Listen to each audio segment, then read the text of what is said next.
Yukon River Panel meeting public session. We'll go through a brief overview of the agenda this morning, so folks are aware of what we'll be discussing.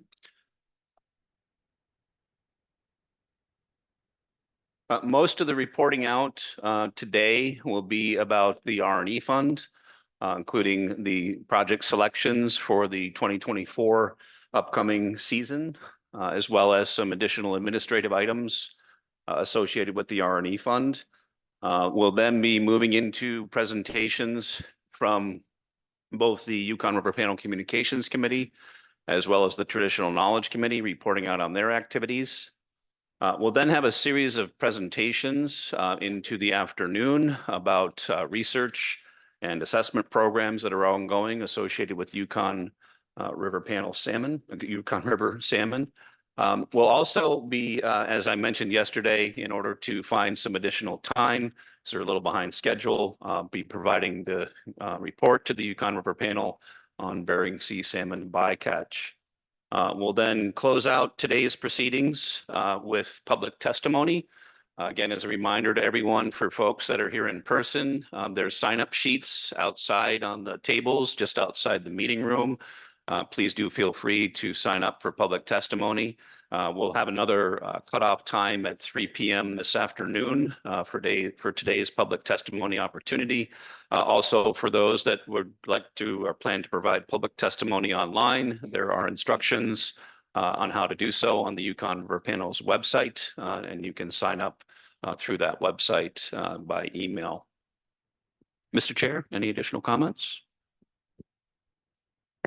Thank you, Mr. Chair. I'd like to extend our thanks and appreciation to the members in the gallery joining us today for the second day of public sessions for the Yukon River Panel's 2024 preseason meeting, as well as those of us or those joining online to view the proceedings this week. And secondly, I'd like to extend on behalf of the Canadian delegation our sincere thanks and appreciation to Alaska Department of Fish and Game and the U.S. delegation for organizing yesterday's reception. It was a tremendous event, as always, great opportunity to interact with panel members, advisors, members of the gallery, as well as invited guests. So do sincerely appreciate, in particular, Alaska Department of Fish and Game's efforts to undertake to arrange for that event, and it was sincerely appreciated. And I don't see any leftovers of food items this time, so I think we met your challenge that you posed to us yesterday, Mr. Chair. Thank you. Well done to everyone. Congratulate yourselves. I would like to specifically note that we can thank Sam Decker for the entire organization and implementation of that. Thank you, Sam. Job well done. Okay, we can go ahead and proceed with today's agenda items. Again, as I mentioned, we'll be going through a series of presentations and reporting out on the Restoration and Enhancement Fund for the upcoming season. This will start with a status update on current projects and a series of additional presentations from Sascha Bendt, the PSC Fund Administrator. Sascha, as soon as you're ready. Perfect. Just checking everyone can hear me okay in the back as well. Great. Thank you. Good morning, everyone. My name is Sascha Bendt. I am the Grant Program Manager at the Pacific Salmon Commission, and I oversee the administration of the Restoration and Enhancement Fund for the Yukon River Panel. It's one of the 4 programs that I oversee there. So today I'm going to go over a few administrative items, starting first with the status update of the 2023 projects and any other active projects. So we can go to the next slide, please. So in 2023, the Restoration and Enhancement Fund supported 18 projects plus 2 additional Communications Committee projects. 9 projects that were supported in 2023 have been completed. And as reported at the last panel meeting, there were 3 projects that unfortunately did have to be canceled. The remainder of 2023 projects are ongoing, with most of these completing coming up in 2024. In total, there are 10 projects that are still active and ongoing, and there are currently no projects identified as having any overdue reports. Next slide, please. So as mentioned, there are 10 active projects. There are a few that have recent end dates, which we'll expect the reporting to be coming in fairly soon to close those projects. And then the remainder are due to complete later this year. I won't go through all of them, but they're on the screen if there. Next slide, please. So as mentioned, since the panel last met in January, there are 7 projects that have been completed and that we've received full reporting for. And that's the update for the 2023 and ongoing projects. We can move to the next slide unless there are any questions. Any questions from panel members on status of 2023 RE projects? Seeing none, please proceed, Sascha. Thank you. Thank you. So moving on to the financial statements for the R&E fund. So on this slide, you will see the financial position of the R&E funds as of December 31st, 2023. They were the most recent financial statements available at the time of preparation. The opening balance last April was approximately 1.5 million Canadian dollars, and the 1.2 million US dollar contribution was received last May.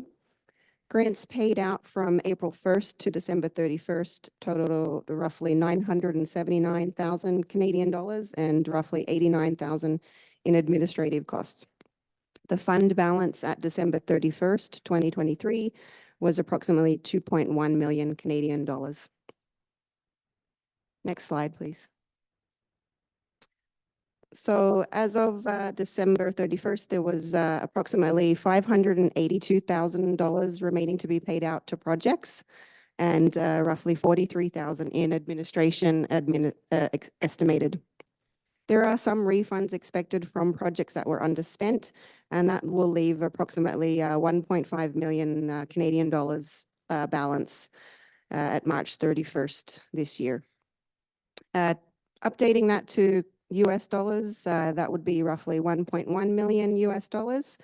And then if we add in the expected US contribution for 2024, and then any anticipated administrative costs, as well as communications committee projects and administration, and recently traditional knowledge committee administrative support costs as well, the amount available for 2024 is roughly 2.4 million US dollars, 2.04.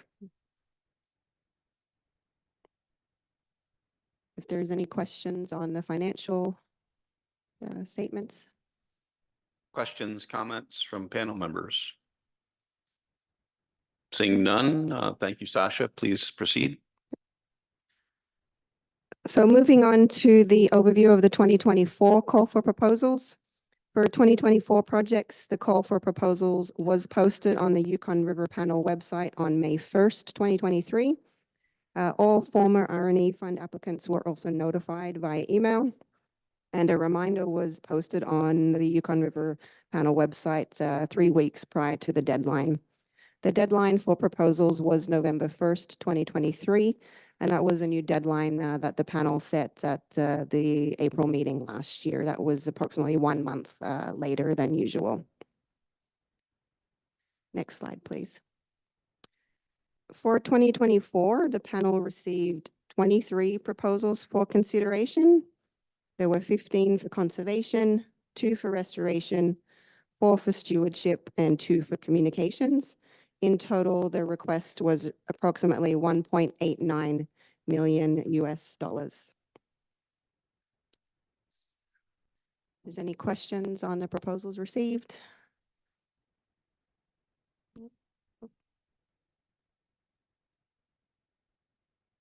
Thank you, Mr. Chair, and thank you, Ms. Bendt. Just a question with regards to the new submission deadline, so later than in prior years. Did you receive any feedback from prospective project proponents on the revised deadline, and any observations you can share with the panel with regards to submission of project proposals and the timing of submissions? I know that as part of this meeting session, the panel will be reviewing and and finalizing its 2025 call for proposals. So I'm curious for the benefit of panel members understanding if there's any feedback on the new submission timeline that you could share with us. Thank you. I think it was very much appreciated by proponents, especially Canadian proponents, because the previous deadline lined up with a statutory holiday, a federal holiday. But yeah, we did notice that everyone had submitted their proposals on time. No requests for any to come in after the deadline, which I think in the past had happened on occasion. So, but no specific feedback. I guess along those same lines, I presume, and perhaps this was addressed in January, we didn't have any late submissions this year either, correct? That's correct, Okay, yes. thank you. Any additional questions or comments? Okay, seeing none, please proceed. So we can move on to the 2024 projects that were selected for funding. The panel recently completed their project selection, and there were 21 projects selected for funding. The total amount selected was roughly 1.68 $1.68 million US. The 21 projects are on the screen here. And proponents will be notified in the coming weeks, probably next week, of the outcome of the funding decisions. So taking into consideration the amount that was available for 2024, there will be an estimated balance of around $356,000 US to carry over for 2025. Any questions on? And just to clarify, so the result of the panel's final decisions is of the 23 total submissions for this cycle, 21 proposals were funded and 2 were not, correct? That's correct, yes. Thank you. Any further questions, comments from panel members? Seeing none, please. Oh, Mr. Chair. Thank you, Mr. Chair. Just a follow-up question with regards to the opportunity for public feedback or commentary on project proposals. I know that within the Yukon River Salmon Agreement, there is a commitment for the Yukon River Panel to provide the opportunity to receive public feedback and comments on project proposals that are seeking funding from the Restoration and Enhancement Fund. And in turn, the opportunity for the panel's decision on project selections to be informed by those submissions. I know a number of years ago, the Yukon River Panel has had initiated a process to solicit public feedback through its website. And I'm just curious if you could, largely for the broader delegation and the public's benefit, just provide some comments on how that public opportunity for commentary is provided, the timelines, and any observations you've had with regards to questions about process, that sort of thing. Ms. Bendt, thank you. Yes, thanks for the question. So as in previous years, public comment opportunity on project summaries is available. For the 2024 call for proposals, the project summaries were posted on the Yukon River Panel website towards the end of November last year. I can't remember the exact date off the top of my head.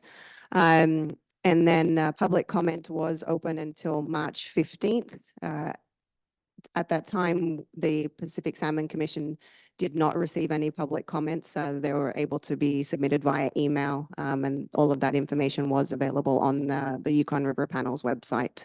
And I believe, as in previous years, we have not received any comment for quite some time, but that opportunity is and will remain available going forward.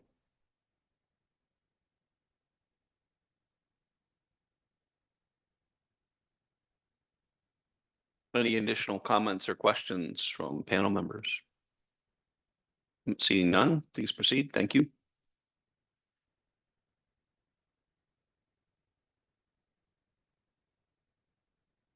Thank you.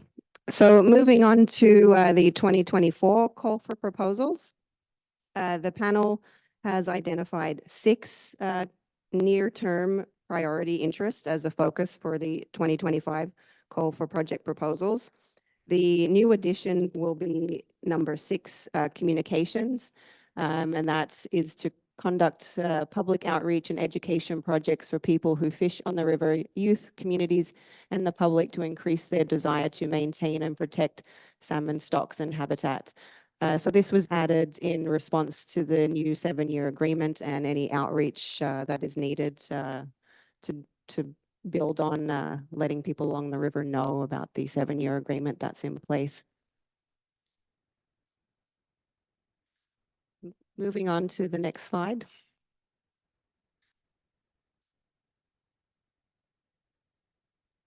So there will be a couple of minor changes to the call for proposals. As mentioned, the deadline again will be November 1st, so keeping in line with last year.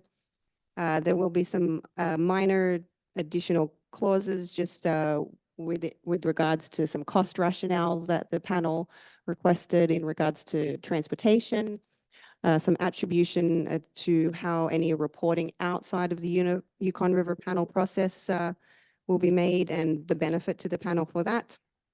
And then a request from the JTC to add reporting on data and how it will be made publicly available.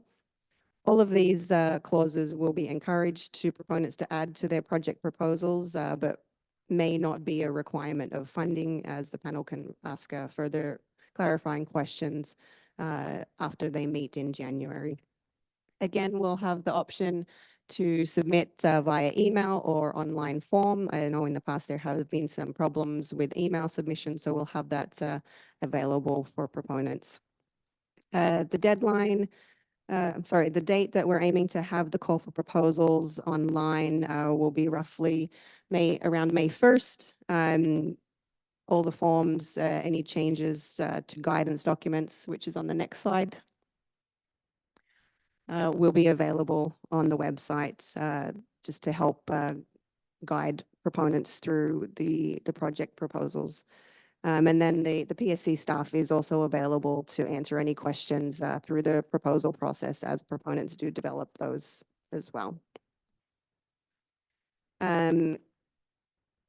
That's the 2025 call for proposals. If there's any questions. Go back one slide 2 again. And I guess just for clarification on the new clauses, the third bullet there about data and if and how be made publicly available, just maybe to expound on that a little bit for the benefit of the public in particular, is that it's an inquiry. It's not a requirement that public or data be made publicly available, but the panel is seeking, JTC and panel is seeking feedback and input from proponents on what, if anything, is being done as a part of their proposal to make the data produced publicly available. Any additional comments or questions from the panel? Okay, seeing none. Mr. Chair. Thank you, Mr. Chair. And maybe a question for Ms. Bendt. I know during the closed bilateral preparatory session, the panel discussed its process for review of restoration and enhancement fund project proposals, and there was some discussion around the important review and feedback that's provided by the Traditional Knowledge Committee and the Communications Committee. I guess for the panel on the public's benefit, was there an intention to make reference to those procedural steps in the call for proposals for 2025 for broader proponent awareness, or any comments you could provide on that? Thank you. Yes, so in the stewardship guidance document, it does will make reference to the Traditional Knowledge Committee and their review, and same for the communications scoring criteria as well. So it is indicated there that those committees will be involved in the review process.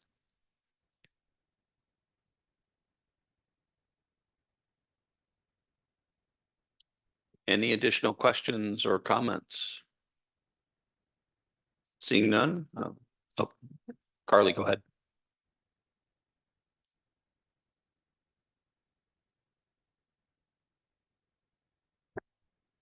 Yeah, thanks. And thanks, Sascha, for your presentation. This is a question for the panel, actually not for Sascha, but I'm just wondering if the panel members have any interest in receiving presentations from funded funded projects in the future. There's a lot of people in this room that are actually applicants and users of the R&E fund. And so I think that there could be a lot more knowledge shared in that regard. Thanks. Yeah, Andy, go ahead. Yeah, that's always been very highly encouraged. So yes, let's anytime proponents do projects that they can share with us, whether they're of a highly technical nature or more social or cultural, it's of great interest to the panel. Yeah, absolutely. I would reinforce Sandy's comments. It's always been, and we periodically do see presentations from R&E fund proponents to the panel in that regard, and it's always welcome and sought to some extent. Mr. Chair, and then we'll go to Rhonda. Thank you, Mr. Chair. Maybe just acknowledging that we are moving through our schedule quite quickly this morning and building on the comment and perhaps opportunity for panel reflection on potential presentation of results from prior year restoration and enhancement fund projects that have been completed. Mr. Chair, would there be any benefit in perhaps going back to the 2023 Restoration and Enhancement Fund project list and providing the opportunity for panel members to provide any interest or indicate interest on any particular projects that have been completed for 2023 that could be where the results could be presented at the 2024 postseason meeting, Mr. Chair. Yeah, thank you. Rhonda, go ahead. I know in the past we've had poster sessions at the Yukon River Panel, and I was kind of interested in that again. Like that was a really cool thing to do on break, is to go and look at all the posters of all the projects that we've done. That was always really interesting for me because it was like a really visual representation without having a full presentation. Because I know we're usually pretty backed up on time. So that's an idea. And then also, I remember in Canada, we had a reception before, and there was also a poster session at that reception. That was also, I mean, I don't know if it was a lot of fun for other people, but it was a lot of fun for me. Okay. But I am interested in more of the Kluwani Lake presentations, and thanks for putting that 2023 call back up. Yeah, great comments. I think per both Rhonda's comments and Mr. Chair's comments, yeah, I think it might be worth some additional discussion if other panel members have thoughts or ideas on how to perhaps even encourage, or even process-wise, how proponents may be able to signal if they're interested in providing a presentation or even just a poster of some kind at future meetings of the Yukon River Panel. Certainly open to any thoughts or discussion that other panel members might have. Andy? Yeah, thank you. I agree with Rhonda. Maybe one of the things that happened last year in Whitehorse was the what was it? What did you call it? The first fish? Yeah, Salmon Day. Sorry, Salmon Day, and I thought that was really well done. And maybe having proponents that have done projects in Canada that might be located in Whitehorse, they were at the meeting and almost had like a table or something like that where they could actually answer questions and talk. A lot of times during break time, that's a great time to just connect with people. So just a suggestion, instead of making it a big formal, I guess what I'm thinking is it allows more proponents to maybe show up and share what they've learned and have one-on-one contact with them at the meeting, if that makes any sense. So almost like a fair at times, or maybe one day where proponents could come in and then we could have a little bit of time for people to just visit with them. Thank you. Thank you, Mr. Chair. And maybe perhaps for the panel's benefit, a question, given the interest in the potential for project proponents to present information to the panel. Would it be prudent to identify in our call for proposals that projects selected for funding may be called upon to provide a presentation to the Yukon River Panel? Sure. And yes, I think that there's an option there for that. I think it's something that would be fairly easy to act upon. I wouldn't expect there to be any objection from panel members and trying to encourage that. And perhaps try and find a way to foster interest and gain feedback or seek and receive feedback from proponents on their interest in providing a presentation on their R&E proposal. Caroline. I think that's a really good idea. And we've talked about that in the past. I would be mindful of the fact that if that's the case, we should encourage proponents to include the cost of travel to the panel in their presentations or be willing to provide that as a panel if after the fact. Next we'll go to Ragnar, then Elizabeth. Mr. Chairman, since we're talking about proposals and entities putting proposals forward to the R&E process, I noticed this if a proponent has a proposal, whether it's for Chinook or some or some, I'm sorry, Folsom, and that proposal, whether there's a weir where there might be some mortality or fisheries apportionment on a sonar where there might be some mortality, and why waste a proponent's time if that's so that requirement, mortality requirement, put in the call for proposals. Say, hey, you got any mortality, it's a waste of your time. And then we could get into, you know, arguing about if there's mortality in various weirs and so on. But that seemed to be a big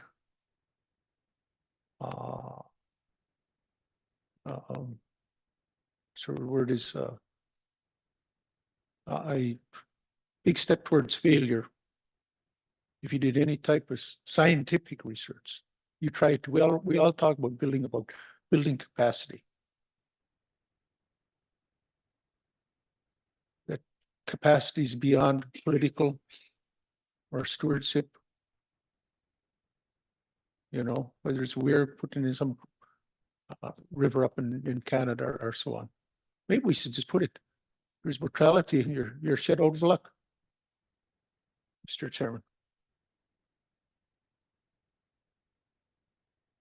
So like to keep the discussion focused on interest in seeking proposals or presentations and or posters of some kind from proponents. In that regard, I guess in brief response to your question, Ragnar, the call for proposal currently doesn't specify that with respect to mortality associated with any research.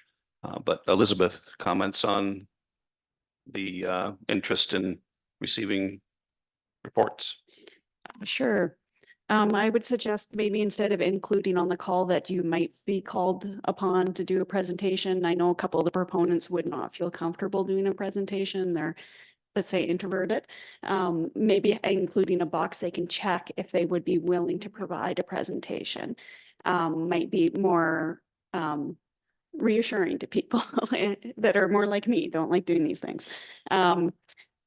And then just for supporting the additional funding, a lot of the proponents are in the room already. So I don't know, there are people that aren't, and maybe putting some money maybe through the communications committee every year to get one person, because I know we can't support 5 presentations at a meeting. And I suspect there would be 5 proponents who would be excited to share their information. So we probably have to do maybe a selection of sorts so we don't overwhelm the agenda. But I definitely think we could put some money to the communications committee every year as well for that one person. So not everyone is asking for money for the travel that may or may not be required. Thank you. Pauline, then Charlie.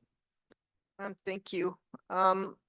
Just I was thinking about presentations and what we've done historically. I think the objective was to try to avoid the interaction. You are an international committee that deals with the treaty implementation. I agree that communications is important. Sharing knowledge is important. We have a joint technical committee. We have the communications committee, but at the same time, we cannot pick one or two proponents to do so that we can interact with them or maybe ask questions of them. And then it would that it may be a bit divisive in some ways, and that some individuals would be invited and some won't. It depends on the interest of the panel, but historically we've indicated that the one and done approach, you submit your proposal. We don't have an interaction to debate back and forth and give you opportunities to amend your submissions, but we're gonna, do a bit of a report card at the back end, do their reports, and then we're gonna have an opportunity to question the success or not success of the project. So in a way, I think it's we're already extremely busy. We don't have a whole lot of time. And I don't know where you're going to fit this in.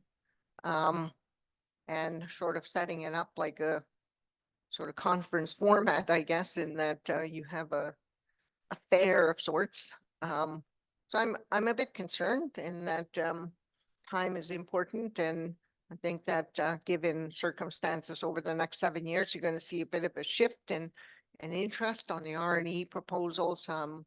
Maybe that's where we start thinking about what it is we want to hear about, what is it that we want to, participate in with respect to outcomes in the 7-year agreement, as opposed to looking at defining that now. It's just my thoughts, but I know for a fact I won't have a whole lot more spare time to give to meet with proponents, but unless you do it at the events in the outside of this process. Thank you. Thank you, Pauline. Charlie? Thank you, Mr. Chair. She just answered my question, so thank you. So I think good discussion, good comments. Part of why I've been thinking about this in terms of giving proponents the opportunity to weigh in.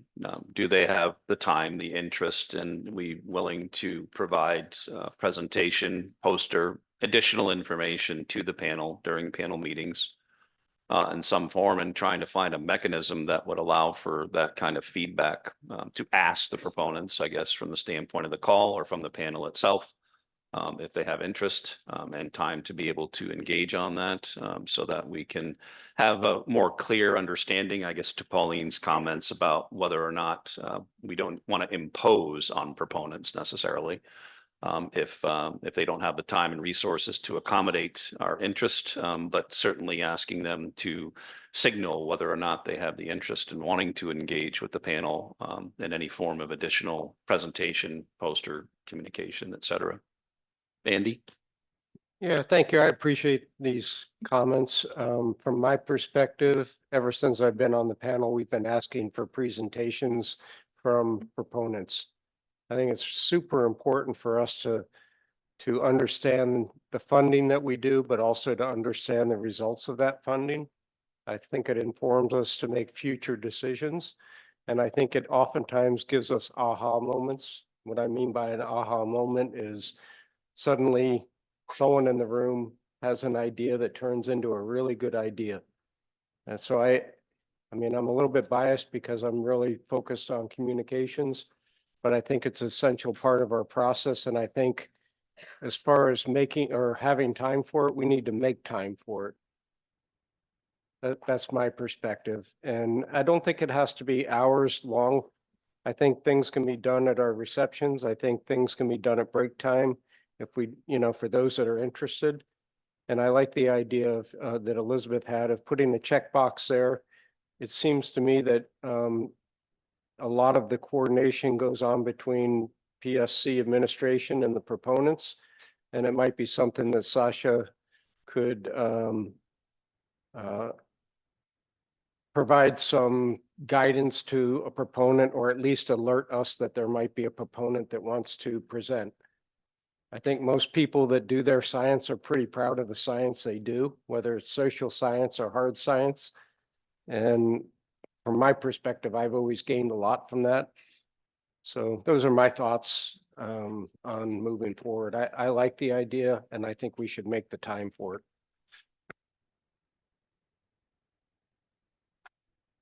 Charlie, go ahead. Really quick, Mr. Chair, thank you. I agree with Andy, and I think people should be given the chance to explain or add on or answer questions that we might have of them or their proposal. Thank you.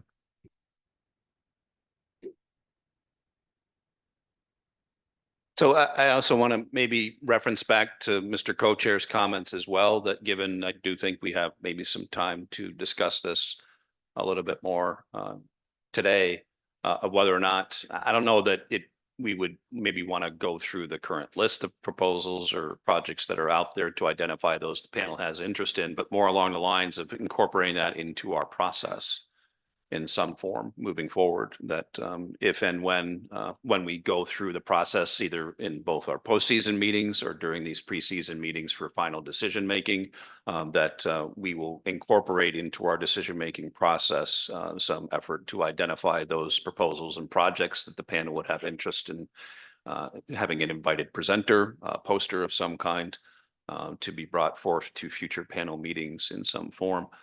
I'd also like to maybe explore the idea, which I don't know, again, we have to define things here and now, of trying to incorporate some sort of process or options for proponents to indicate their interest in wanting to provide additional presentations and or posters to the panel beyond the actual reporting requirements associated with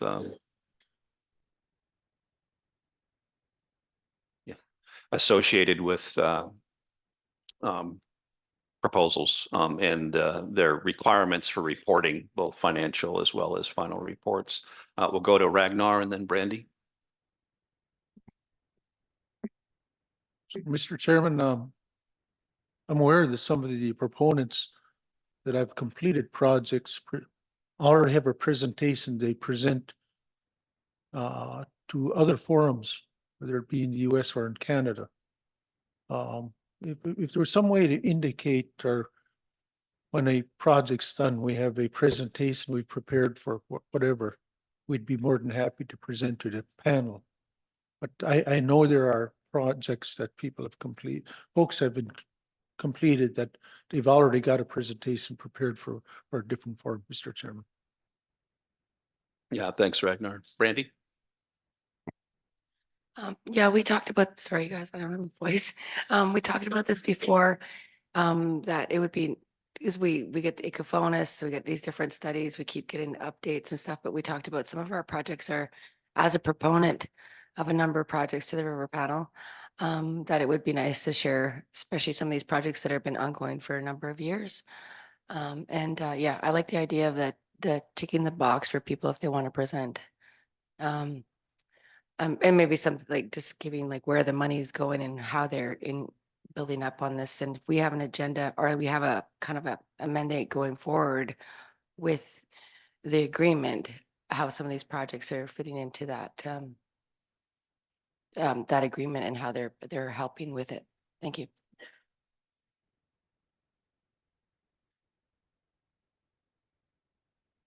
Mr. Chair.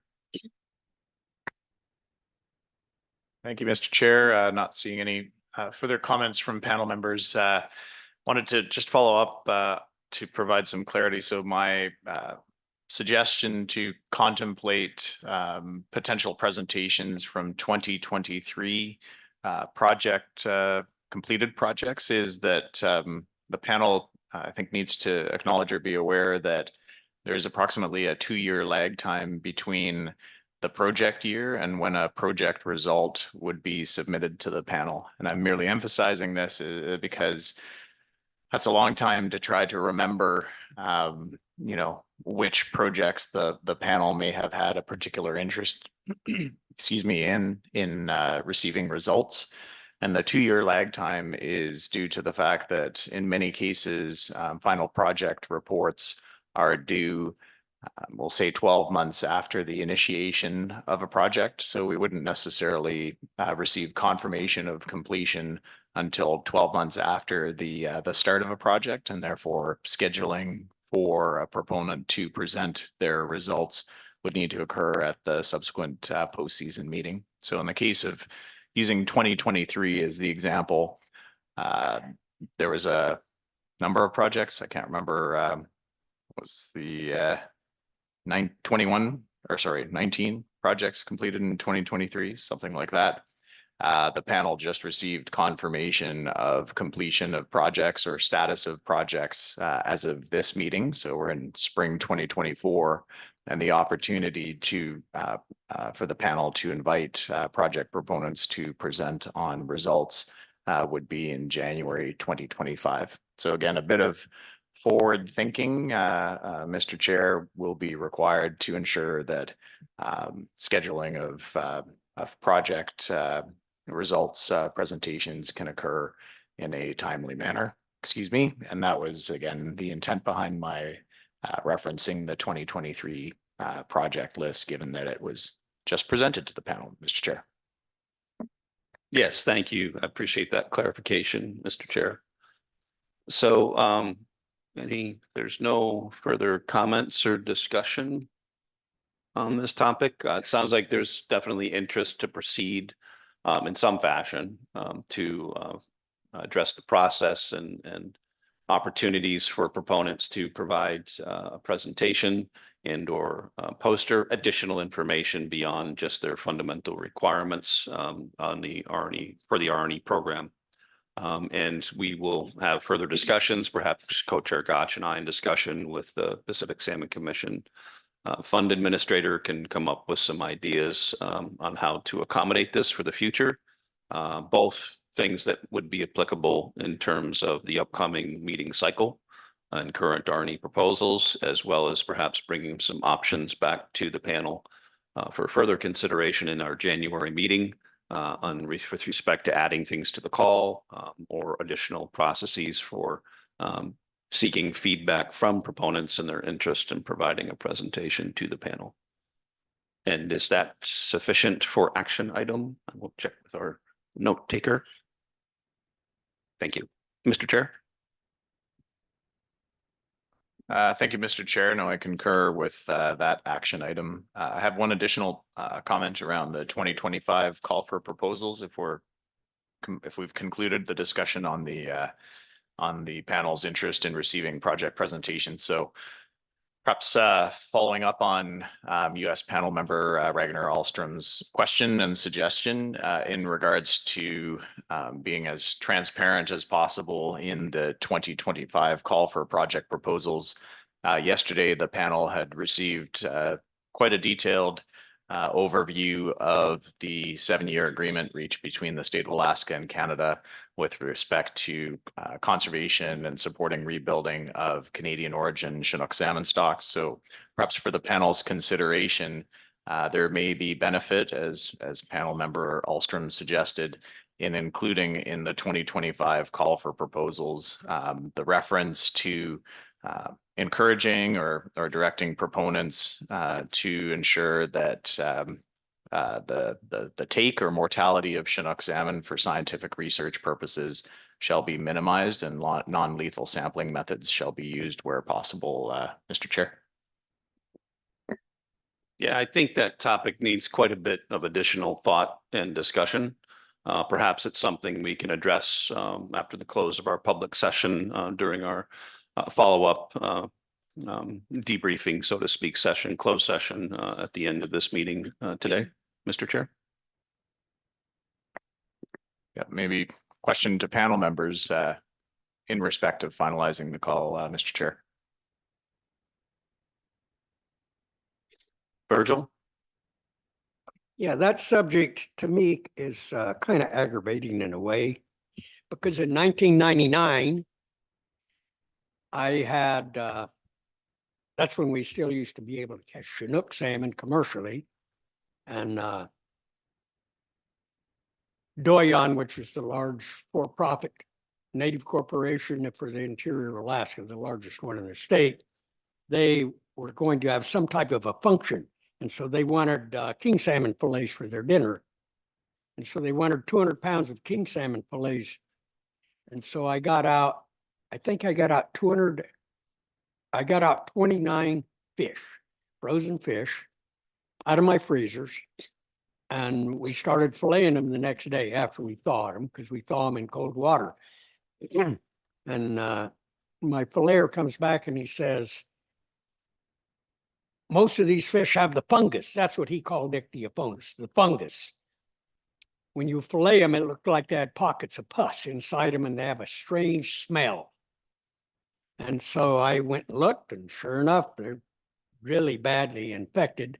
And the funny thing about this is that usually, and the females had it more than the males, but usually they would be bright silver skin, like they just came out of the ocean. On the outside, they looked beautiful. And so I called up Louis Barton, who was our research biologist for the department in Fairbanks, and he came over and he took pictures of these fish. And out of the 29 fish, 15 of them were rejected for Ichthyophonus. And so what I did is I took 3 of those fish and I laid the fillets out on a sheet so that I could freeze them perfectly the way they looked. I covered them up with our special wrap that we keep in the meat and the fish plant so they wouldn't get any freezer burn, and I froze those fish like that. And then I packaged them up, and I was on the Board of Fisheries at the time. And so I took those to the next Board of Fish meeting because I was really concerned about these fish not making it to their spawning grounds. And so I took those fish there and I laid them out I thawed them out in my bathtub in the hotel room. And then I took them downstairs, and I had gotten from the kitchen at the hotel butcher paper, nice, pretty white butcher paper. I got a big table and I laid that out right in the front of the meeting room. I laid those 3 fillets out like that to show people what Ichthyophonus looked like. And then I'd lift it up. So look at the skin. It looks like it just came out of the ocean. Beautiful fillets until you fillet them, fish. And because I wanted the department to start doing something and start taking into consideration, are those fish going to spawn or not? And if they're not, they need to be accommodating that for the spawning grounds. Nothing was done. People says, well, it's always been like that anyway, so it doesn't make any difference. Well, that's been totally proven wrong. Anyway, and then there was all kinds of research done on it. And that's when Dr. Kosan came up from the University of Washington and did the big extensive study on that. But anyway, I just wanted to point that out. So at times would really save things if they would have done the research where there's actual mortality whenever you sample, might have saved us being partially as bad off as we are now. Thank you. Additional comments or questions from panel members? Elizabeth? Yeah, I definitely would support putting something in, like Ragnar said. I don't know that being a proponent who spends a lot of time writing funding requests, it's a huge investment. And if, from what I'm hearing from the Canadian side of the panel, I don't think lethal sampling will be supported in any project. So I think including that in the call would be very fair to the proponents and not ask for a large investment of their time and energy into these things if they're not going to be funded. So I would definitely support including that in the call. So perhaps as a point of clarification, to the extent possible, minimize lethal sampling or no lethal sampling at all, Mr. Chair. Thank you for the clarification, Mr. Chair. My recommendation to the panel would be to adopt the very specific language as set out in the 7-year agreement in respect of minimizing incidental take or take of Chinook salmon for research purposes. And non-lethal sampling methods shall be used where possible. So acknowledging Virgil Umpenhauer's comments that in some cases, certain analytical methods cannot avoid mortality or lethal sampling, but where possible, where alternative means are available, then those should be employed. And, you know, in certain years, certain scientific studies or research may not be possible to be accommodated on the basis of very low abundance. And we've seen some of those types of adjustments made in Canadian projects seeking funding from the Restoration and Enhancement Fund, where perhaps in years of higher abundance, there would have been a mortality sampling component associated with a project. However, subsequent adjustments have been made to avoid any such sampling during periods of low abundance. Mr. Chair. Yeah, thanks for that clarification, Mr. Chair. And, you know, again, I think we need to have some additional discussion and conversation from an evaluation standpoint of what criteria would we want to apply for the panel to make its determinations and project funding of when lethal sampling that is not possible to be avoided would be warranted, under what circumstances and projects and research objectives of what's trying to be accomplished would warrant or not warrant lethal sampling as necessary in that regard. So perhaps it's maybe some additional thought and discussion into how we would go about implementing that clause of our agreement that both countries are certainly in agreement, full agreement on in that regard. And we'd want to further, I guess, go into the details of exactly how we would want to implement that clause of the agreement. And more specifically, how it would apply to the panel's evaluation and decision-making associated with R&E fund proposals. And I think we had Sebastian, or sorry, Andy, and then Dennis. Andy, Dennis? Yeah, just a quick comment. I like the idea. I'm in support of it. It's just different people have different definitions for the word minimize. And so that's something that we'll have to have some discussions about. Thank you.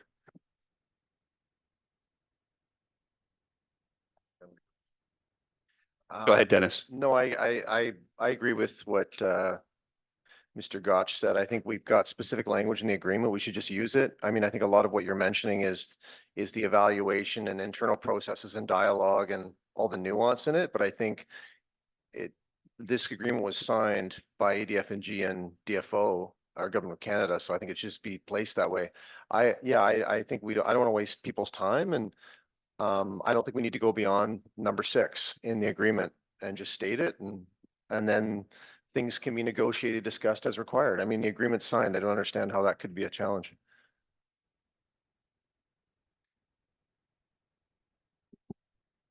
Any additional comments, Sven? Thank you. I'm just curious. I know this agreement was signed by Fish and Game and DFO, and we're dealing with here with the R&E fund. How does that agreement with that language in there affect other types of projects that might not be funded with R&E? I'm just curious. I mean, we're not the only organization funding projects. How does this agreement affect those other types of funding? I'm curious. Thank you.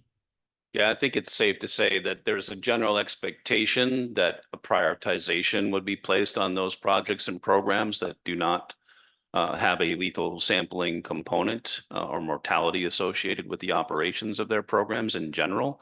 But it's up to any individual funding entity to determine and decide exactly what those parameters may or may not be in that regard. So in this specific instance, we're only talking about the R&E fund and any potential R&E funded programs that proposals that are submitted for the panel's funding decisions and consideration put an emphasis on minimizing and eliminating lethal sampling as a part of their project proposals. So it would only apply to R&E funded programs.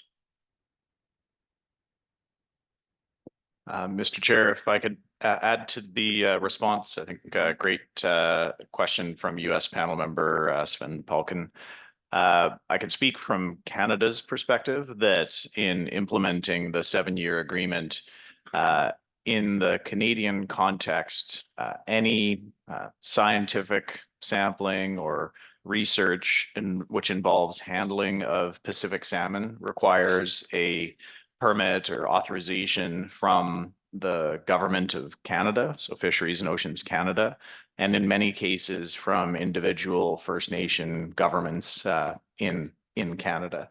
And so in regards to implementing the 7-year agreement, obviously the government of Canada would ensure that clause 6 informs any decisions with regards to permits for undertaking scientific research or any technical work involving handling of Chinook salmon in the upper Yukon River watershed. And I won't speak on behalf of, but will very strongly acknowledge that First Nation governments would very likely adhere to that same protocol as part of their respective licensing processes within individual traditional territories, Mr. Chair.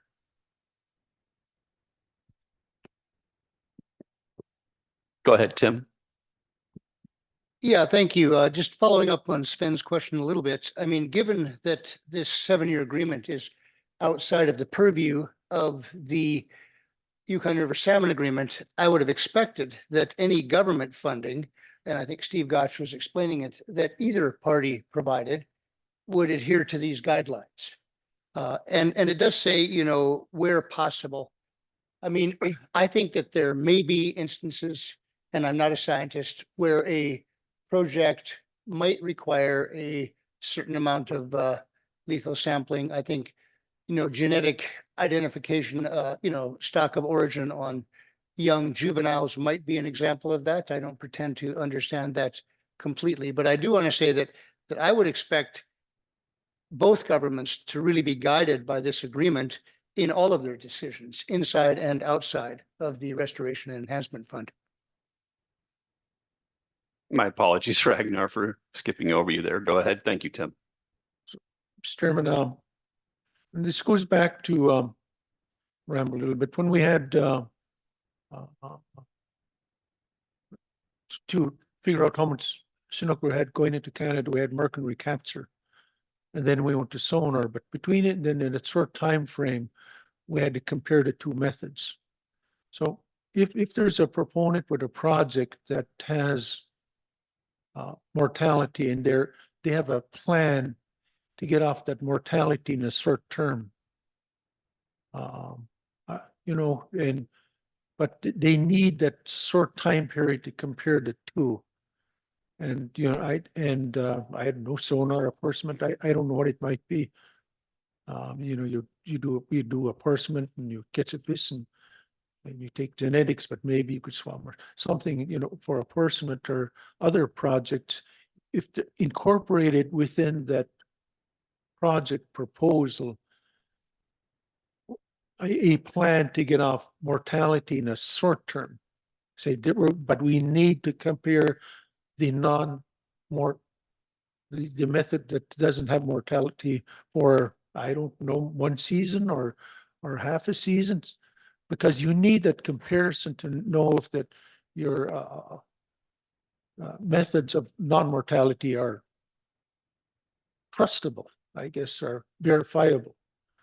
But just like we did with mark recapture and sonar, and those were we had a short period. And I'm not talking about 3-year period anymore. We need something short, a plan to at least compare the two, Mr. Chairman, if that could be incorporated. Maybe it doesn't even have to be written, but that's part of the proposal, and then we can debate or reject or whatever, Mr. Chairman.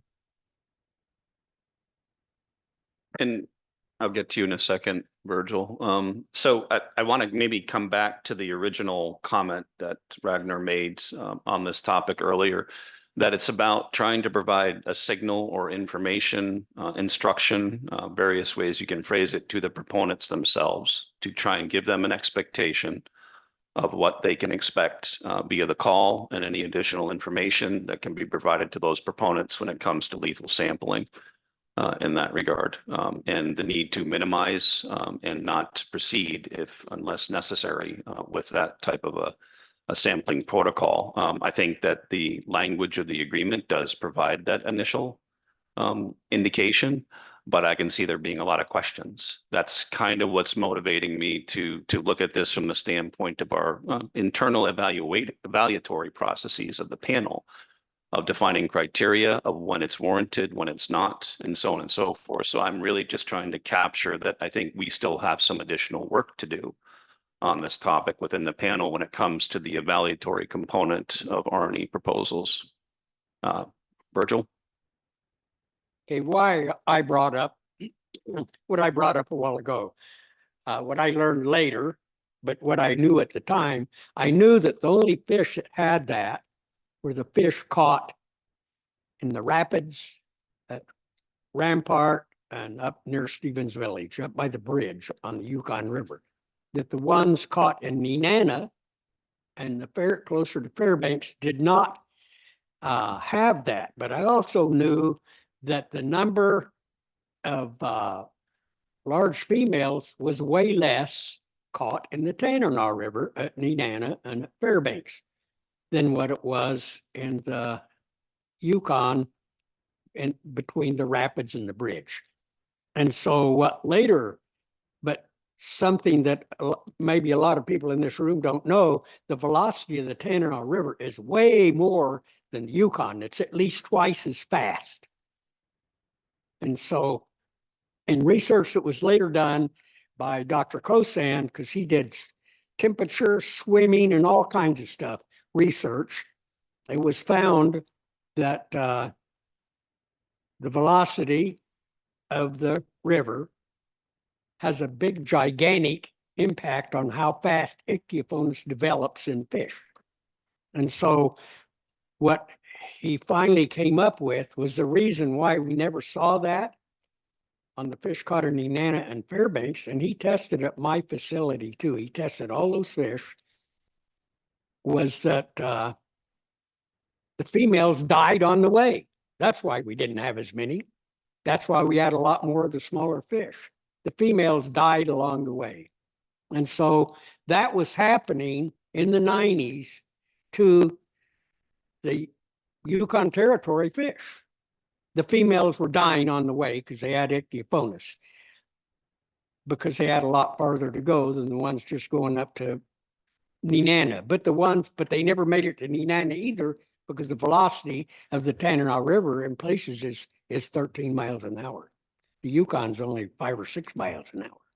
And that's the reason why. And if we would have realized that at the time and looked into it more, maybe we wouldn't be in as bad a situation as we are right now. I just wanted to point that out. Thank you. So if there's any additional questions or comments from panel members, feel free, but perhaps to resolve this discussion, Mr. Chair, that an action item, or if it's acceptable to the panel when it comes to the 2025 call for proposals, that we will add language referencing the clause of the 7-year agreement associated with mortality and the desire to minimize and limit it to only when necessary, consistent with that language, and then recognizing that the panel would want to have some additional discussion into the future from an evaluatory perspective on how we would address that direction and guidance to proponents when it comes to final project decisions or funding decisions. Mr. Chair. Thank you, Mr. Chair. Concur with that action item, and I'll look to Ms. Bendt, who's nodding that she will assist the chairs with implementing that measure for the 2025 Restoration and Enhancement Fund call for proposals, Mr. Chair.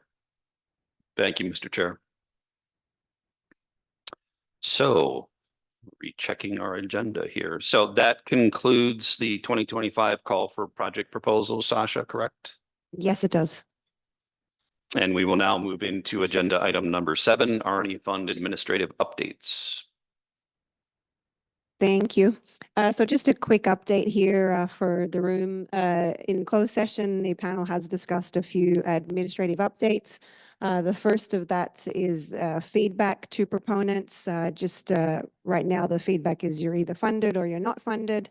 So just providing a bit more guidance, especially to those who are unsuccessful in receiving funding, and implementing just a bit more feedback for proponents there. And then also potentially for proponents that were funded and providing them some additional feedback from the panel by way of the various committees, the JTC, the Traditional Knowledge Committee, Communications Committee, to either improve their applications throughout in the future, or to potentially improve the outcome, not necessarily change the outcome. The panel still has to finalize what that process looks like, but that was discussed in closed session. And then additionally, the co-chairs made some minor revisions to the R&E fund priorities plan. There won't be any major changes there, and that will be available and posted once the 2025 call for proposals is made. So we'll go back and make those updates at the PSC and post that when it's ready for a new 2024 priorities plan that will be in place for the next 6 years. And then finally, there'll be a new policy for overdue reporting. Nothing too major in terms of changes. Right now, proponents do identify their end of the project dates in their project proposals. And then the PSC drafts a contribution agreement with those proponents, and that the reporting is outlined in those project contribution agreements. Proponents are continued to be notified of their reporting obligations at the end of the project or near to the end of the project. And then if after a certain amount of time project reports are not submitted, they are marked as overdue. That's the current process, and that will continue. What will be new and will be outlined in the call for proposals as well is that if any overdue reporting is not submitted by March 1st each year, that those proponents will be flagged as overdue and would not be eligible for funding for a coming year. So for example, if someone submits a proposal for 2025 and they haven't submitted a project report for 2023, for example, that ended say in September, and that report would have been due sometime in October. If that's not submitted by March 1st over 2025, that proponent would be ineligible for funding, and the PSC will work to notify proponents of that and work with them to make sure that that doesn't happen, because we want to make sure people are remain eligible for funding. And that's the administrative updates for the R&E program. Thank you, Sascha. Any comments or questions from panel members on R&E administrative updates? Not seeing any. Oh, Andy, go ahead. Just a really quick comment. I can honestly say, I think this is the first year that we've gotten to this point where there weren't overdue projects in like 20 years. So I think we're making progress. Thank you. I like the optimism. And credit to the proponents for that fact as well. They're doing very well with respect to their project submissions and reporting. Thanks to them. Additional comments, questions from panel members? Okay, not seeing anything. That concludes the administrative updates, correct, Sascha? That's correct. Thank you. Okay. I think we're a little bit ahead of schedule, which is always nice to see. So let's go ahead and take our break now. It's about 10 after, so let's go until 10:30, Mr. Chair. A little bit longer break. 10:30. Thank you.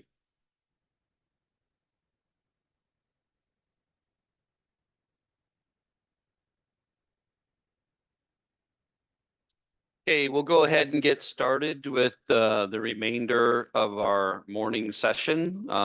This will include several presentations from the Yukon River Panel Traditional Knowledge Committee on its activities and report to the panel. That'll be followed by the Yukon River Panel Communications Committee report, update on its activities to the panel. So we will begin with the Traditional Knowledge Committee report from the committee co-chairs when the presentation is ready. And it's the table and floor is yours, chairs.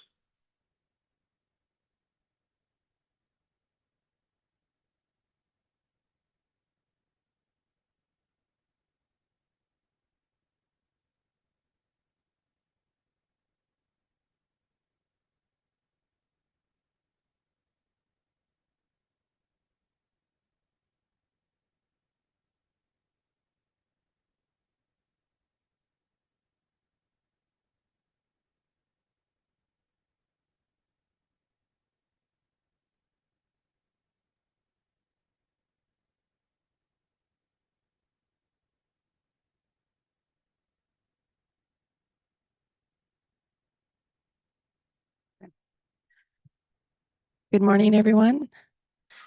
My name is Brandy Mays. I am the Operations Manager for Kwalendon First Nation. I am also the Fish and Wildlife Manager and the co-chair for the TK Committee, and I'm also the First Nation representative. Good morning, everybody. Charlie Wright. Say what? Ah. Good morning, everybody. Thank you all for being here. Thank you all to the First Nations in the back, everybody who traveled long ways. Good morning to you. My name is Charlie Wright. I am the co-chair of the Traditional Knowledge Committee along with Brandy here. Yeah, I'm ready. Next slide. Okay, I'll talk about our foundation a little bit, where we are mixing Indigenous knowledge and Western knowledge to come together into an ethical space. Next slide, please. It says, we just thought we'd start out with a quote with our traditional knowledge. This is a Carcrass-Tagish First Nation quote. It's live like a salmon, even in their salmon death, they feed the bears, the eagles, and all those birds. So my mother would say that you have to live your life like a salmon, which means you constantly give, give, give. So for the Canadian delegation, that is the members of the TK committee, we have myself, Brandy Mays, and then Carly Knight of Gwich'in. She is the co-chair, alternate. Chief Nicole Tom from Little Salmon Carmacks First Nation, Brittany Au from Champagne and Asiac First Nation, Stanley Jutley from Gwich'in First Nation, Hannah Turner from the Teslin Clinton Council, Jen Herks with Carcrass-Tagish First Nation. We do have a vacant spot right now, and Kathy Merkel is our Canadian facilitator. And on the United States side, we have Charlie Wright as a co-chair, myself from Tanana and Rampart, Brooke Woods, alternate U.S. co-chair, Rampart, Darcy Peter, Beaver and Fairbanks, Serena Fitka from Yukon River Drainage Fisheries Association, Svin Buchan from St. Mary's, Virgil Umpenhauer from Fairbanks, James Kelly from Fort Yukon, John Linderman from Anchorage, and Caroline Brown as the U.S. facilitator. Next slide, please. The mission and responsibilities of the TK committee: make recommendations to the Yukon River Panel regarding the management of Canadian origin Yukon River salmon based on laws of share, care, and respect, and teaching using traditional and local knowledge, laws, and principles. Review stewardship and restoration proposals under the R&E process. Undertake other assignments as may be requested from time to time by the panel. Next slide, please. And action items. We will review restoration and enhancement funding proposals and stewardship guidance document. Traditional Knowledge Committee to review and provide feedback on the 2024 R&E stewardship and restoration project proposals. Develop a work plan and develop a budget, which we have done. Next slide, please. Okay, the R&E proposal review. We've supported most of them. I guess I could read them off. Salmon in schools, we supported.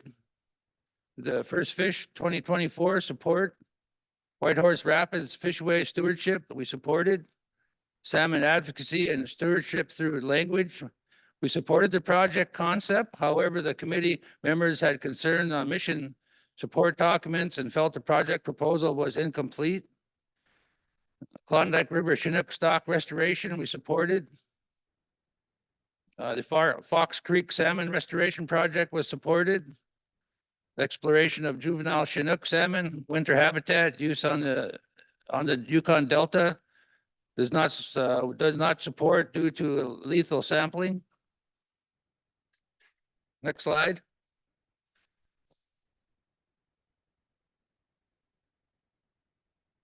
Okay, now this is the annual work plan. I'll start with winter, December, January, and February in-person meeting at the Yukon River Panel post-season meeting. One presentation to Yukon River Panel. In the spring, that would be March, April, and May. The virtual TK meeting prior to Yukon River Panel pre-season meeting. One review R&E proposals, comments. Number 2, develop work plan presentation for Yukon River Panel pre-season meeting. An in-season in-person meeting at Yukon River Panel pre-season meeting. That's number 1. Presentation to Yukon River Panel. Number 2, R&E traditional knowledge project proposal. In summer, June, July, and August, R&E TK project. 1 elders and youth on the land gathering. Fall time, September, October, and November, in-person TK meeting. Meet with JTC, review R&E proposals and questions. Next slide, please. Actually, can you go back to the last slide, please? We developed this work plan using the medicine wheel. So when we say winter is December, January, February, these would be some of our action items as part of our work plan, sticking to using some of our traditional knowledge and how we conduct our work. So that's why we put it on the medicine wheel. But if we can go to the next slide, then this is just kind of details it for the dates when we're going to hold our meetings in person and not. So also part of this is if we haven't been tasked with the rebuilding plan, but we are willing to do this if we're tasked with it. Also working closely with the JTC and meeting with them at least once a year in person to review proposals, to give recommendations. We also put forth questions to the proponents on their projects to the panel for their projects. And also these are just where we're at this point. As most of you know, that this TK committee is fairly young. It's new, it's exciting, and we've done quite a bit in a short period of time. We've developed our terms of reference. We've have membership and looking at how we're going to look at developing a way that we can use TK to a set of protocols and guidelines, how we review the documents that we get, but also we were also tasked with the stewardship guidelines document, which we didn't have any comments on that. We think it's good, but we also just added some minor edits to it. So just a little bit of work that we've done so far, and looking to the panel for questions. Thank you, chairs, for your presentation and update to the panel on the Traditional Knowledge Committee's activities. Questions, comments from panel members?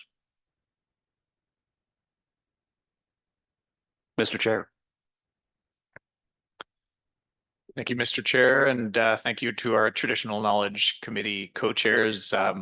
I know we have a number of Traditional Knowledge Committee members in the room, and so I just wanted to take the opportunity to perhaps highlight your comment, Brandy, about just the extensive amount of work that you've completed in such a short period of time to stand up the committee, to engage new committee members, and to really advance the work of the Traditional Knowledge Committee to now have it become part of our Yukon River Panel process on such a short period of time and so quickly. So do we have Traditional Knowledge Committee members in the room? If you could stand up, I think we would like to provide some acknowledgement of your contributions and our appreciation to you.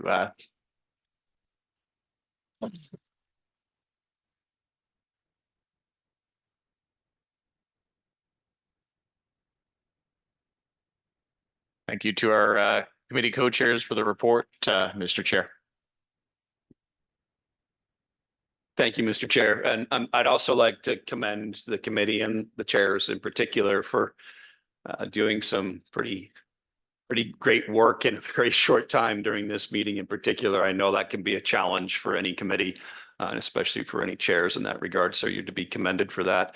And also to further Mr. Co-Chair's point that the work plan and expectations, as well as the provision of some funding support to the committee into the future will hopefully further improve and help the committee to evolve, find its footing that much more, and continue to be a productive contributor to the Yukon River Panel process. So looking forward to that. Yeah, I'd like to just, can I just let you guys know that we put forth this TK committee based on a lot of feedback from the panel itself, from the First Nations and the tribes along the river. And I'm really excited that the panel accepted this as something that we've wanted for a long time. And it's going to be a great part of this process going forward, including this knowledge that comes along the river and from our elders and our knowledge keepers. Tim, go ahead. Yeah, thank you, Brandy and Charlie. No, I think this is a marvelous breakthrough, create some ethical space for considering the issues that are challenging us. And I guess I'd like to encourage you, first of all, to absolutely make contributions to the rebuilding plan. I think that's a critical area, but I think related to that, I'd like to encourage you to consider the factors that are laid out in section 10 of the 7-year agreement. You know, things like resource development, competition from hatcheries, cyclic natural phenomenon. I think that it would be really important to get some, you know, ethical and traditional insights into those issues. So, yeah, I think you've got a big job coming up ahead. Thank you very much. Additional comments or questions from panel members? Not seeing any. Thank you again, chairs, for your presentation, and look forward to further information and input from the committee. Next, we'll move into a similar report and presentation from the Yukon River Panel Communications Committee and the co-chairs of that committee as well. As soon as you're ready, chairs, feel free to proceed.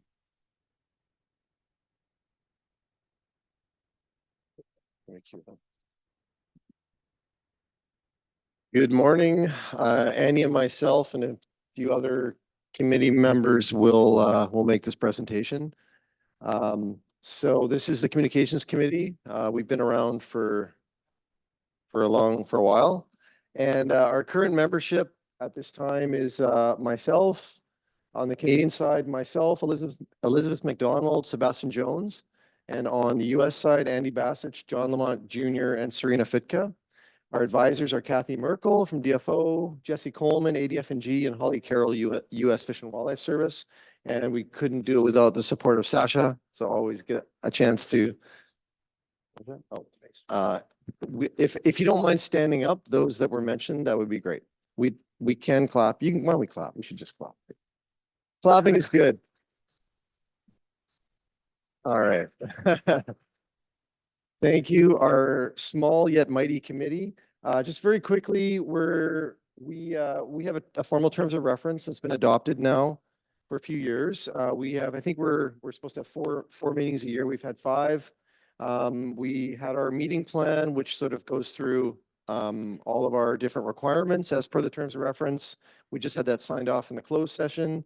And we have some videos that have been released that Holly will speak about later.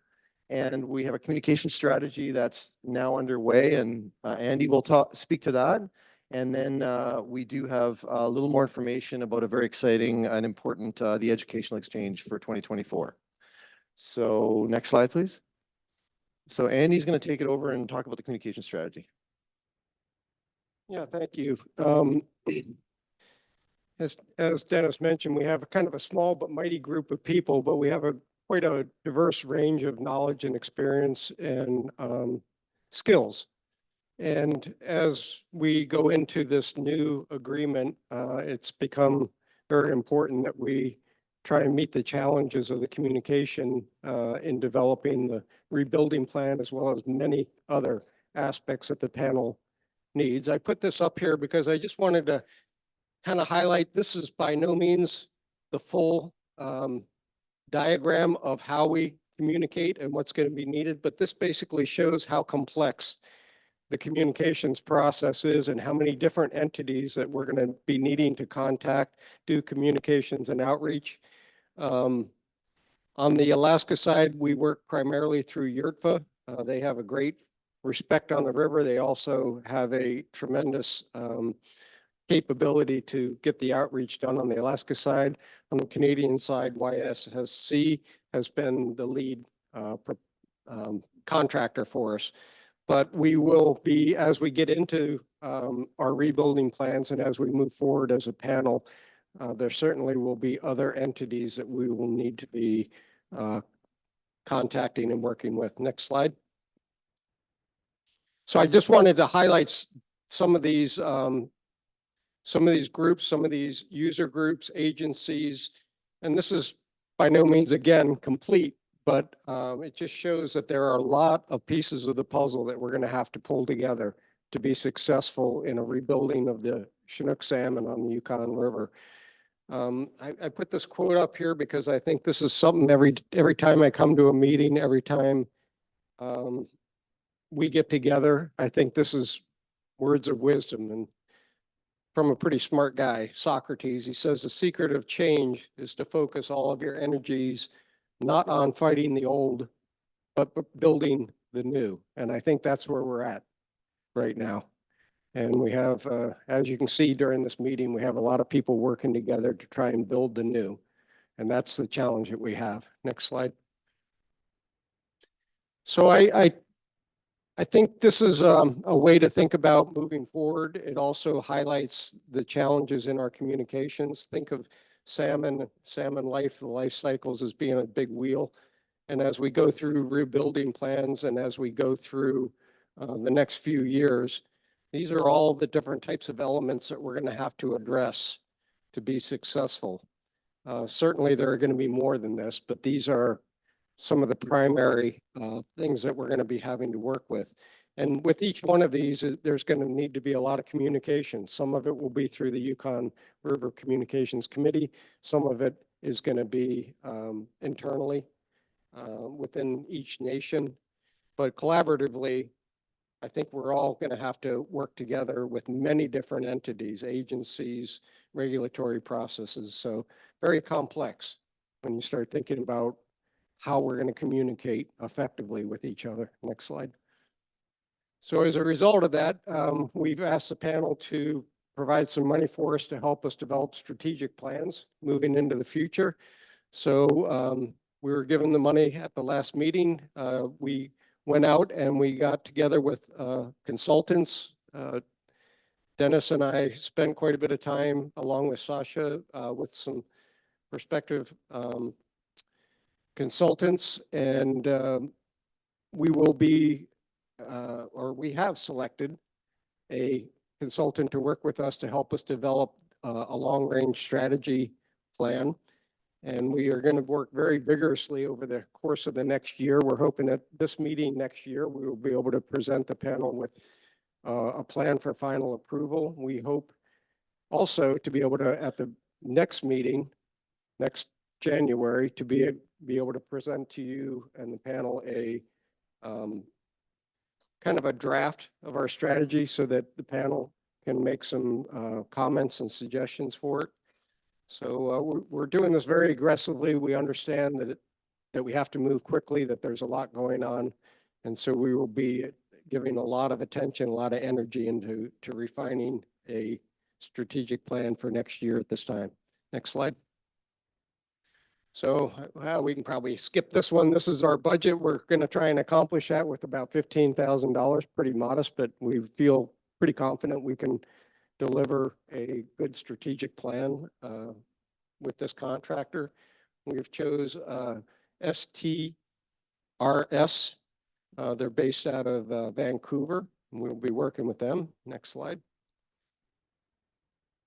And then I just have some if anybody has any questions or comments, a really important part of what we're doing is getting feedback from the panel and informally getting feedback from the public. A lot of the way we do our work is to listen to people at the panel meeting, both on official terms and also just kind of in the hallway. Those, as I said a little bit earlier, sometimes getting those aha moments happening over lunch or a quick conversation in the hallway. So as a public member, please feel free to contact any one of our members with thoughts, ideas, or concerns that you have, because we really need everyone to contribute in our efforts.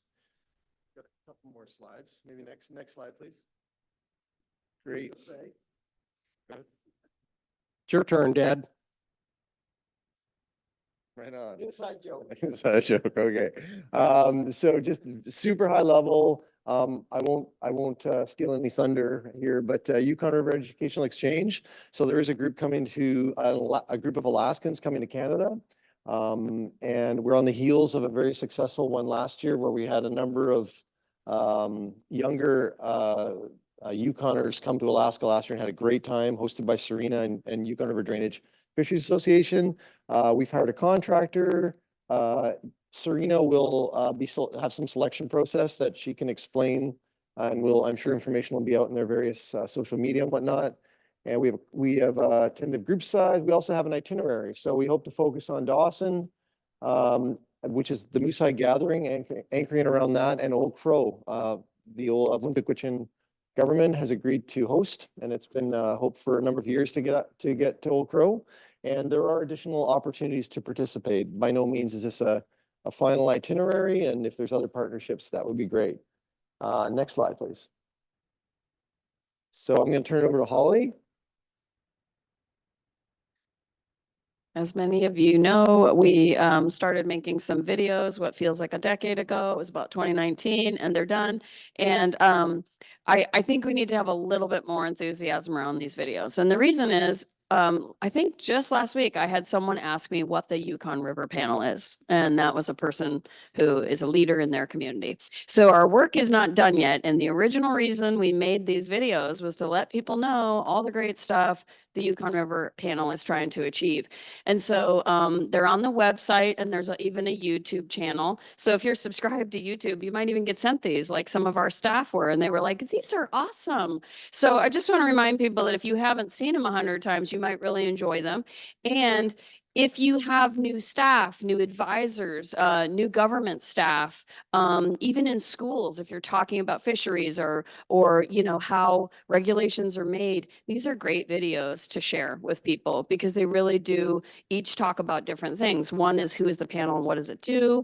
One that I'm in far too much talks about the assessment, so you get to see how the sonar at Pilot Station works. And there's a lot of graphics that really just kind of help understand how the stocks move. And then the one that I would like to have Sascha play for us and highlight is the Ed Exchange. And you know, I think there are still some people who are like, why do we need the Ed Exchange? And I think the perfect example of why we need it, and I've been able to see the beauty of the Ed Exchange, is that you may recall some of the very emotional exchanges yesterday from traditional fishermen, traditional knowledge holders sharing their experiences. And one of the things that's really worth pointing out is all that knowledge is very place-based. And so your truth, which is true, may look nothing like the truth of a village 500 or 1,000 miles up. And these Ed Exchanges, they take these knowledge holders and bring them together. And sometimes they're politicians or they're managers that go on these, or they're the biological staff that have just taken on this role at the panel. And to be able to be in a host community and learn this amazing amount of not just how fish affects people, but the cultural exchanges, what's going on in a community. I mean, you can't buy that kind of knowledge. So I really support the Ed Exchange. One day I hope to go on one instead of just being the welcoming committee when they arrive. But let's go ahead and just play that video. It's a 4-minute video. You will notice a few people in the room looking real windswept and interesting, and some a lot younger. So don't tease them too much, because otherwise they'll be mad I showed this.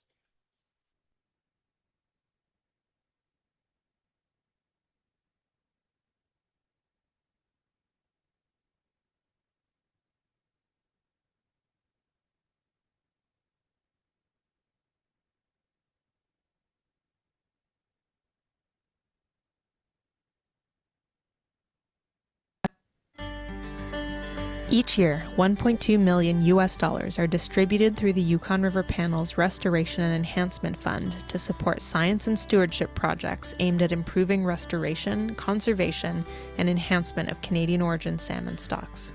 One of the longest-running educational programs supported by this fund is the Yukon River Educational Exchange Program, which began in 2002. Yukon salmon are a shared resource, and rebuilding their populations requires cooperation across a huge geographic area that is home to a diverse range of communities and cultures with different resource needs and uses. Of course, it's much easier to work together when we know and understand each other. So it's important for fishing families and other residents of the river to understand similarities and differences in the food, cultural, and economic significance of salmon for their neighbors. The Educational Exchange Program was created as a way to build relationships and expand knowledge on both sides of the border about the importance of conserving and restoring Yukon salmon, and to do that outside the setting of a formal Yukon River Panel meeting.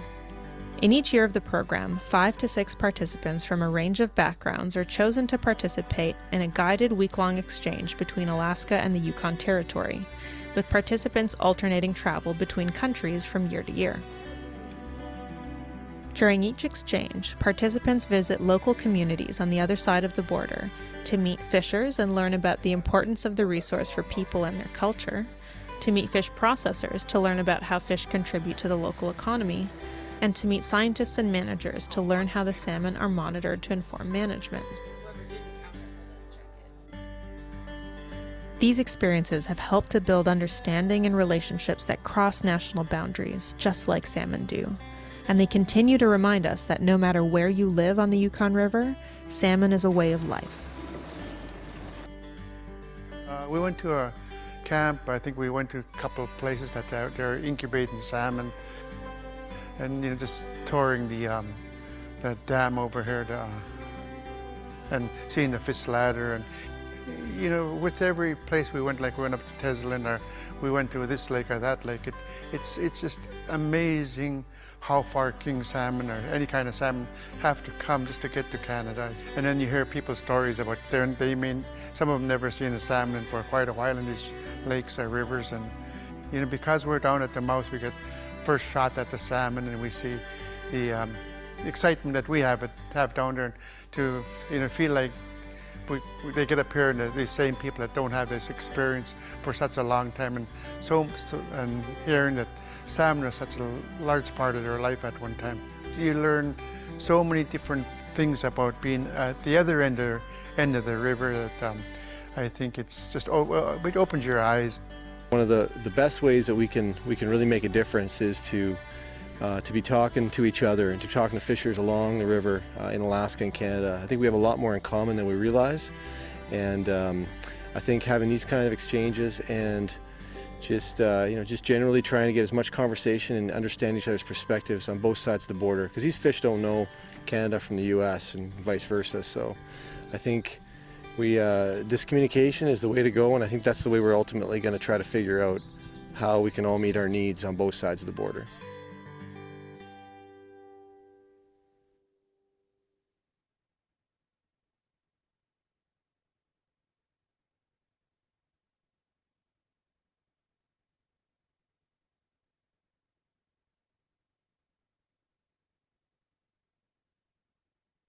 Thank you, Chair St. Holly, for your participation and additional information and comments.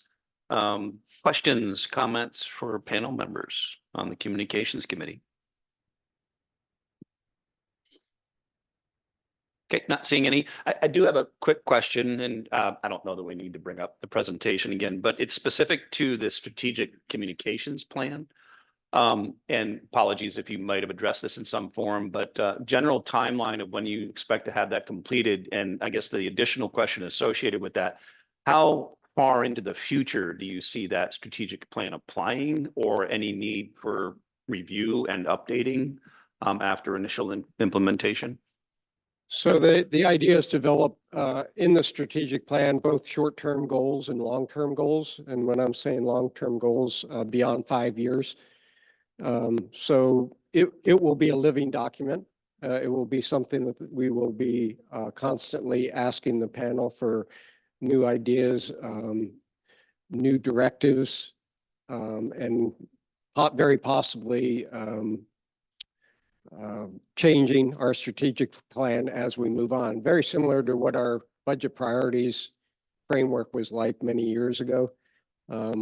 It serves a great purpose if we can focus on the near term, but we always have to keep the long term in view, because that's what we're after in the overall panel process, is a long-term view for fisheries for everyone on the Yukon River here. So I guess maybe the short answer to that from my perspective is that it will be a living document that we work for the panel, and it's up to panel to help us to develop those strategies and then implement that communication.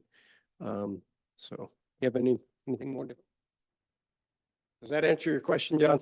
It does. Thank you. And I do have perhaps a brief follow-up in that regard too. And from the standpoint of trying to set some expectations in anticipation of the panel itself, that certainly once the initial draft of the plan is completed, the committee will be reporting out in that regard, and just kind of setting the stage for feedback and additional input from the panel, and to what extent that there might be the ability to accommodate that.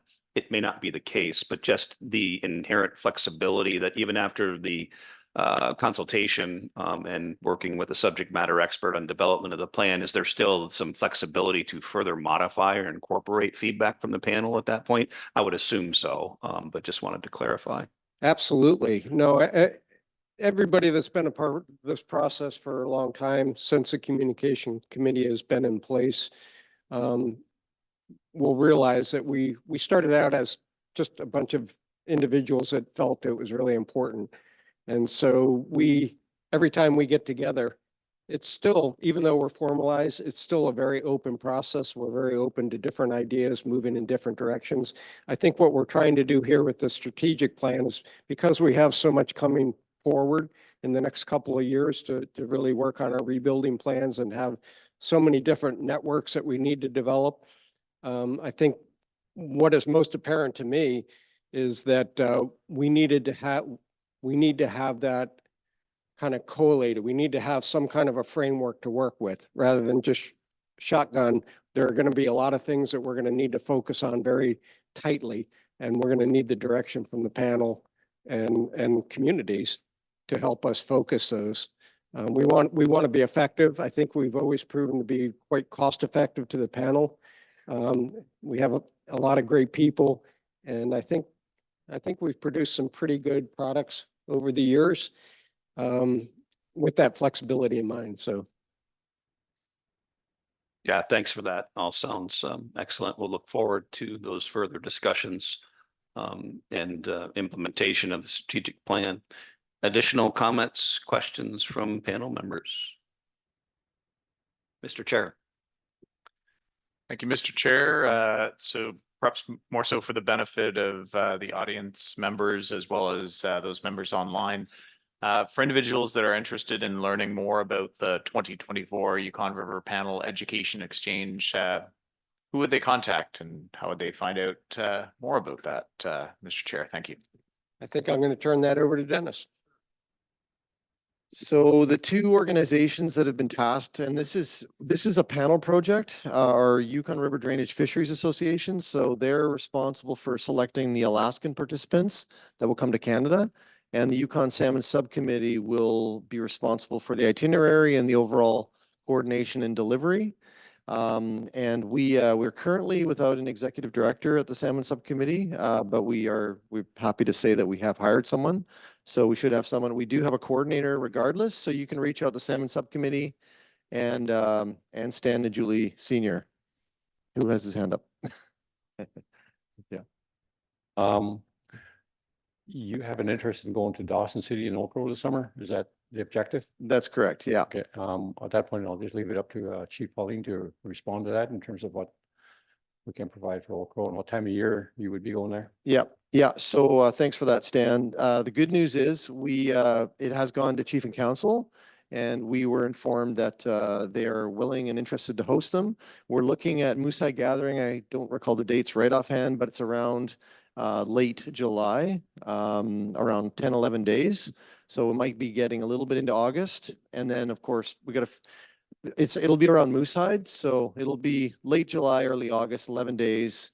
And we've reached out to both Trondeck, Gwich'in, and Dawson City government and Vunta Gwich'in, and things seem to be going very well. And we look forward to seeing you on the Porcupine. Stan and Sebastian, Mr. Chair.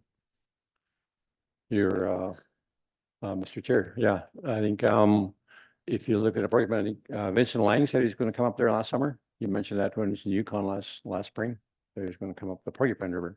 So I was looking forward to having a campfire with him on the Porcupine River, but he got busy, and he's suggesting that he come up this summer and align it with the communications committee in Old Crow and possibly the youth. I think that would be an awesome gathering if we can do that up in Old Crow and have a visit down to the trading post on the border and just have a look at that area. And yeah, it'd be fun. It'd be good educational for everyone. Great. Thanks for that idea, Stan. Sebastian, did you? Sorry, I'm chairing your meeting now. I just have the dates for the Moosehide gathering. That's all. It's the 25th to the 29th of July. Great. So bearing in mind that the Ed exchange, if it's going to catch the gathering, the trip to Old Crow needs to be on either side of that in some time. And that sounds like an exciting itinerary you're suggesting in Old Crow. And Sabrina, I'm sure everyone knows Sabrina, but she's in the back, Sabrina. So she'll be using all her various Yurtfa channels to get information out. Great. Any additional comments or questions from panel members? Okay, not seeing any. Thank you again, chairs and communication committee members for the excellent presentation. Look forward to all the great work you've been doing and hearing more in the future.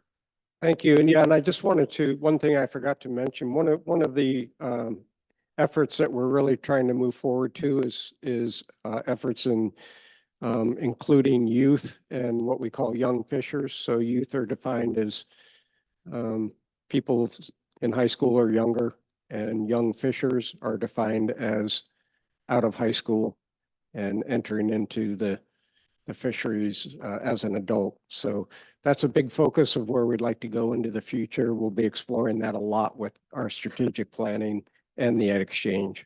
So for those of you online in Alaska, we need those young fishers. We had a great example yesterday of what we're trying to develop here. Thank you. Thank you again.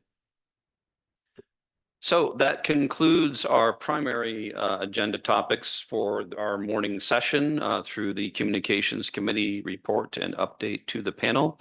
Mr. Chair, we continue to be a little bit ahead of schedule, and I know that we ended up having to move one of yesterday's agenda items, specifically the report on to the Yukon River Panel on the Bering Sea Pollock Fishery Salmon Bycatch. In that regard, I would suggest that perhaps we bring that report up a little sooner than the initial plan to bring it up in the afternoon session, so that we would have ample opportunity for our afternoon agenda topics and presentations. Mr. Chair. Thank you, Mr. Chair. So I concur with that suggestion to ensure that we're making best use of our time at our meeting session. So this is agenda item number 10 from our sessions on Wednesday, April the 10th. This would be the 2022 Bering Sea Pollock Salmon Fishery Salmon Bycatch Summary, and taking the form of the annual report to the Yukon River Panel, Mr. Chair. So please proceed. Thank you, Mr. Chair. And perhaps to clarify, given that we are ahead of schedule, once this report is completed and to be accommodating to our presenters that have been scheduled for specific timeframes. So in other words, they may not be here to give their presentations until this afternoon. That if we end up completing the presentation and any discussion of the panel prior to the noon timeline, we would break for lunch early and return as planned at the 1:30 timeframe. Could you embiggen that a little bit? I was looking for the opportunity to use that word. I'm so happy that I had that opportunity. Thank you. So one thing I do want to mention is that on this annual report, this is kind of a templated report that the panel requested 6-ish years ago, that both state and federal agencies in Alaska responded to that request from the panel to provide an annual summary report on the status of bycatch in the Bering Sea fisheries. I also wanted to mention that myself and Jim Murphy, who is listed on the agenda item, we are the ones that coordinate to develop this annual report. This report is contained in the JTC report, as well as some additional, the annual JTC report, as well as some additional information within the JTC report itself concerning bycatch in the Bering Sea fisheries. And lastly, both myself and Jim Murphy, in addition, in more recent years, Ellen Yasumi-Ishii has also been assisting with review and inclusion of any additional information or clarification on this annual report. She's been a welcome addition in that regard. But that none of us are directly involved with the National Marine Fisheries Service, nor the North Pacific Fisheries Management Council. That is the body that regulates and governs the activities of those fisheries within the Bering Sea.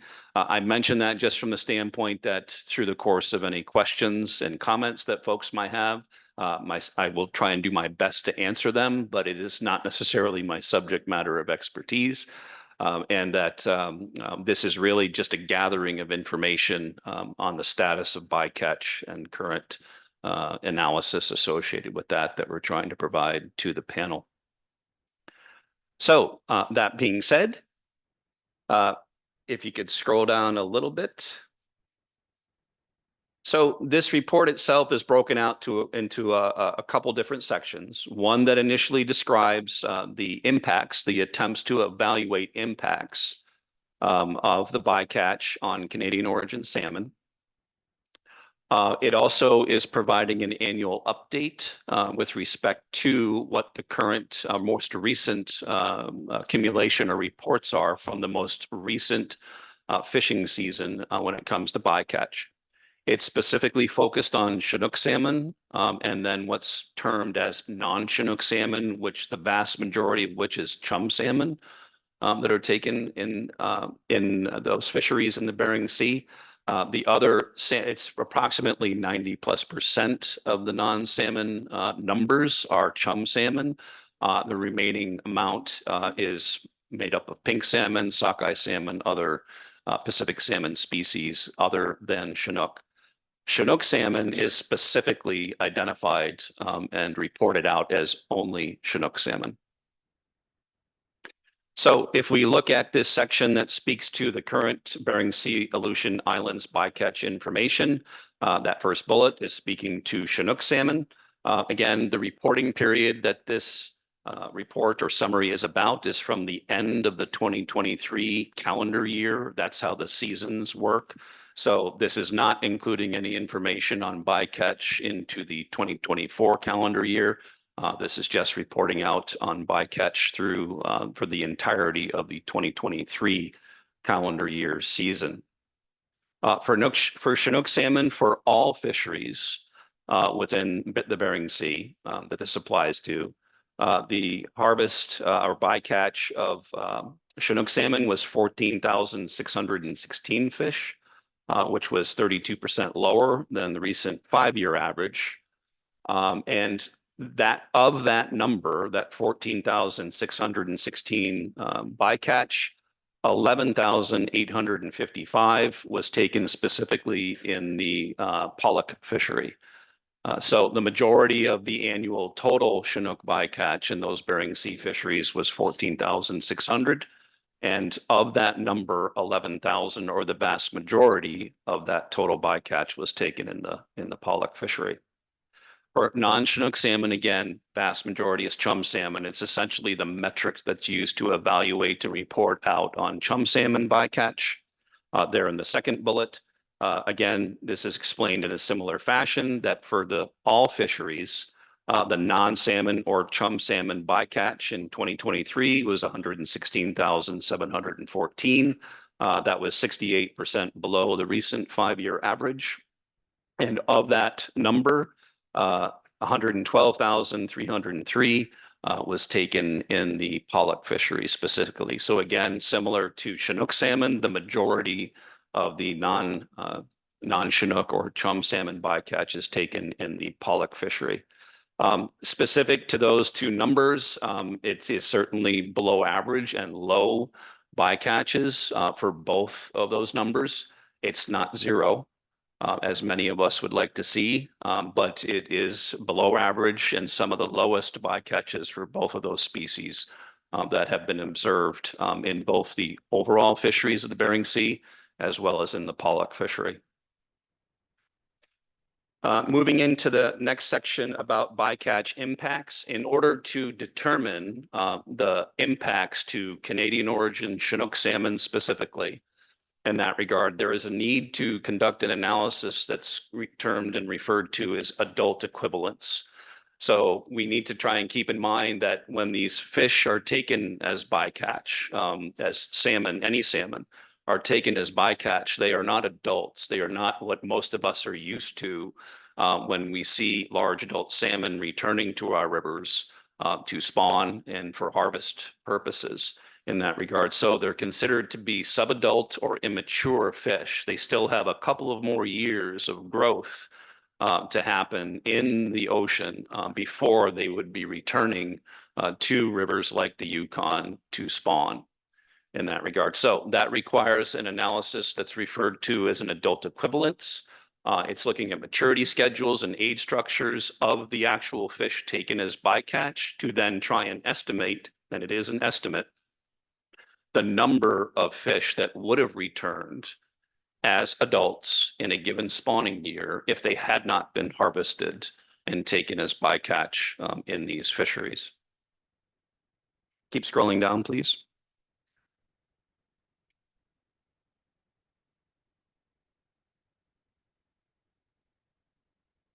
So this information then goes into some of the management structures associated with the regulation of bycatch within those fisheries. Management is governed by what's termed a fisheries management plan, or an FMP, that is in place for fisheries in that regard. That information can be found at the following link in detail to the current, and as any fishery management plans are updated, can be found in that link. Then specific to bycatch, which is a component of those fishery management plans, scroll down a little bit. There's two primary regulations that have occurred over the past decade plus concerning, very specifically focused on bycatch regulations for Chinook salmon that were intended to reduce the bycatch of Chinook salmon in the Bering Sea fisheries. The first was Amendment 91. You can see is in this specific bullet right here. There's a link to the full amendment and the regulatory structure of that amendment within the document. That was implemented in 2011. And what Amendment 91 did is implemented bycatch caps for Chinook salmon that was divided out down to individual sectors and vessels within that fishery, as well as an incentive plan, for lack of a better term, associated with those caps that would encourage individual vessels, processors, et cetera, to do everything they can to avoid and minimize the bycatch of Chinook salmon specifically. Subsequently, in 2016, Amendment 110 was implemented. Amendment 110 built off of that existing cap structure for bycatch by developing a AYK, or Arctic Yukon Kuskokwim specific abundance index that looks at the annual abundance trends of Chinook stocks in Norton Sound, Canadian origin, specifically Canadian origin Chinook in the Yukon River, as well as Chinook salmon in the Kuskokwim River. So those are the three primary areas within Arctic Yukon Kuskokwim with Chinook salmon populations. Amendment 110 developed a threshold below which is indicative of low abundance in those three different systems. And at that, if the abundance index is below, calculated to be below that threshold in a given year, for the coming fishing season in these fisheries, there will be lower caps associated with bycatch, again, specific to Chinook salmon. So that's why I say it builds off Amendment 110, built off the existing cap structure for bycatch to implement even lower caps based on the expectation and status of low abundance or not. If it's above the threshold, there's not lower caps. Below the threshold indicating low abundance, then it's at the lower caps, and that's how the entire bycatch is regulated for the coming seasons. For the past several years, that abundance index, unsurprisingly, has been below that threshold. So the bycatch is being regulated on the basis of those lower cap requirements associated with Amendment 110 for several years now. So again, referencing the bycatch method impacts, what I kind of explained with respect to the AEQ. I won't review that much more, but certainly can address any additional questions that panel members might have on that. But I'd like to scroll down to our tables. So go ahead and please keep scrolling down so I can explain the structure of those tables. They're at the end of the document. Yeah, it's being cut off there a little bit. Thank you. Perfect. So there's two tables included in this report. The first table that's being shown here on the screen and online is the historical numbers of bycatch from both all fisheries as well as just the Pollock fishery. And it's broken out between Chinook salmon and non-Chinook or chum salmon, as well as being broken out by the two different seasons. There's an A season and a B season in the fishery that divides out a given calendar year or a given season, and then the total bycatch for the entire season. So again, not to go through all of this in detail, but it's a table that goes from 1991 through the most current year in 2023. And you will see that the numbers that are listed in the 2023 year at the bottom of the table correspond with the numbers that I spoke to earlier in the description of this document. Scroll down to the next table.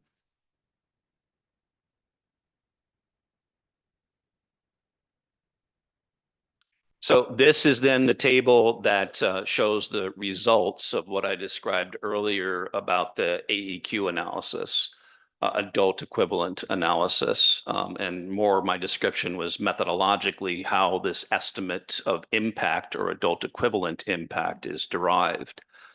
This, again, is specific to Canadian origin Chinook salmon. So the AEQ analysis is conducted and addresses multiple different stocks. This is just the information associated with Canadian origin king salmon. So as you'll see, the table goes back to 1994 when the first analysis of AEQ was conducted for Chinook salmon bycatch. And it ends in 2021. It is not updated on an annual basis by the National Marine Fisheries Service. It is updated as directed or requested for regulatory purposes through the North Pacific Fishery Management Council.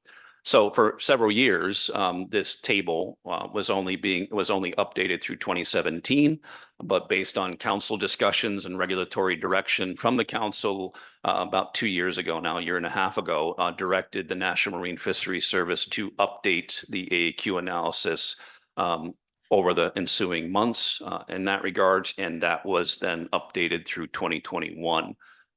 If folks may recall from our meeting in Whitehorse last year, panel meeting in Whitehorse last year, we did get a last minute opportunity to update the AAQ table and AAQ information in this report over the course of the meeting. It was kind of a rush, but I was glad we had that information. But there's no additional analysis that's been conducted since that time. So this is the same table that was contained in the Bycatch report to the panel from last year.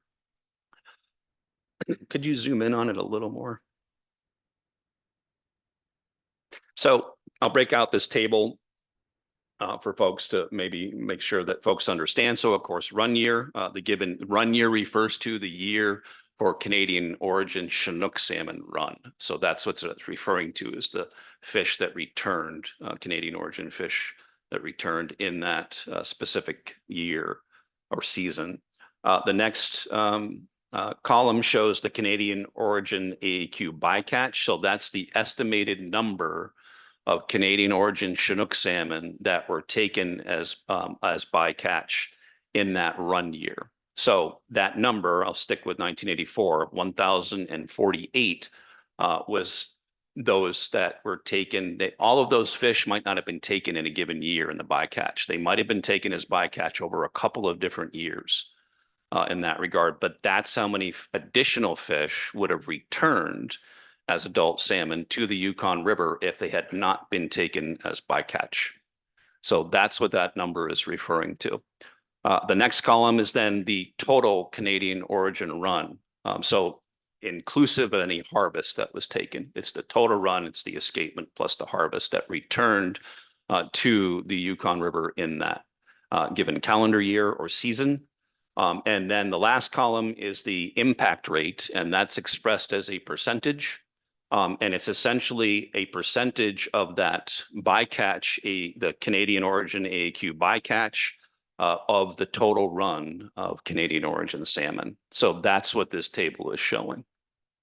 And again, it's been updated through 2021, showing both the bycatch that came from the Canadian origin stock, the total Canadian origin run, and that percentage impact rate in that given year, all the way through 2021. You can just scroll down to the bottom there.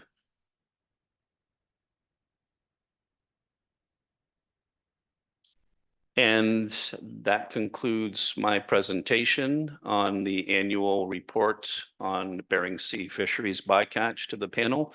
Be happy to try and address any questions or comments that panel members have. Tim.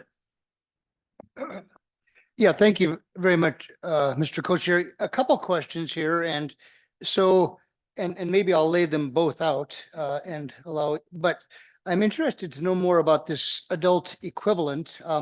I did some quick math, and maybe I wasn't using the right technique here, but based on my math, it appears that the adult equivalent is somewhere between 1.8% and about 6% of the number of fish caught. So in other words, at 1.8%, it would roughly mean that you would catch 100 juveniles or near juveniles and 1.8, and you'd only end up with 1.8 adults out of that. So I'm curious to know if I'm doing that calculation correctly and how that's derived. And also, is this accepted science? Is this change over the time? Is it reviewed?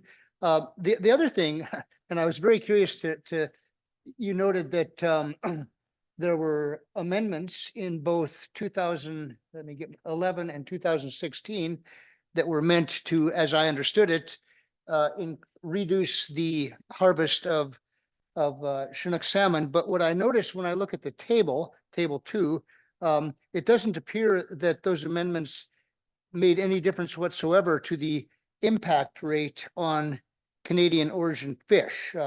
So I'm curious to understand more about that. You know, I mean, how effective do we consider these amendments to have been? I mean, yes, the number of fish captured went down, but of course the runs were going down. So perhaps the more important consideration is impact rate, and those amendments don't appear to have had much effect on those. So yeah, thank you for the time, and I'd appreciate knowing more about those things. Yeah, thank you, Tim. Great questions. I might ask for some clarification on your first question, but maybe I'll address the second component of your question first, because I'm grasping that much better. So when it comes to the AEQ analysis, there's an inherent uncertainty that's why I expressed it. It is expressed as an estimate.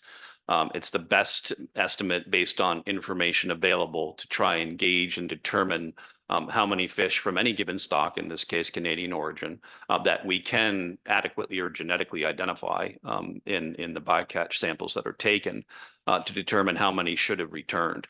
What's always going to be an inherent uncertainty within that analysis is that, again, when a specific fish is taken in the bycatch and you can determine, say, the age of that fish when it's sampled and so on. You can take genetic analysis to determine the stock of origin.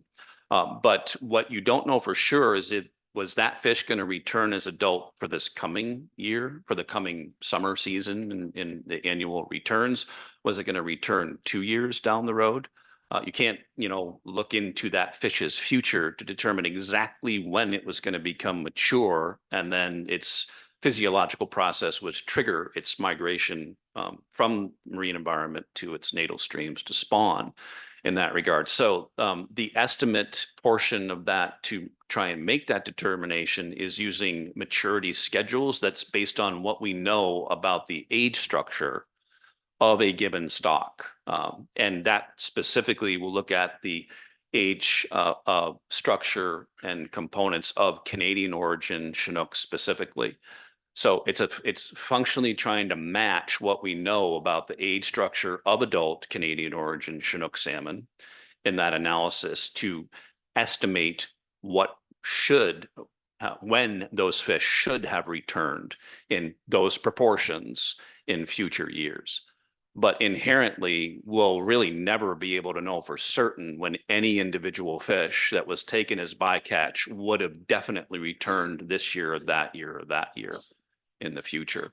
So that's where it's very much an estimate and is uncertain, but it is the best information available to try and make a determination of what the impact is on specific stocks like Canadian origin kings.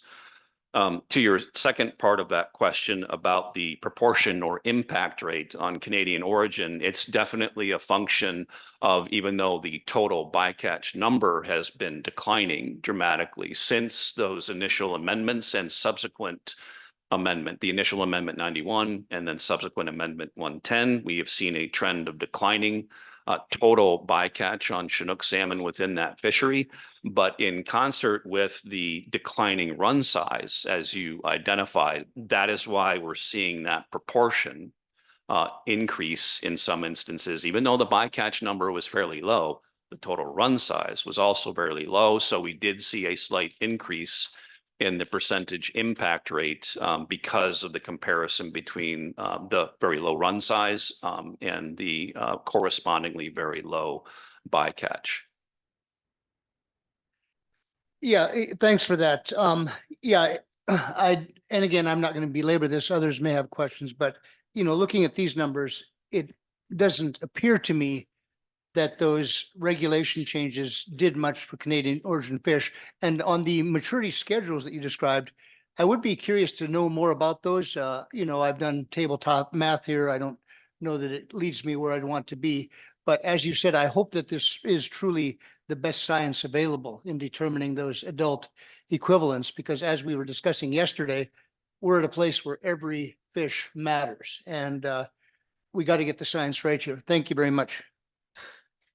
So, and again, my subject matter expertise on the specific details is fairly limited. I think it would maybe require some additional input from the actual scientists that are conducting that analysis. So I want to be. Does the JTC have that information? No, that would be the National Marine Fisheries Service specifically. That is the body that would be, and the fishery scientists that work for NMFS that conduct that analysis. Those would be the subject matter experts. Perhaps for future meetings, we could schedule a presentation just to understand that better. That would be appreciated. Thank you. Yeah, thanks for the comment. And I don't know if I fully addressed your initial question about the analysis, I think. Yeah, well, again, I'm kind of taking up more than my share of the time here, but yeah, I just want to understand all of this better. I mean, for example, you mentioned Kuskokwim. I mean, so I'm assuming that a lot of genetic analysis must be undertaken on these juveniles to apportion them and assign them to their drainages, Yukon, Kuskokwim, whatsoever. I mean, it'd be nice just to get the whole picture. I don't know that we've got time for that today, but I think it is a really important issue. And, you know, in terms of really coming to grips with this marine bycatch issue, I think, you know, we really need to delve into this. Thank you. Yeah, no, I appreciate that. And thanks for reiterating the question. So I think in that context, and your point in inquiry or request for additional information is well taken in that regard, but maybe clarify on the 3-system or 3-area index as it's referred to. That's a part of Amendment 110. That's not necessarily looking at a genetic analysis. It's strictly looking at the abundance of those individual stocks in Norton Sound, Canadian origin, and Kuskokwim. And then it's developing an index of relative abundance from year to year of those 3 combined stocks. So there's no need to conduct any kind of genetic analysis in that regard. It's strictly just identifying what the abundance index is on an annual basis for those stocks. And then that threshold that's been defined in Amendment 110, if that index is below that threshold, it triggers regulatory action of lower bycatch caps for the coming fishing season in the Bering Sea. Yeah, again, but at some point, someone must have done some sort of an apportionment to assign a certain number of fish to the Yukon River, for example. I mean, what I'm getting from this is that not all of the Chinook that are intercepted in the are destined for the Yukon River, and of course, of those that are, not all are destined for Canada. So there had to have been an analysis conducted to come up with those numbers. Yeah, there's analysis conducted for the index, absolutely. And yes, it doesn't include even every single AYK Arctic Yukon Kuskokwim Chinook stock. It is substocks such as Canadian origin is a substock of total Yukon.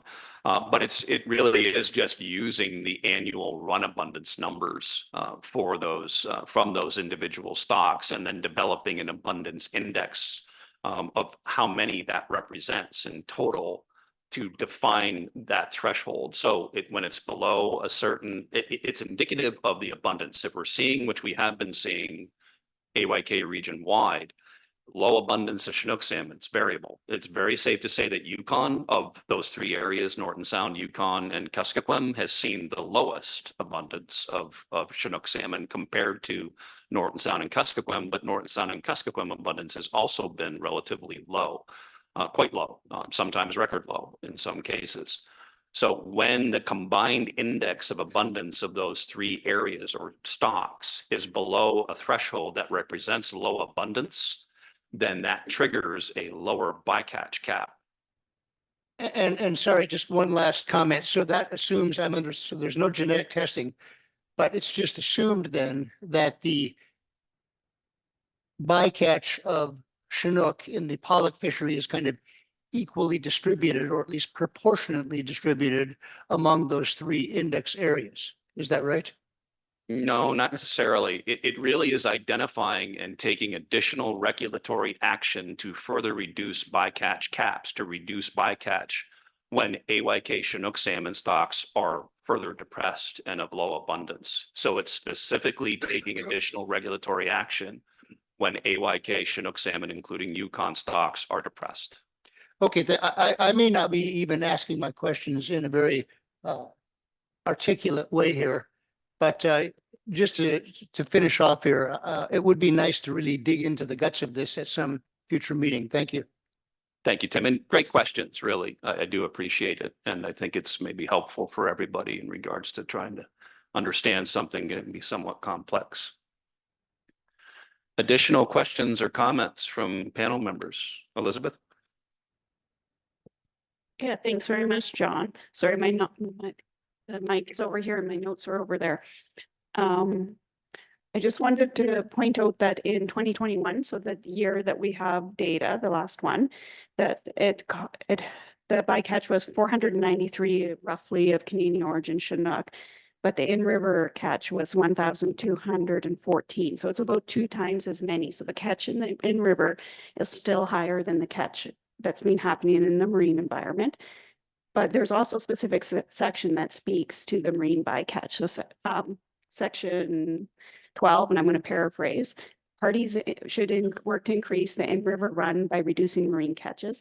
And it includes a requirement with the shall word, which I know Tim likes his shalls, means it needs to be done. And it's to ID, quantify, and reduce catches. So it's great to have this updated information. So thank you for providing that. But we should be getting it every year. And we should also be getting it for Canadian origin chum and coho as well, so that we could do add-out equivalents of them and see what kind of impact that's having as well. So thank you for the updated chart, but just wanted to point out that requirement as well. So thank you. Yeah, thanks for that. Thanks for those comments, Elizabeth. It's appreciated. Go ahead, Sebastian. I did want to mention that we do have some more hot off the presses information from the recent council meeting that I coordinated with Ellen to provide. So I'll speak to that in a moment, but certainly want to provide opportunity for more questions. Sebastian, Ragnar, did you have, or Virgil? Virgil, yeah. Okay, Ragnar. Virgil actually had his hand up before me, so. Go ahead, Sebastian, then Virgil. You okay, Virgil? Okay. He had his hand up first and I was feeling bad for him.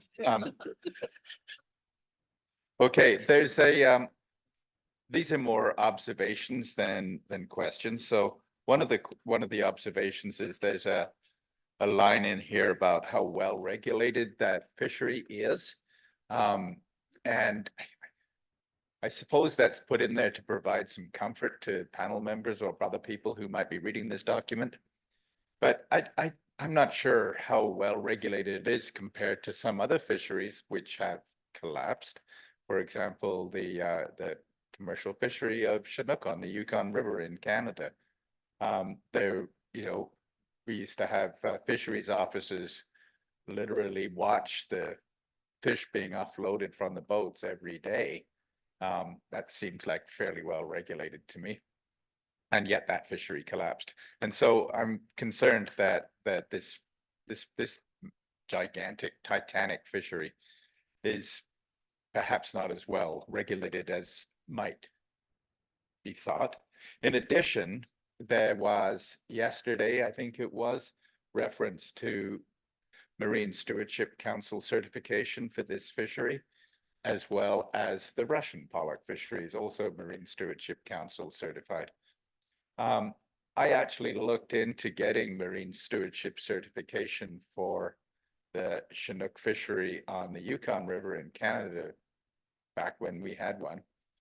And when I found out that the Chinook fishery on the Yukon River in Alaska was certified, I dug into that a little bit and I was shocked to find out that despite the fact that it was clearly not sustainable, in fact, it's collapsed now, it was still certified, and I believe it is still certified.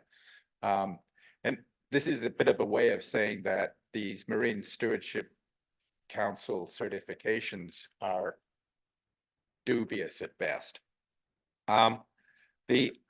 The other thing that, you have drawn attention to the fact that the recent reduction in bycatch numbers parallels the reduction in the size of the stock. And there's an attempt to account for that in the table that's up on the wall right now. But I would also observe that the percent has actually been creeping up.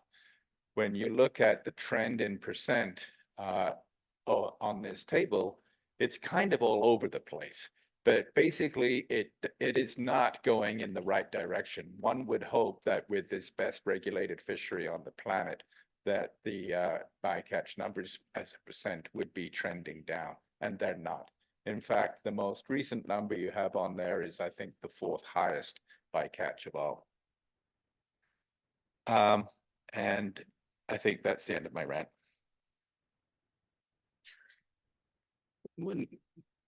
I wouldn't say that as a rant. That was informed and good comment and questions. Okay, I'll probably I would have ranted if I hadn't stopped. So thank you for that, Sebastian. And one thing I guess as a maybe clarification and in the context of what you observed on the numbers themselves is that I think this is something that I know I've not struggled with, but thought about quite a bit, is that to what extent does the bycatch information, is it representative of abundance of salmon in the marine environment in some form? So do the trends that we see here, not just on individual stocks, but even on total bycatch, is that driven by, or to what extent is it driven by the actual total abundance of those species in the Bering Sea in general? And again, it's recognizing the methodological limitations of the AAQ analysis in particular, and that never really being able to know exactly which year or subsequent year that any bycatch caught salmon would have returned as adults in that regard. But the trend that both you and Tim were identifying in the increasing proportion with declining run size is indicative that it doesn't represent the abundance of at least Canadian origin Chinook salmon in the Bering Sea, because it's not following that trend. And that's strictly an observation. There's not much in my mind that implies, but in that regard, besides that, perhaps the bycatch amount is not directly linked to the abundance of any given stock or Canadian stocks in the Bering Sea that are susceptible to bycatch. Right. And I think that ultimately, once the Yukon River Chinook salmon have completely disappeared, so too will the bycatch. Additional comments from or questions from Ragnar? Sorry, from Virgil. Thank you. I have a simple question.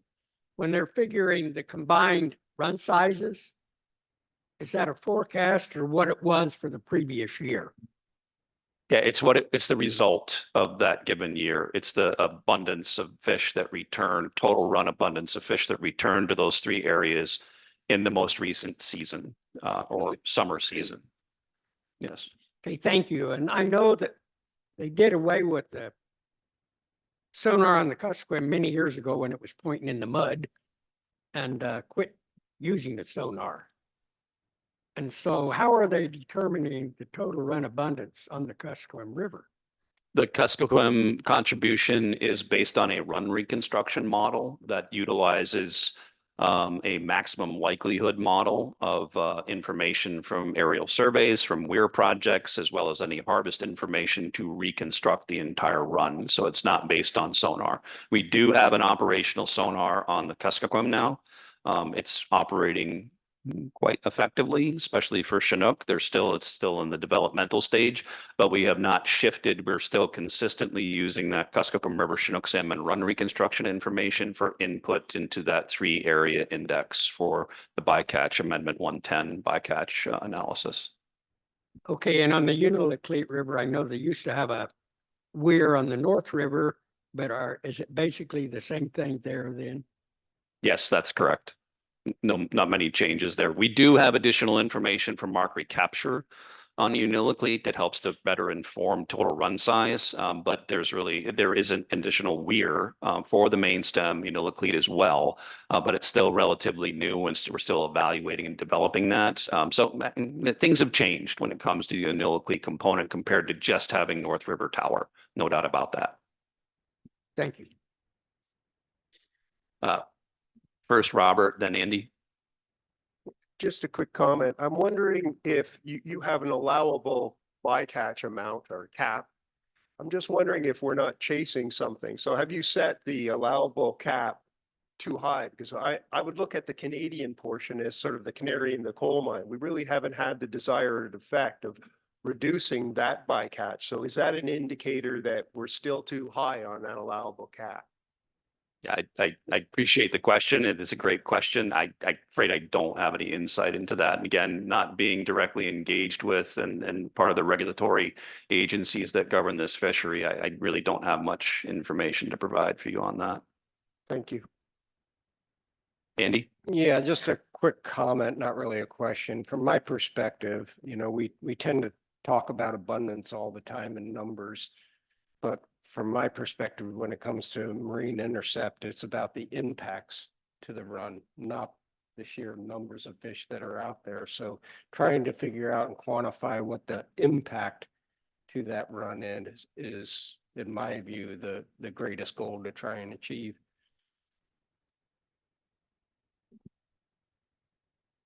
Any additional comments or questions from panel members? Mr. Chair. Thank you, Mr. Chair. Just hopefully a brief question, but it pertains to the previous table. And I'll acknowledge that there is a lot of information that's being presented. If we could bring it up on screen. It's coming slowly. Oh, wow. Not that far previous, but the slide previous that shows numbers of Chinook salmon. Great, thank you. It may be too difficult to see in the room, but I'm just curious, looking at this myriad of information, it would appear that the majority of Chinook salmon bycatch is occurring in the A season Pollock fishery compared to the B season Pollock fishery. And then when comparing that against the non-Chinook salmon bycatch, the majority of non-Chinook salmon bycatch occurs in the B season Pollock fishery versus the A season Pollock fishery. So I'm just curious, are you able to give us some insight as to why that might be happening? Is there an inverse relationship there, or is it simply by chance, Mr. Chair? Thank you. It's an excellent question. I'm afraid I don't have any specific insight into what might explain that in that regards. Suffice to say, I'm sure there probably is an answer to it. You've got me curious myself. Perhaps we could try and follow up with some additional information to that effect. Virgil, then Tim. That caused me to ask something I wasn't going to ask, but if you look at the year 2000 and 2008, 2007 was the highest bycatch ever recorded. And then in 2008, it went down to almost nothing compared to what it was in 2007. And so that makes me think of, I think, 1990 when we got a report from Helen's predecessor when we were, in negotiations. I can't remember his name, but he gave us a report, and it was right after they Americanized the trawl fishery, because it was before when they did the 200-mile limit, then they made joint venture fisheries, and so they had to have an American partner. Then it got totally Americanized, I think, in 1989.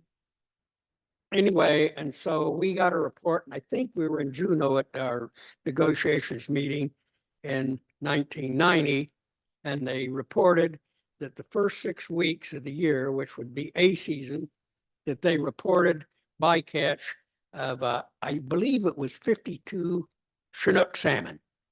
And then a year later, the same person gave us a report with observers on, but the first time they had observers, it wasn't 100% observers. I think it was one observer per vessel.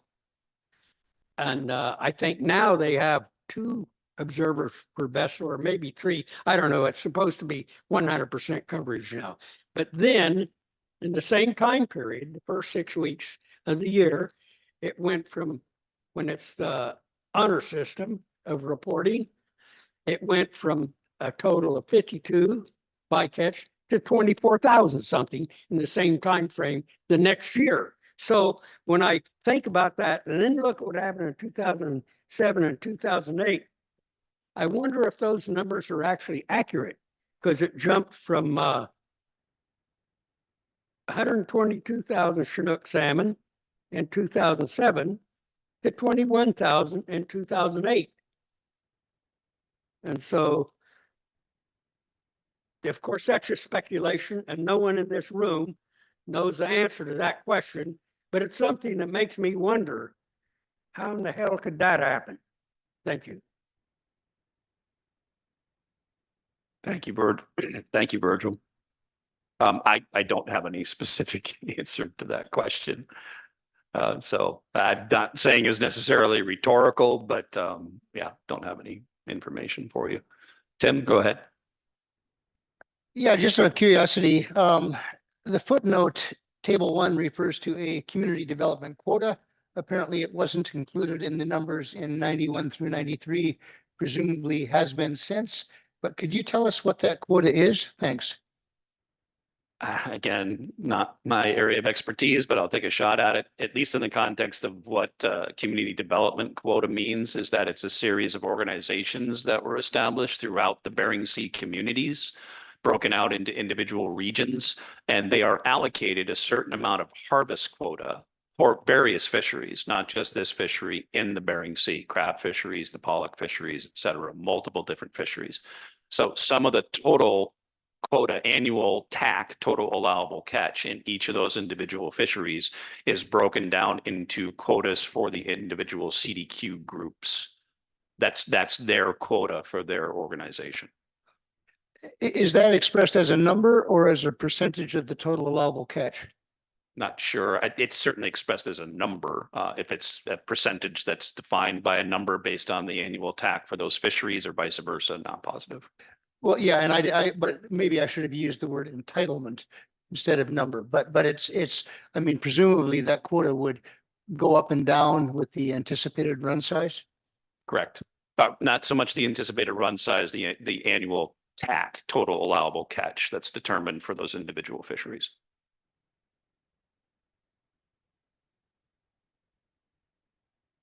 Any additional comments or questions?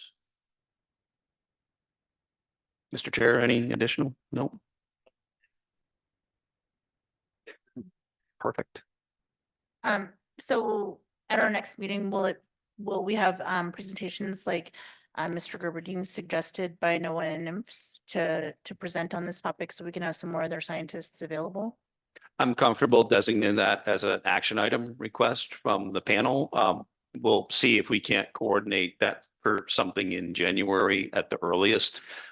Won't make any commitments based on what the availability is of, say, NIMFS or NOAA staff to be able to respond to that. But as soon as possible, we'll certainly make that attempt.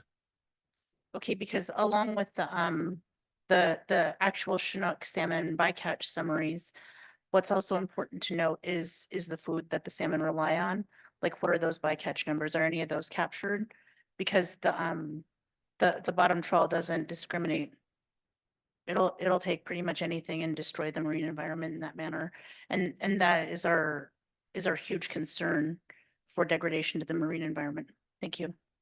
Yeah, thank you. That additional information beyond just the actual salmon bycatch. Yep. Thank you for that clarification. Andy? Yeah, thank you. I know we're not talking about chum salmon or any chum salmon, but I think it's relevant. Maybe I'd like to ask that we also get a report on the most current information on summer and fall chum interceptions in the marine bycatch and beyond the Pollock fleet. So I guess to be clear, area M, any information we have on genetics, any or other information would be really important. The reason I bring that up is because those two stocks, well, certainly the Canadian fall chum are of great concern. But additionally, the summer chum stocks, although not Canadian, are going to play a vital role in our rebuilding plan for food security within portions of the Alaska drainage. So I think it's really important for us to understand what's happening there as well. So those are requests for more information too. Thank you. If I may, Mr. Chair, real quick. I also did want to mention that given the council has been, and I referenced this, and I do have information from Ellen, but it's a lot to absorb. So I'm going to need to take some time to absorb that. No, thank you nonetheless, Ellen. Much appreciated. Very helpful. But suffice to say, I would like to suggest, and I imagine that there would be no concerns in this regard, of incorporating additional chum salmon information into the annual bycatch report based on recent council action for subsequent reports next year. Mr. Chair. Thank you, Mr. Chair. And just a quick follow-up on that point. I know that when the panel previously received some preliminary information on Canadian origin chum salmon bycatch in the Bering Sea, Aleutian Island groundfish fisheries. There was a request from the panel to receive subsequent future presentations, and I understand that there's some additional analytical work required to support provision of that information in a coherent manner to this process. So all to say, there is an outstanding tasking in respect of that topic, Mr. Chair. Thank you. Yes, and I would look to the interest in additional presentations, information about this topic in general to incorporate that component of status of any of those additional analysis and or results if they've been completed at the time of presentation to the panel, as well as updating the annual report to the panel to reflect that new information, et cetera. So I would say all of the above, Mr. Chair. Any additional comments or questions? Okay, seeing none, we are right about on time here, a little past noon. So we'll go ahead and break for lunch. Again, an hour and a half. Returned to the records at 1:30 p.m. Thank you.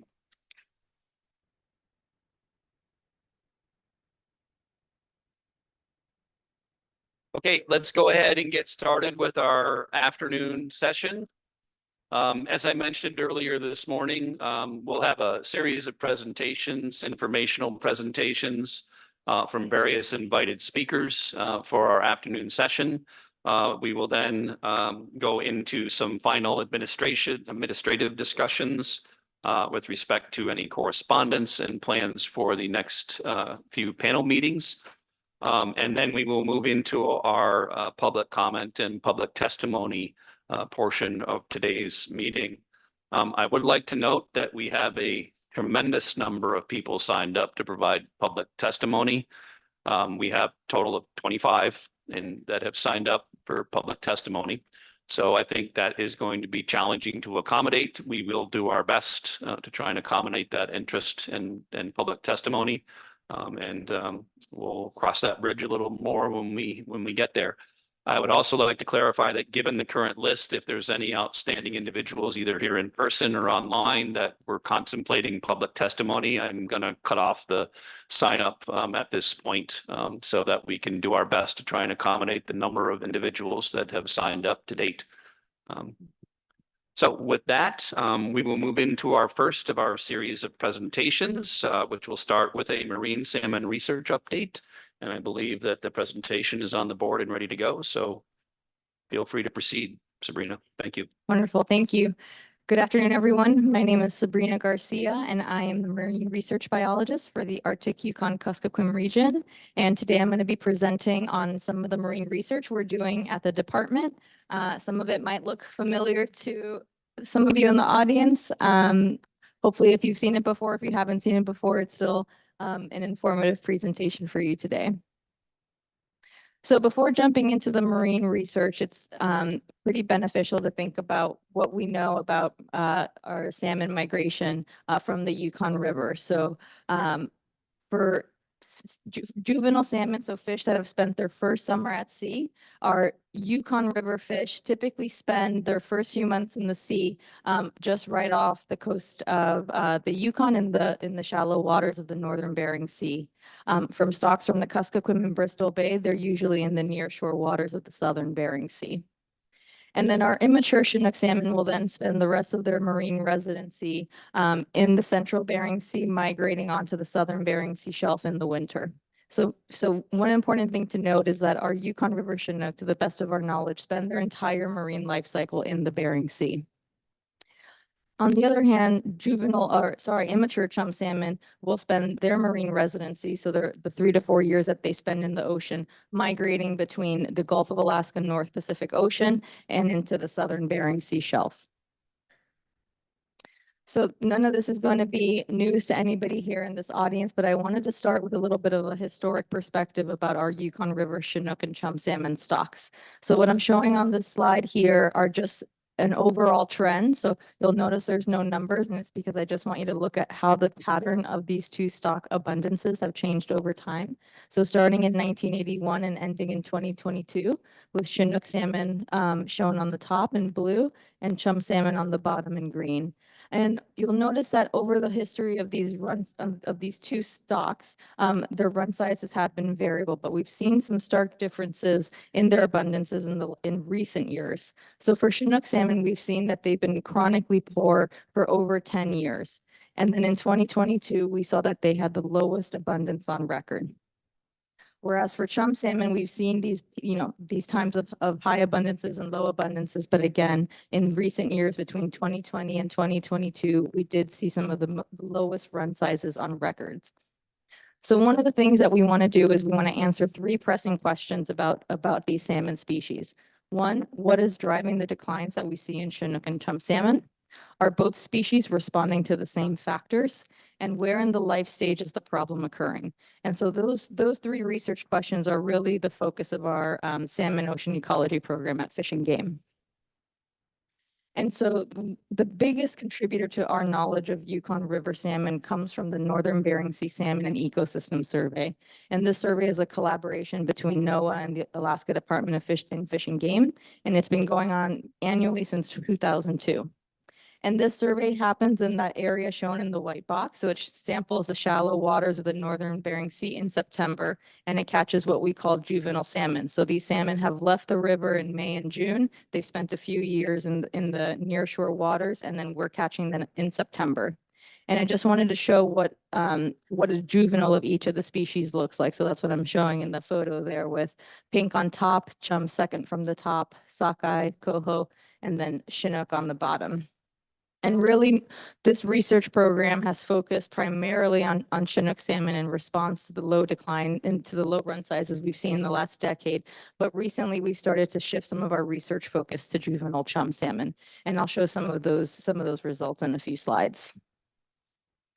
And so probably one of the most important products we get from this survey is an estimate of juvenile Chinook salmon abundance. So when we go out and do our survey, we catch these juvenile Chinook salmon, we take a fin clip, we get genetics, and we're able to determine what stocks these Chinook salmon are from. And these predominantly, they're usually from the Yukon River. On average, about 90% of the juvenile Chinook we catch are Yukon origin.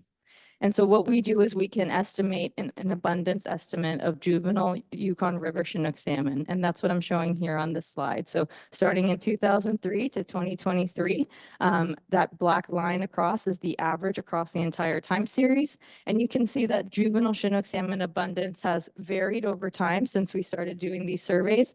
But what I really want to draw your attention to is that in the last 6 years, we've had below average juvenile Chinook salmon abundance estimated from these surveys.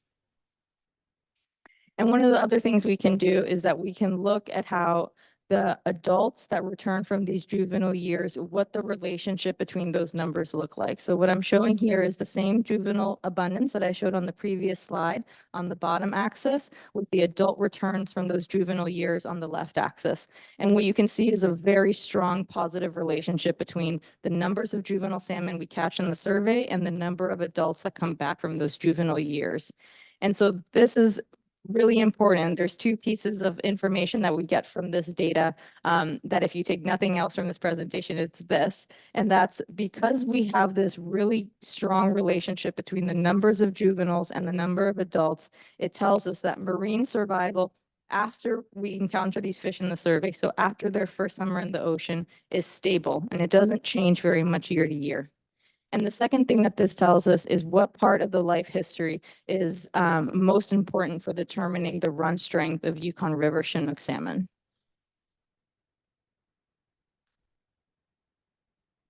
And I lost my mouse. So there we go.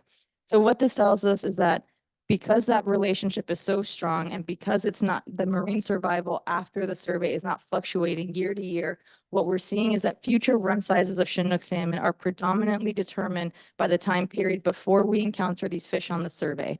So whether that's happening in the freshwater, the year that they spend in the freshwater, the first few months in the ocean, or a combination of both, it's happening before we encounter those fish in the ocean. Now, that's not to say that there aren't things that happen to Chinook salmon after we catch these surveys, that they have to deal with things like predation, bycatch, competition. Those do affect Chinook salmon, but they're not driving the strength of the run sizes that we see coming back to the Yukon River. But they are still important, and I'm going to talk about some of the things that our program is doing to address those. And so because we have that really strong relationship between juvenile abundance and adult returns, one of the things that we can do is we can forecast Yukon River Chinook salmon abundance up to 3 years in the future. And so what I'm showing here on the bottom axis is the total Yukon Chinook salmon run size. And then starting in 2013, I've overlaid what our forecast was based on the juvenile abundance estimates. And you can see that we do pretty good at predicting how many Chinook salmon come back to the river. We missed the extremely low run size in 2022. And then you can see we did all right in 2023, but you can see that we've got 3 years of forecast for the next 3 years from this juvenile abundance. And so we can expect pretty similar run sizes to what we've seen in the past based on this juvenile abundance. And we're starting to do the same thing for juvenile chum salmon, but what we're starting to figure out is that chum salmon are quite a bit more complicated than juvenile Chinook. So what I'm showing here again is the juvenile abundance index for fall chum salmon. So we can genetically pull out fall chum salmon from other coastal Western Alaska stocks, which allows us to come up with this index specific to fall chum salmon. So again, we can see that that juvenile index is highly variable. We had really nice high juvenile abundance in 2021. Our most recent estimate is just around average. But one of the things that we haven't been able to do just yet is figure out that nice, strong relationship that we see with juvenile Chinook. We don't see that with chum salmon as well. So in 2020 to 2022, we had those extremely low run sizes of chum salmon. The juveniles that would have contributed to those low run sizes were the ones that we caught between 2016 and 2019. And so if you can see those juvenile abundances, 2 of them are above average, 1 is near average. There's only 1 that is pretty concerning. So there's nothing in the juvenile abundance that would have signaled that strong decline that we saw in run sizes between 2020 and 2022. And what we think is happening is that juvenile chum have different, they're affected in a different way than Chinook salmon. So one of the things that we look at when we catch these fish is their energy density. And what that is a measure of how much fat or lipids they have stored in their body. And this is a very important metric because these fish are going to go into their first winter in the ocean, which is typically a time of high mortality for these salmon. So what we want to see is that these fish have high levels of energy density so that they can make it through that difficult first winter at sea. So what I'm showing here are measures of energy density by juvenile year with sea surface temperature measured on the survey, with cooler waters on the left and warmer waters on the right, and higher energy density as we move up. So I'm just putting some stars on 2 of the years, 2016 and 2019, that would have contributed to that 2020 to 22 adult run. And we can see that those are at the lower end of the energy density curve there. One piece of good news is that in the last 3 years, we've had some of the highest energy density in juvenile chum salmon since the survey started. So hopefully a little bit of positive news there. There's the other 3rd year. One of the other things that we look at is we look at what these juvenile fish are eating and how much food they have in their stomach. So what I'm showing here is the level of fullness in juvenile chum salmon stomachs. And again, we're showing the juvenile years labeled on this axis with warmer temperatures on the right and higher stomach fullness as we move up. So we can see again, those 4 years that would have contributed to those low run sizes are again clustering towards the lower end there. So when we have these metrics, even though we had higher juvenile abundances, when we have these other indices telling us that there may have been lots of juvenile chum, but they didn't really have the food or the energy they needed for their first winter at sea, these fish are, we like to say, they're running on empty. So they're leaving their first summer at sea, entering the ocean with not enough reserves to make it through that critical first winter. And so our leading hypothesis is that these fish, when they were out migrating from the Yukon into the northern Bering Sea, they were hit with marine heat waves. And what these marine heat waves are higher than above average temperatures that last for a prolonged period of time. So what this map is showing is an average of the temperatures between 2014 and 2019. And if you see anywhere that's white, that's an average temperature. And you'll see that this map is red everywhere from the Bering Sea into the Gulf of Alaska. If you'll all remember the blob, the marine heat wave in the North Pacific, this also was in 2019. So we can see that everywhere these fish were going, whether it was during their juvenile life stage or during their immature life stage, they were being hit with these above average water temperatures. And these marine heat waves can affect things like their prey, the quality of their prey, as I'll show in a bit. And so some of the other ways that we see temperature affect salmon, we see stocks moving north. So in our surveys, we tend to see Chinook salmon from other stocks moving into the Bering Sea. So Chinook salmon from Kuskokwim River. We also see species like walleye pollock and cod moving farther north than we typically see. We see that there's different food available. So these fish are eating different things. Chinook salmon tend to switch from sandlands to capelin, and chum salmon tend to switch from a very diverse diet of zooplankton and then start to eat quite a bit more gelatinous prey. Both of them experience emptier stomachs when it's warmer. And we also see that they both have poor conditions. So that energy density that I showed, for chum salmon, we see that decline in energy density is a lot steeper than for Chinook when it gets warmer. And so I mentioned that we're going to continue doing some juvenile chum salmon modeling work. So I mentioned that chum salmon are a bit more complicated than they are because unlike Chinook salmon, we're seeing that what happens to chum salmon after the surveys is more important to their future run sizes than for Chinook. So that's one piece of the puzzle. We know that their condition might affect how many fish come back. So even if there's years of high juvenile abundance, if they're not in good condition, we're not going to get as many back. And juvenile fall chum salmon do spread out outside of our survey area. So what we want to do is look into using more advanced statistical modeling techniques to account for all of those things. And hopefully we can come up with a relationship between the juvenile chum abundance and the adults so that we can forecast returns like we do for Chinook. So this is the last thing I'll touch on the Northern Bering Sea survey. We started doing ichthyophonus sampling in 2020. In 2021 in response to high reports of ichthyophonus in the river. So in 2021, we sampled both juvenile and immature Chinook salmon hearts for ichthyophonus. Of those fish that were sampled, none of the juvenile Chinook had it, but the immatures did. So what that tells us is that these fish are not picking up that infection in the river or in those first few months in their ocean. They're picking it up sometime in the offshore later marine life cycle. Based on that, we increased the sampling in 2022. We continue to sample Chinook and other forage species, and we only found ichthyophonus and pollock, age 1 pollock and capelin. And we're going to continue to sample Chinook. We're also going to sample chum salmon for ichthyophonus this year. We're going to continue to sample the prey species. And the point of sampling these prey species is to try to find out what is the vector of transmission of that ichthyophonus disease. So most of what I talked about today has been really focused on that juvenile life stage, the first few months in the ocean. We do have this survey that went out in 2022. It was part of the International Year of the Salmon. 5 vessels from 3 different countries went out and sampled immature salmon in the winter in the North Pacific and those areas highlighted in white.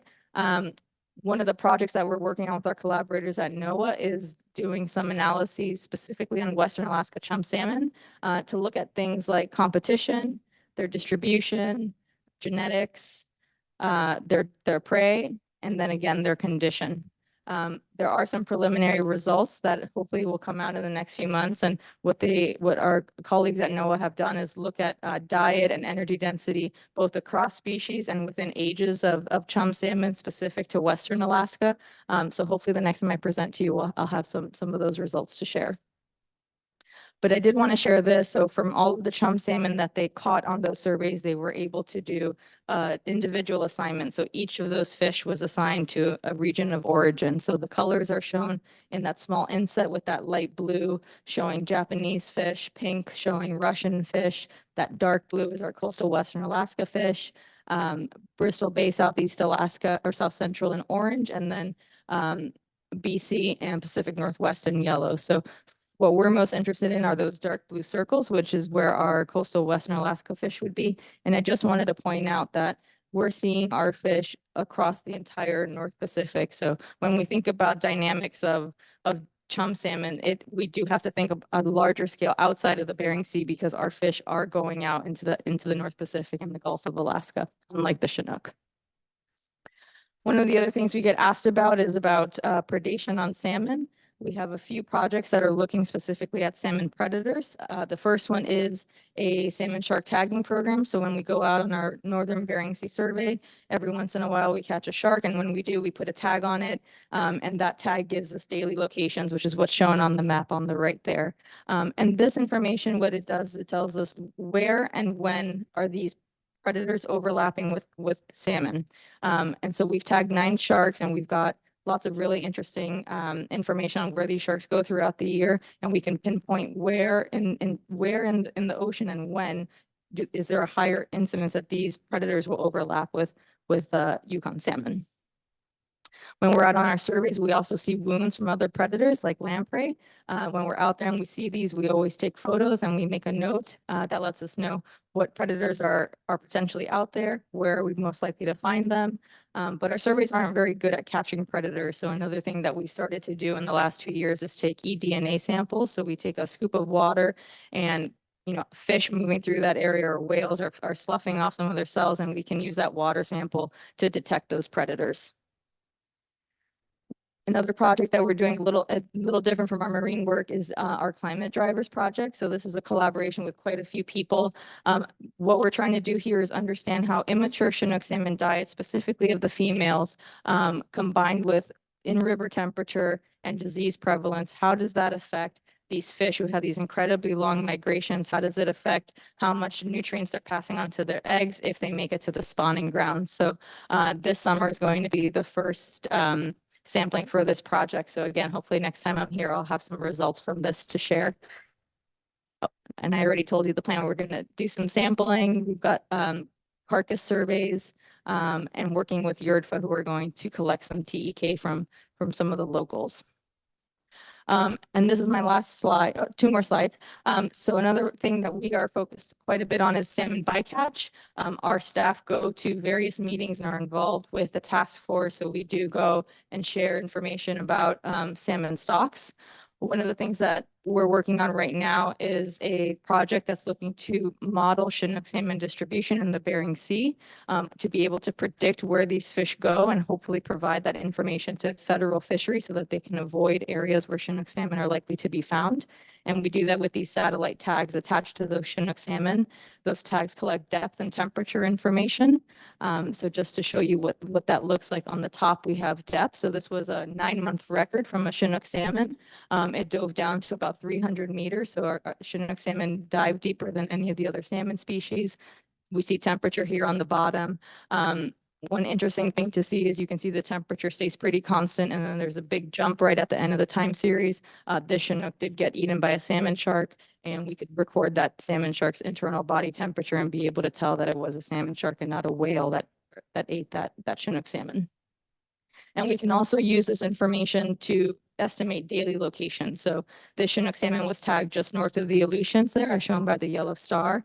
And you can see that how it migrated throughout the course of its 9 months. It spent some time off the coast of Russia, and then it jumped back onto the northwestern Bering Sea shelf, and that's where it got picked off. But this type of information, that depth information that I showed on the previous slide, and this location information is all going to get fed into that predictive model. So hopefully, again, hopefully in a year, we'll have some results from that model to share with you all. And yep, the last thing is that we're also working with some colleagues at NOAA who are working on a Western Alaska specific chum salmon model to look at predicting those species in the Bering Sea as well. And with that, I will take any questions. If you take a photo of that QR code, it'll take you to our Facebook page, and we put quite a few updates on our marine research projects on that page. Thank you. Thank you very much, Sabrina. An excellent and very informative and information dense presentation. Questions, comments from panel members?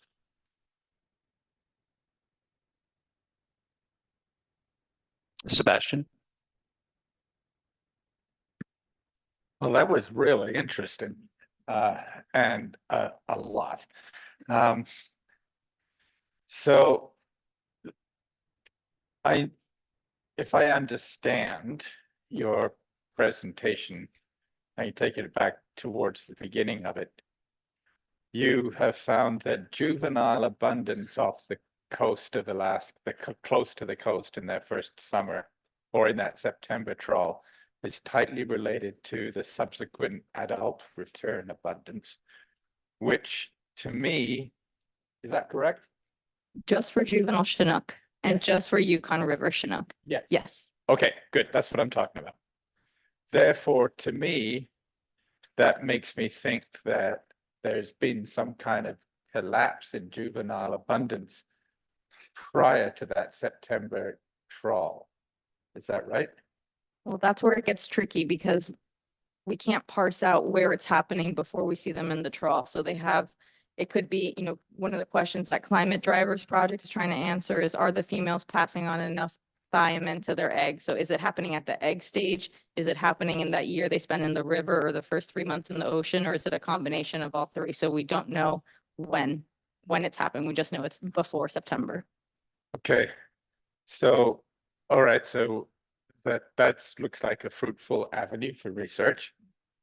But it also made me wonder about what is, I'm not quite sure I'm going to phrase this correctly, but what about the relationship of this juvenile abundance index to the numbers of their parent year?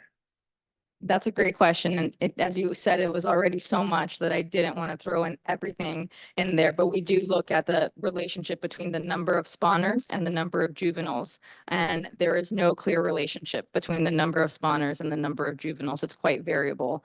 So again, we're going to have to figure out where in that life cycle it is. So we know it's somewhere between the spawners laying eggs and somewhere between when we catch them in the survey. But yeah, parsing out if it's riverine or early ocean is, yeah, that's the next question. So this really surprises me. I really didn't expect to see that result. I honestly thought I was expecting that this drop off in survival was going to take place later in their career in the Bering Sea than that first, either in that first summer or in the river or even on the spawning grounds. Right. Yeah. And that's what we're seeing with chum salmon is that we don't see that clear relationship between the number of juvenile chum and the numbers that come back. And we used to see that relationship between the juvenile chum and the adults, and it broke down starting in 2016, which was the start of those marine heat waves in the Bering Sea. So that's what kind of made us think for chum salmon, it's going to be a little more complicated than for Chinook. For Chinook, we just need the number of juveniles, and that's going to give us a pretty good indication of the number of adults that will come back. For juvenile chum, we're going to have to think about different things to put in that relationship. So maybe what's their energy density like? What kind of food are they eating? What's the temperature in the Gulf of Alaska? Because we know that those fish are going out and much farther out of the Bering Sea than the Chinook are. Yeah, it's going to be a little more challenging than Chinook. Well, my best wishes. Thanks, Sebastian. And I know I want to actually pose a quick clarifying question, then we'll go to James McDonald online. But just in the overall presentation and even just some of the question and answer here, referring to chum, is that chum overall, or is it just Yukon fall chum? Great question. When I showed the juvenile abundance, that was fall chum salmon. When we show things like energy density and stomach content, those are all the juvenile chum that we catch in the survey as of right now. But we are starting to do individual assignment on the juvenile chum. So maybe in future presentations, we will be able to pull out those juvenile fall chum salmon and look specifically at their condition metrics. Thank you. James, go ahead. Yeah, thank you for that presentation. I thought it was an excellent one. I learned quite a bit in a little bit of time there. I had a question about predation and You had mentioned sharks, and I will admit I know very little about the pinniped populations in the Bering Sea. And I just wondered if you could speak to if there's any information that you're aware of in relation to those populations increasing, and if you have any information in relation to their relationship with salmon in terms of predation. Yes, that's a great question. Our trawl surveys, we are intentionally doing everything we can to avoid catching marine mammals. So we don't have any estimates of abundance for marine mammals. What we do on those surveys is we have an observer from Fish and Wildlife Service who, as we're transiting from station to station, is counting seabirds and marine mammals. So we do have this 20-year index of marine mammal observations. Now, how do you relate those observations to counts is a little bit outside of my wheelhouse, but it is something that they're collecting. Okay, thank you. Tim, go ahead. Yes, thank you very much. Lots of food for thought here. And just to probe a little bit more. And so it seems that, a lot of these effects are occurring in river between spawning and outmigrating into the ocean. You mentioned thiamine as a potential contributor. What about other factors within the riverine? I mean, we know that Chinooks spend a whole year in the freshwater environment. What about freshwater temperatures, for example, or other factors in the freshwater that could be affecting that? Thank you. Yeah, great question. I'll put in a little plug for YDFDA's work here. So they're doing, they have been doing for quite a few years, a smolt outmigration study based out of Emonic. So almost doing mini trawls for those fish that are, in that right before they enter the ocean, and they're collecting things like genetics, stomach contents, energy density, a lot of the same things I talked about for the juveniles. Relating those two is a little bit challenging because it's quite a bit of time before when they sample and when we sample. In an ideal world, we could do a survey in between and see how those fish look like, halfway through their before we see them. For the chum, I think we're gonna get lucky with chum because we can pull out those fall chum salmon. So there's a student at the University of Alaska who's actually looking at the size and the condition of juvenile fall chum salmon at smolt, so before they leave the river, and is looking at the size and the condition of the ones that we catch in the survey to see, is there a relationship between those two? So are we seeing that the fattiest, biggest chums are the ones surviving? Is it a mix? So that, with chum, it's a little bit easier. With Chinook, it gets a little bit more challenging there. Additional comments, questions from panel members? Sebastian? I'm sorry, Andy, go ahead. Yeah, thank you. Sabrina, I wonder, we have a really great relationship and predictive model for once you capture juveniles. I'm wondering if you could talk a little bit about the impacts of productivity in regards to fecundity. So I guess what I'm getting at is, if our fecundity has been dropping, how are we projecting what a given spawning event will produce? And so I'm wondering if having more information on, say, fecundity at the border, so we have a better idea of what our quality of escapement is, how is that going to impact or inform not only productivity, but what you're doing with the juveniles, as far as, because you're not really projecting what the juvenile amounts are, you're just taking what you have and seeing what you get back at that life stage. What about before that, in the spawning event to that juvenile stage?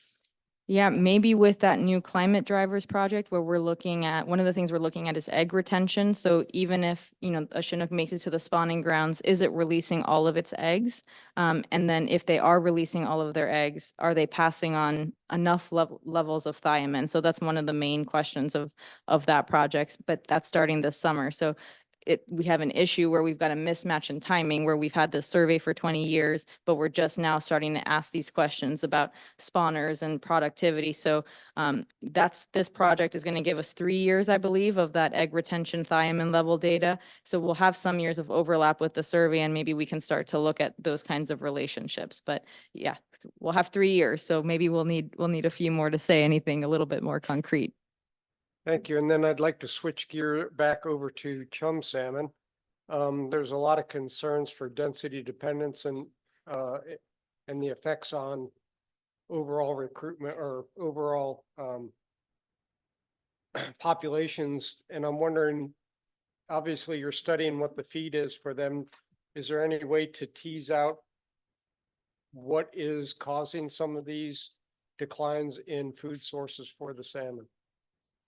Yeah, that will be a little bit harder to tease apart. So one of the things that when I say we, I'm using the royal we, my colleagues at NOAA have looked at is, for example, their diet. So when we see these really warm years and we see that they're eating higher abundances of gelatinous prey, looking at what exactly are those prey and what's their quality. So if they're eating this lower quality food, how is that affecting their condition? But there might be other things besides low quality. It may be that in years where it's warmer, maybe there's a difference in where they overlap in their distribution. So it might just not be a quality issue. It could be an abundance issue. It could be, maybe now they're competing with other fish. There could be predation. So there's quite a few things to think about, and piecing or attributing a certain effect to just one of those things is, if you know how to do it, I'd love to know. I guess finally, what I'm trying to get a little bit more information on. So there's a lot of concerns about hatchery production and the impacts to the food sources out in the marine environment. And so maybe if you don't, obviously you probably don't have it now. That's an ongoing question, but that's a very high level of interest for those of us on the, well, probably throughout all of Alaska with declining stocks. So I'm wondering how or what time frame you think you might be able to begin to get some of those answers. So from that survey that I mentioned, the International Year of the Salmon survey, from all the chum that we caught, we took odorless. So we're going to be able to tell not only if they're hatchery origin or wild, but what hatchery they came from. And then we can start to look at things like, in a given trawl, do we only catch wild fish? Do we catch only hatchery fish? Are they mixed? And then we can, if they are mixed, what are they eating? Are they eating the same things? So that's going to give us 1 year of data, but it's at least going to give us some information on where do hatchery wild fish interact? Are they eating the same things? Are different species competing with each other? We hear a lot about pink salmon competition. We didn't catch a lot of pink salmon on that survey, but looking at things like how much do the diets of these species overlap will give us an indication of how much competition there could be. So hopefully next year we'll have at least some results from that IYS survey. Dennis, then Tim. Great, thanks. Excellent presentation. This might be a little outside the flavor of what you've got here, but you seem to be pretty dialed, so I'm gonna ask you. We're working on rebuilding plans, right? We want to start trying to figure out and contribute towards a solution here.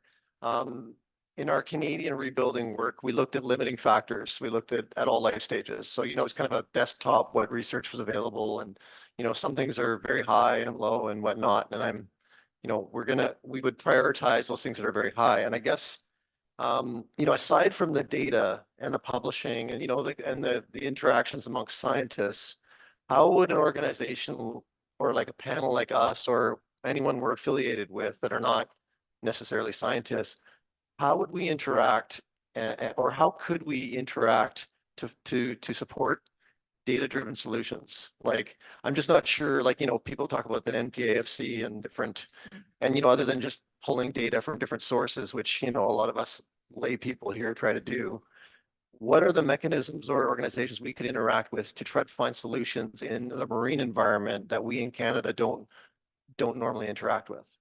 Do you have any suggestions? Yeah, I would email this person right here. That's you. Okay, so you can. I'm being facetious, but I would say that the easiest thing to do would be to reach out to the people that are on the ground doing that research. I will say that on our Facebook page, we update that 2 to 3 times a week. Right. With all the work that we're doing. You can, we get members of the public who message us directly on Facebook with questions. Like, that's a great way to interface. To me, it feels like we do presentations every week. So we try to get out as much as we can to deliver this information to stakeholders. But if you're asking, who would you talk to prioritize, limited funding to focus your efforts on where would you get the most bang for your buck? I would say, yeah, come and send me an email and we can brainstorm. Yeah, because we could spend a lot of money at different life stages and dissect things and be all over the place. But if you're saying it's acutely here, Mhm. you know, that would be helpful to know.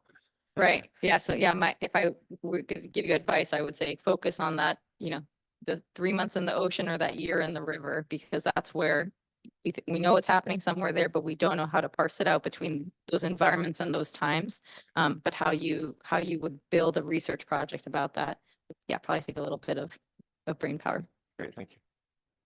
And I wanted to pause before we go to you, Tim, to highlight that you're making a really good point, Dennis, that we want to take into account that research such as this can very much help to inform us about our discussions and a rebuilding plan, and we want to bear that in mind as we proceed with that. Tim, go ahead. Yeah, no, I think this is critical research, and the parties recently signed this 7-year agreement that calls upon the parties to undertake research to try to figure out what's causing this decline, but with a certain caveat to minimize lethal sampling. And I'm just wondering how much lethal sampling your research involves and whether there might be ways to minimize that. Thank you. Yeah, that's a great question. The way to minimize it would be we don't do these surveys. The gear that we're using is not very selective. We're specifically using gear that targets juvenile salmon, and we're fishing it in the area where we're catching juvenile salmon. So it's a cost benefit. Do you want this information? And if you do, then we do have to unfortunately sacrifice some fish. And if we don't think that that's worth the cost, then those are conversations that don't need to be a part of. But I think that's the big question, is how important is this research? And if you think it's important, then it might be worth the sacrifice. Again, I mean, I think it is critical research, and not being positional, but just to try to inform the discussion here. And so again, well, I've got the microphone here. So critical research has to be done, on the in-river environment, as you say, and maybe those first 3 months. And that's, of course, when these juveniles are wee creatures.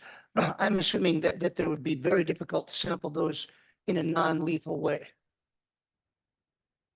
Yeah, especially because some of the things that we're measuring require the sample. So if we want to know what we're eating, we have to take out their stomachs. If we want to measure their energy, we have to take out pieces of their muscle. If we want to know if they're hatchery, we got to take out their otoliths. So they're really, I would say, there's no way to do this research without, unfortunately, sacrificing fish. By the time they come up onto the deck, none of them are alive.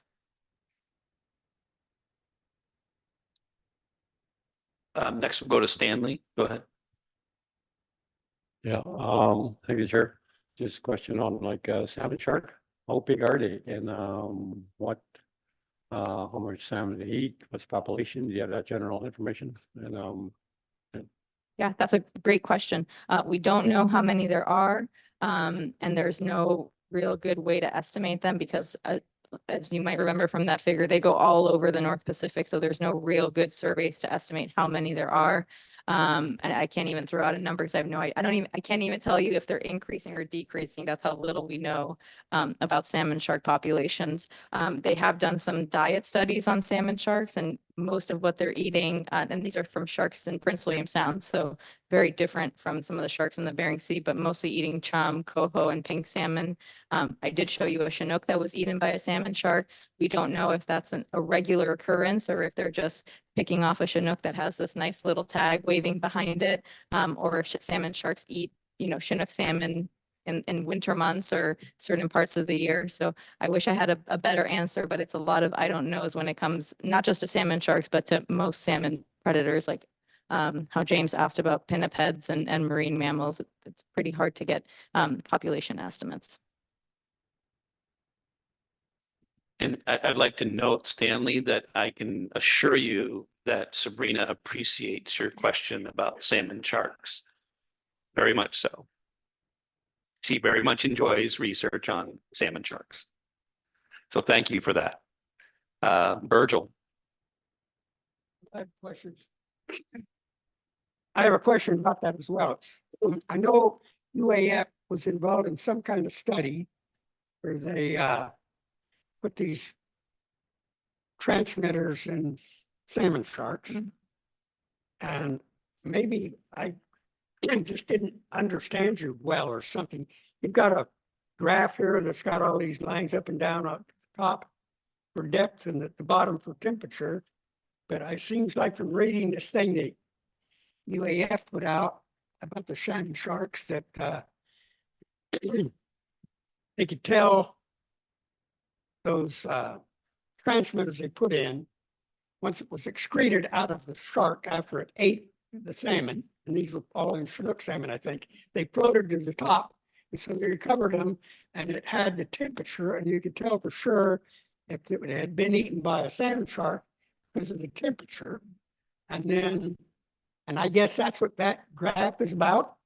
Yeah, exactly. So salmon sharks they're almost a warm-blooded shark. So their stomach temperature is less than a marine mammal, but higher than a cold-blooded fish like a halibut or a sleeper shark. So yeah, what that's showing is that the temperature is staying around 2 degrees Celsius for most of the time period, and then it jumps up to about 22 degrees Celsius, which is salmon shark stomach. And another way we can tell is because these tags measure light level. So the light level of the tag goes to 0. So we know it's inside the stomach. And then when the shark spits it back out, it goes up to the surface. And one of the things that we can do, back to Stanley's question about, how much are sharks eating, when the tags are inside their stomach, every time they eat, they get a flush of cold water. So it reduces the temperature of their stomach. So if the shark keeps the tag in its stomach for a day or two, we can look at how that temperature changes and see how often that shark is eating through those 2 days. So if people are interested in,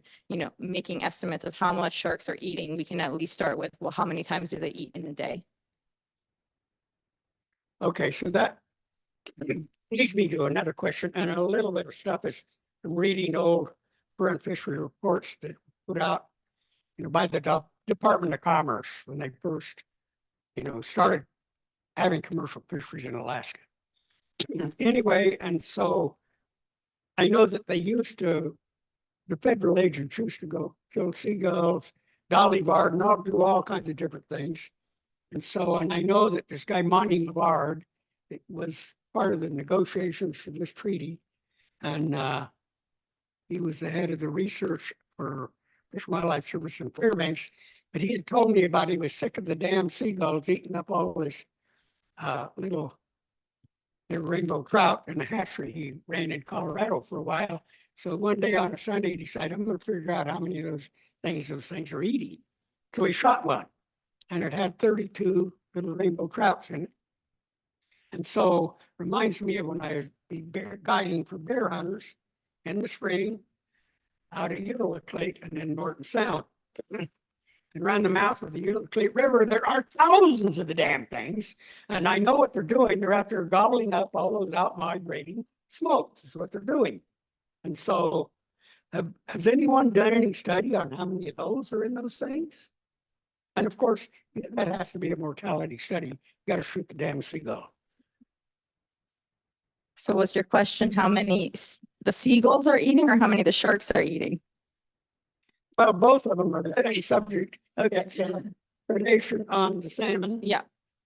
On the salmon sharks, it's a big salmon, and on the seagulls, it's out migrating smokes. I don't have any information on the seagulls. For sharks, when they did do that study in Prince William Sound and they looked at their stomachs, they had at most the highest number of salmon at one time was three at a time.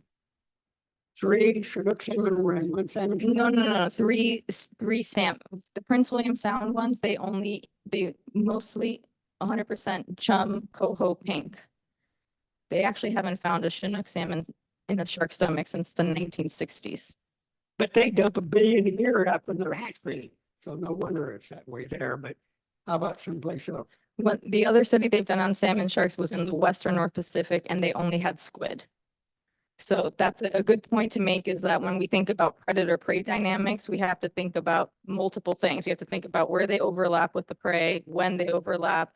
With sharks, it seems like the smaller sharks focus on squid before really just focusing on fish. So the sharks that they had squid in their stomachs were all subadult sharks, so a little bit smaller. All the sharks in Prince William Sounds are large females, and they did have some squid. They had mostly salmon. It was 75% salmon, 25% other stuff. So even when there's a lot of salmon in the water, a quarter of their diet is still made of other species.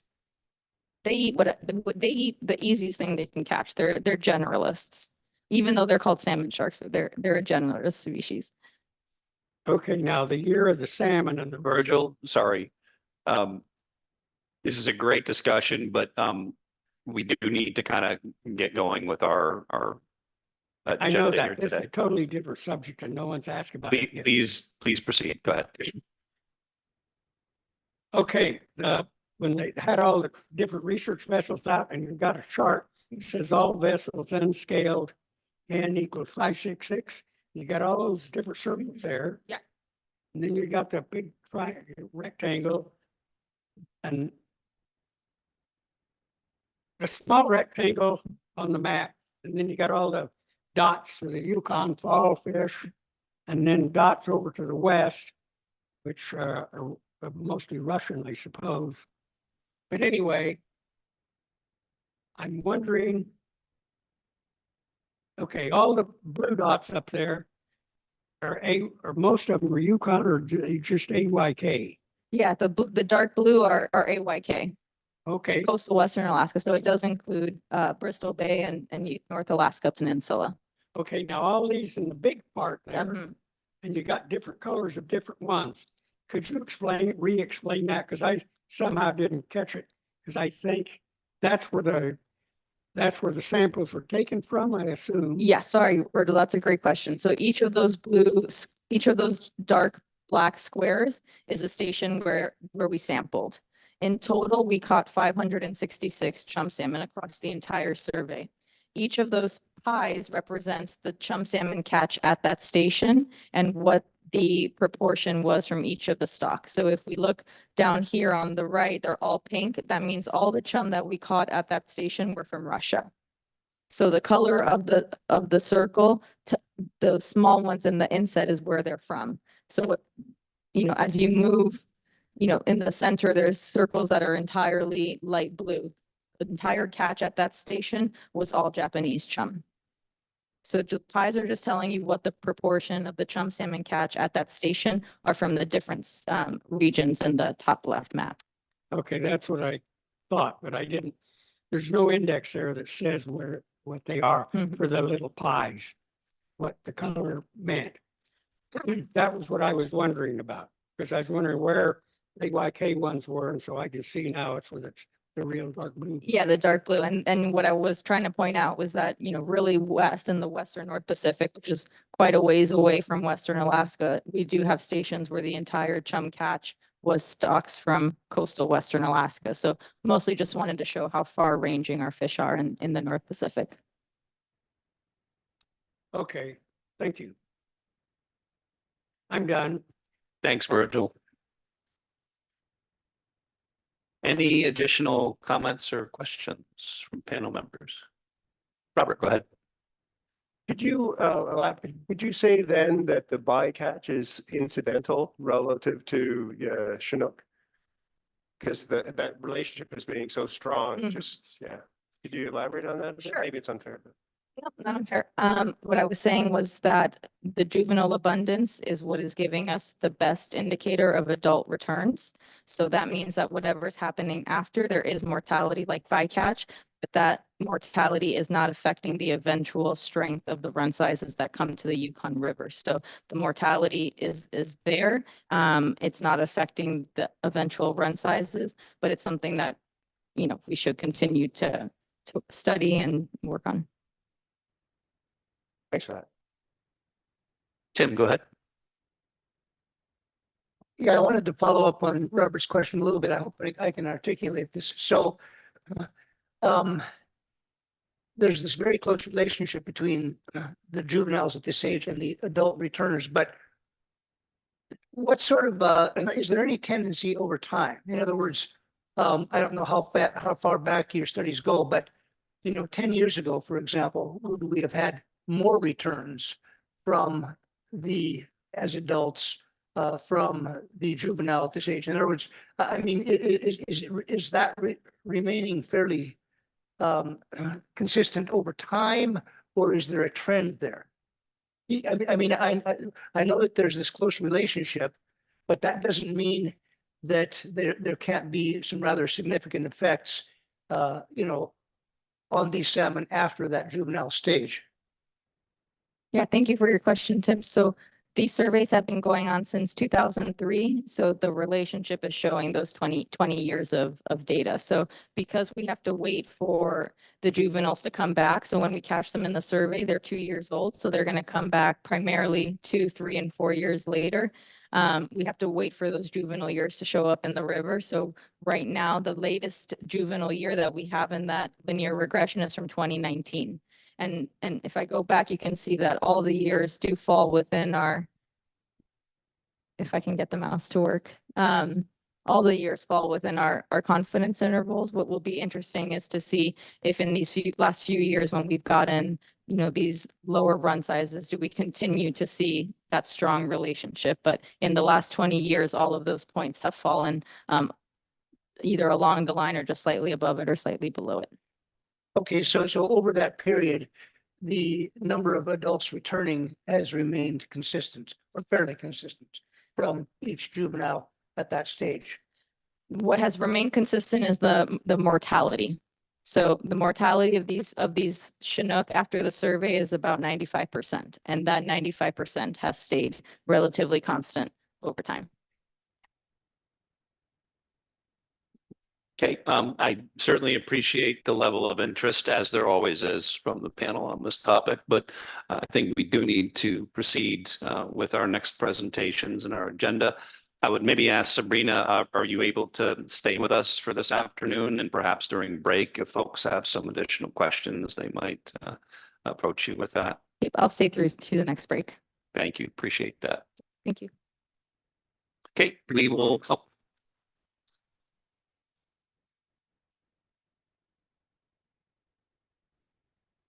We will move on to our next presentation for the afternoon. This will be on the 2024 Yukon River Chinook Salmon Telemetry Project from both Fish and Game and DFO staff.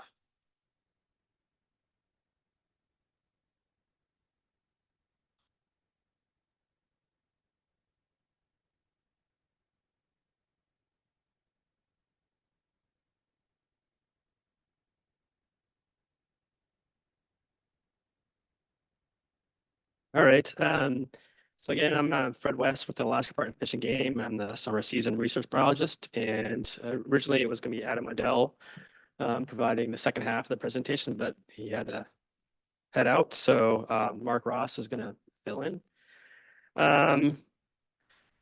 So this presentation, I think you had an update or a pre-presentation last spring, and so this is just more of an update of the current what I'm planning on for 2024.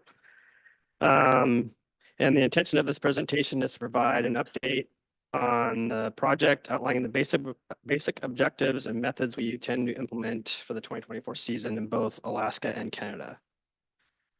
So next slide.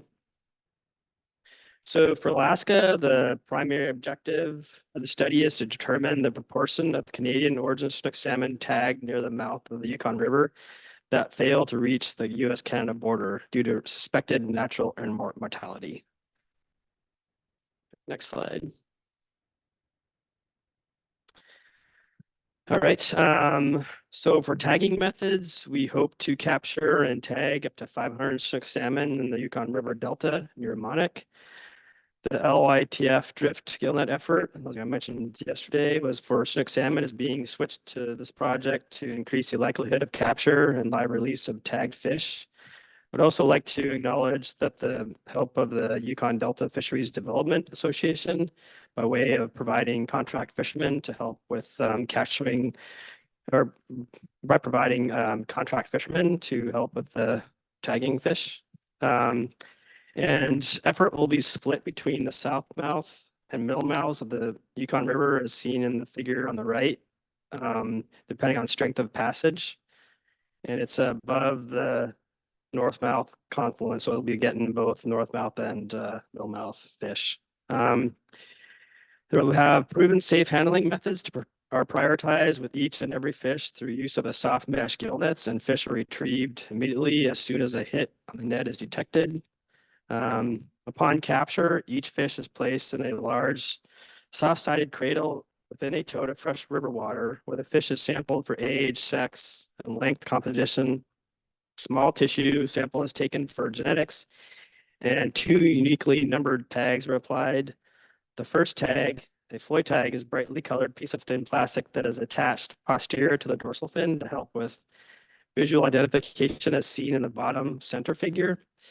And then a second tag is an ATS esophageal radio tag, roughly the size of an AA battery, as seen in the bottom right picture, with a small whip antenna that is inserted down the fish's esophagus and is seated in the upper part of the stomach. Fish are then placed in a soft cradle over the side of the boat to aid in release when they are ready. Only healthy and non-injured fish are tagged. Those that appear lethargic or with visible lesions are immediately released with no tags. In postseason, genetics will be applied to assign fish to the lower, middle, and Canadian stock group using individual assignment methods. Okay, next slide. And so these are tracking locations. We have a network of, at least in Alaska, there's a network of 11 ground-based telemetry tracking towers. Will be deployed at key intervals along the Yukon River main stem and in major tributaries to monitor upstream migration and survival of each fish. And so 7 main stem towers are installed along the main stem at the pilot station, Pymute, and the Anvik, near the Anvik, mouth of the Anvik River, Yuki, which is near Ruby, Raven Ridge, which is near Rapids, Circle, and Eagle. And then we also have 4 tributary towers that are installed in the Koikuk, the mouth of the Koikuk River, on the Tanana River near Manly, and on the Chena, and on the US side of the Porcupine River. And we'll also have concentrated aerial surveys in the Yukon River Flats area during the month of July to aid in tower detections in a region of the river that is difficult to monitor due to the high number of river channels and where suspected en route mortality may be occurring. And lastly, passive tracking will be attempted during aerial management surveys in portions of the lower and mid river in late July. Next slide. And the motivation for the study in Alaska was originally developed to help determine what may be the reason for the difference between estimates or DBE at the pilot station sonar and the border in recent years.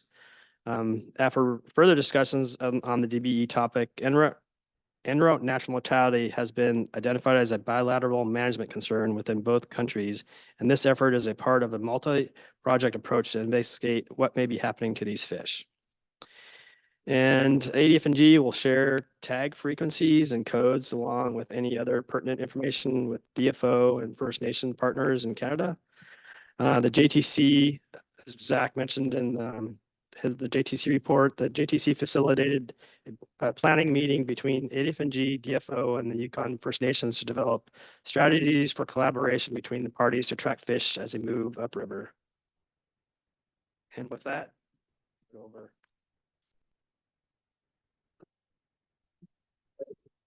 All right, thanks, Fred. And once again, I'm Mark Ross with Department of Fisheries and Oceans Canada, and I'm based out of Whitehorse, Yukon. So as Fred said here, we're going to be transitioning into the Canadian part of the presentation as the fish migrate. Sorry. Yeah, it's a slightly different slide, but that's okay. As the fish are migrating across the border into Canadian watershed. Next slide, please. So recognizing the main goal of this project is to help quantify and understand en route mortality of Canadian origin Chinook, as Fred outlined, on their way to Canada. Fisheries and Oceans Canada is leveraging these tag fish to improve our knowledge of these fish within the Canadian portion of the watershed as well. Similar to the main goal of the project, our key objective is to describe natural en route mortality of the tagged Chinook in Canada. And further, we hope this study will also provide or show us where the Canadian watershed mortalities are occurring, and if there's differences between mortality rates within stock demographics, age, sex, or size. And then lastly, and our intent is to use this data to its fullest extent possible. So we will seek to better understand Chinook salmon distribution within the Canadian watershed and habitat utilization for spawning. Next slide, please. Thank you. So to help meet these objectives, Fisheries and Oceans Canada plans to deploy up to 12 stationary telemetry towers throughout the Canadian portion of the Yukon River watershed. Locations are still considered preliminary. As Fred suggested, we are working and planning and coordinating with local Yukon First Nations and the Yukon First Nations Salmon Stewardship Alliance in order to coordinate our tower installation efforts. On this map, you'll see the black dots represent the current planned tower locations for the DFO towers. These will be placed strategically throughout the length of the Yukon River and main, conservation unit areas in order to detect mainstem mortality. The Yukon First Nation Salmon Stewardship Alliance has also secured 7 stationary telemetry towers as well. And those are represented here by the white dots. These locations are identified on the map, and although our objectives may overlap with First Nations objectives and goals, the sites were selected based on the priorities of meeting these objectives. Next slide, please. In addition to the stationary towers, Fisheries and Oceans Canada and the YF&SSA have both acquired aerial telemetry survey equipment, and both DFO and Yukon First Nations plan to complete a series of flights to supplement and improve upon the data collected by the towers. These areas and these flight paths are strategically selected in locations in order to promote better understanding of the timing of the run and on-road mortality details within these systems. Next slide, please. And that concludes it. Thank you. Thank you. Andy Bassett, go ahead. Questions? Yeah, thank you. I'm sure you've probably looked into this. How closely is this study being done to compare with the work that Dr. Adler did back in the 2000s? We funded telemetry for 3 or 4 years maybe, and I'm wondering how closely we are replicating that. And I also wonder if you had any preliminary insights from the Idler, John Idler's research, looking at the mortality rates that we had back then. I guess what I'm looking for is, obviously you'll be comparing them. I'm just wondering if you had much insight as to en route mortality from the earlier studies done in 2000 prior to this one, if you could share that, just so we have kind of a heads up of what the mortality findings were back then and what we might be able to expect as a baseline right now, if indeed they stayed the same. I can attempt to answer that. I guess I'll answer your second question first. So the interesting part of that is, so Josh Clark, the principal investigator on this tagging project, he actually did his, I guess his thesis work on that very question of the mortality of what was the impact of the mortality and the dropout.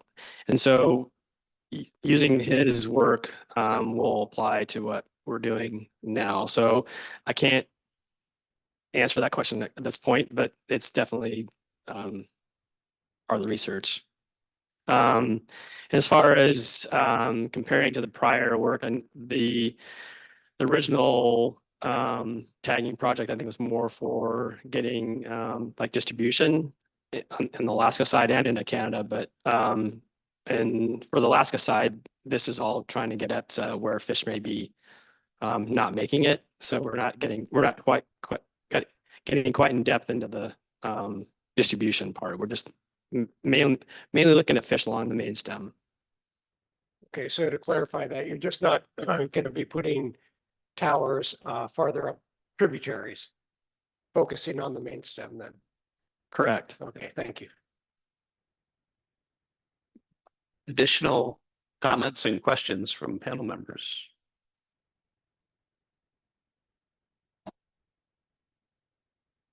Okay, I'm not seeing any. I guess I do have some additional question. It's a kind of a follow-up what Andy was asking about. So does that apply equally, I guess, to both drainages, both in Alaska and Canada?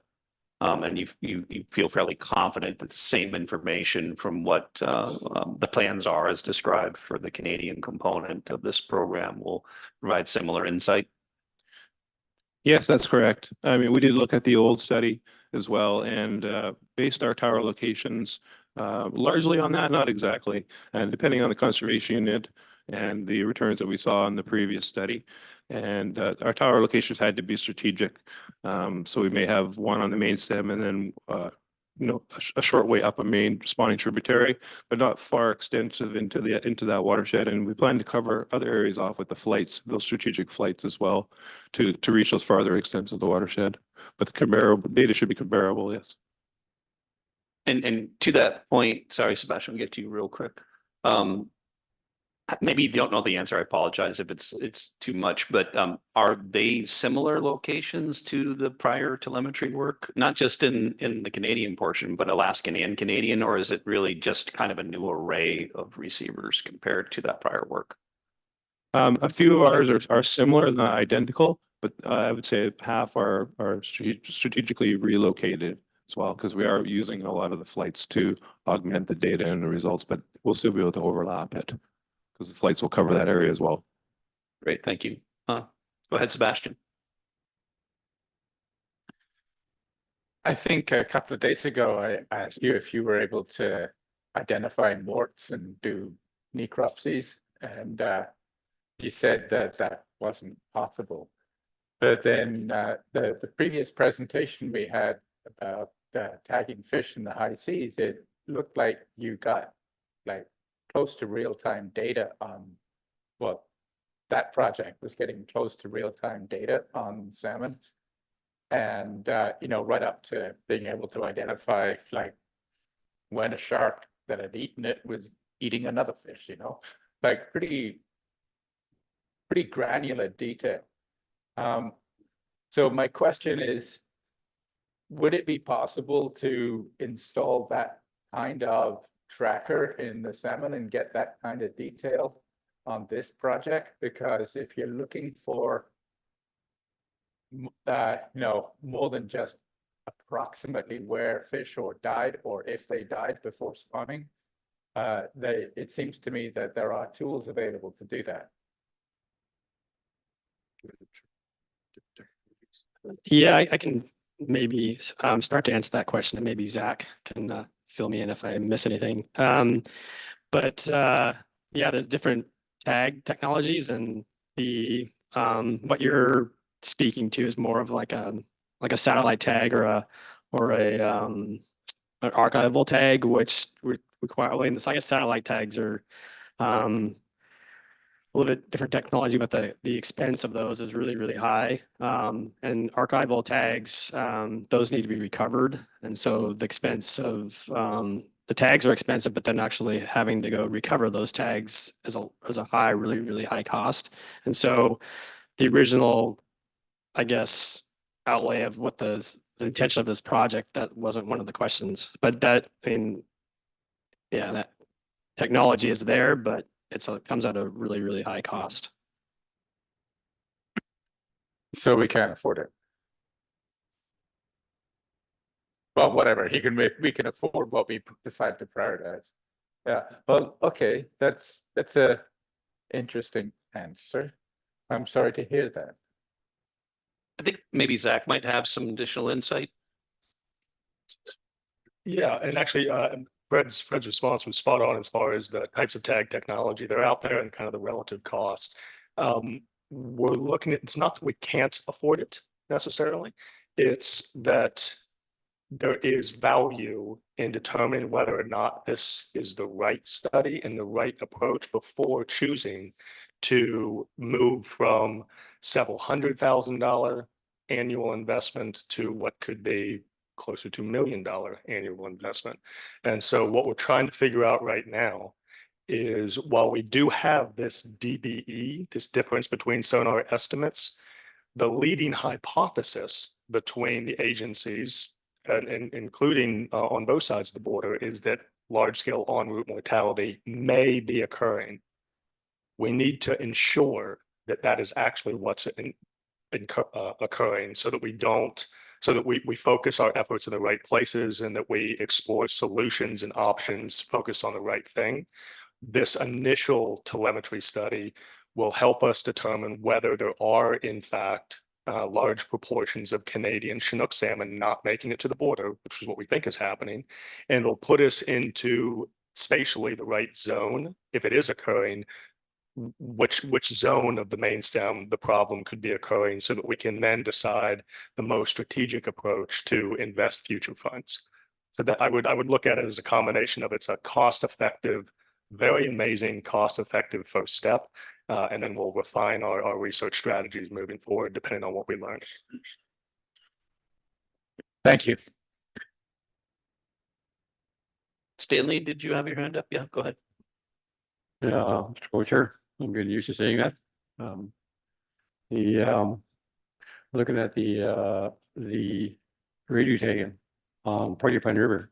If a fish expire on Porcupine River, the river's really shallow. Can we retrieve it and have a look at it and see what's in basically caused it to expire? Yeah, I mean, that has been discussed. There are some watersheds that retrieval of a tag is possible.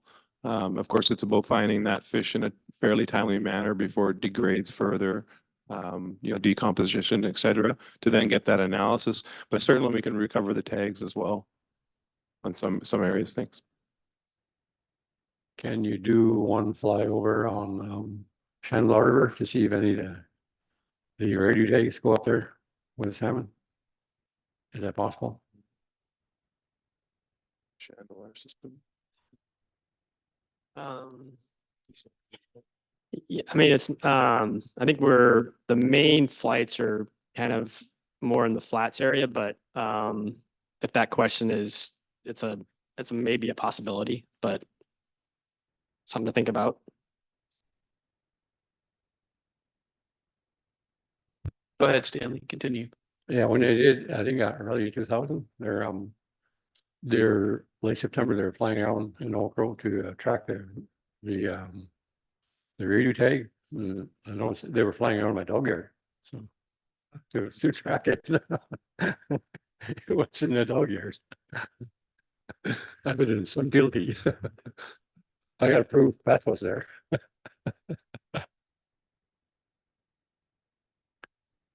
Yeah, I'm just looking at slide 3 and I mean, possibly there are some flights in that vicinity.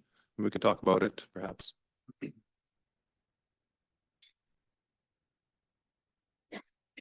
Carly, go ahead.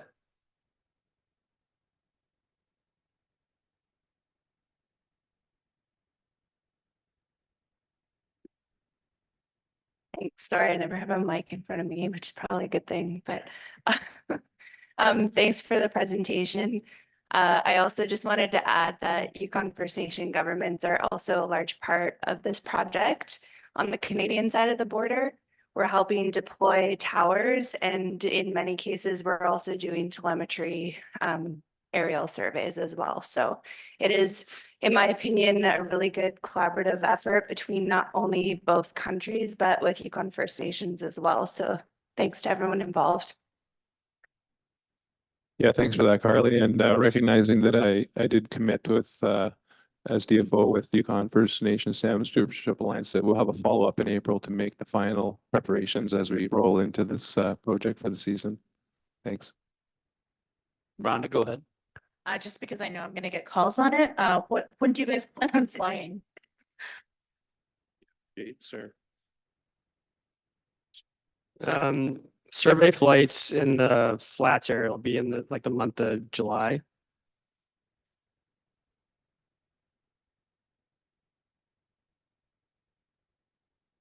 And will there be enforcement on that plane also?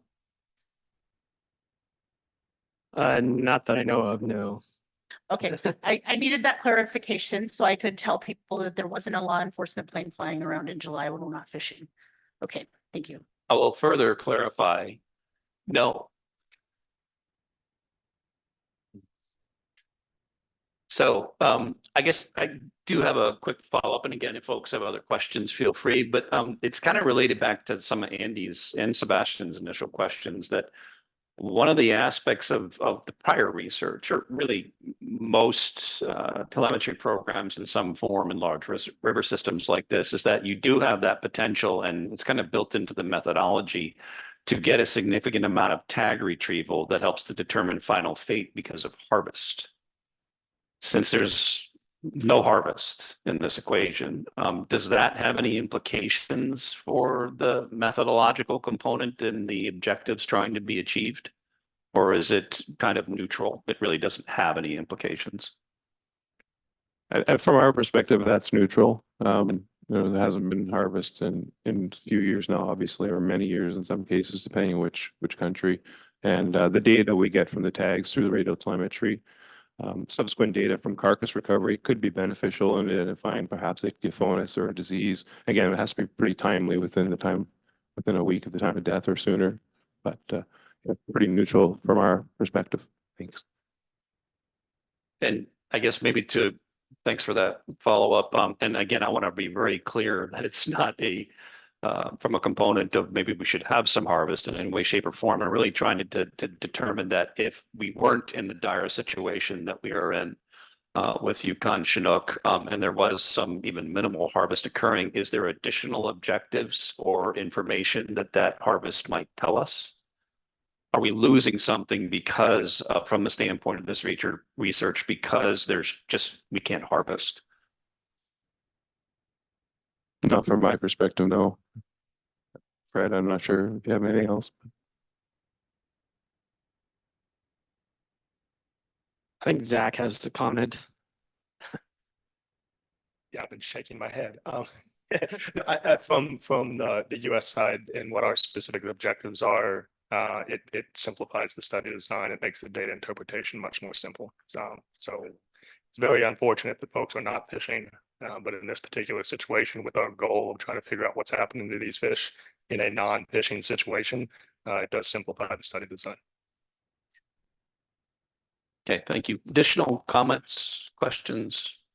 Go ahead, Sven. Thank you.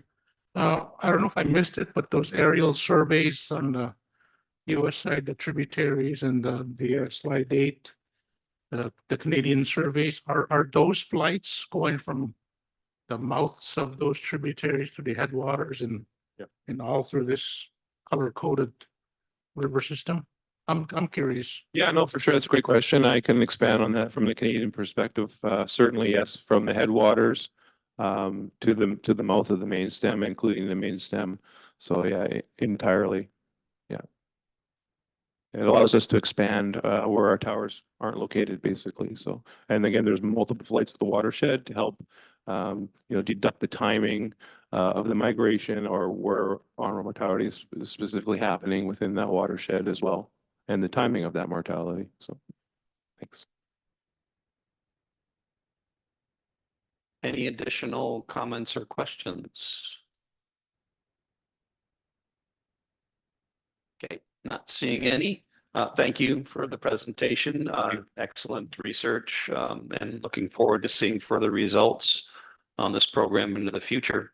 So we are a little bit ahead of schedule, which is nice to see. Mr. Chair, if you concur, I think it might be good for us to take our afternoon break a little early. And then we will return at 3:15. So about 15 minutes ahead of schedule.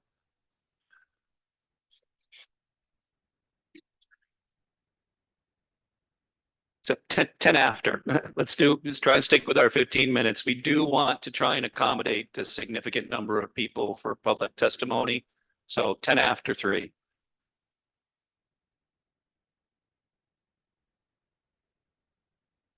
No. Okay, we will go ahead and proceed with our afternoon session. And next up, we will have a presentation on the Yukon River Salmon Stewardship and Restoration Center from Kwanlin Dun First Nation.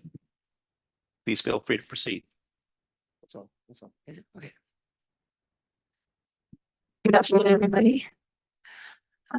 So we're going to present to you a concept that we have or something that we're working on in Kwanlin Dun First Nation.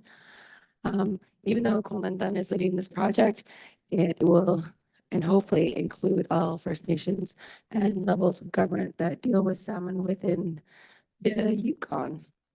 Right now, we're calling it Chinook Stewardship Center, which Chinook is in our territory, means shining waters, and that's what we call the Yukon River. Uh-oh. Did I lose it?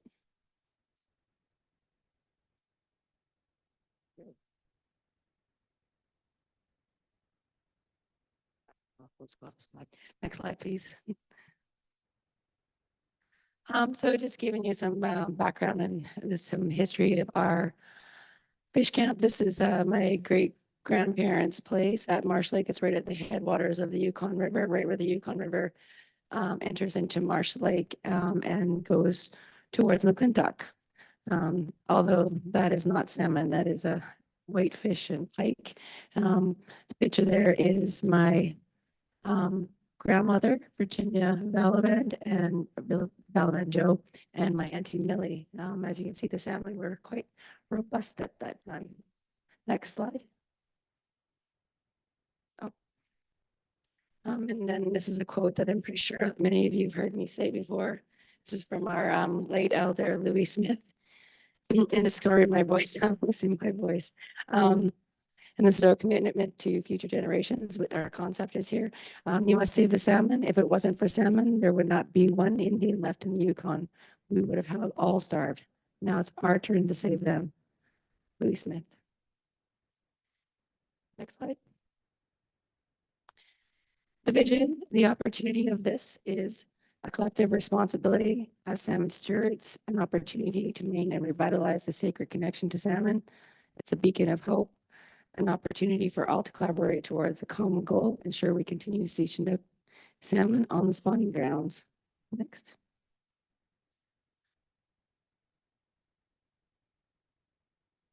And why is this important? Chinook salmon are a cultural and ecological keystone species, core to identity and ways of life. Salmon are a social fabric, and the loss of fish camp culture and teachings are disastrous. Healthy salmon mean healthy communities, addresses how we maintain our connection to salmon in times of no fishing. Next slide. This is connecting the Broken Salmon Trail. This was supported by the Southern Lake Salmon Plan, an R&E funded funded project completed in May 2023. This was a collaboration project that was with Little Salmon, Carcross Tagish First Nation and Tonquichin Council. And it's tied to a larger process such as the Yukon Energy Corporation, Whitehorse Water Use Relicensing. There's a proposal. Next slide. And this is just a slide on some of the different salmon projects that and plans that we have in the Yukon. Next slide. Okay, go ahead. Oh. So this is about our relationships, our collective future. Yukon First Nations are leading through restoration actions. Time is right for partnerships at various scales across the watershed. Opportunity to align with our major coordinated Canadian Chinook stock rebuilding strategy in progress. Next slide. I'll let you take over. So I'm working with Colin Dunn First Nation. We're supporting a feasibility study for this concept. So it's a salmon stewardship center, and there's three main components to it. And again, it's feasibility. So it's on paper, it's speculative, it's being planned, it's being discussed. It's all part of engagement. So we're going around talking to different governments and communities. And it has three major components at this time. And gathering and teaching spaces, a research and restoration hub, or sorry, Center for Chinook Restoration, and a research hub. And we'll get into each one of those a little bit more. So the gathering and teaching place, it's a place for citizens and community to gather, especially elders and youth, for salmon ceremony, experiential skill development, outdoor classrooms, interpretive experiences, tourism. So a lot of these things, for example, the outdoor classrooms, a lot of that's being discussed right now as part of the Whitehorse Water Relicensing Program and some of the land in the Whitehorse area. And as Brandy mentioned, the Ta'an Council are quite interested in this. Carcas-Tagish is interested in having discussions with this. And the idea is to have some regional benefit as well. We can talk a little bit more about that. So these are some pictures of, oh, sorry, I'm not doing that right. Okay, thank you. So these are just some pictures in the Yukon of things that are happening already. On the top is Hakusti, and it was in Carcross, and where the inland Tlingit got together, and there's a beautiful salmon ceremony there. Fish processing at the Ta'an culture camp, youth culture camp, and just the way language is incorporated in Southern Shoshone on the bottom right. So a second part of it, and again, these are very right next. Yeah, that'd be good. I keep pushing it. A major part of it is where a research hub. So where science and traditional knowledge, we've heard a lot about that today or over the last week. It's a place where formalized traditional knowledge and Western science can work towards Indigenous-led partnerships, academic partnerships, First Nation training and mentoring, traditional knowledge protocols, and data sovereignty. So it fits into a lot of the existing work that different organizations are doing. You heard about Norma and Nika's initiative, and I think there's just a lot of partnerships there. Yukon University, discussions are in place with Yukon University as well as the UBC Institute of Indigenous Fisheries as an example. So some really interesting research around even traditional fishing methods, all kinds of research that is supported by priorities from the First Nation governments and the citizens. So, and here's an example of some of the work that's already gone on. Next slide, please. This is some of the telemetry work that Carcas-Tagish led. Bottom left is the development of the salmon plan. On the right is some water quality work through Brandy's staff at Common Dunn and Nick DeGraff at Michi Creek. Next slide, please. We'll just go, okay. We're canceled. Yeah. So this is one component of it. As I mentioned, there's three. The Center for Chinook Restoration. So this is about Indigenous-led restoration actions centered in traditional principles of care, share, respect, and teachings. We heard Roger Alfred always talk about those principles, and I know they were brought forward by the Southern Lakes First Nations as well. It's a regional hub to support other Yukon First Nation community efforts, and it's aligned with stock rebuilding strategies and includes public involvement in stewardship and outreach. And there are a number of different components to it. There's a range of restoration actions that one could do. Habitat restoration, there's stock rebuilding plans, as we've been discussing, there's stewardship and outreach, and there's also a discussion around incubation and hatcheries, looking at all the different tools in the tables, all the levers to pull, all the things to do to ensure there are still fish on the landscape, supporting Indigenous culture and connection to salmon. So here's some of the work that's done. Next slide, please. Bottom left is some of the work that the Aquaculture Council has been doing at Fox Creek. Bottom right is Wolf Creek, some in-stream incubation work that Colin Dunn led.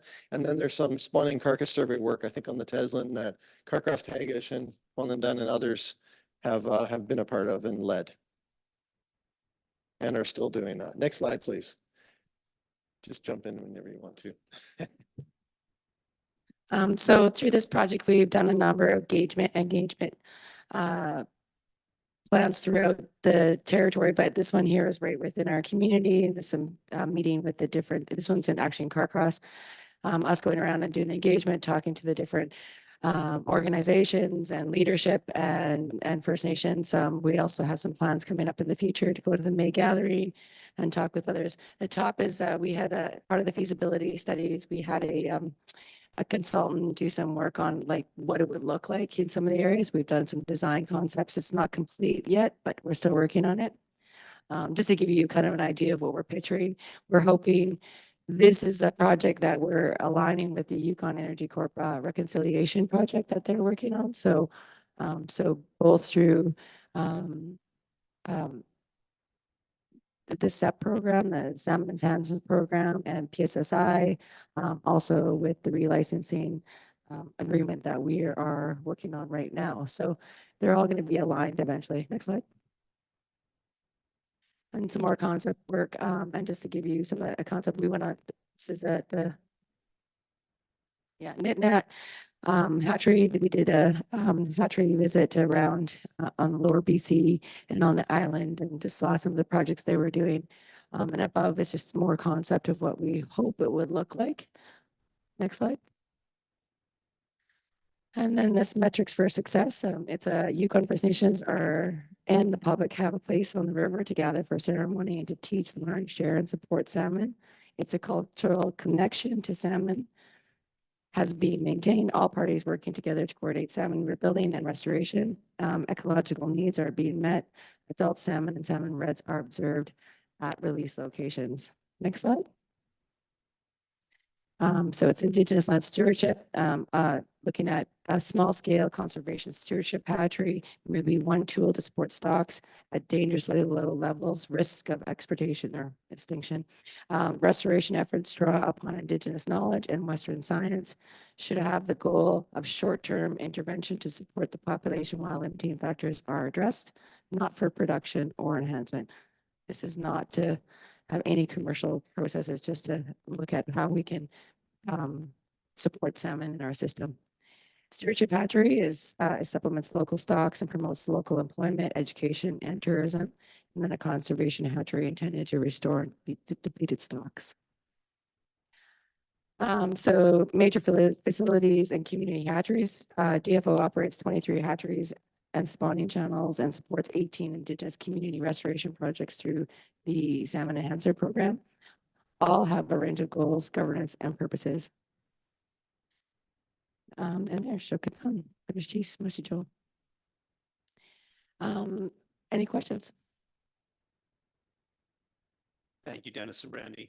Excellent presentation. Questions, comments from panel members? Elizabeth. Yeah, thanks. Just I know some people here got to attend the Salmon Day, but if you don't mind describing for people who aren't around when you hold these engagement, what it feels like in the room, because it is very different than a lot of engagements I've been to, or like the Salmon Day where you got Quallen Dunn was giving out salmon from the Taku River to citizens, and just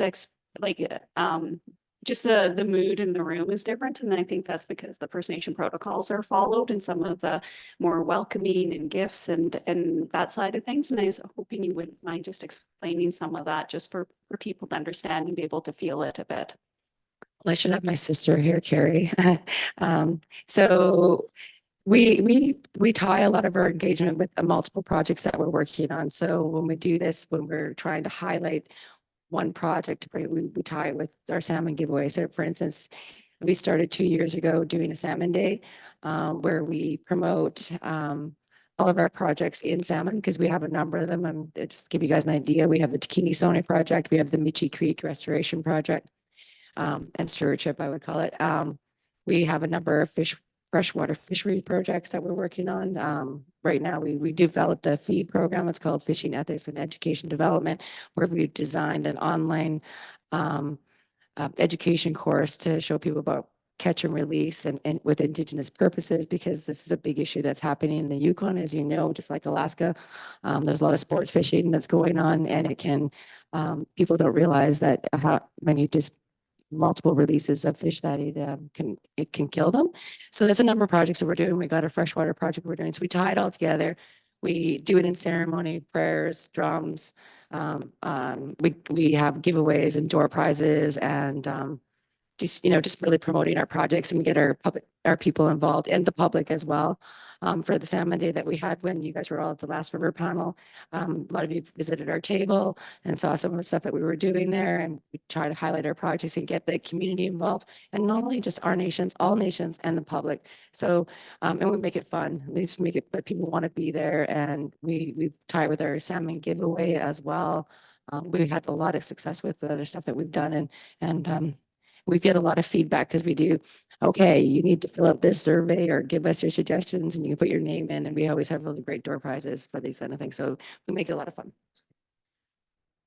I just wanted to add a couple pieces of context as I realize we've gone quite quickly through this, and I'm just thinking of things we could have said to set it up a little bit more. But you know, we did present this at the last meeting, so this is the second time it's been heard, so we didn't want to do a full blown one. But you know, this is a really good example of the type of work that could fit into the Canadian rebuilding strategy. It hits on a lot. It hits on a lot of buckets. We're also, as you know, in line with the engagement. There are regional aspects to this. Like we don't, this is not just a hatchery necessarily for the Southern Lakes. There are ways to support the other communities throughout the entire Yukon and the entire watershed. You know, in terms of all those aspects. So it really, that's part of what the feasibility is. Who wants to partner? Who's interested? What this could look like? What's the design? What are the principles? And what's that? Right. Yeah, there's, you know, just as an example, there are, with respect to the Center for Chinook Restoration, there are opportunities for, say, a hatchery in the box where you could have hatcheries that support other tributaries, but are centralized, and then the fish are reared and then go back and are released and imprinted in certain streams. So there are different opportunities like that. We have a fairly large team working on it. I know it was a very short presentation. And the funding has come through Department of Fisheries and Oceans. And so we're looking at doing a year two. Year one was just to get the concept up, get in front of people, get in front of First Nation governments. And we're just sort of wrapping that up now. And then year two is going to do more detailed planning, costing, you know, trying to understand where we get the, you know, where we can source the capital, the long-term capital required for something like this. So a lot of steps to go, just the beginning. And just to add to that, then where this came from was an idea that, you know, the PSSI money that we have, the Pacific Salmon Strategy Initiative, that there was some funding there. So we thought we'd just put this out there. It was kind of a dream that I had and put it out there what we wanted. And it's to bring us back to the river. We believe that, you know, through traditional knowledge, when we were taken away from the river, you took us away from the salmon. We are the protectors of the salmon, and the salmon came back everywhere as we took care of them. And they took care of us. And since we've been taken away from them, we feel that this is what's happened, is that the protectors were taken away, especially in our place where we are. We were all relocated from the riverfront. The dam was put in. There was a lot of impacts that happened to the salmon and our people and our connection to them. So we want to be back on the waterfront. We want to showcase that we are salmon people, that there is salmon in the waters. Believe it or not, there's a lot of people in the Yukon, because we have so many newcomers that don't know that we have salmon and that how important they are to us. And part of this will become one of a vision of one of our youth, Brittany Au from Champagne-Nyack, is part of our salmon fad. She wants to make it a fad. Let's promote salmon. And, you know, if you go to say Whistler and everybody's wearing the garb for, you know, you ski, even though you don't ski. Look, what we want to make sure that people are, you know, connected to salmon when they come to all of the Yukon communities, but, you know, particularly in Yukon, where we can make it part of a tourism thing, and outreach, education, and have pride in being back on the river again. Okay. Next we have Virgil, then Pauline. Thank you. You had a map up there a while ago, and you said that DFO had 23 hatcheries. Not in the Yukon, throughout BC, British Columbia. We just gave some examples. Hatcheries and spawning channels. And so it's hard, that map is kind of light, so it's really hard for me to visualize. Is that a map of the Yukon? That's British Columbia. That's BC, British Columbia. British Columbia, okay. That's all West Coast, so it's not, and so none of it's in the Yukon then. There's a couple projects at the top right there, Virgil. Yeah. Dennis, microphone, sorry. Okay, that's what I was wondering. Yeah, so just to be clear though, Virgil, so this is all of BC, right? It also includes some of the spawning channels. So it's habitat restoration as well. It's not just all hatcheries. So it's a whole variety of community-based projects with the Salmon Enhancement Program.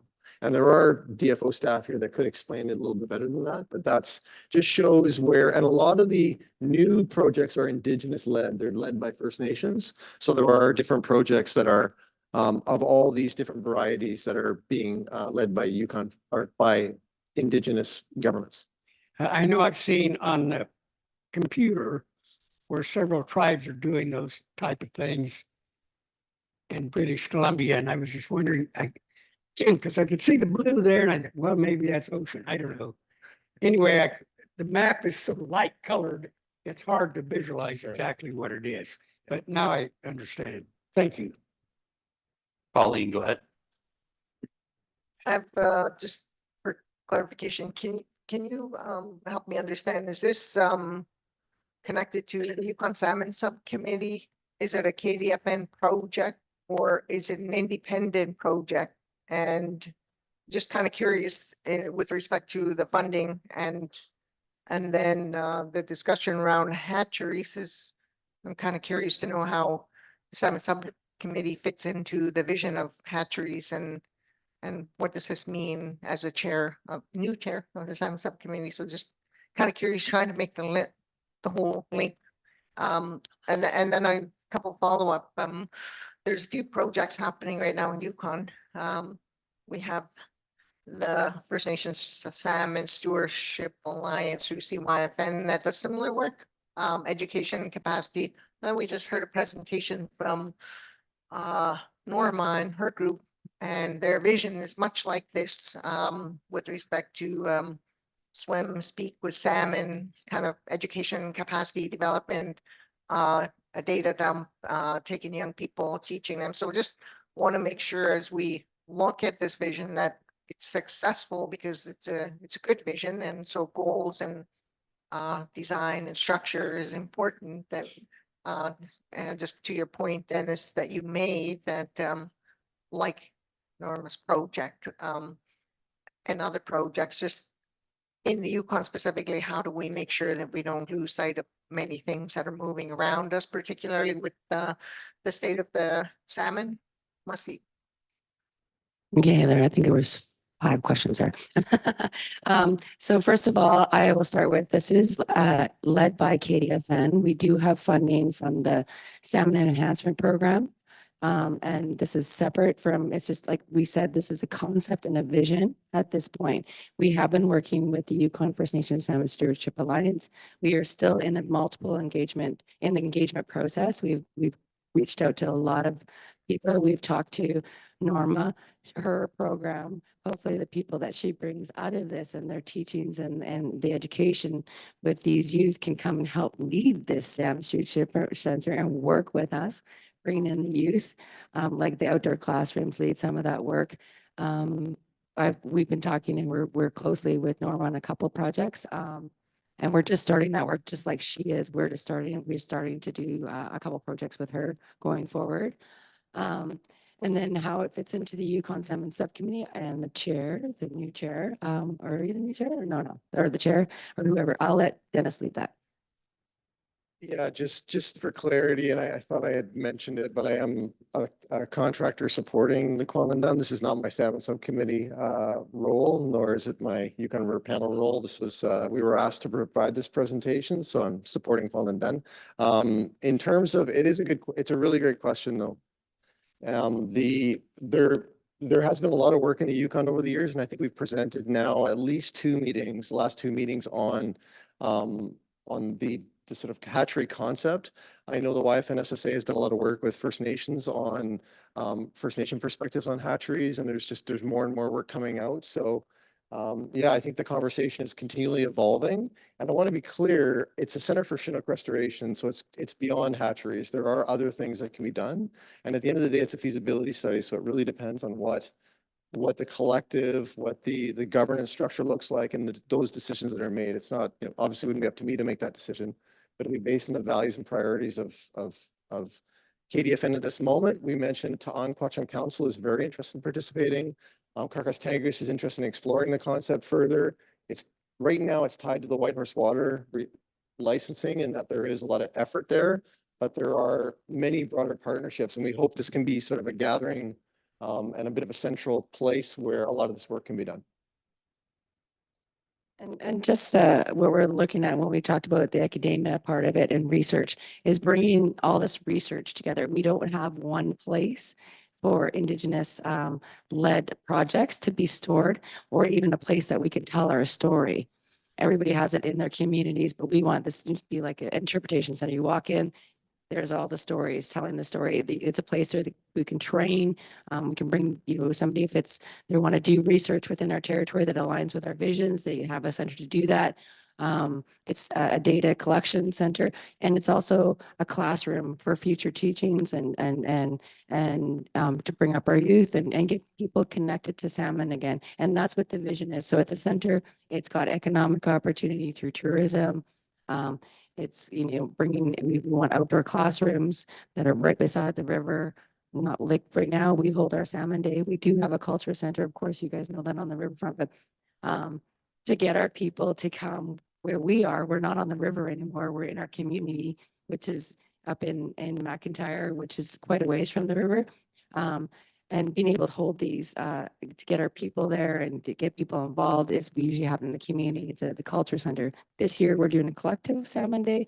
So hopefully there'll be a lot more people from the public, but we would like to have this be the center of where we do that and create a place for ceremony and gathering. And so when you come, the next river panel could be there.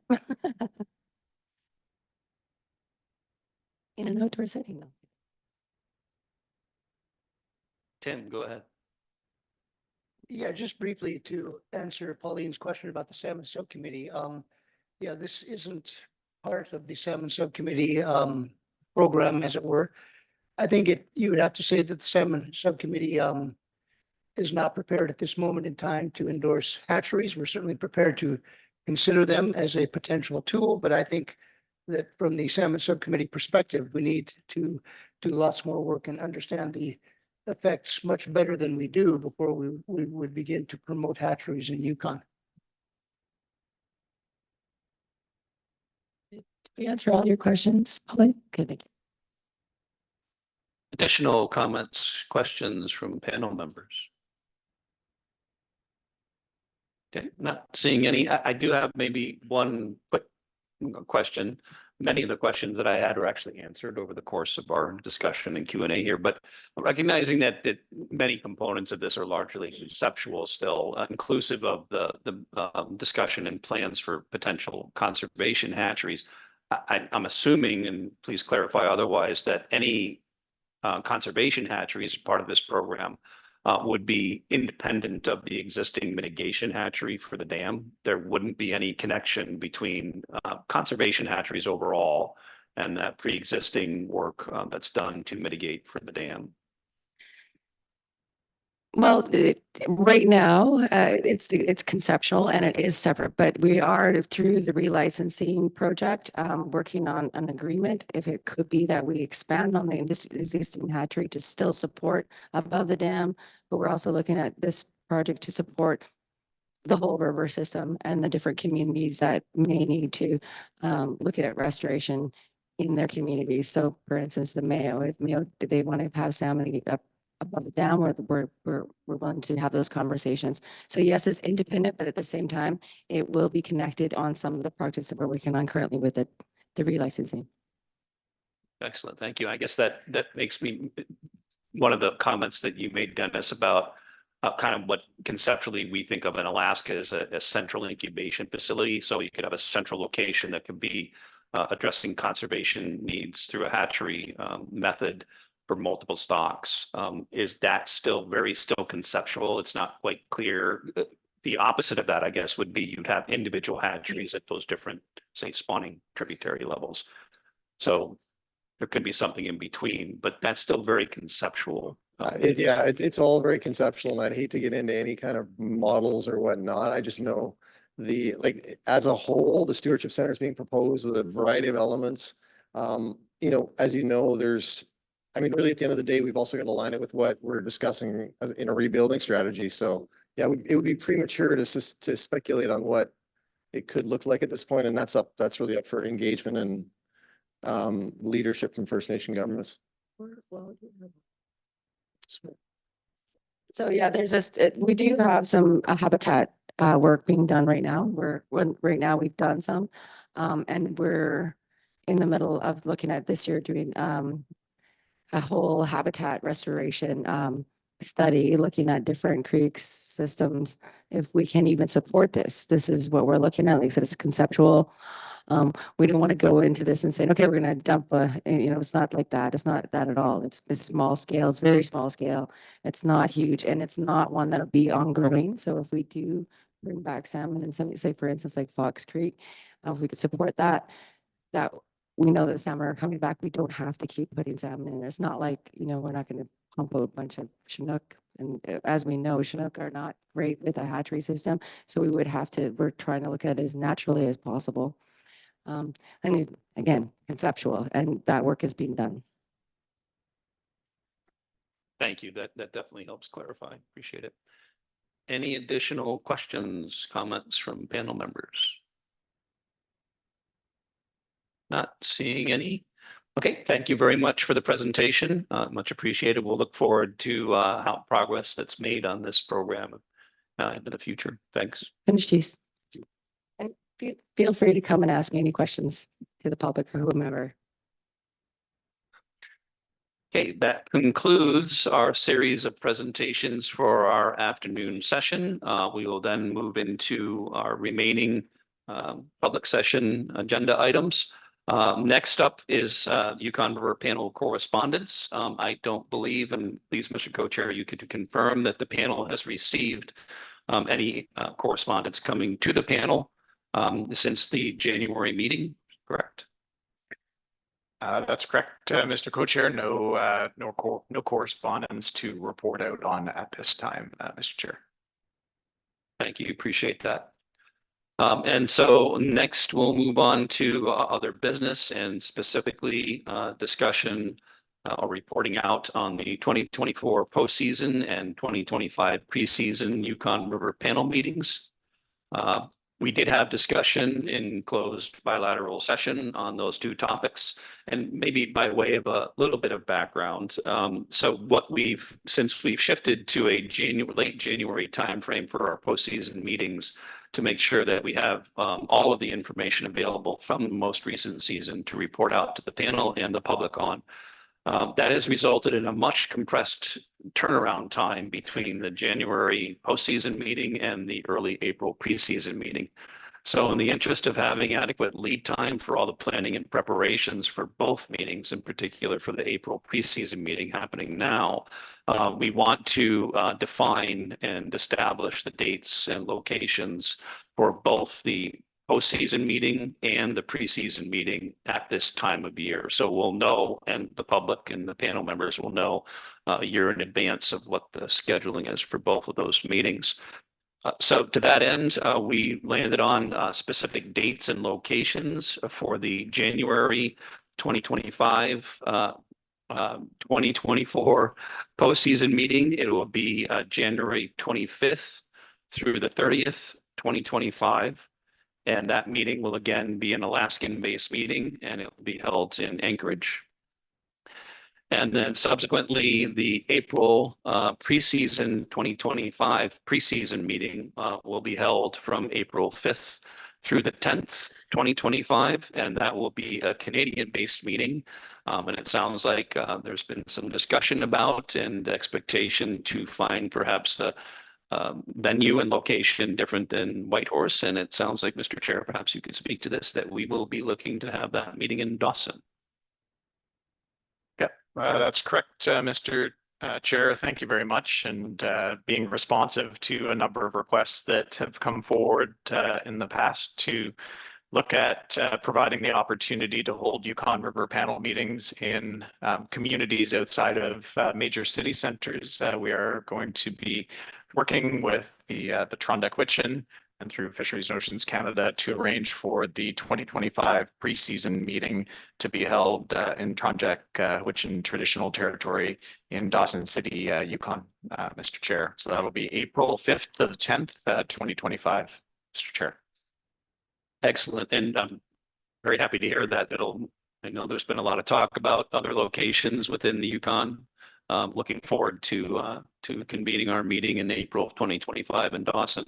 And I know that for Alaskan-based meetings, I very much wanted to ensure that we are rotating to different locations, in particular between Fairbanks and Anchorage. We did have some discussion about the January meeting being held in Fairbanks, and we kind of deferred to focusing on the next April 2026 meeting to be held, preseason meeting to be held in Fairbanks. So we are still planning to rotate between the Anchorage and Fairbanks locations, but it'll be the next cycle when we're back in Fairbanks. Any final comments, Mr. Chair? Not at this time, Mr. Chair. Thank you. So that concludes our public session agenda items, primary business items for the day. Do a quick time check here. We are a little bit ahead of schedule, which I think is a very good thing. So I think we'll take perhaps a 10-minute break, which will bring us to 4 o'clock, the top of the hour.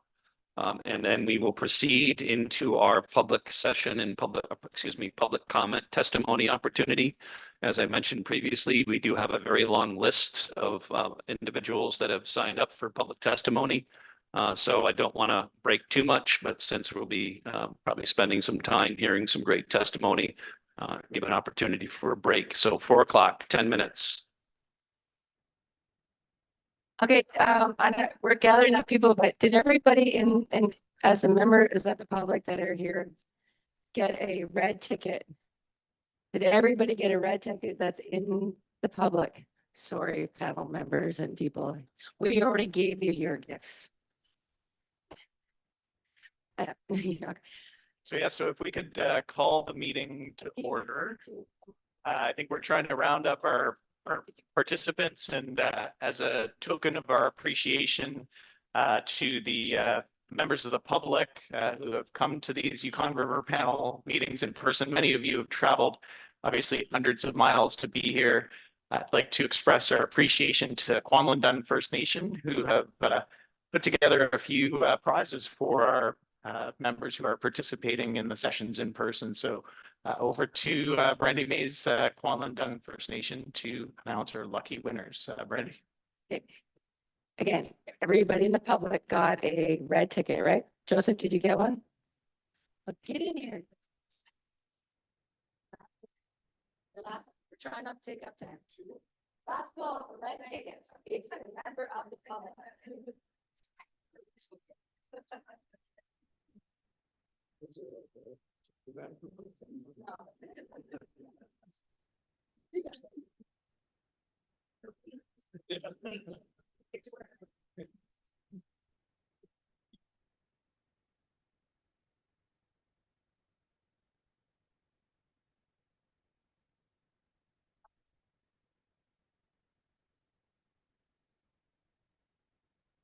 Could you use the microphone, Brandy, so that we can all hear as you announce the winners? Thank you.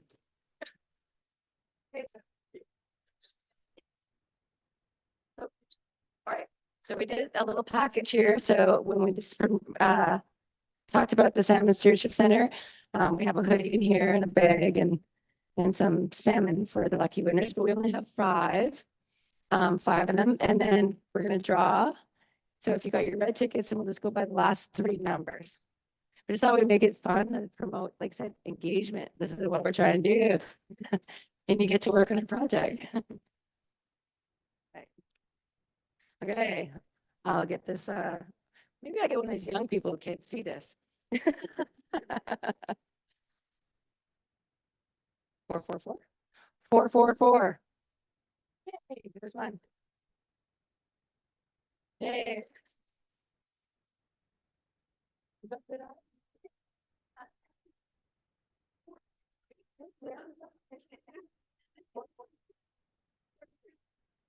Four, 3, 3.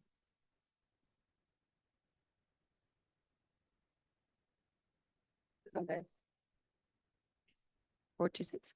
4, 2, 6. Oh, right on. Okay. 4, 3, 7.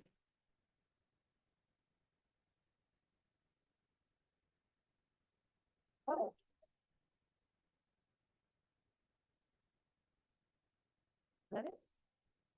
Okay, there we go. All right. Let's see. 459. Yeah. Okay, well, draw another. Should have one. All right. Drum roll, last one. Let's say 450. 450. 450.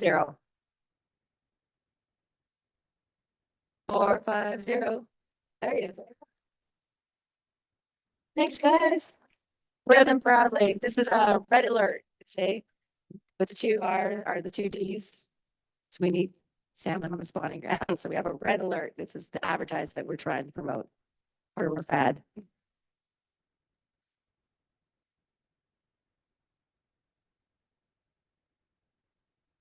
Thank you, Brandy. That was fun. Thank you for that. Very thoughtful as well. Much appreciated. So as I mentioned previously, we do have a significant list of individuals signed up to provide public testimony.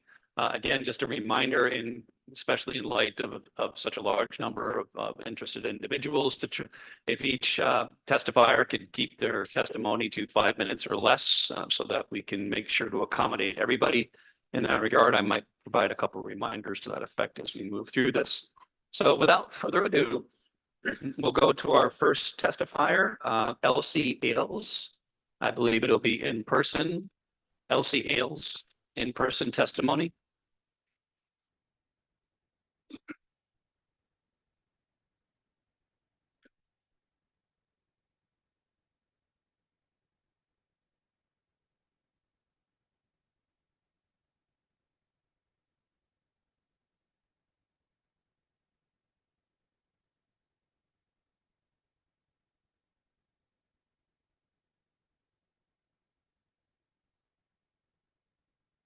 Thank you, everybody. My name is Elsie Ayles. My native name is Sascha. I'm from Little Salmon Carmacks First Nation. Can you hear me? Can you hear me? Maybe just to get a little closer to the mic, a little closer. My mom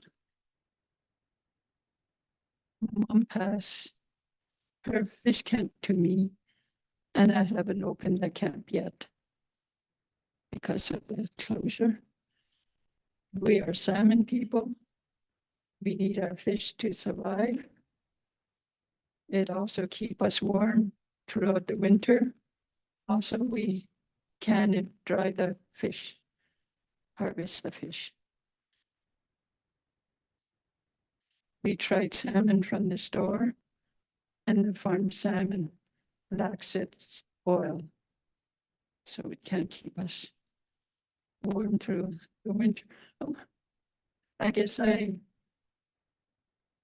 can't think after that. I'm sorry, that's all I had. Thank you. Thank you, Elsie.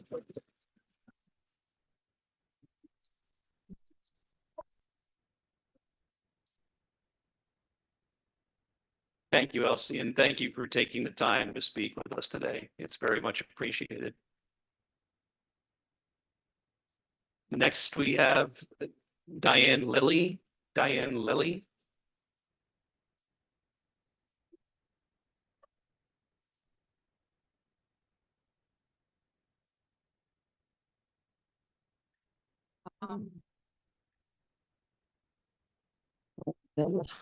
Can you hear me?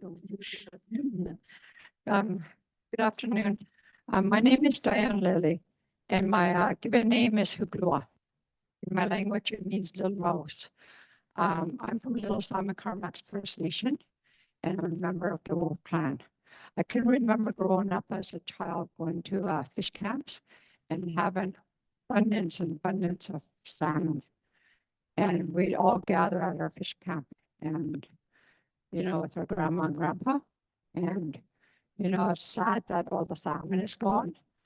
And, you know, we can no longer do that anymore. To gather together and dry our salmon and harvest it. So this is what I wrote, and thank you to the panel board here, the Yukon River Panel board for something will allow me to come here. But I'm interested in attending as it is the biggest part of my traditional food source. The low count of the salmon affected my traditional living. It put an impact on my food supplies, and I'm missing going to fish camp to smoke, freeze, dry, and canning salmon. It also affected the unity of my family to gather together in camp and laugh around campfires and munch on salmon heads and cooked on the fire. And I really don't like to eat farm-grown fish. For myself, it's not natural, and my concern for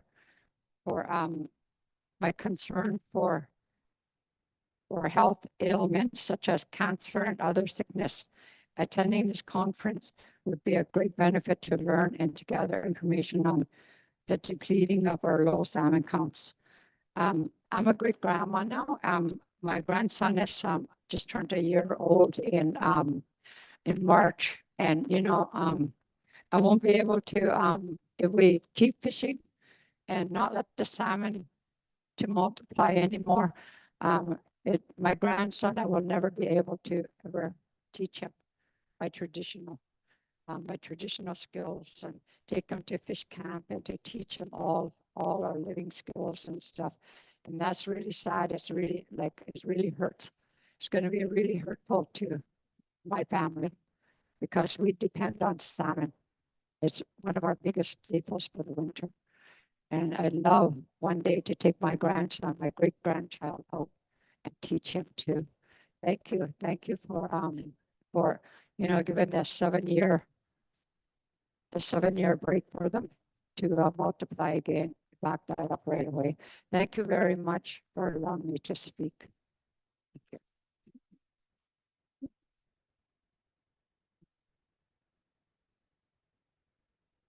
Any questions or comments from panel members for Diane? Sorry. Not seeing any. Thank you very much, Diane, for taking the time to speak with us. Next up, we have Deanna-Lee Charlie. Deanna-Lee Charlie.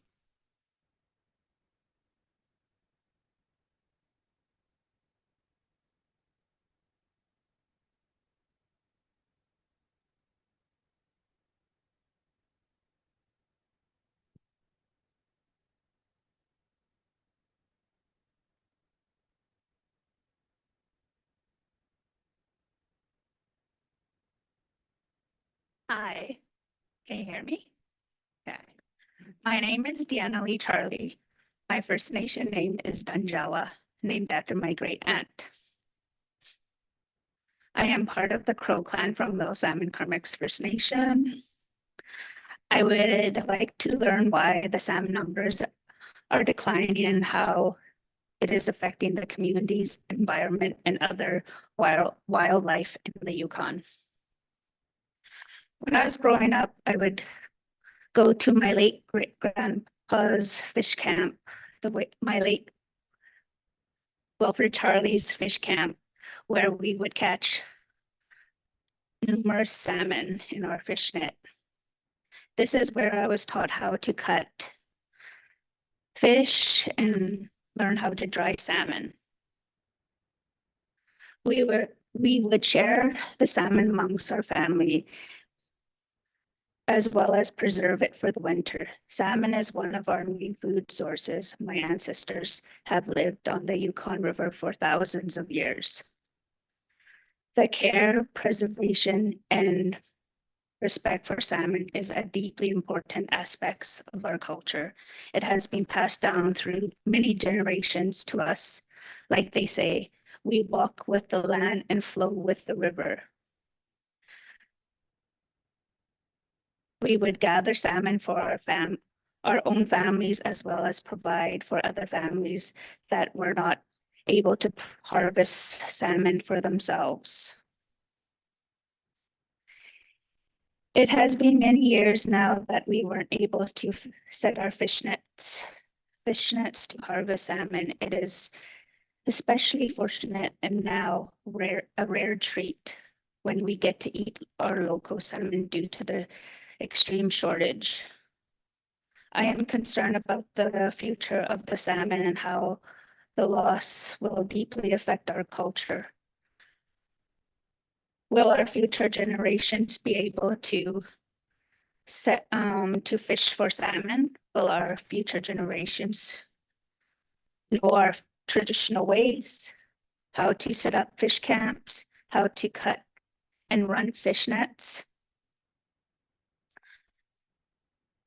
I came to attend this meeting to learn if we will ever be able to harvest salmon like how we used to many years ago, as well as what we would do to help replenish their numbers. And when we come together, like how we are now, to work together to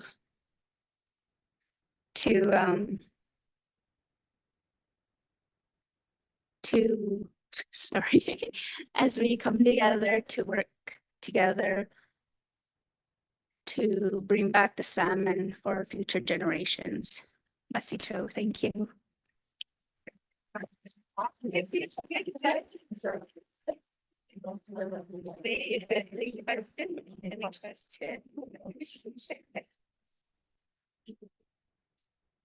just wanted to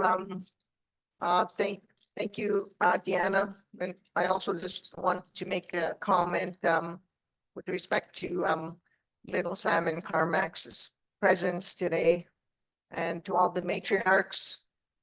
Stand up behind your young people. It's beautiful. It's beautiful and powerful. It's our women who hold culture and hold space. And you say that you show that very strongly to us, and to me, it means a lot, and it demonstrates that the culture is strong, the values are strong, and you still stand behind. Although you don't have fish, your culture life is strong, and you stand behind each other, you hold each other up, and I really appreciate that, and I see that, and I want to just say thank you, and to the young lady, you have a strong backing of a strong matriarch. So I think it's an observation, and I just want to say thank you for that. And your grandfather was a good man, and he carries good legacies in terms of leadership, and keep it up, keep coming back, keep talking, keep speaking, advocate in your community, and advocate in Yukon for how important salmon is and what it means to you and your community. All young people, we need to hear more voices like that. So merci for being brave and stepping up to the mic, and yeah, thank you.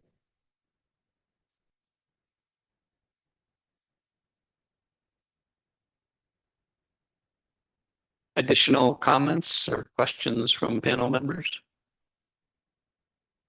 Not seeing any. And thank you for those wonderful comments, Pauline.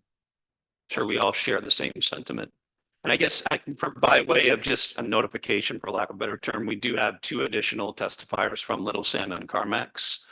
So up next on that note is Pamela Blanchard.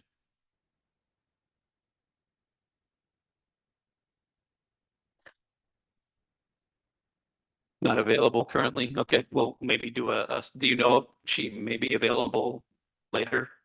Can do a second call. Okay. Let's go on to the next on our list, and we'll come back to Pamela. Deborah Silverfox.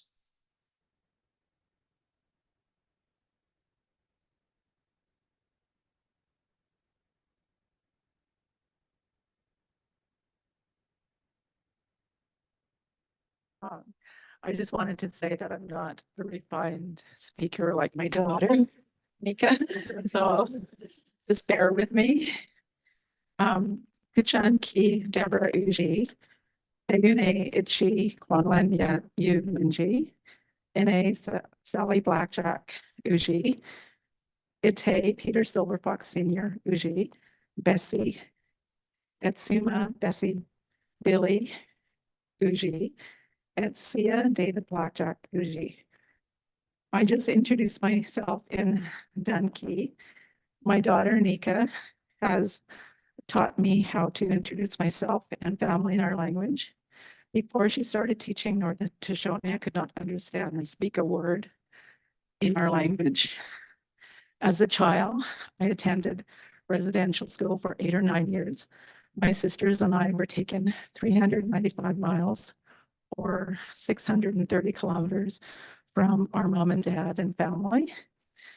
I remember when my sisters and I came home for the summer, my mom would take us to her auntie's fish camp. At that time, I did not know anything about salmon.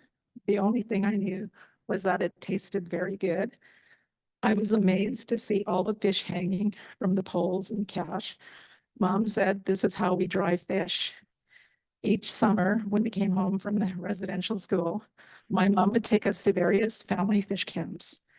And my dad was always working on the roads away from home. He would come home on the weekends. Sometimes there were many people visiting the fish camps, and it seemed overwhelming to me as a child. And we would stick very close to Mom.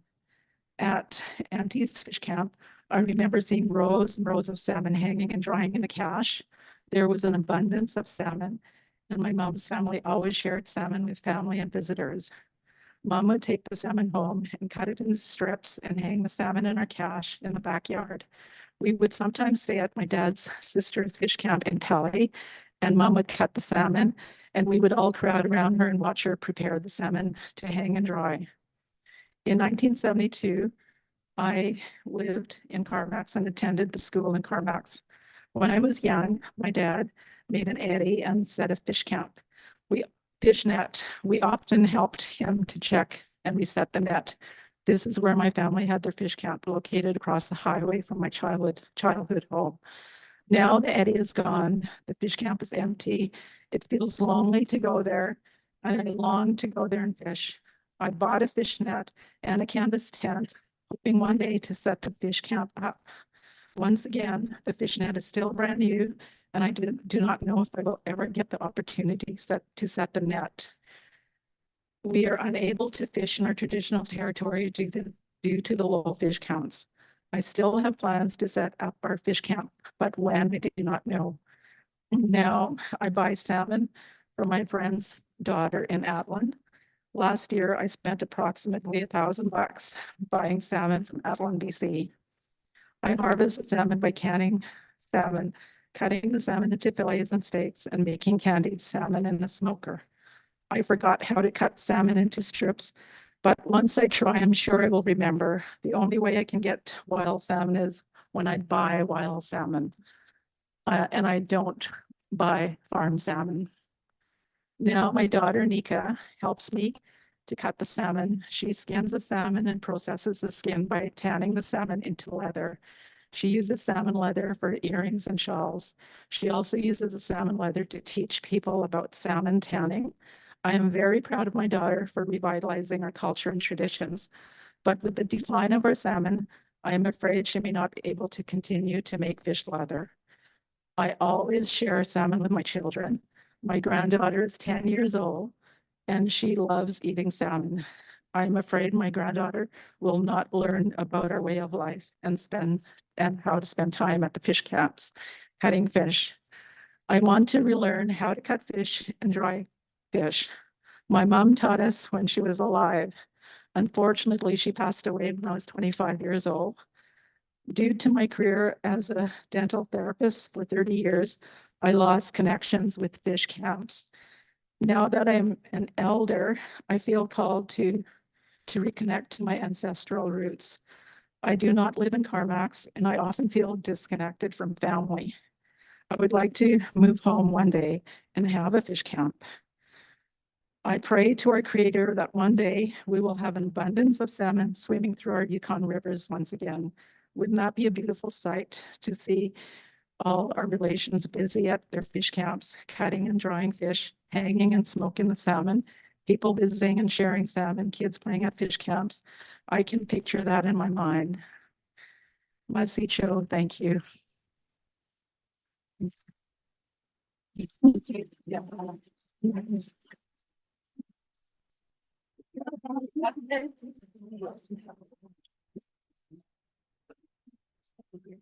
Question or comments for for Deborah from panel members?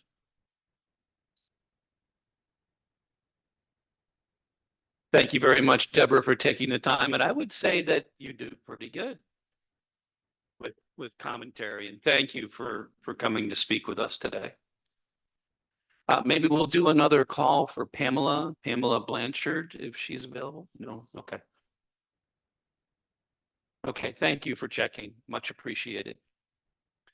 Next, we'll go to Kadrienne Hummel. Kadrienne Hummel.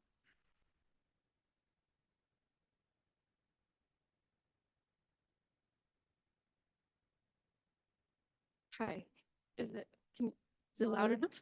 Yeah. Let me put it down a bit.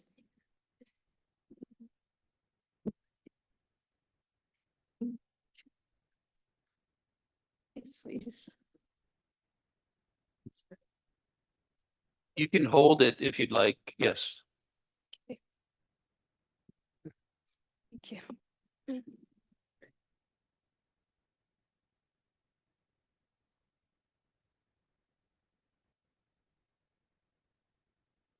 Danki Netsani Uji. My name is Kadrienne Hummel, and I come from the traditional territory of the First Nation of Na-cho, Nyak. My mom is Debbie Moses. My dad is William Hummel. My grandma is Catherine Jermaine. My grandfather is Tommy Moses. And on my dad's side, my grandmother is Lena Malcolm. I am a part of the Wolf Clan. My ancestors traveled the river ranges and river systems to the area from the Northwest Territories, and I am the 7th generation of the recorded lineage that sustained from this area.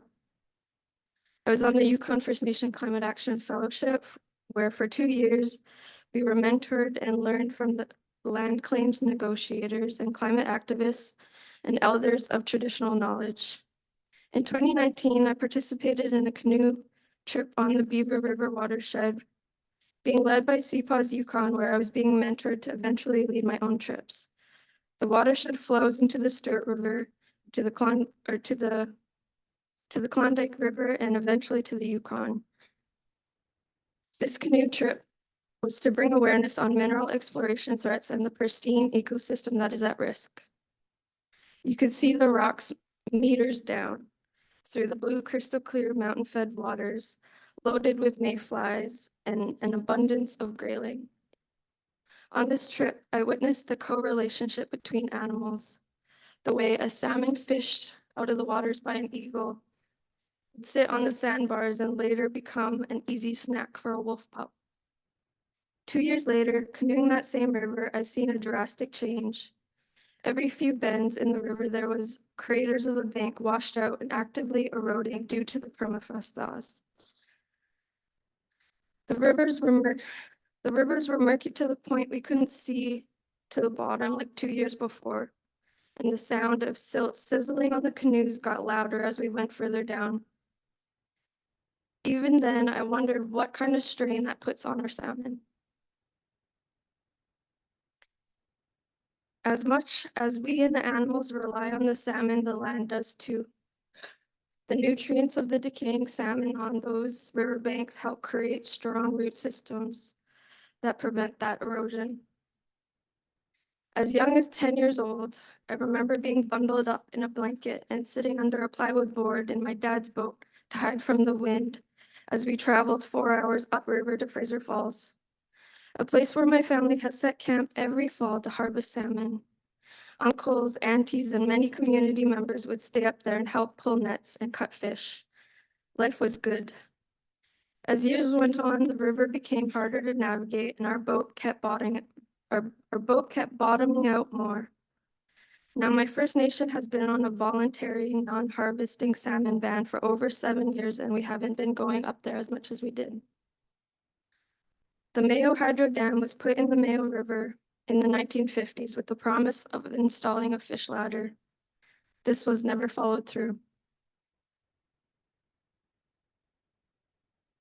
Members have lost faith that this promise will ever happen. And since the salmon numbers on the Stewart River have dropped significantly, where we once had to pull the net twice a day before it got too heavy, we were leaving it in all day and only catching 2. Salmon sit below the dam in water with high oxygen content, trying to get where they once remember. And now that Yukon Energy is currently doing community engagement on the dam's 25-year relicensing. Though the threat of cultural loss, just like the salmon are adaptive and resilient, we as Indigenous people are too. The First Nation has adopted to providing the community with stocked Arctic char harvested from Atlan, BC. Members as well will travel down to BC and Alaska where the summer salmon numbers are high to keep cultural traditions alive and bring back dried fish for youth and elders. I would like to see a sonar put in place on the Stewart River and Mayo River. When the salmon numbers return in plenty, I understand the need to continue preserving the run, but I would like to see a community harvest. One net to provide for the elders and the youth instead of multiple family nets. To celebrate the return and honor the salmon spirit.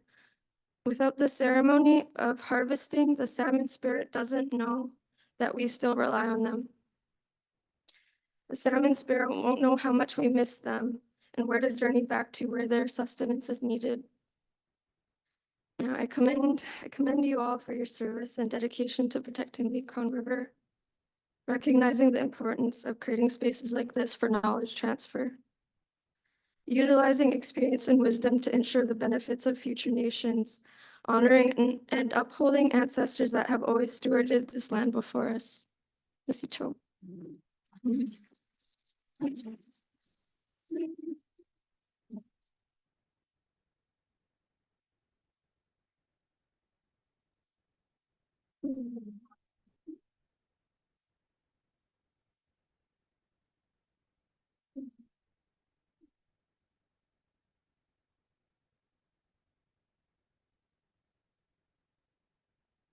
Thank you.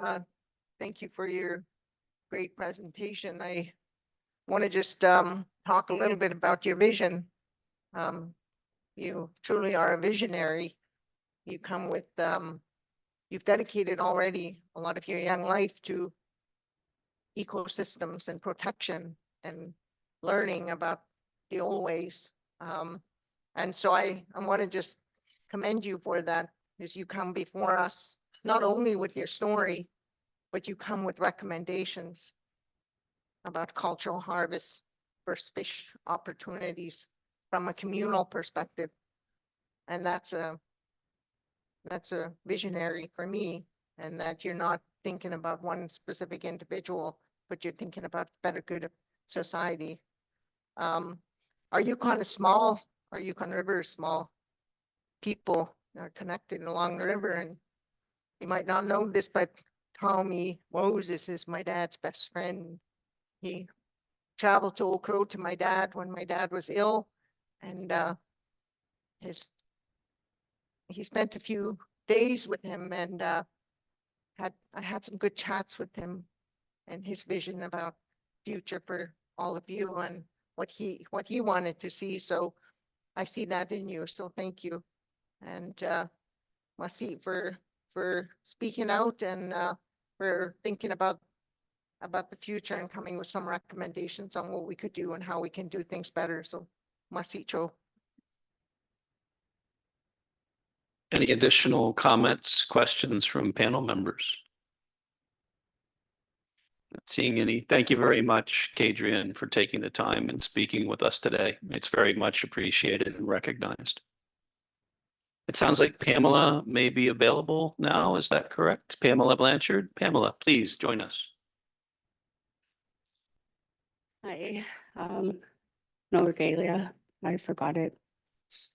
I'd like to thank you for acknowledging my Uncle Ben. He loved fishing. It's one of his favorite things to do. Thank you for acknowledging Kenny Harper. He was great. He was very well knowledge and tradition. I named my testimony Generations Without Salmon. My name is Pamela Blanchard. Garcia is my native name. I'm a citizen of Little Salmon Carmacks First Nation. From the Crow clan, I was raised in a community with salmon fish camp in the summertime, learning how to flay, cut, and hang dried fish being the main concern. We grew up knowing this as an important time in our future. The impact of a generation without salmon has hit the communities in the Yukon so drastically that health problems have risen within families. Not being able to fish like our ancestors has confused our youth generation. The lack of knowledge hinders the future in our survival circumstances. The future of the culture of Yukon depends on the Yukon River and its salmon.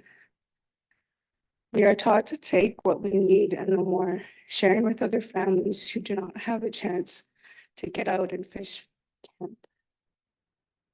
Coming together and connecting with numbers, neighbors and families. Our youth have gone astray in life and feel that there is something important missing. Lack of fishing breaks a bond that children and youth are supposed to learn and to connect with their grandmothers, their grandfathers, aunties, and uncles.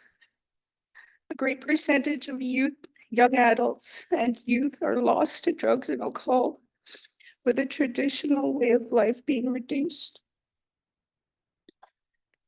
Getting involved in many activities that stir them from further away from the teachings that has been passed throughout our past generations.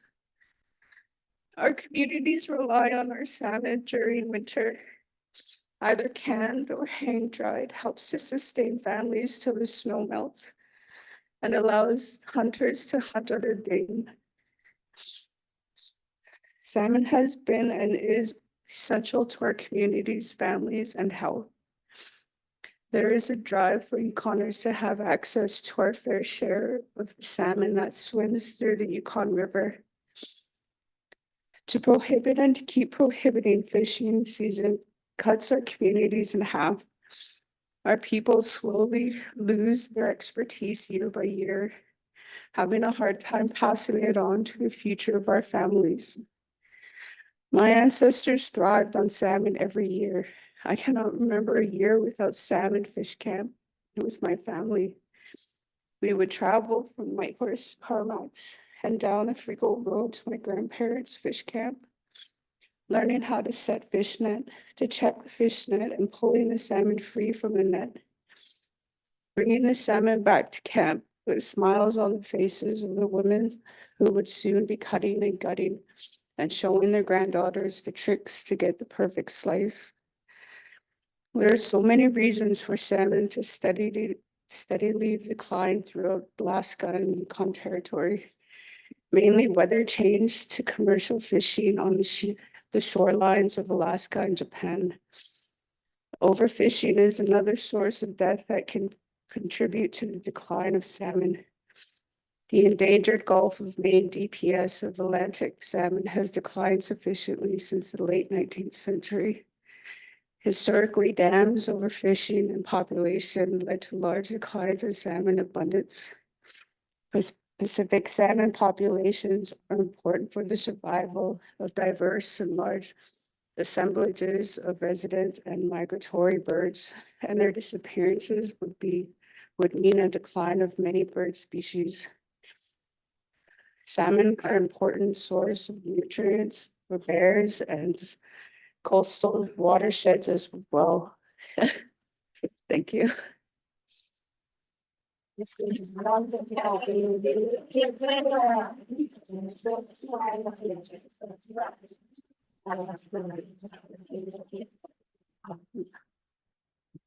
Any questions? Elizabeth, go ahead. Thanks, John. I just wanted to acknowledge the strength it took, Pamela, for you to come up here and speak. And I see that strength in you. So thank you. And for the previous speakers as well. I saw the shaking hands and the nervous voices.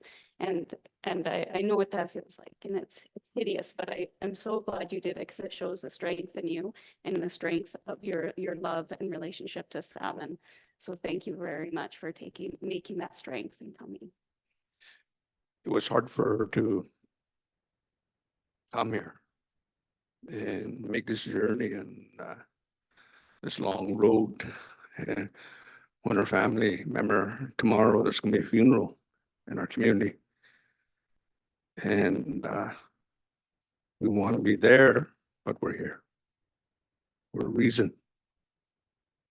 And when I see my young, from my that are Northern Shoshone that come up here, they're future leaders and they speak to you and with a strong heart and tell you the truth and what they feel of the loss. Besides the loss in Selkirk too. And I see some of my people from Selkirk here too. And there's going to be a funeral there too. But we're here. We're here. It's because of the salmon. Let's see.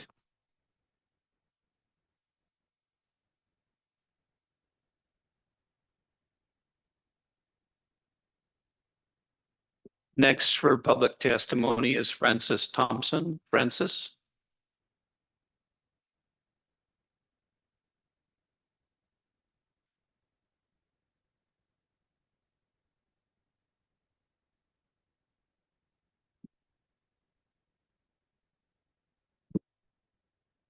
Good afternoon. My name is Francis Thompson. I'm from the community of St. Mary's and tribal council member for the Algata tribal government, where I serve as vice chairman. Today here from our council is Pete Tyson. He's our secretary treasurer, and we had two tribal members here. One couldn't make it today. He was here yesterday, and I'd like to acknowledge Mel Pauken, a tribal member, was here listening, learning how this process goes, and tribal member who is our tribal administrator, and he's a member of this panel as alternate, Sven Pauken. So there's four of us here. I'm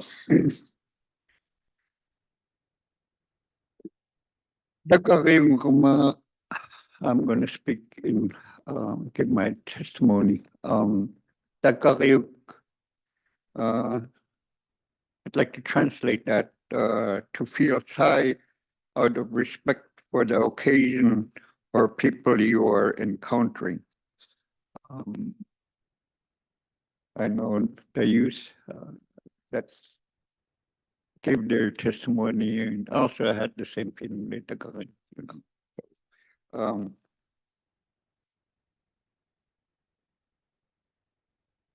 St. Mary's is located approximately 100 miles inriver from the Bering Sea, 4 miles inside the Andreski River, salmon tributary to on the lower Yukon River.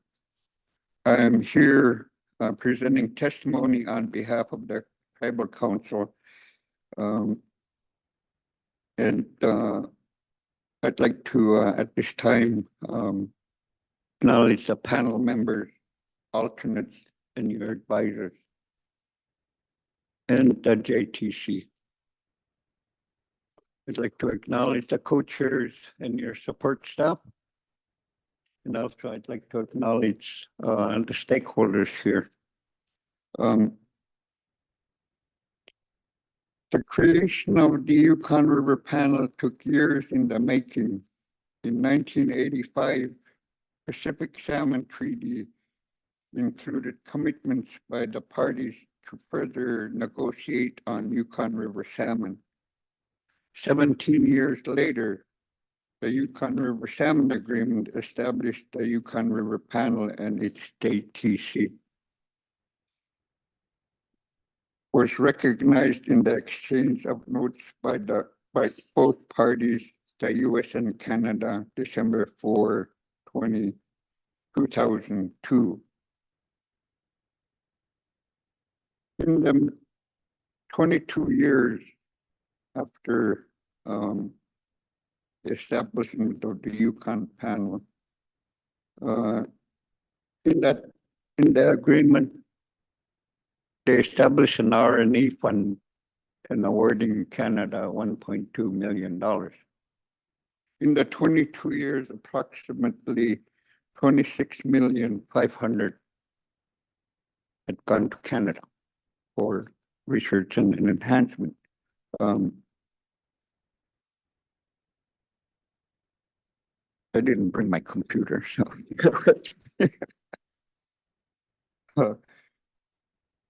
at this time, I think recognition is due for someone that's been amongst the panel process for a very long time. When we first started in 1985, we had elders, and they have gone. And now, us that were young, young and participating in the panel process, we're, I guess, now revered elders.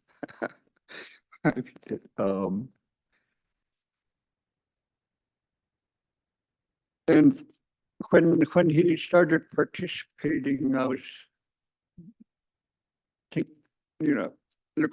trying to think how old he was. He was about 45, 47, 47 years old, and has been involved for the last 35 years. And who is now 82. He was in between the elders and us younger ones, and he's right there. And I'd like to thank and recognize Virgil.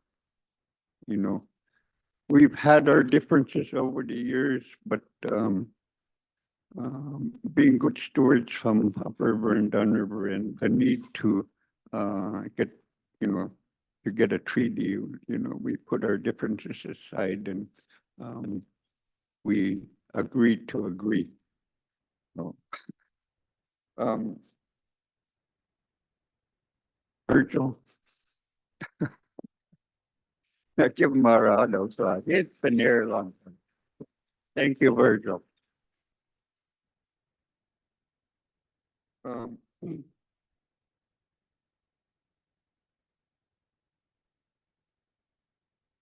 Salmon is our traditional keystone resource embedded in our customs, traditions, beliefs, songs, and dance.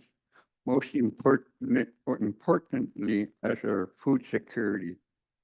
We anticipated the salmon returning after a long winter and spring breakup to replenish dried fish, preserve salmon for the next hard winter coming.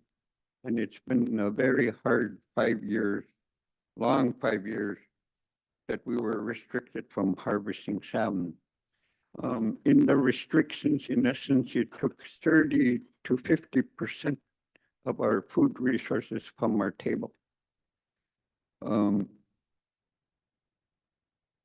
Dried fish, canned, frozen, those we put away for the long winter, and that was a lot of times, for lunch, was dried fish, bread, and tea. And many folks throughout the Yukon are not wealthy. They survive each day working hard for their children, their families, and put a lot of effort in gathering food.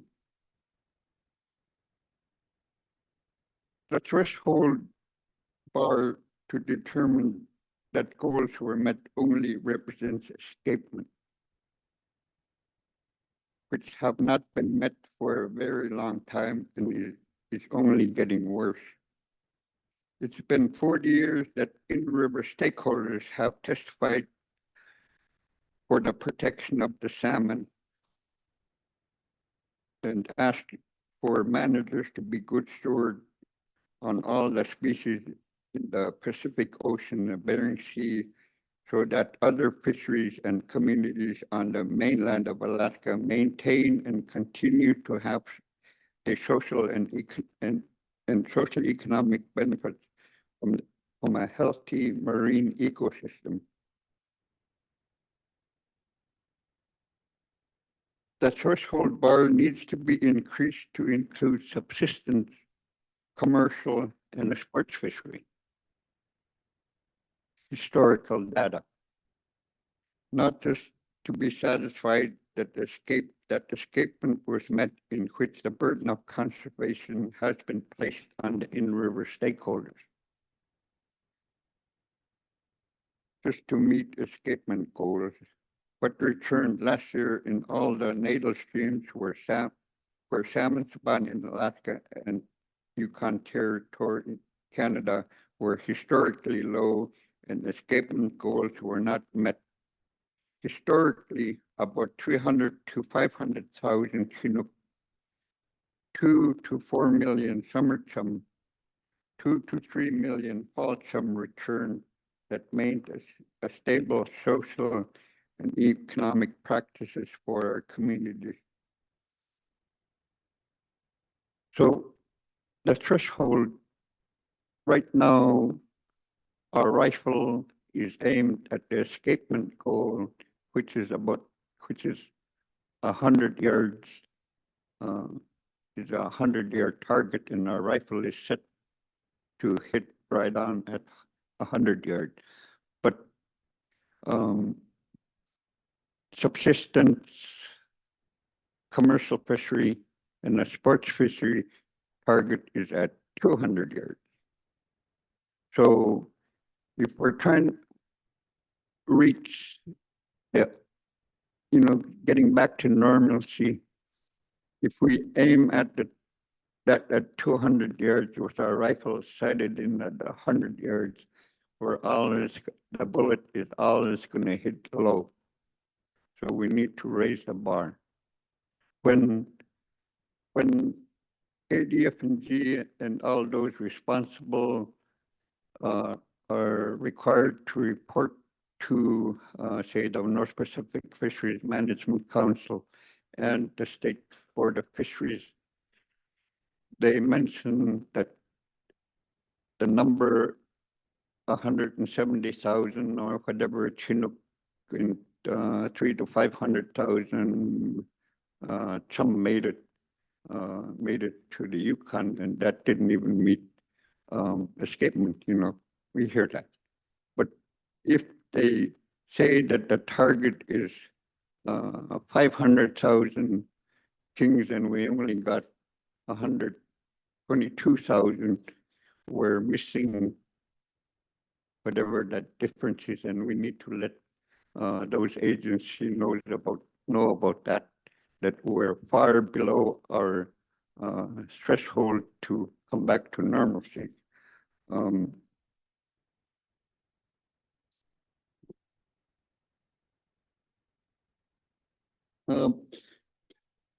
Because of this, the letter submitted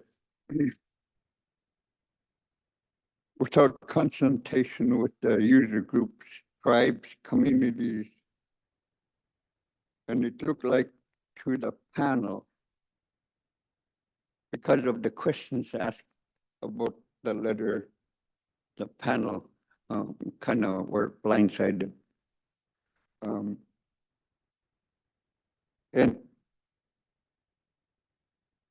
it makes me think about the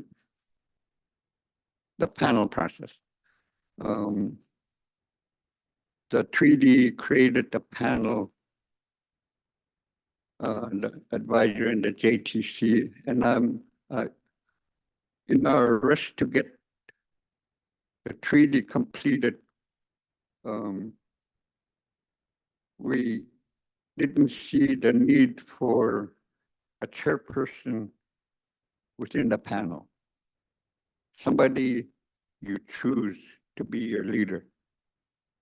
Right now, our co-chairs are assigned by DFO and the state of Alaska. We, the panel, agreed. I don't know how to put it, but it was not through an election process. So it was kind of, this is how you're going. We've been led that way throughout all, the fight for the salmon process here.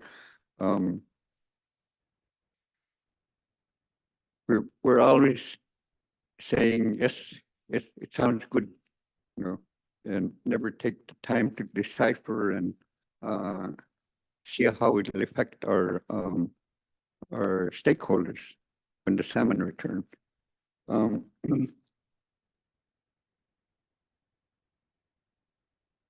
There's a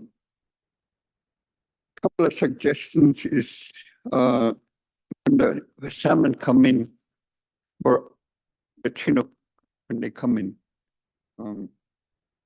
Past practices was letting the first pulse through and monitoring it as it go up.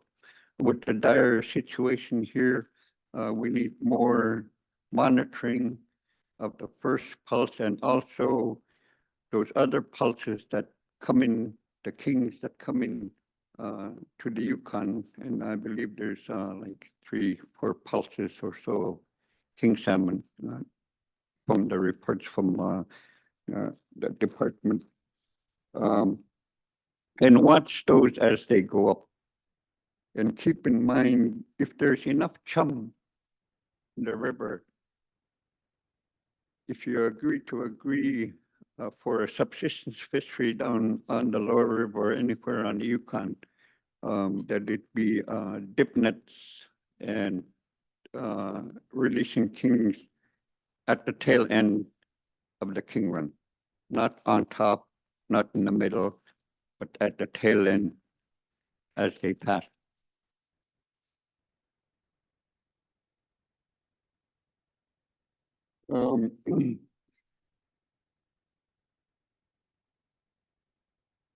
There was, through the restoration and enhancements fund, there was a lot of research done and is continuing to be done with research dollars. And we do have one study out there on the ocean, which the North Pacific Fisheries Management Council and the Board of Fish highly depend on, is the WASP study. It's an acronym, Western Alaska Salmon Initiative Program or something like that. Anyway,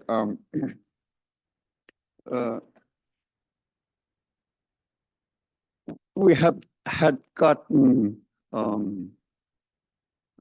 assistance from the Fishery Pacific Salmon Management Fisheries Council. They through the declaration of a disaster, we got help from through the disaster declaration, and in those awards, looking at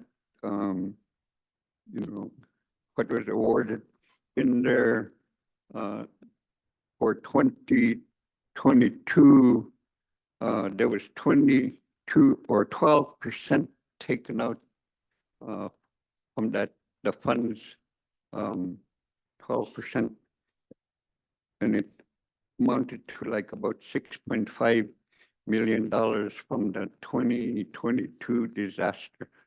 And it was for research, and I'm kind of curious, if it's for the Yukon disaster and it's for research, how are they planning to spend that dollars? It would be good to know. Maybe for the small study, that was denied for the lower river, could those dollars be used for, that project, small study? I think that's needed out there.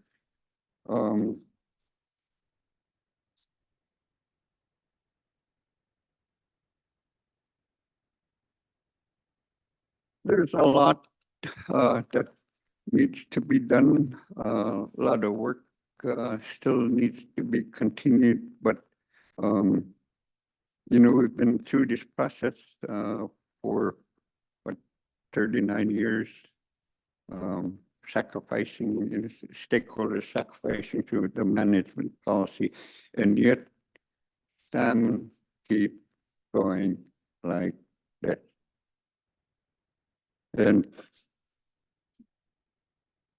we've tried everything, and yet, you know, we're sliding. And I think probably we need to shift our focus and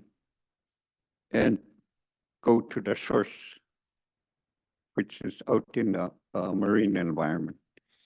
And out there in the marine environment, we have two fisheries going on. It's the Pollock industry and the Area M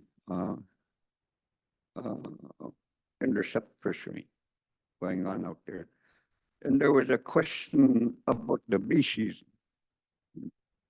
Why are there so much high numbers in the bycatch in the bee season?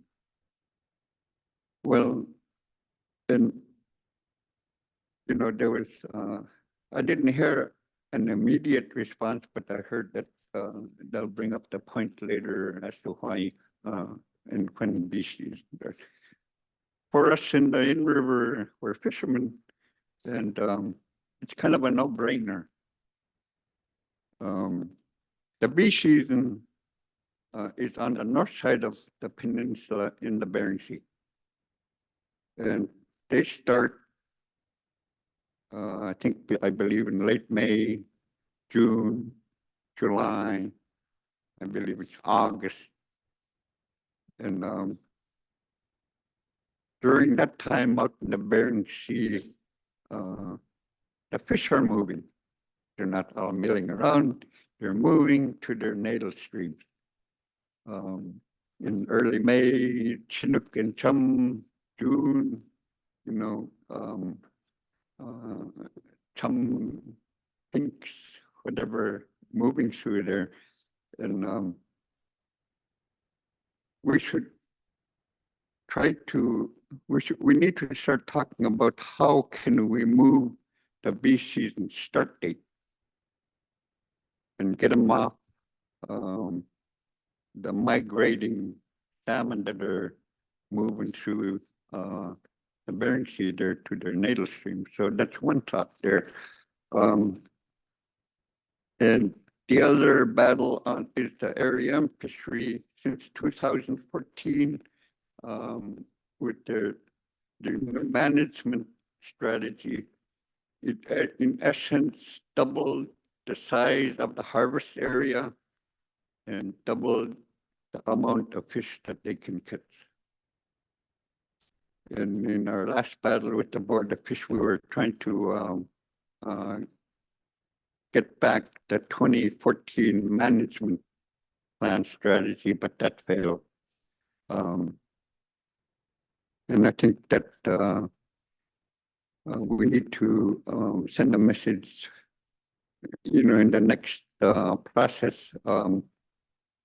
We need to reduce the area size and the harvest and come back to the 2014 management strategy for Area M. So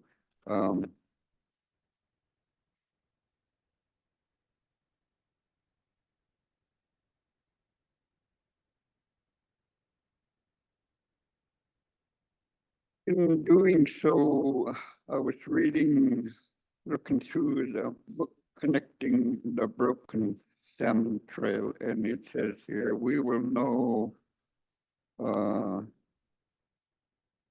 when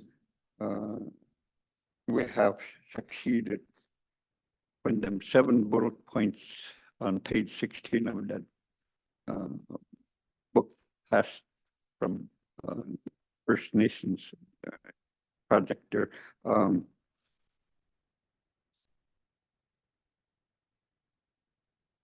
We will succeed if those are achieved. So we're a long ways away. It's going to take a long time. We're going to be, if it's 7 years from now, and then with the possibility of extending 4 more years, that's 11 years that we cannot harvest king salmon. You know, that letter I think that letter undermines the panel, because nothing was brought before you. You didn't have maybe you guys talked about it, but really didn't have an input, about the letter submitted. Make me mad, because we're supposed to have tribal consultation with the tribes on the river, and nothing was said, and there was no effort to communicate with the tribes on the Yukon River in Alaska. So I'm urging the panel to raise the bar on the thresholds and find a way where you guys can elect your chairman, and just to open the meeting, set the agenda, and make sure that the panel is always informed as to where DFO, State of Alaska, want to go. So, not impose something on you and you guys say yes right away. So I'd like to encourage, how the panel, as to how you can be inclusive in the treaty language, that you guys have a chairman and the co-chairs be the chairman's co-chairs. But understand what I'm trying to say. And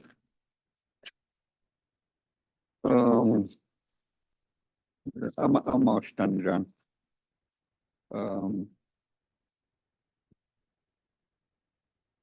Could have brought my computer, but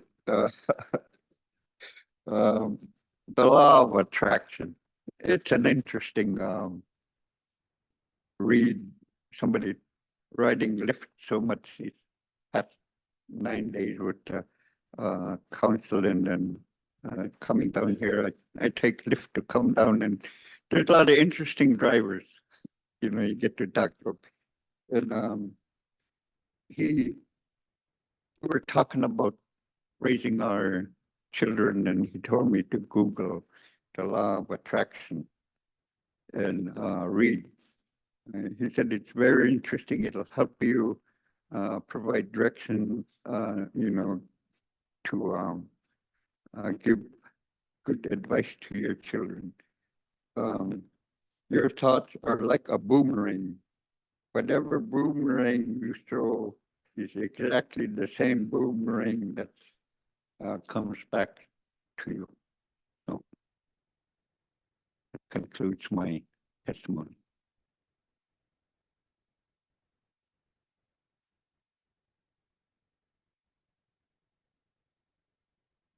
Any questions? Go ahead, Sven. Yeah, thank you. I just want to acknowledge and recognize all the community leaders, tribal leaders, First Nation leaders, those folks that gave heartfelt testimony here. What you heard was something that was heartfelt, basically, and just kind of put a spotlight on the community of St. Mary's. Peter Tyson, he is a member of the Mid-Lower Yukon AC. They deal with the fish and game issues in our area. Francis Thompson was also a member of the panel at one time. He also goes to the North Pacific Fisheries Management Council, Federal Subsistence Board meetings, Board of Game, Board of Fish. So those are some of the community leaders back home. And also, I don't know if Sabrina is still here, but her father, William Alstrom, Bill Alstrom, sits as a YERDFA co-chair. And Fran's father, the late John Thompson Sr., Johnny Thompson, was a big advocate for subsistence use, fish and game activities. So I just want to put that out there. I appreciate all the input and all the participation from up and down the Yukon, all the community folks here. Thank you. Mr. Chair. Thank you, Mr. Chair, and I'd like to express our appreciation to Francis. Thank you very much for sharing your wise words with us and reminding us of the importance of history and how this panel process was built on the advice of elders and the young people at the time, and how you carry forward those words. So thank you for that, and I'd like to express our appreciation to the people of St. Mary's. I had the opportunity to visit the community a number of years ago, and I guess I can say my friend Bill Alstrom took time to educate me about the importance of salmon and other fish to the community of St. Mary's and the lower Yukon River. And I don't know if Bill is listening today, but if he is, I'd like to thank you for that, Bill, and thank you for your contributions to the panel over the many years, Mr. Chair. Thank you, Mr. Chair. Any additional comments or questions? Well, thank you, Francis. Thank you for taking the time to come here today. It was wonderful to see you, and thank you for coming to speak with us and provide your commentary.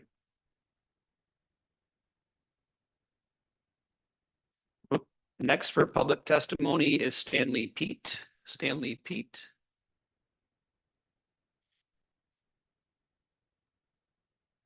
Thank you, co-chair. Atka ikoin mo kunam ko mi monga.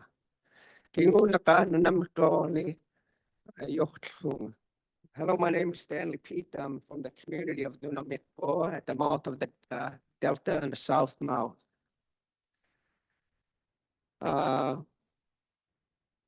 It's a population of 200 that resides in the Kuzelvac census area. We are a tundra village on permafrost.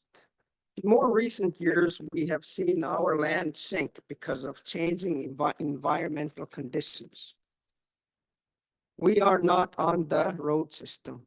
The nearest hospital is 150 miles away at a cost of $700 round trip. It costs more if you have to spend a night, additional $240 a night. To attend boarding school or college, it costs even more. Kids and young adults sometimes never go home because of extreme costs on family. We live in some of the harshest environments with only few shrubs to slow wind as compared to towering trees I see farther up the river. Because of our geographical location, store purchased items are at an extreme cost, and heating or keeping warm is challenging. Kuzelvac communities are some of the poorest in the United States. Less than 5% seek higher education. These past years, we have used 4-inch nets to catch non-salmon species because of the declines of kings and chums. Using 4-inch nets help us to eat and reduce in-river predators that eat salmon fry, broad whitefish, humpback whitefish, Bering cisco, pike, burbot, seafish. Salmon have become these species have become a replacement for salmon. Not only a source of food, but a need to keep predators in check, because if they go unchecked, populations will explode and create put more burden on the already low numbers of returning kings or chums. Any increase in predators will have a negative impact. The return on spawners are so low that it is essential to keep predators in check. The changes in diet of people have changed and are eating more store-bought food than ever. This also has an effect on number of predators that prey on salmon in river. Because of diet change, we are seeing bigger pods of beluga whales in the river and going farther up the river also. Me and my kids watch belugas gorge on kings, and it's quite a sight when you see a king salmon jump out of the river and a beluga whale breach right behind the salmon.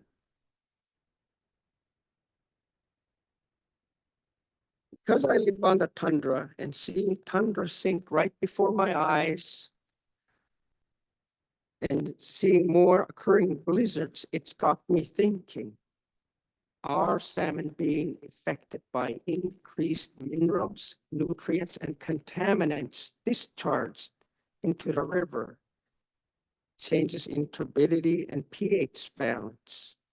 Salmon are unique in that they use water signatures to get them back to spawning grounds. Even magnetic variation changes. Magnetic fields are used for fish navigation. Magnetite is in its nose, detect and respond to magnetic fields of Earth. Demand for minerals are rising. That demand creates more threats to salmon. Contaminants or mine tailings from mines. Stewardship by mines say they restore mines to their natural conditions by putting seeds on the ground and in enormous amounts of fertilizer on the ground, which essentially work its way back to the Yukon River. I'll give an example. You see that the Usabelli mine dumps 30 tons of fertilizer on the ground to make the land pleasing to the people that reside in the area.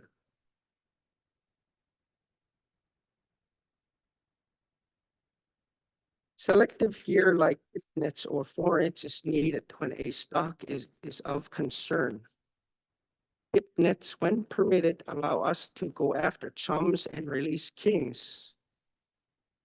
Sometimes lines, depending on the area of which you fish, are used to access depths in the river because of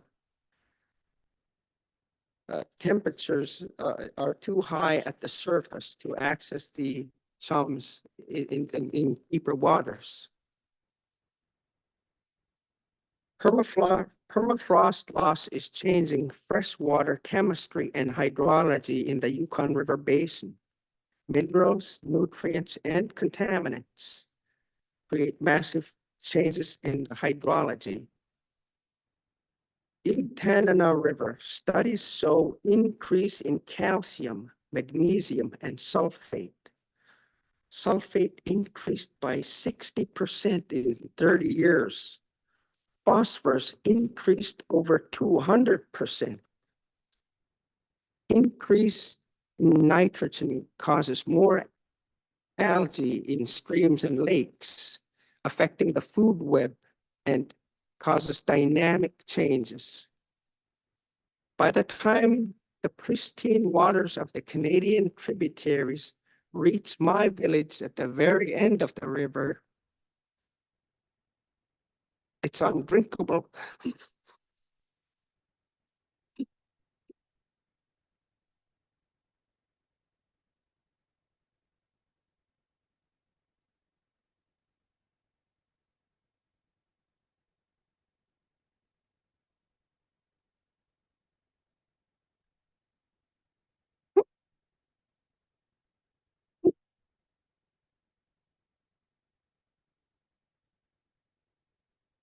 Every home in my village has a reverse osmosis water filtration kits after the water's treated.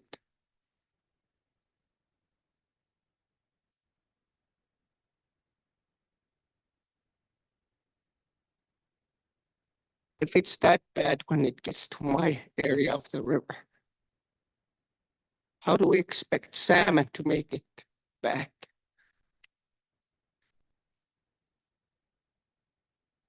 In conclusion, EPA standards need to be adhered to or even changed to address mine tailings in both countries and quit discharging gray water from sewage treatment facilities into the Yukon River Basin. Salmon, depending on the species, spend multiple years in the river. That concludes my testimony. Thank you.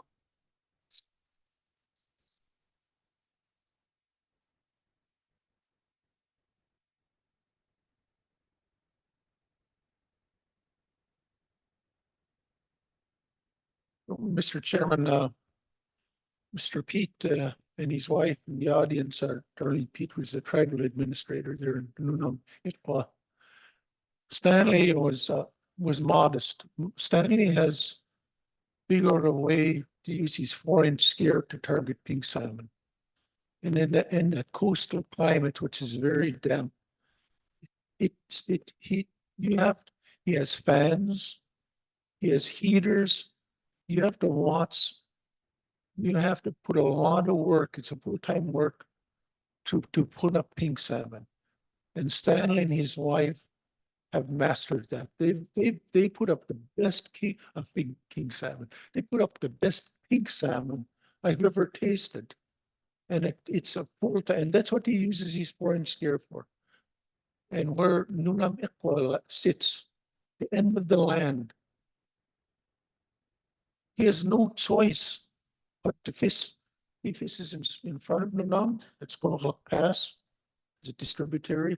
He has no place to fish except in the stem, because every place he looks is a main stem. He's at the end of the land, and he's not trying to catch king salmon or some. Him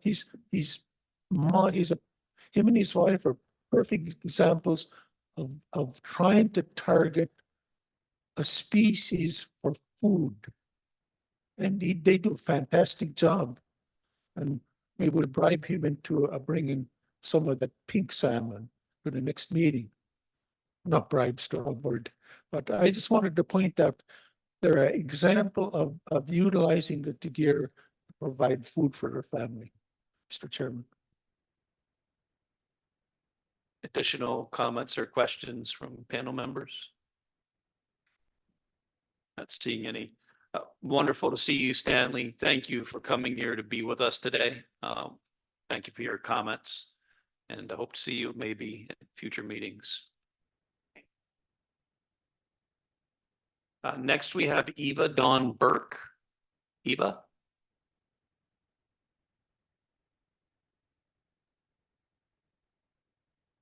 Hello.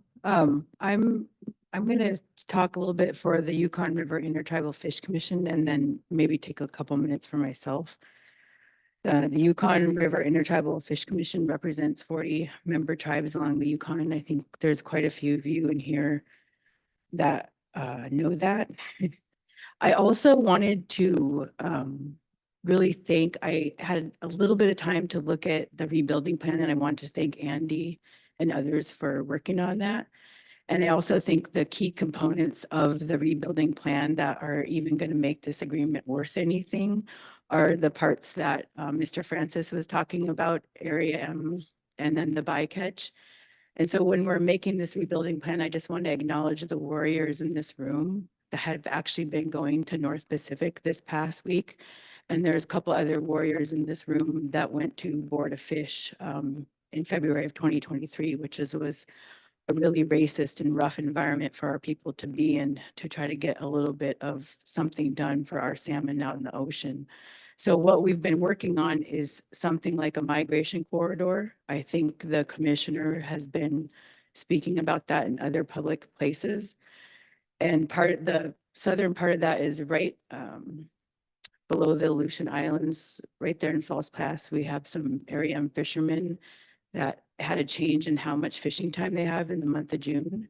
And then now we're working on the northern side of that, north of False Pass above Unamak Island, working on that area as a time and area closure. And so I wanted to update that work, but I just wanted to acknowledge the people who take the time to go to the spaces that are making these decisions.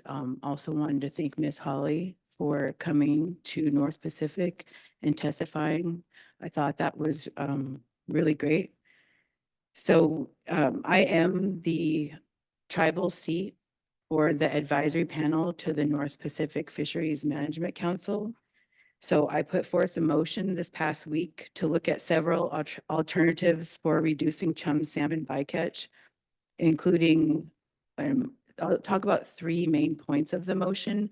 And I also was following the presentation. And so if it was confusing to any of you as it was to me, I would highly recommend that you get on the North Pacific Fishery Management Council website.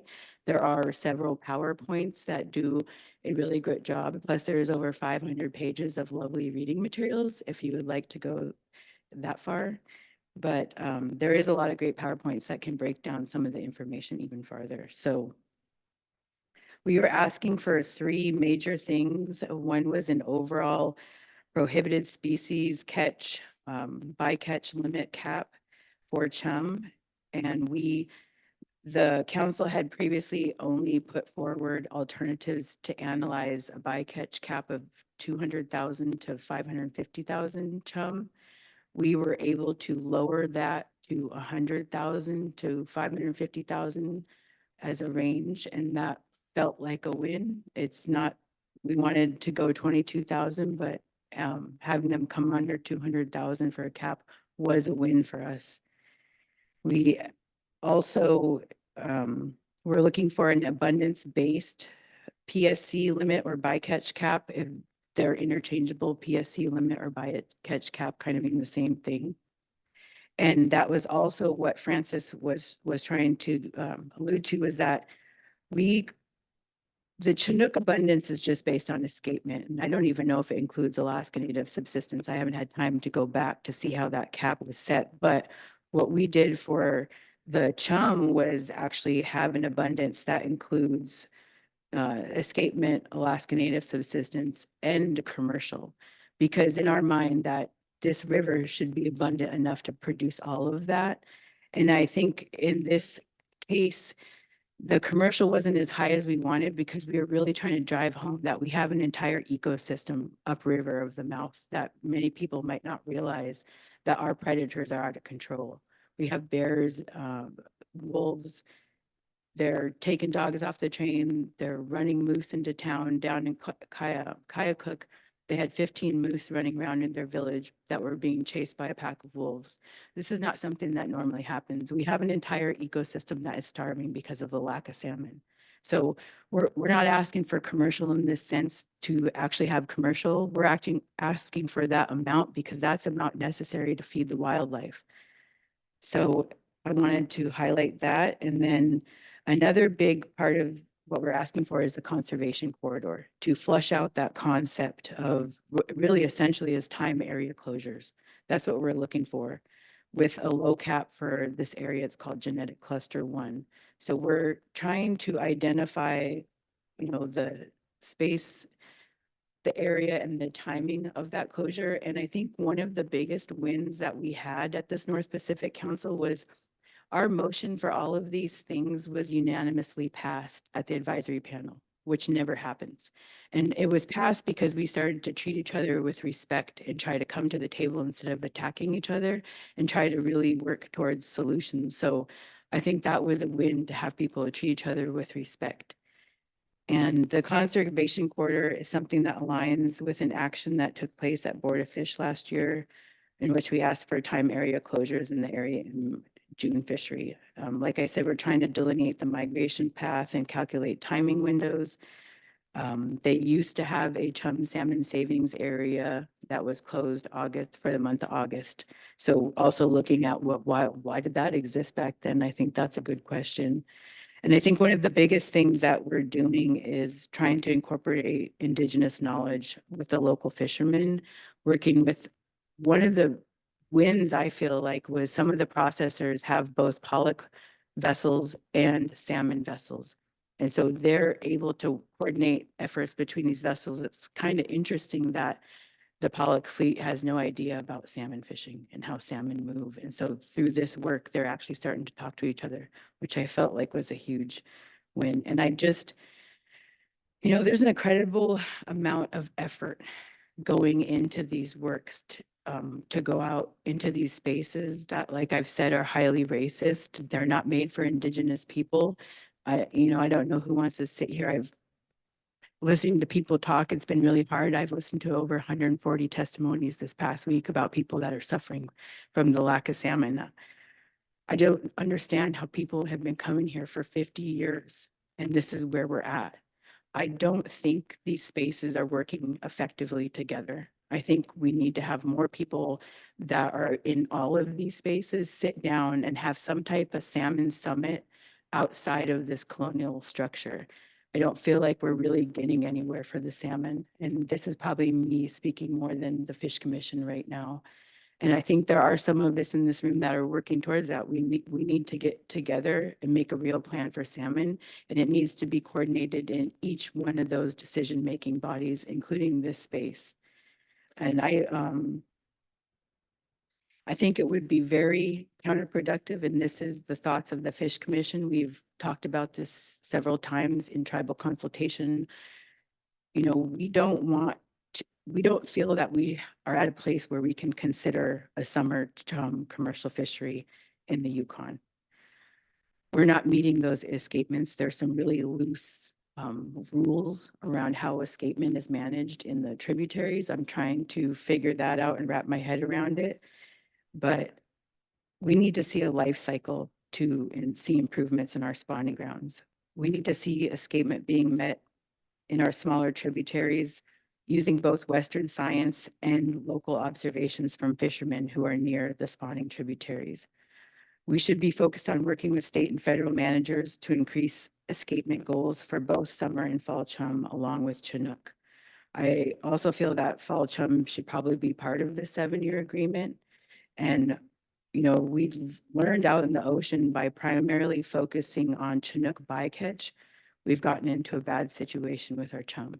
We cannot just not take the same action. So if we're increasing the border goals for Chinook, it needs to be for all species, all goals. That makes sense to me. I would also say that, you know, I know there's a lot of talk about this 4-inch mesh and I have a lot of mixed feelings about it. Therefore, I'm not going to say the Fish Commission supports or opposes any of it. I'm just going to think we have to work with our tribal people, and there are going to be some of us who will stand down. We don't want to see people targeting summer chum and incidentally taking Chinook. I saw a presentation, I don't know if it's still valid, that 6-inch nets are being proposed for a summer chum commercial fishery. We know that those will have an incidental take of Chinook.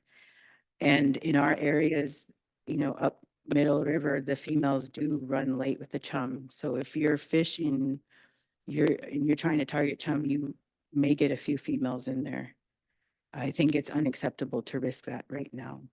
And I really want people to respect each other's traditional knowledge. Our Indigenous knowledge is place-based. It differs along the river. What we see at the mouth, Middle River, at the border are all different. You know, in closing, I just want to say we're in an ecosystem crisis. We have an imbalance with our predators from lack of salmon. Couple this with rain on snow events that has contributed to serious declines in both moose and caribou. In the unit next to us, by Nana, we've lost 40%. The 40-mile herd is we're another herd that a lot of us go to. That's down a lot. So everything for us is down. We have no food resources.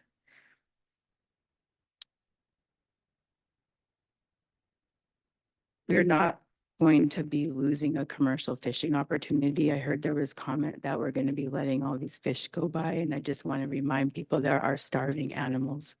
There are people who need to, you know, have a chance to, if we want to see a commercial chum fishery, which I hope we do. I hope we get back to that point, but we've got to take care of the salmon. And so I think we all need to be working together on that. And I think we all, like I said earlier, we need to really be working on a gravel to gravel approach for salmon management. regardless of jurisdiction, regardless of which council or body you sit on.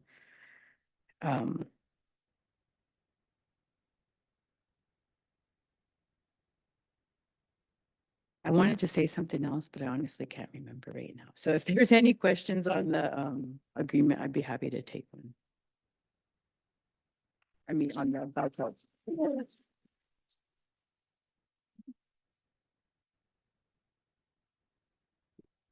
Thank you, Eva. I really appreciate your knowledge you've been sharing with me through Charlie and okay, I'm sorry, through this and bringing this presentation to us and telling us the truth. I know that you guys have been working really hard and you're a warrior, and the communities that are all being a part of this, and how much you guys are warriors and fighting at this end as much as we're fighting on our end. But I really like that it is about salmon, and I really like how you said the ecosystem is out of balance, and that what is wrong with having salmon come up? Why do we have to sell it? I know that's part of our monetary system, but we really do, and I agree with you, need to think about our ecosystem and the rest of the animals. And I really 100% appreciate that you brought this. And I know I asked you, I did, but I know you would do this too. And I really appreciate that you shared this knowledge with us. I'm not sure everybody on the Canadian side, at least, was waiting for this and what you guys are facing out there. And you're right, it is a colonized system. And I really, the start of the traditional knowledge committee, I think this needs to be put into all of the bodies and have equal weight with the decision making that's being done in all of these different government bodies. And you're right, we do need to summit and bring everybody together. I 100% recommend that. And based on what you said, I know you guys are doing the gravel monitoring, and I think that's it's a step, it's a start. But I really would like to see that the communities through this no fishing, that we can look at this as a work base, that we can start getting the Indigenous people in the communities to be monitors, to be helping with the research, using their vessels for the research. A number of this that we can get people interested in bringing back the salmon, still having that connection through this kind of research, and with, maybe a warrior program up and down the river. I appreciate this. Thank you very much.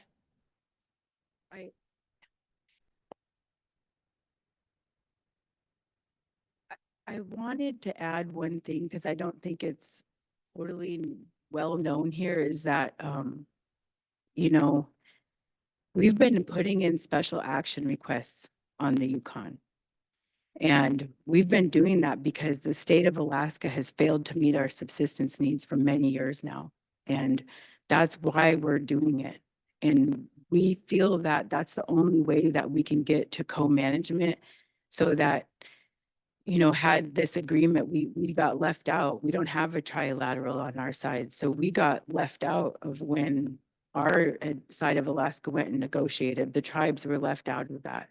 And that's why we're doing a special action request, so that next time, or if there is a next time, that we're at the table with those conversations. And if you look at the Kuskokwim, which has led the way with this putting in a special action request, co-management, they're actually able to fish for kings right now. And they have stood down on commercial fishing for a bit longer than us. And I think that we should try to learn from them as much as we can. So I just wanted to add that bit for some people in the room who might not realize the dynamics that are at play here, and some of the background. So forgive me if I offended anyone, but it's the truth.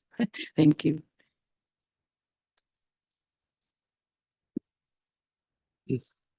Hey, Eva, you're not done yet. You're not getting off that easy. I've got a question for you, Eva. First of all, I wanted to thank you for all the hard work that you're putting into addressing the marine environment issues. For those of you that don't know Eva, she's dedicating probably thousands and thousands of hours to working on marine issues, area M, bycatch, hatcheries, all of that. And it is a very complex system that requires a great deal of knowledge and a great deal of commitment. I would say probably 500 pages is probably being friendly to that estimate. You brought up an interesting thought, and that is bringing regulators together in kind of like a think tank. Maybe you could elaborate just a little bit more about that. And then the other thing I would like to maybe have you elaborate a little bit on is where you think the most important near-term solutions might be for the Yukon River, not necessarily the marine environment, but what do you envision as being one of our highest priorities right now on the Yukon River to both help the people and the fish? We need to get, thank you, Andy, for that question through the chair. We need to get back in relationship with our spawning grounds. Traditionally, a lot of our people migrated more often. They didn't just stay in one village. And so there would have been more traveling on the land, as you can imagine, and having a better eye. You know, just some people are involved in this Indigenous Guardians where they're doing local observations. I think we need more of that. But I know, like in our region, like Fish Lake, where Charlie keeps talking about Fish Lake being a really awesome spawning habitat. And, you know, we need to go in there and be monitoring the health, checking the water levels, the water temperature, checking for invasives. I think that's what we can do on the river, and also having ceremony, you know, maybe putting in a net and getting the first fish, but definitely singing and praying and having ceremony is what we need to call our salmon back to us. And I also think a lot of what Stanley is saying about the nearshore environment and keeping an eye on the juveniles, I think there's a lot of different things happening there. He's right. There's permafrost melting. There's different predators. A lot of forage fish in the nearshore environment is missing right now. And so I think we have an imbalance out there where he's mentioned several times that predators are moving more in the nearshore environment. So that might be affecting the juveniles. I think there are some predators, like he's talking about beluga. We've heard about killer whale from Dan Schindler eating a lot of age 5 Chinook. And should we, and I can't believe that people aren't hunting beluga, because I'm like, you can send me beluga anytime. I would be happy to take one. But seriously, maybe there is some marine mammal hunting by Indigenous people that can kind of help.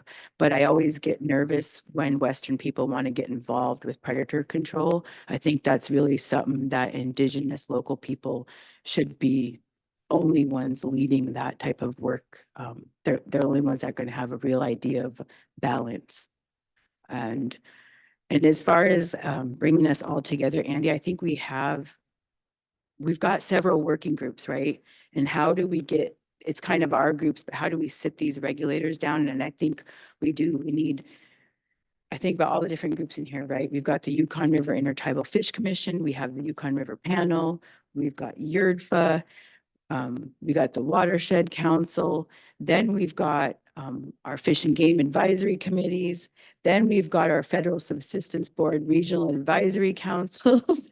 And then we've got to prepare for the proposals and decision-making that happens at Board of Fish in North Pacific. And so all people that are in all those spaces need to come together, in my mind. And I think we have a list of people going, and also I really think across border, some type of intertribal gathering is needed to, like they did, Norma was talking about for the caribou. I really feel like we need something like that for salmon. Yeah.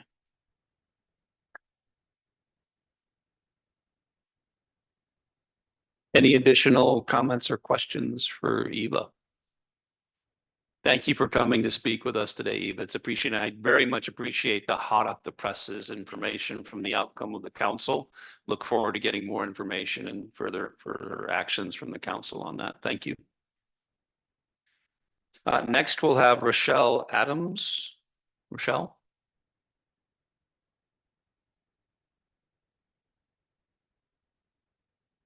Gwich'in. I know it's been a long day. I'd like to acknowledge the Deanna-Lee relatives. This is Deanna-Lee Elshnena, Deanna-Lee land. I'd like to say chinan to them for their stewardship in the past. into the present and into the future.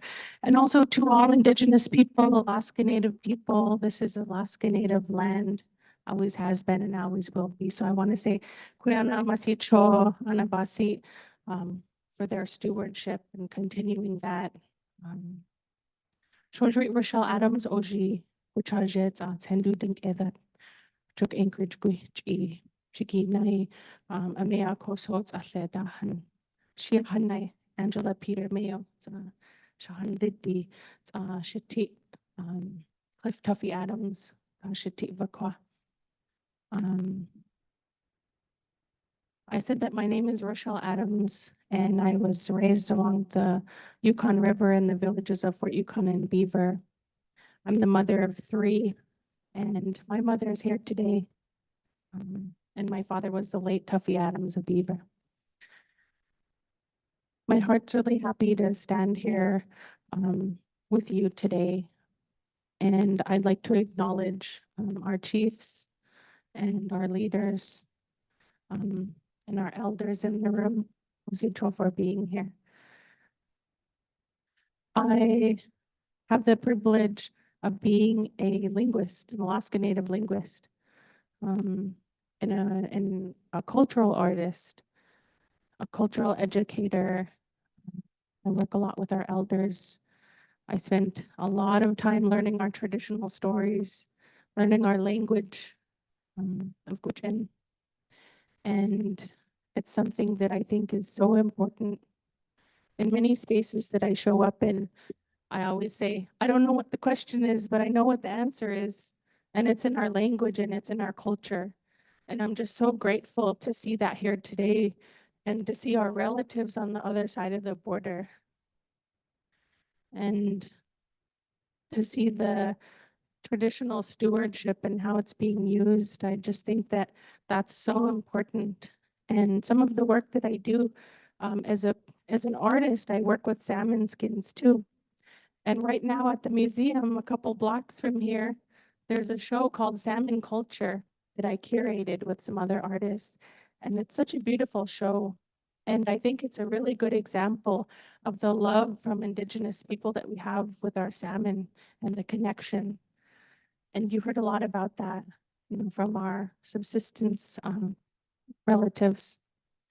And with the cultural education, I'm one of the creators of the PBS kids show Molly of Denali. And that airs in the US and in Canada. And if you haven't seen it yet, you should. It's such an amazing platform to be able to get to share with the world who we are as Indigenous people on such a big screen. And we get to share our language, our ways of life, show our diverse community.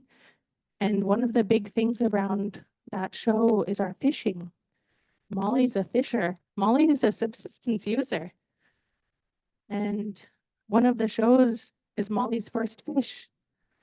And, that one fish, I think about how important one salmon is, when being in these meetings and hearing about bycatch and trawling and, just to think of how many fish that is and how one fish is so important to us.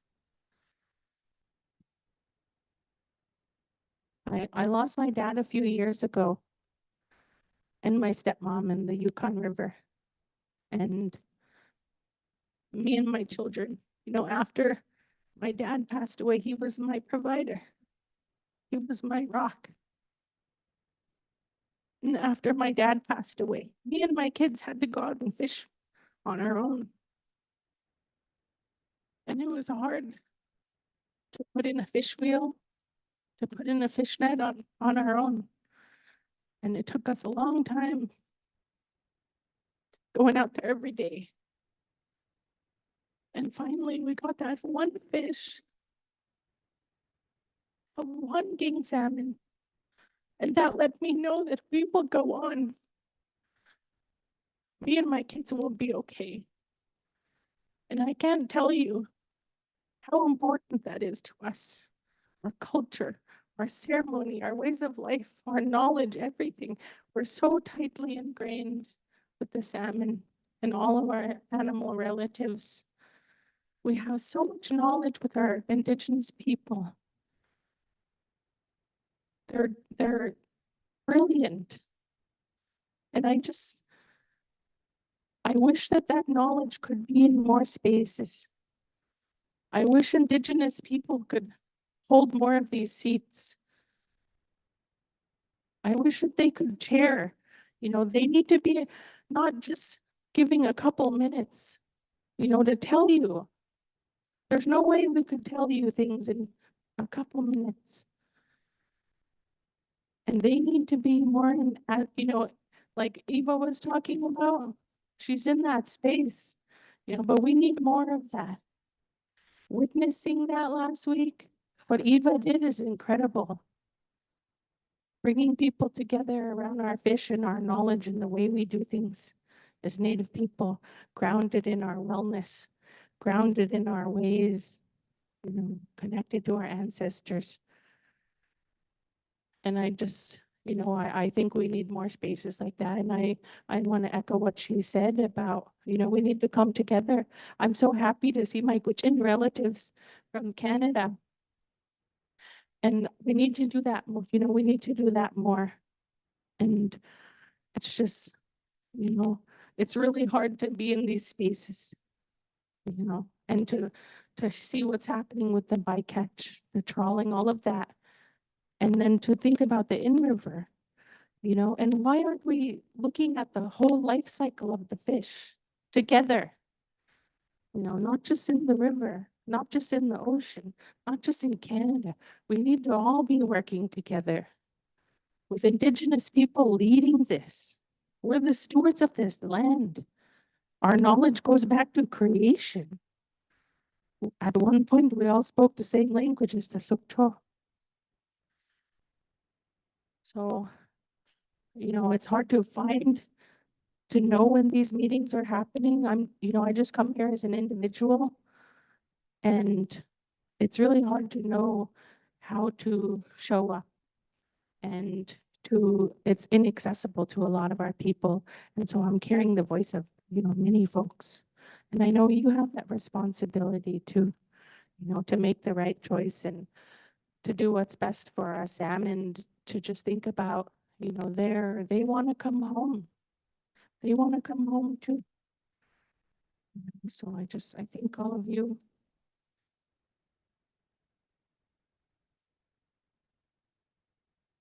And, you know, we also have to think about our river. We have to think about, you know, along the whole river. And in the Yukon flats, you know, we're in a crisis. I mean, we're all in a crisis. That's why we're here, right? Our Na-cho, our salmon. But we're also facing a crisis in the Yukon flats with the threat of oil and gas development, not by our own hand, but with our corporation, Diane, going into a deal with Hilcor without us knowing. And so, you know, that could bring really harmful effects if that happens.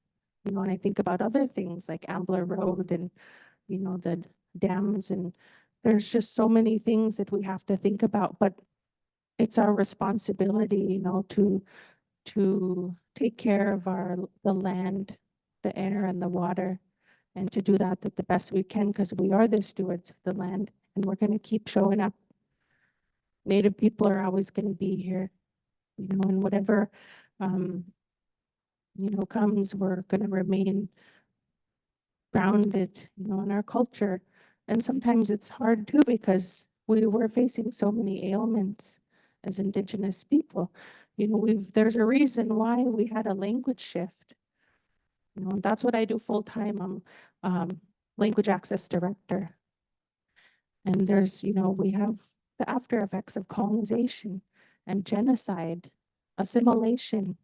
You know, you heard about people talking about boarding schools and that loss and that break in our culture. It's really similar to what's happening now with our fish. And it feels like erasure. When we're not at these tables and our voices aren't being heard, that's erasure. It contributes to genocide of our people. So I know it's the end of the day, So I just want to thank all of you for the work that you do, and I would really like to see more Native people in these, leading these seats. So let's see. Thank you, everyone.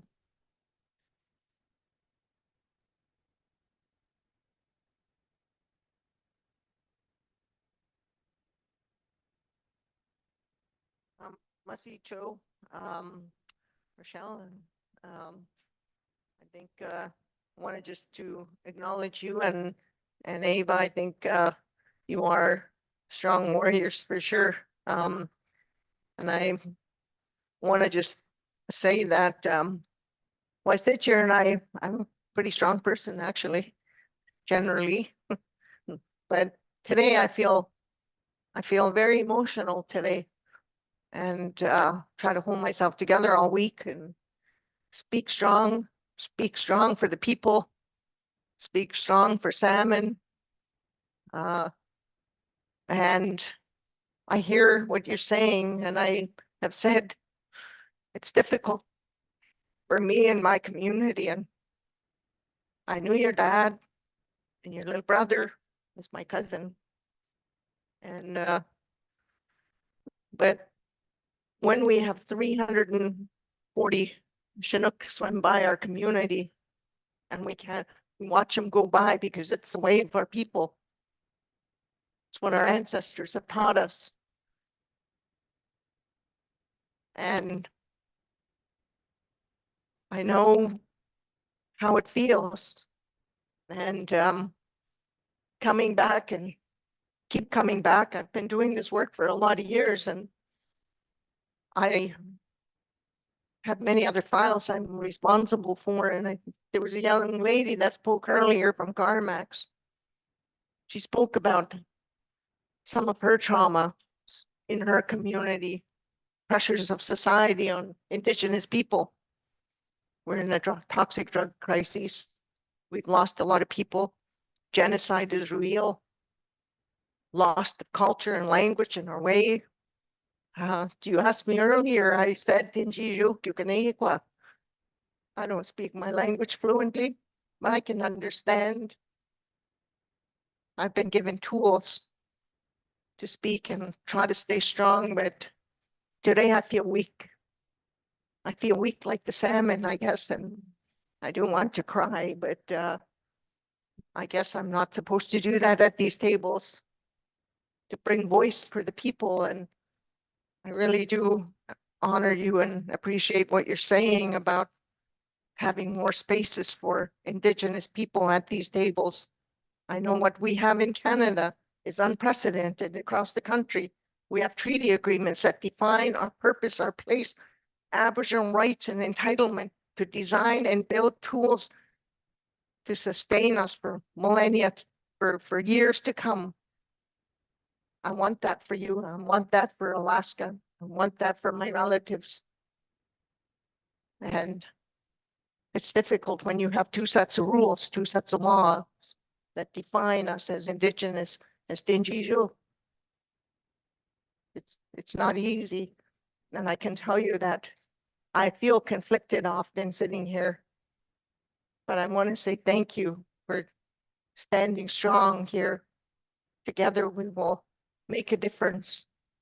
There are many women in the gallery today that spoke, and they spoke strong from both sides of the border. And we listened earlier to a fellow from Pete. What's that? Nunamikwa. Well, he's very intelligent. He obviously knows a lot about ecosystems, right from the headwaters to the ocean. That knowledge needs to be brought to these tables, and we need to make more spaces. And clearly, half an hour at the end of these sessions is not sufficient. It's not sufficient to give space, and I will certainly advocate for more time, advocate for more integration of knowledge keepers like yourselves and warriors. And I will come to that meeting. You just bring me there and I will speak whatever it is you're doing. I'd be happy to do that because I think it's just as important as the space here. So I will look for you after. Masi, and thank you for doing your great work. This on. Oh, Masicho, Dinchijuk Egihi, Duyesuk Erin, Chagaja Gujet Lukwa, Dilak Nitrugui, Dinshi, Dinan Canizia, Edi, Dinjijushi, Nera Dite Short Inley, Nankira T. Dikuch at Guanli. Jets at Gorandai Gegwahehia Gwich'in. I had to speak more of my language for the elders in the room and to speak to my ancestors. And what I said was, I'll speak more of my language. We aren't able to fish. We have no fish in our smokehouse. Our people are sad. Native food keeps our spirits good. We're happy when we have our native food. We are the stewards of the land, and we need to speak up for our ways of life. I worked on this with my language mentor, and I just want to thank everyone and Masi, and thank you for sharing your languages with us too, and your knowledge.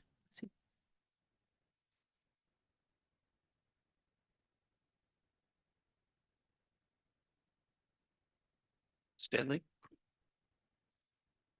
Rochelle, Masicho. The Genji could he entered the tiger later. Could Julie Junction, which is nine next trial till IGK, look short to Kishi, Chan, the side chunk, this old Benji usually like at one day. He hungry, gonna tea, did he tuck Biji one day? He Julia Square Paga, then it is for say risky he to lay end of teaching Nike data. And we goli, Chan Tagoli, Chan educationally that it Tagoli. I got Dundee. I Chan Julia and I the Gigi Junction. Gwich'in in Sascha Julia Ajake Genji Chief Medical Tachu at Kihiji, I do Yendo Nitso teaching and Nike that a charge Cohesa taking Jiquit don't not manage it message on Nathan.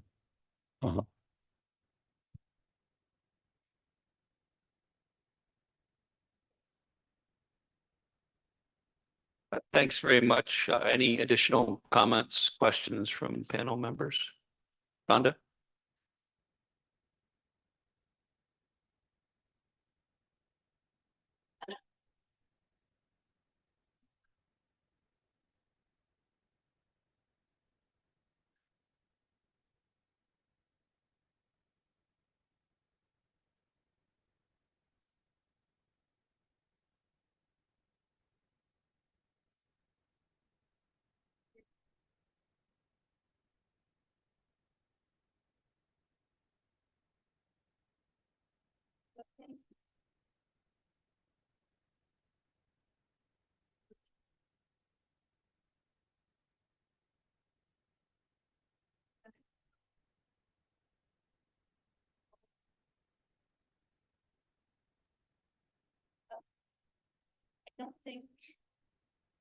I don't think anybody quite realizes how incredibly hard Eva Burke works.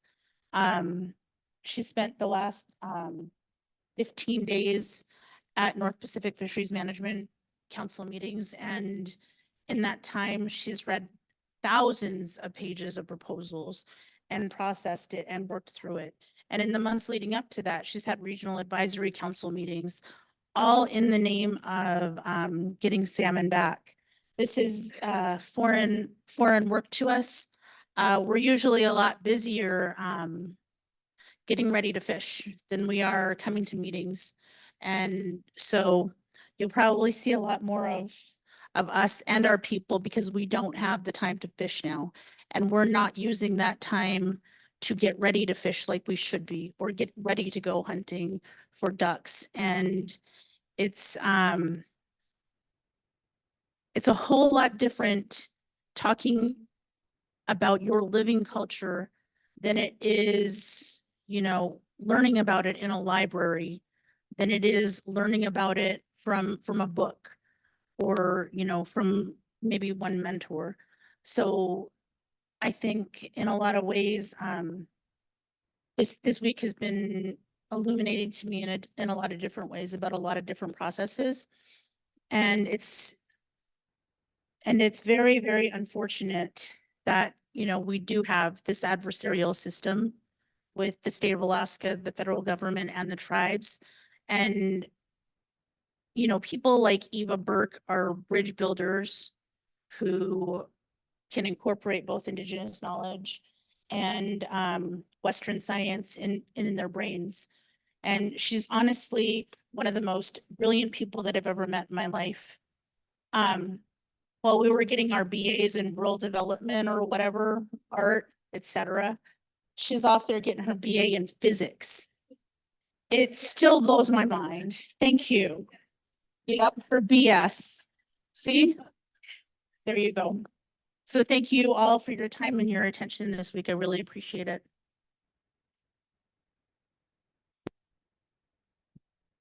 Any further comments or questions from panel members? Hey, thank you very much for being here with us today, to speak with us today and provide your comments and testimony. And maybe take a quick break here to say that, you know, again, we got another 15 more folks signed up to provide testimony here this evening. So if folks need to take a break, we're going to continue through and just keep proceeding. If folks, panel members of the audience need to take a break, they're free to do so, but we will continue to proceed with our testimony. So next up, we have Shuneen Adams. Shuneen.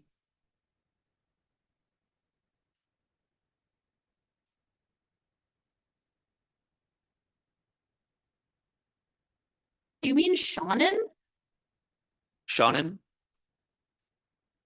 Is she online?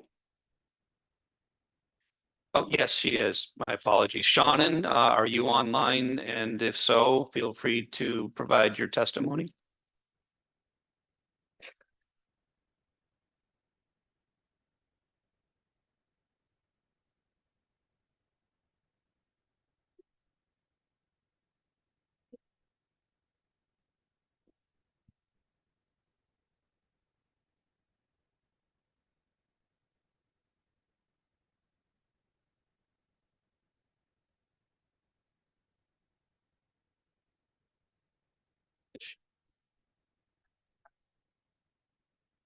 Shannon, are you online and can you hear us?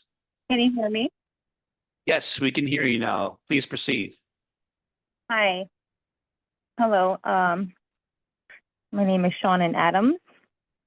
I am from Beaver in Fort Yukon. First off, I'd like to start by giving you some insight and perspective about our ways of life. Growing up in a small village and tailing my father around at a very young age, at this time, I didn't even know the importance of what I was actually being taught. Barely tall as the kitchen table, seeing my dad process our salmon, which were huge and abundant back then, and going to check the net with him, trying to help bring them up the bank to the smokehouse. He sure was patient with me, watching him cut the fish a certain way, watching closely how his hands worked, gutting it, filleting it, soaking it, letting the brine drip off before hanging it in the smokehouse, using every part of that fish, knowing what wood to use and even being there when the wood was cut up and hauled. I was always there.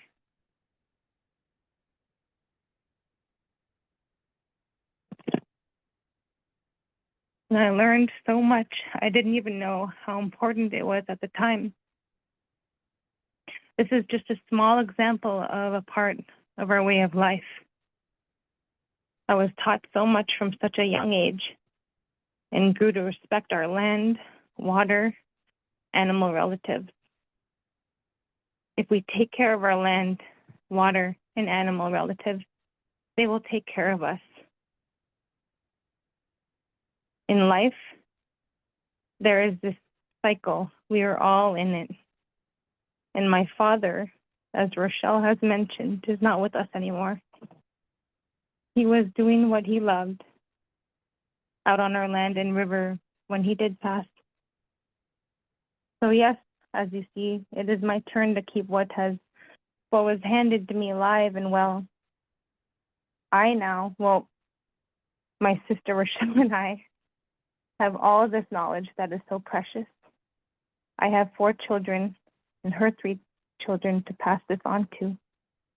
So yes, I do agree and stand for our salmon, our culture, our way of life. We are one. This is our identity. If waiting 7 years will help, I'm for it. But we need to do this the right way, leaving nothing unturned. We need to be looking at this from a bigger picture and focusing on the salmon's whole life cycle, not just when they enter the Yukon River. I acknowledge the fact that climate change is a factor as well, but things that are in human being hands can be in control. And from the stats and records of the fishermen, the trawlers, they have a big role in what is happening to our salmon. Last year alone, there was roughly over 100,000 bycatch of salmon. During the North Pacific Fishery meeting a few days ago, a lot of our people pleaded to putting a conservation corridor in place and also a hard cap on trawlers. But their meeting for motion won't be until, I believe, this coming fall. If we wait until fall for this, these salmon are once again going to be trying to pass these huge boats that are dragging the ocean floor. That is way too much time in between. And I think our priorities need to be for them to put these things into action way sooner before the salmon are making their way up here. I say this out of wanting the solution and out of respect and love for our salmon's chance to survive and our way of life to thrive once again. Na-cho for listening to me today, and I really do appreciate every one of you for standing up for our salmon and our people. Merci.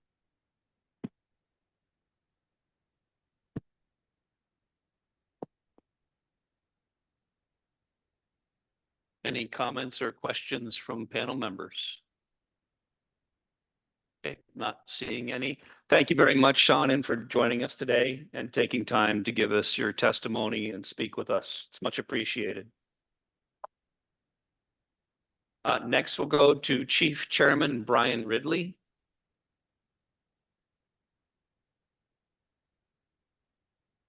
Can you hear me okay? We can. Thank you. Please proceed. Thank you. My name is Brian Ridley, and I'm a tribal member of the native village of Eagle, which is on the Yukon River at the Canadian border. This is important because some of my native family are actually in Canada, and I could have dual citizenship. I'm the chief chairman of the Canada Chiefs Conference. TCC is a tribal consortium that serves 42 tribal communities, including 37 federally recognized tribes and more than 18,000 Alaska Native people in interior Alaska, whose health and well-being depends on the salmon stocks of the Yukon River. The indigenous people of the TCC region have been living in a relationship with salmon since time immemorial. Our people are salmon people, and when the salmon suffer, our people suffer. The lack of salmon is disrupting our ecosystems. Bears, wolves, and other predators are also hungry in the absence of salmon, causing increased pressure on our moose. It is estimated that salmon comprise 53% of the diets of tribal members across the TCC region. When salmon is not available, TCC tribal members face food insecurity and have no alternatives. Their only option is to purchase low quality and highly processed foods from local grocery stores to feed their families, creating a health crisis. Between 2019 and 2023, TCC saw a 70% increase in pre-diabetic patients. The lack of salmon is already affecting our health, which will only continue to decline. TCC spent $1.8 million on purchasing and distributing salmon to our communities and is estimated to spend $1 million per year to provide opportunities for our tribal members to process fish, practice traditions, and pass down knowledge. Though appreciative, our tribal members do not like handouts, and it is not a replacement for our fish camps. The state of Alaska repeatedly prioritizes commercial and recreational sport fishing and hunting activities over tribal subsistence. As you have heard, the state of Alaska and commercial fishing interest groups continue discussions of opening Yukon River commercial fishing, salmon fishing opportunities, despite the mixed stock fishery where Canadian-bound Chinook and chum salmon stocks also swim, and Alaskan tributary escapement goals continue to go unmet. The Alaska Board of Fisheries and Alaska Department of Fish and Game remain unconcerned about the dwindling Yukon River salmon returns and defend the interception of Chinook and chum salmon in Area M and as bycatch of salmon in the Bering Sea Pollock trawl fishery. Yukon Chinook salmon was designated as a stock of yield concern 23 years ago, and the state management has failed to improve Chinook returns and has failed to increase the level stock of concern of Chinook consistent with their own sustainable salmon fisheries management policy. Yukon River Chinook salmon should be considered a stock of management concern, if not the most severe conservation concern, given that the commissioner's statements that the only viable way of rebuilding Canadian origin Chinook and chum salmon is through hatcheries, which TCC and the Yukon River Intertribal Fish Commission both oppose. Federal managers have historically deferred to the state management, which undercuts tribal sovereignty and disadvantage tribal subsistence users and traditional knowledge. The federal government has a trust obligation to ensure that management decisions impacting tribal subsistence users are not rubber stamped. TCC and the Yukon River Intertribal Fish Commission have demanded the federal agencies to develop their own management strategy and decision-making in partnership with our tribes. TCC is dissatisfied with the unilateral actions taken by the state of Alaska and our Canadian officials, but we recognize the importance of foregoing commercial exploitation of our devastated salmon stocks in order to rebuild all salmon originating from Canadian and American spawning grounds. Every salmon counts. Some of our tribal leadership is opposed to the 7-year moratorium. We're also dismayed by the representation that this is a historic agreement, which was needed and may have been groundbreaking if done more than 20 years ago, when our tribal leaders, indigenous knowledge indicated that the Chinook salmon were on the brink of a collapse due to nutritional stress in the marine environment. Thank you, Na-cho, for your time today.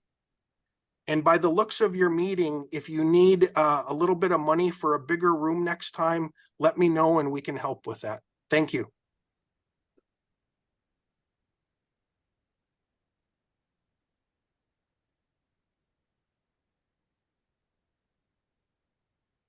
Comments or question? Andy, go ahead. Yeah, thank you, Chief Ridley, Andy Bassett Chair. I was just wondering if TCC is planning again this year to help to purchase food to get into the regions that they represent for this coming summer as a food substitute, acknowledging that it's not the same, does not have the same impact or effects as the cultural aspects, but that it does help meet the needs of some of the people to a small extent anyway. Yes, that's the plan. At this point, so we spent about $1 million last summer. And so that's the plan right now. But what out to all the communities to confirm that they're interested in the salmon, because we did start to hear from some of our people that they're demanding action and they don't want handouts. And so we just need to confirm with our communities whether or not they want to receive the salmon. But that's our plan, is to continue with that, because, you know, as much as I don't like spending $1 million a year on salmon, I feel like we have to give them a little bit of what they would traditionally have. Otherwise, we risk our youth growing up without ever knowing what it's like to cut salmon or fish camp or any of that stuff. And I know it's not perfect, but I feel like I have to do something to help fill those freezers that would traditionally be full from the salmon. Yeah, thank you. I just wanted to confirm that, and thank you very much. We all know that it's less than perfect, but we're not in a perfect world right now. So we greatly appreciate all the efforts of PCC to support the people on the river in any way they can. Thank you. Thank you. Any additional comments or questions from panel members? Right. This is Rhonda Pitka. I see you're still at work. Go home soon, geez. So there's been talk about an Indigenous Salmon Summit, you know, to get like Indigenous leaders together around salmon. Is that something that Canada Chiefs Conference could maybe support or start spearheading? Getting leaders together on both sides of the border, like through maybe the Fish Commission, and having cooperation with YERDFA and all of the other organizations along the river? Yes, I've been talking with Charlie and Eva about that, because we've been hearing different rumors or conversations, and I think the best thing to do is have the tribes get together from both sides. I hate to say rumors, but my concern has been, I've heard rumors that what's being told about our tribes on this side is that we don't want to let salmon through, which that's not true at all. And then we've heard rumors of the reverse, being that the Canadian side wants to flood the river with hatcheries, and I don't think that's the truth either. But until we can get all of our tribes together and the First Nations in the same room, I think that's where we can do the best work, working together to try to get the salmon to come back. Thank you. I appreciate that commitment. Thank you, Mr. Chair, and Chief Chairman Ridley. I wanted to, Steve Gotch speaking, head of the Canadian delegation. I wanted to acknowledge you taking the time to provide testimony on behalf of Canada Chiefs Conference, and certainly appreciate your words of wisdom, your guidance, and in particular referencing history and the need to take action when we hear from tribal leaders and Indigenous elders from throughout the watershed, when they testify and tell us what they're seeing on the ground, that the salmon are hurting. It's important for us to listen and to take action and to come together on both sides of the river as you've described. So thank you very much for taking the time to provide your testimony. Thank you. Any additional comments, questions? I'd like to reiterate Co-Chair Gotch's comments and thanking you again, Chief Chairman Ridley, for joining us here today, taking the time to provide testimony, especially so late in the evening. I'm sure your time is valuable, and we can't thank you enough for spending some of it with us. Thank you. Next, we'll go to Carl Wassley. Carl, I believe Carl is also online. Can you hear us, Carl? Yeah, fortunately, I'm hoping that you can hear me. I just plugged in my phone. I had to plug in my phone after, and I hope that you can hear me. Hello. We can. Okay. Just fine. Please proceed. Thank you. Chinese shit.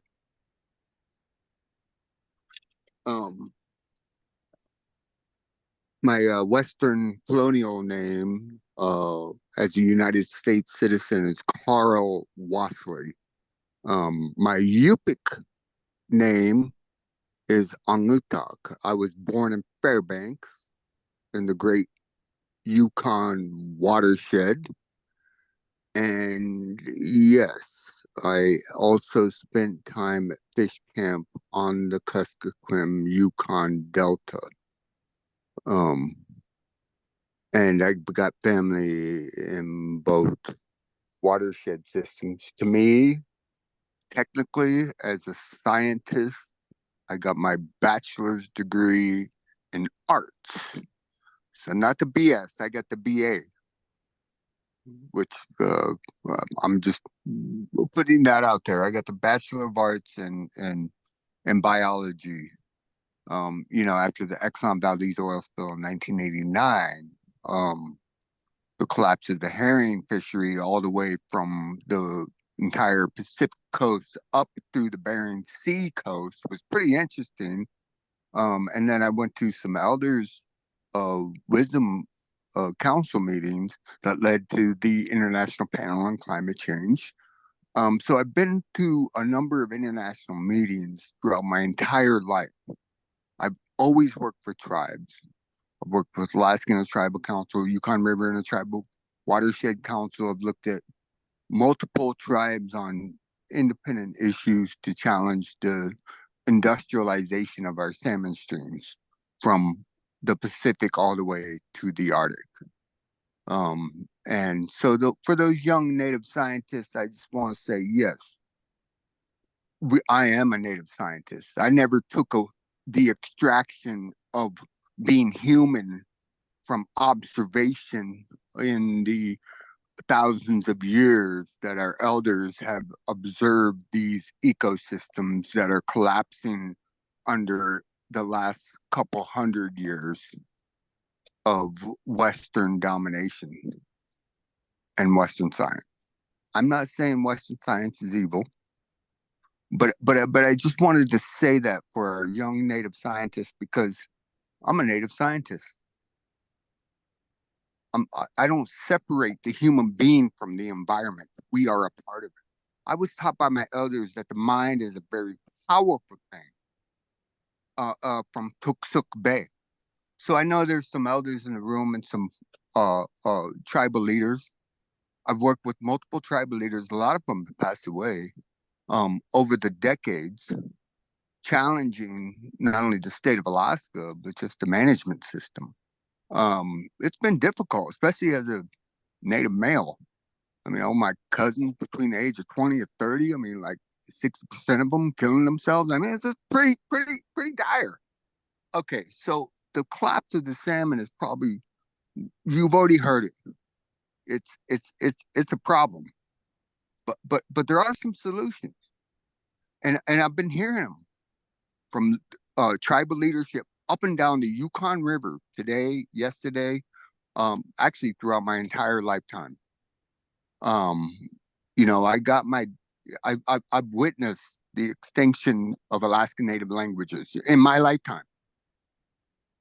You know what it's connected to? The collapse of the herring and salmon. Yeah, the Exxon Valdez oil spill. Entire villages relocated. So, with that knowledge and the traditional knowledge that I learned, which at that point there was no university or any system saying, oh yeah, traditional knowledge. To me, I was just listening to my elders. Anyways, I want to say that as a native scientist,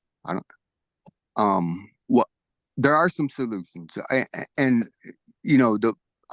like what was said yesterday about we have to stop politicizing this issue of salmon collapses because it's happening around the entire Arctic circumpolar north. First of all, as a scientist, that is a problem.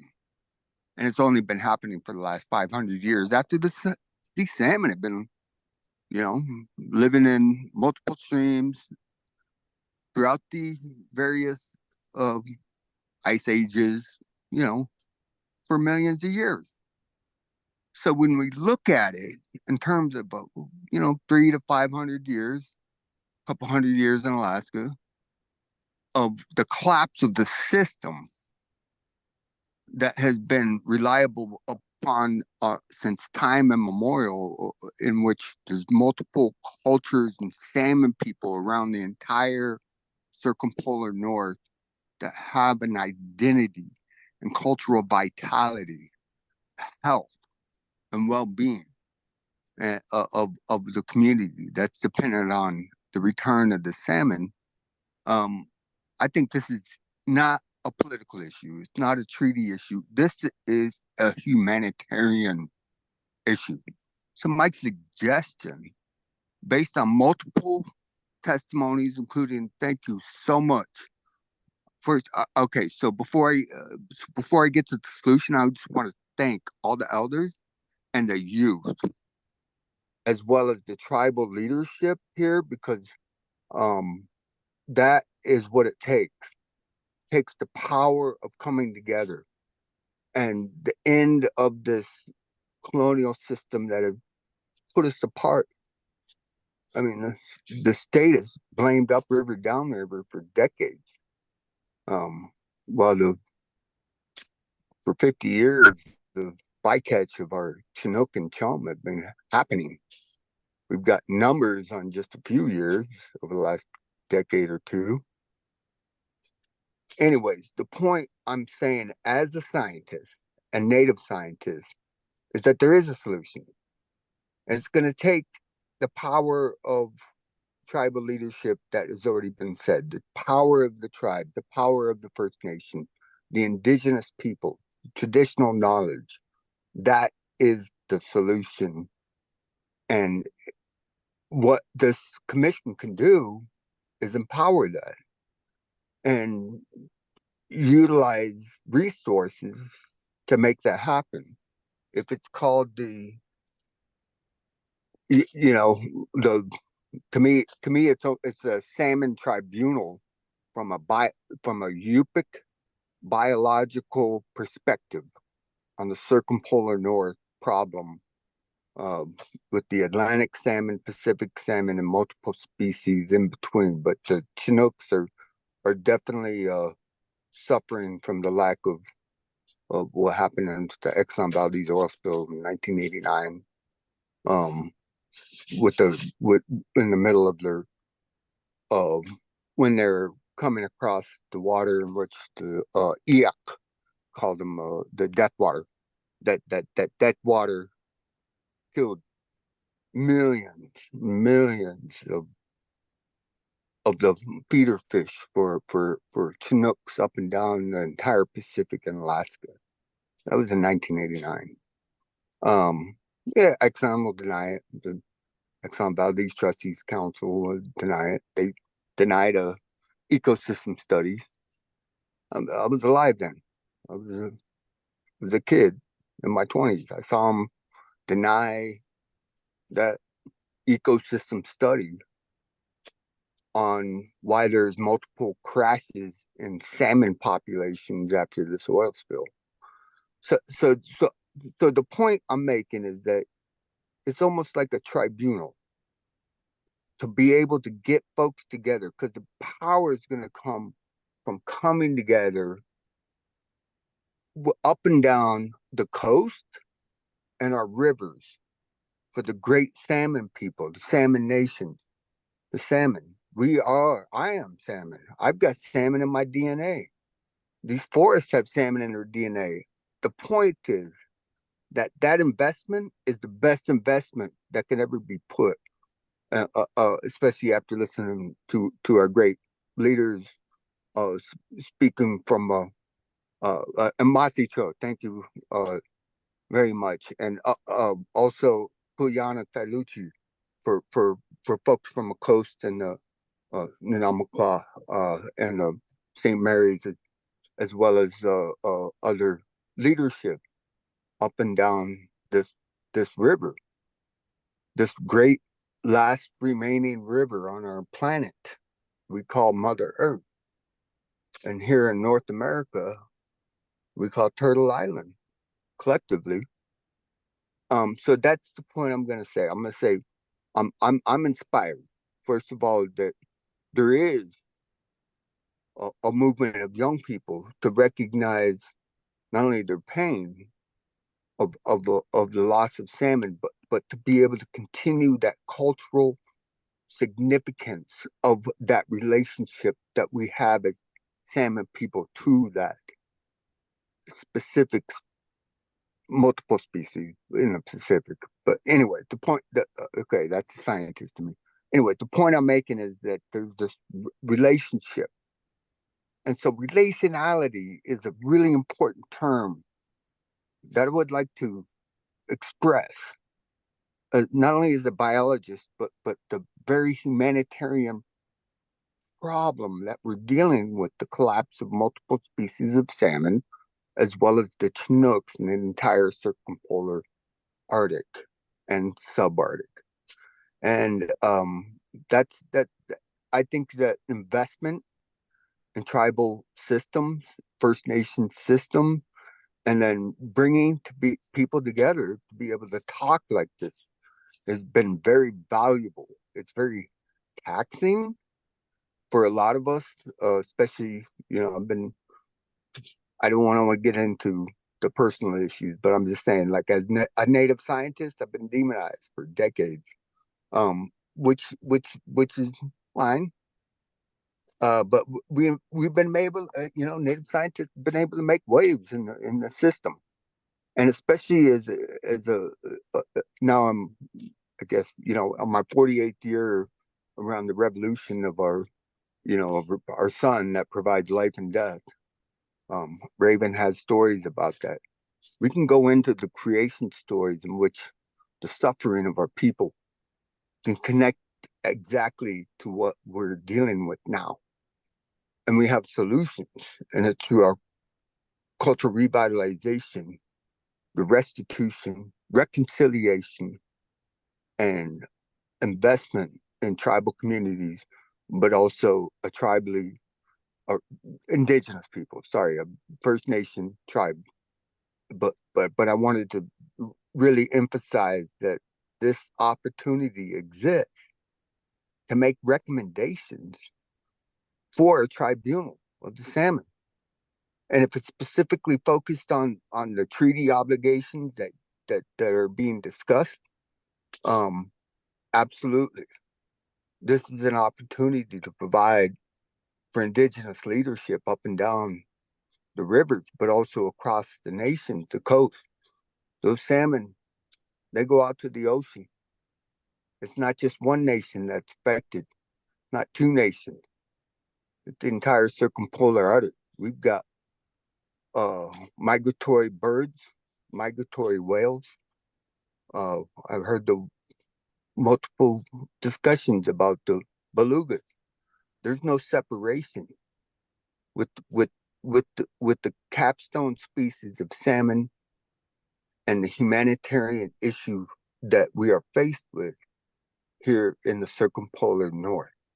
And that's what I want to leave you with. There's a solution, and it's investment in indigenous knowledge, tribal leaders, and indigenous leadership.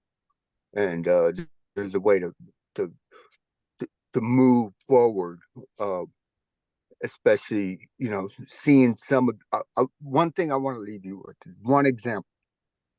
So there's a river system in the Olympic National Forest in the United States, in the Salix Sea and the Pacific Ocean right on the edge. But in the Salix Sea, there's this river that had these historic dams, and these dams were removed nearly 11 years ago. It was over 10 years ago. And just recently, there's been a restoration of the return of the salmon actually coming back to their grounds that they remember. And so this river system it's important to look at this because the dams are a big issue. And thank the elders and all the family members that have resisted that hydroelectric dam and that massive dam in Rampart, by the way. I want to give a shout out to our water warriors, our indigenous people, we've got family members up and down the river and as well as folks in First Nations and in governmental positions in which that dam at Rampart would have been just as bad or worse than what's been going on on the Columbia River with the 100. I think there's about 1,000 dams. Not all of them are hydroelectric. I mean, that's a power grid. The point I'm making is that the Yukon has a great chance. That's all I want to say. All right. Thank you very much. I love and appreciate all speakers. Masicho, Guyana Taluchi, Dominigato, Gunalchis. Any comments or questions from panel members? Okay, not seeing any. Thank you very much, Mr. Wassley, for taking the time to speak with us today, especially going so late. It's much appreciated. Next, we have Darlene Pete. I believe this is in person. Darlene Pete.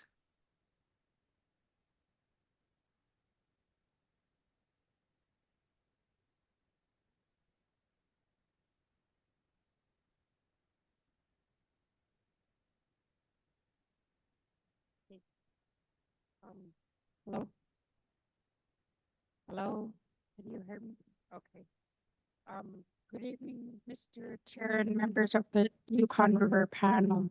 My name is Darlene Pete from Nunamekwa, which is located on the south mouth of the lower Yukon River. In the Yupik language, Nunamekwa means end of the land or end of the tundra. We are a small, tight-knit community with a population of about 200 people. I work as tribal administrator for the Nunamekwa tribe. I was raised subsistence and commercial fishing with my late father since the 1980s. Subsistence fishing and harvesting food off the land has been a very important part of my life since I can remember. Like many along the Yukon River, the loss of our salmon has negatively impacted our way of living physically, emotionally, mentally, and spiritually. Our main food source has been taken away, which has caused hardships for many families in my village and neighboring villages. There are no road systems in our entire region, and our villages are geographically isolated.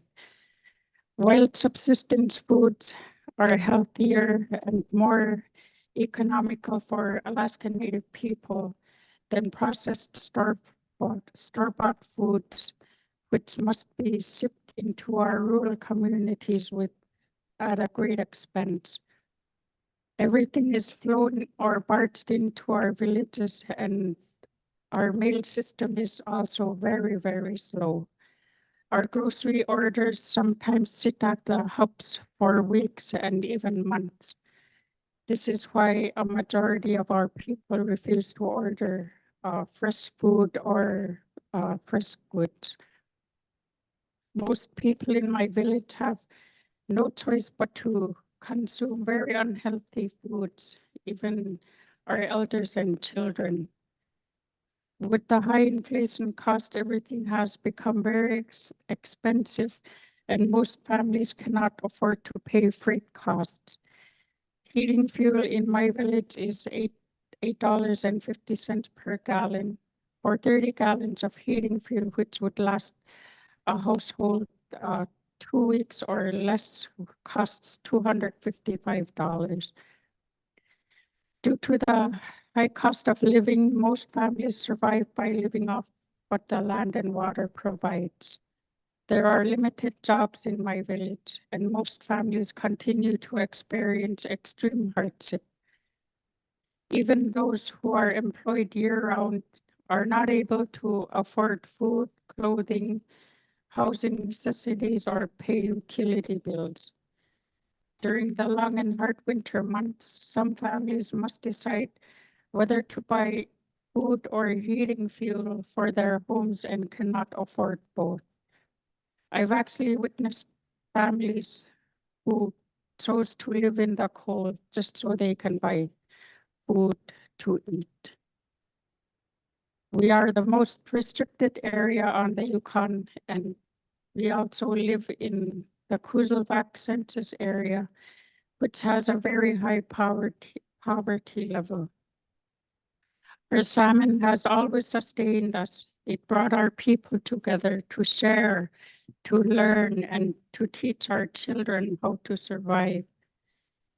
We were taught never to take more than what we needed. We only took enough to feed our families. Our summer camps were once full, but today all our camping sites are empty, which means our freezers are empty. We aren't able to teach our children our cultural way of life. Our elders and people are hungry for the food they've known all their lives. Our people want to eat healthy foods off the land and water because we don't have access to any healthy and fresh store-bought goods. Our lives have drastically changed over the last several years with so much restrictions placed upon us.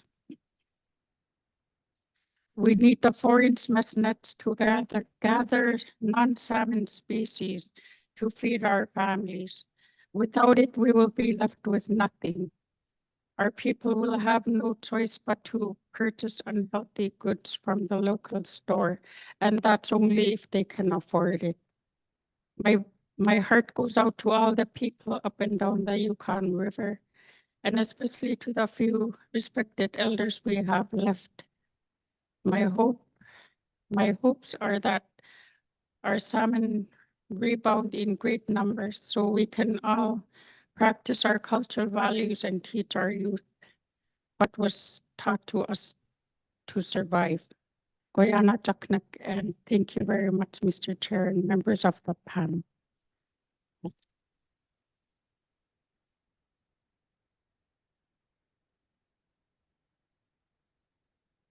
Any questions or comments from panel members? Not seeing any. Thank you very much, Darlene, for taking the time, staying late with us today to speak to the panel. It's much appreciated in traveling so far to be with us here today. Thank you. Next up, we have Tiffany Aguilar.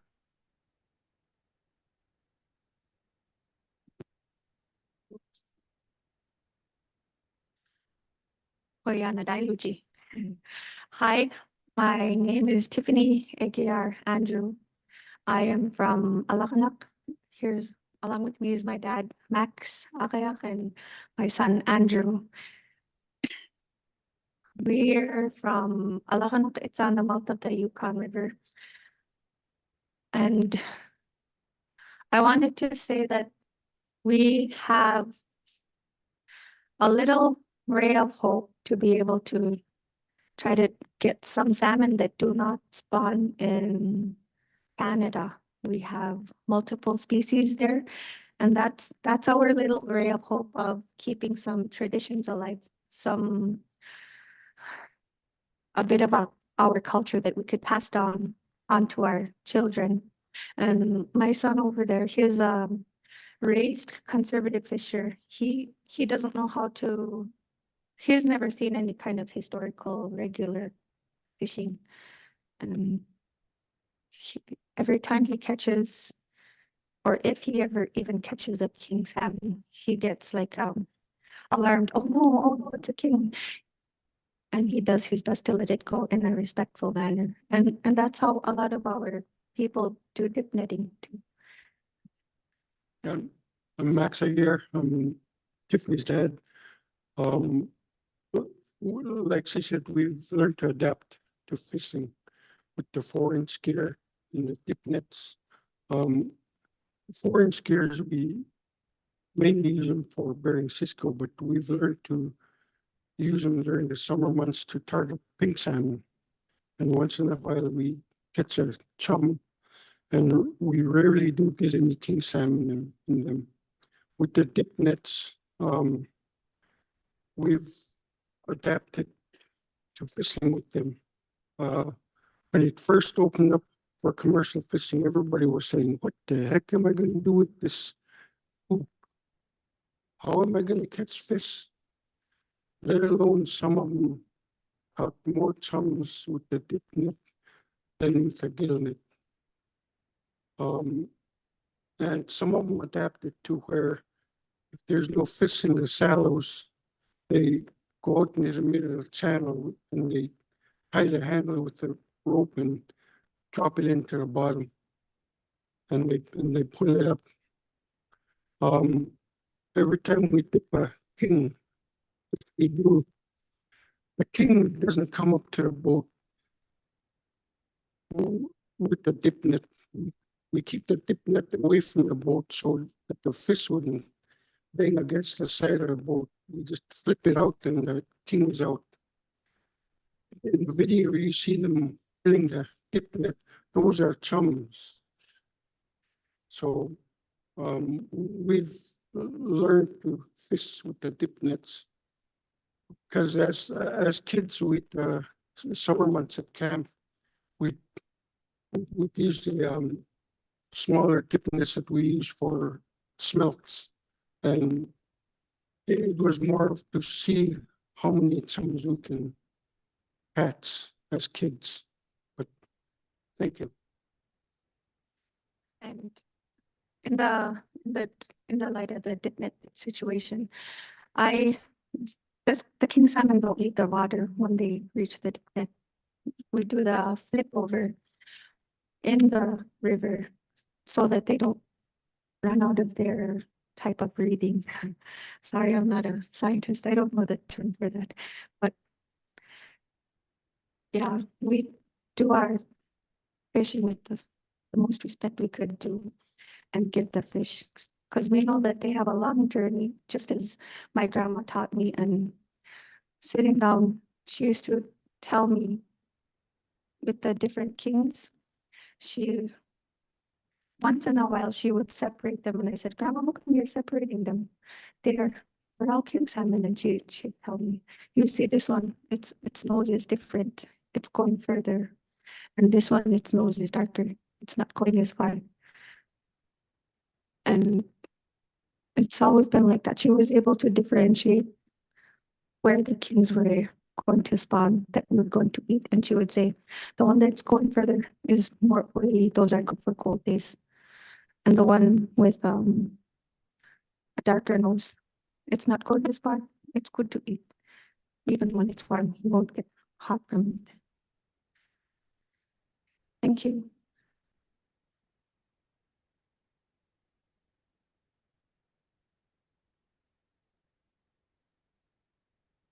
Any questions, comments from panel members?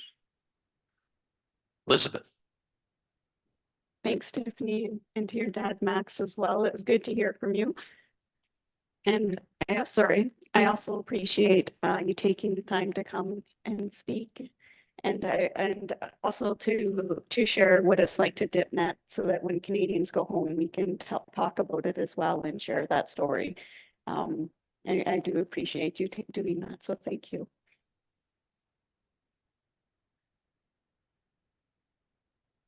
Any additional comments, questions? Go ahead, Sebastian. I need to say just how impressed I am at how many people came from so far away to do this, you know, like, yeah, like I came from a long way away too. You know, my journey started with the snow machine a few days ago, and I hope it finishes with a snow machine, that the river is still frozen when I get home. But you know, it's not my job to do this, but it's something that we took on. So the fact that all these people came from all these communities, including from the Yukon, on their own dime, with their own time and their own effort to come all this way to talk to us, I'm so impressed. So thank you, everybody. My journey started with a snow machine as well on April 1. And I was traveling to speak up for the people where I'm from, my region. It's a lot of sacrifice, and I come here and I see my parents raising my babies. But then it's also good to come and speak up, to try to let my people fish summer trout and pinks and whitefish. Thank you.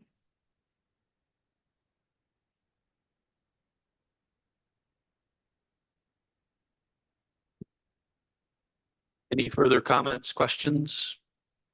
Thanks, as everyone said, for your time here today. Tiffany and Max, it's wonderful to see both of you again and for taking the time to speak with us today. Next, we have Benjamin Nakusuk. Benjamin will be online by phone. Benjamin, can you hear us?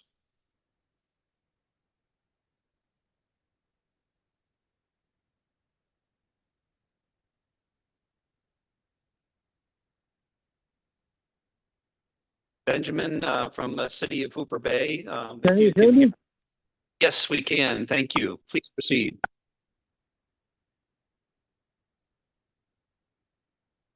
Oh, hello? Hello? We can hear you, Benjamin. Please proceed. Good afternoon. I waited a few hours to speak with you folks, and thanks for having me. I am from the village of Hooper Bay.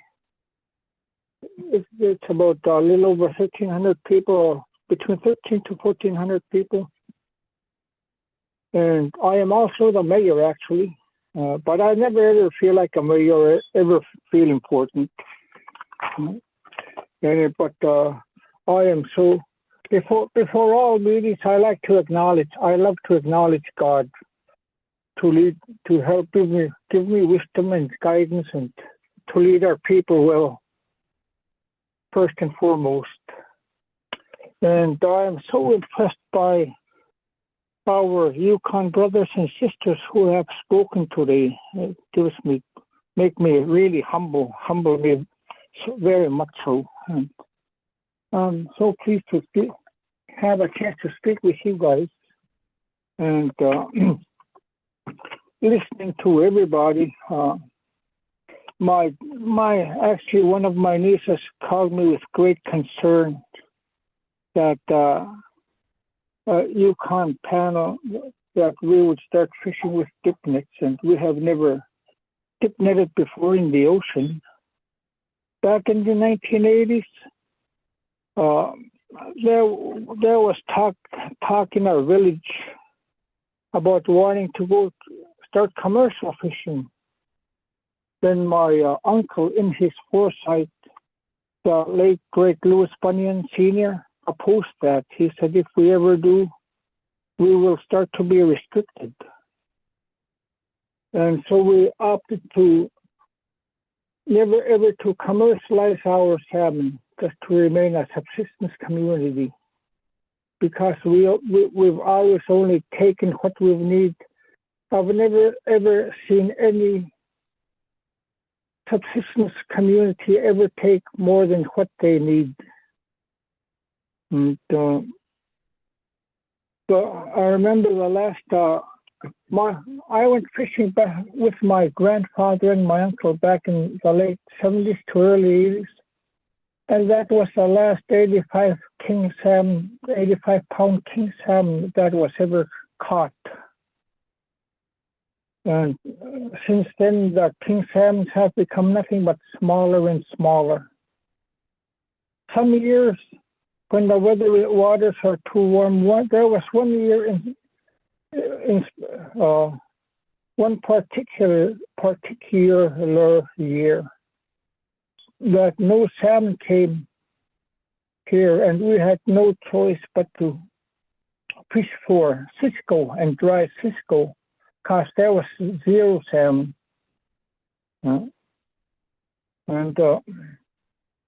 You'll have to forgive my English language. I had to learn how to speak English. I'm in the last end of that generation. Growing up, I know what I would be and what I would not be. What I know I would not be was a well-educated westernized native man, but my university is the ocean and the tundra.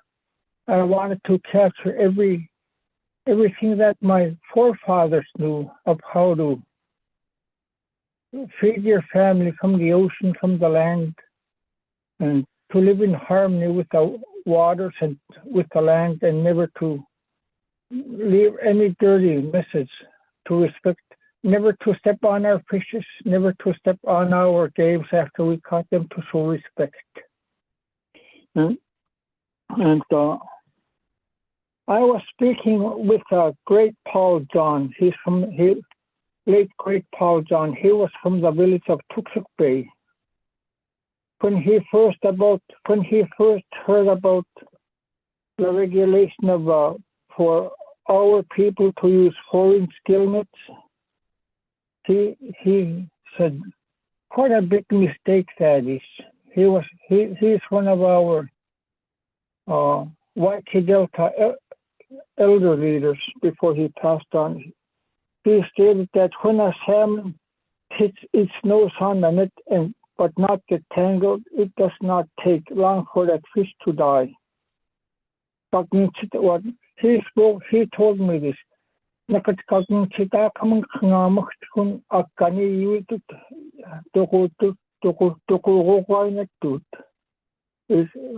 what he had told me, the one that I spoke to you in English.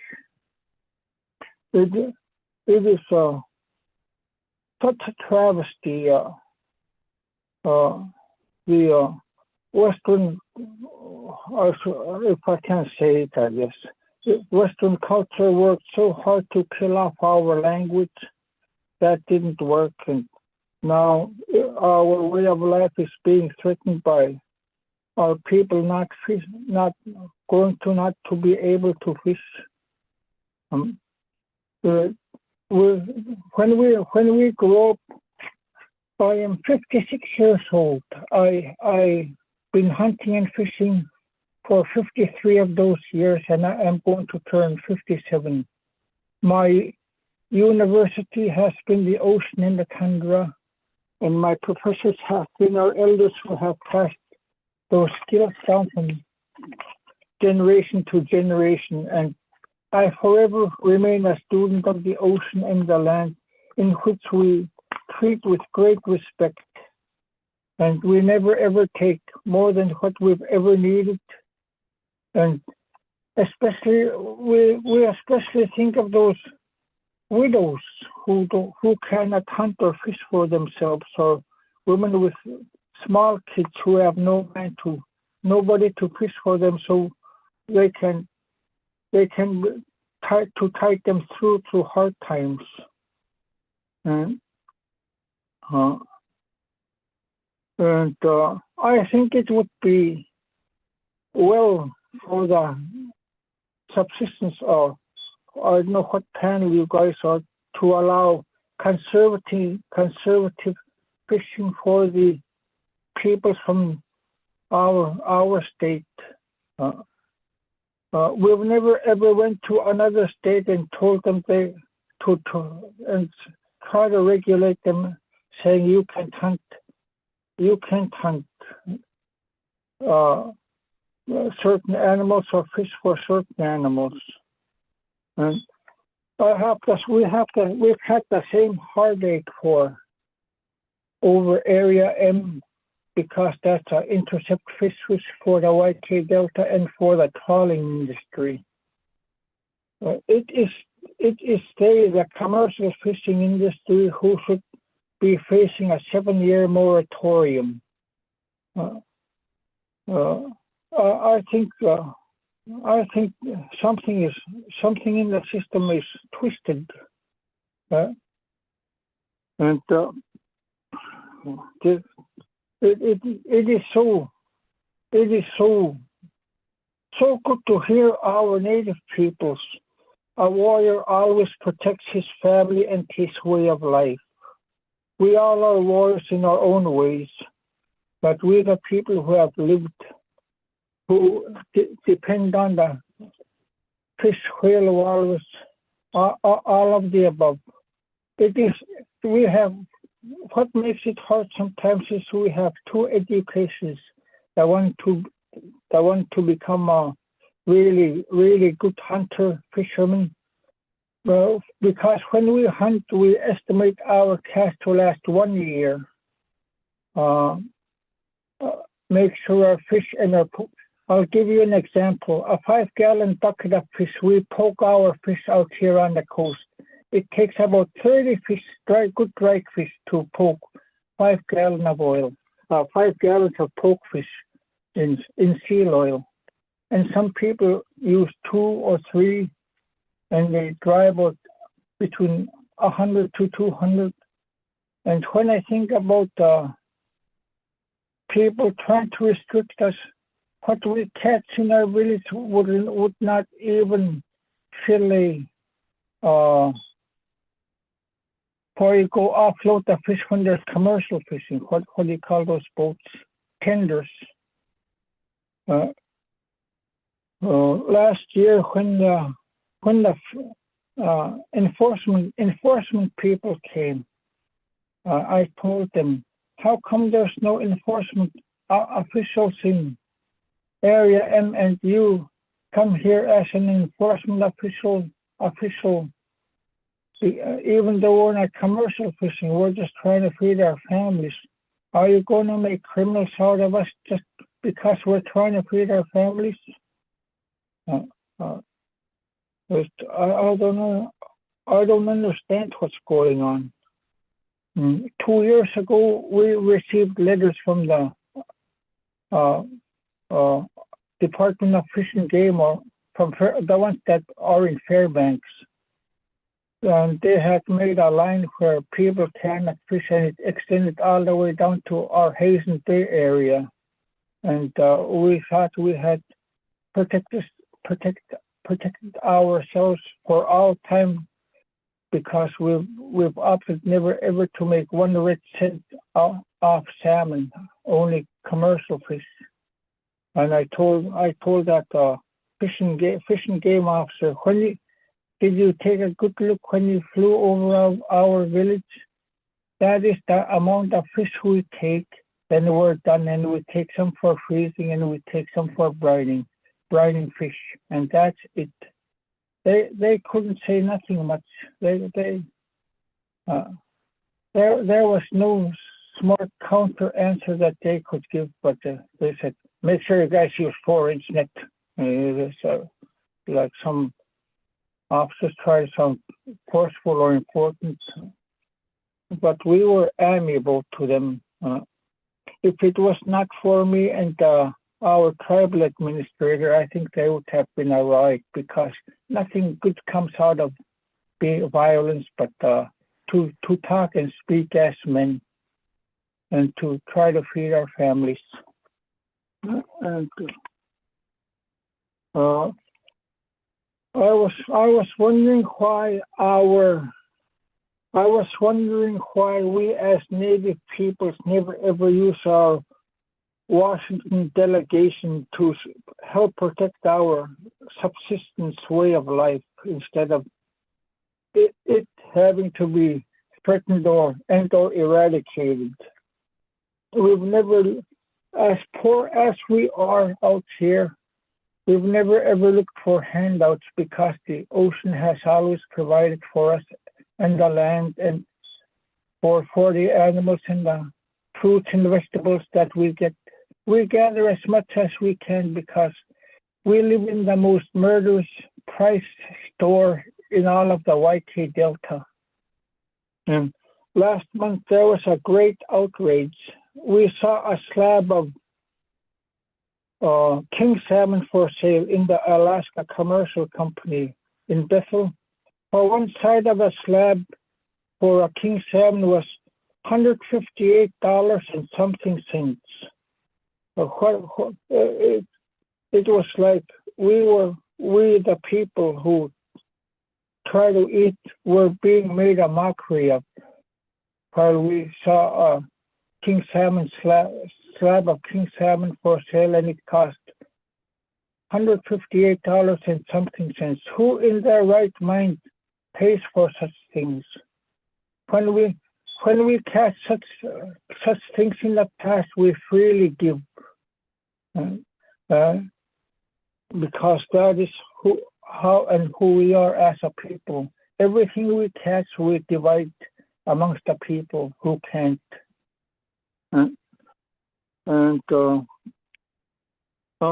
We got to remember also, fish are not bound to the United States land that separates from whatever it is in international water out there. We've heard horrifying stories about other countries having 40-mile long nets. It's really, really heartbreaking.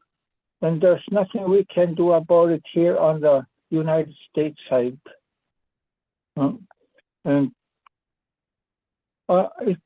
We should not need to beg to feed our families and fish in our waters, which has been here for us for many, many thousands of years, while somebody is profiting, making money hand over fist, and we, the indigenous people, are wishful for fish to feed our families. That is something really, really wrong with that. And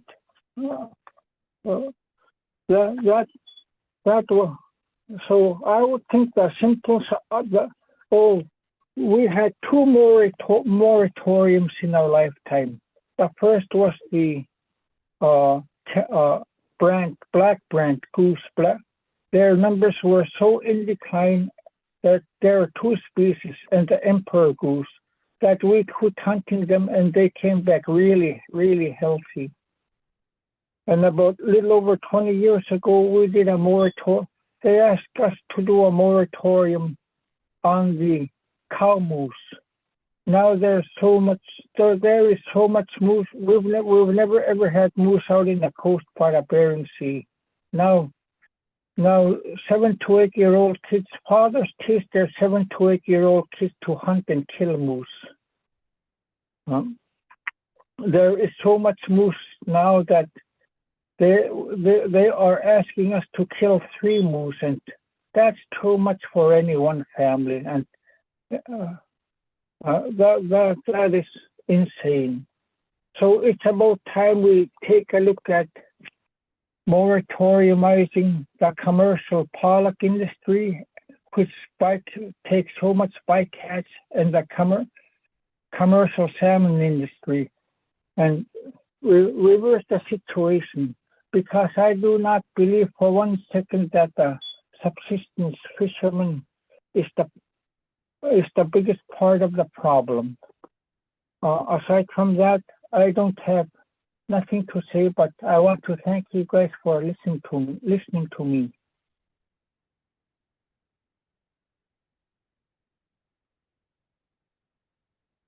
Am I still there? Hello? Yep, we can still hear you. Seeing if there's any questions or comments from panel members, Mr. Nakusik. Please stand by. Questions, comments from panel members. Kate, not seeing any. Thank you for taking the time to speak with us today, Benjamin. It's much appreciated to hear your comments and to call from so far away. Thank you. Thank you for giving me the time. You guys have a wonderful day. Next, we don't have a specific name. I guess maybe again, a quick reminder for folks providing testimony to try and keep your testimony to 5 minutes or less, so we have plenty of time for everyone else that's patiently waiting to speak with the panel. Next, we don't have a specific name, but it's Native Village of Hooper Bay. Calling in by phone, Native Village of Hooper Bay. Yes, my name is Edgar Tall. I'm the tribal chief for Hooper Bay. And we are, you know, like we're the subsistence users of the native village of Hooper Bay, plus, you know, most of the people depend on that for the whole winter to survive the winter. And it's getting harder and harder with all these closures and restrictions for the people to try to find other means to try to survive, especially for elders to keep going. Where they, for most of their lives, they've been knowing native food keeps them going. And it's like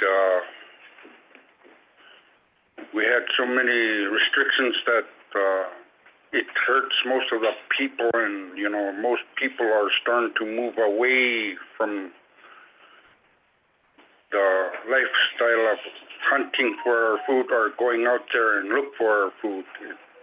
They're getting so used to going to the store that they're starting to move away from our village. But I'm very glad that we get a chance to speak out to you guys and to the rest of the people who are listening. It is hard for people to survive on subsistence, especially the fish that we need. And because few times we noticed the changes on the fish due to climate change. And like, for instance, one year what we caught, they tasted like gasoline and gas.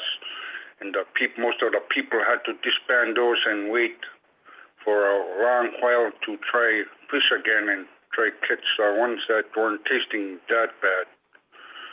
And yeah, because we're seeing so much change in the climate that it's taking effect on most of everything. And the people are starting to rely on mostly inland food. And, you know, where us as Hooper Bayers are right on the west coast away from roads, and we're a long way from nearest hospital. And, you know, that's where the native food comes in and gives us strength to survive the winter and keep our immune system where we have to depend on our sub-regional clinic now, whereas our native food like the fish would keep us with their protein and whatnot that we give them with, like the seal oil, to survive.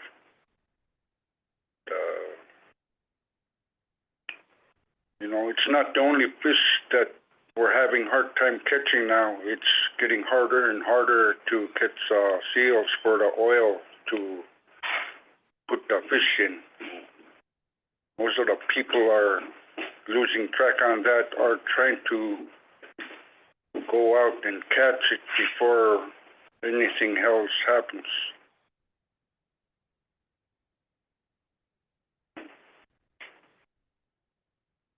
And yeah, I'm glad that we're having this time to talk to the panel about this. And I wish I was there in person because I want to see lots of faces, you know, because everything relies on fish. Most of the people in this state relies on fish. Canada, all over the world relies on fish. Just need to start implementing some regulations, but you know, some people like me, I'm a subsistence hunter all my life. I was born and raised in Hooper Bay all my life. And this is where I've been trying to help my people. I try fish for families that can't fish, and I try to give as much as I can out for them to survive. That's how I've been taught all my life, especially from my grandparents to my grandmother to my grandpa, and from other people that I go hunt around with, is to share a whole lot, but we can share. And it may not be a whole lot, but it will be very grateful to the people who cannot hunt or go fish themselves. Thank you. That's my 2 cents on this.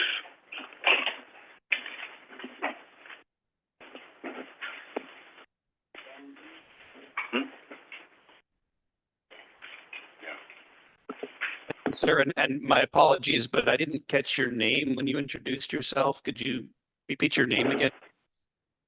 Edgar Tall. Thank you, Edgar. Ragnar, go ahead. Mr. Tall, live there on the coast at Hooper Bay. Have you seen problems with other fish, marine fish like tomcods in your harvest? Yes, last year we didn't catch any fish from fall time, and they're starting to show, but they're still too small to catch.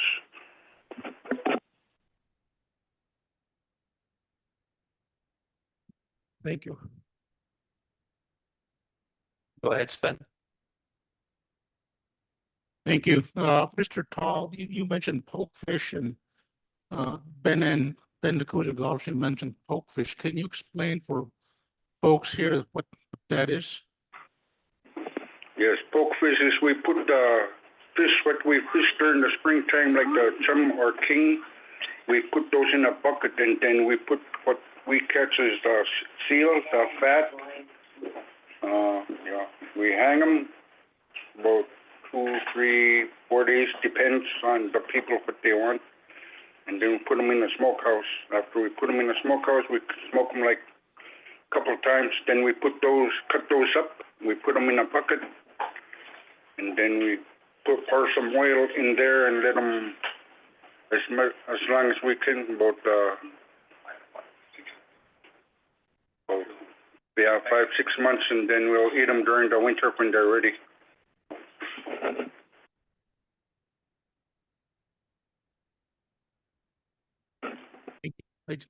I just want to make that note that it's just another way to preserve the salmon for those folks living on the coast. Folks living on the Yukon Lake where I'm from, we use all river to smoke to preserve our salmon. Thank you, Edgar. Any further comments or questions from panel members? Not seeing any. Thank you, Edgar, for taking the time to be with us today and being patient as we move through a pretty good list of folks that were providing testimony to the panel today. So thank you for your time, sir. All right. Next, we have John Olson Jr. from Hooper Bay. John Olson Jr., I believe, is online by phone as well. Sir, can you hear us?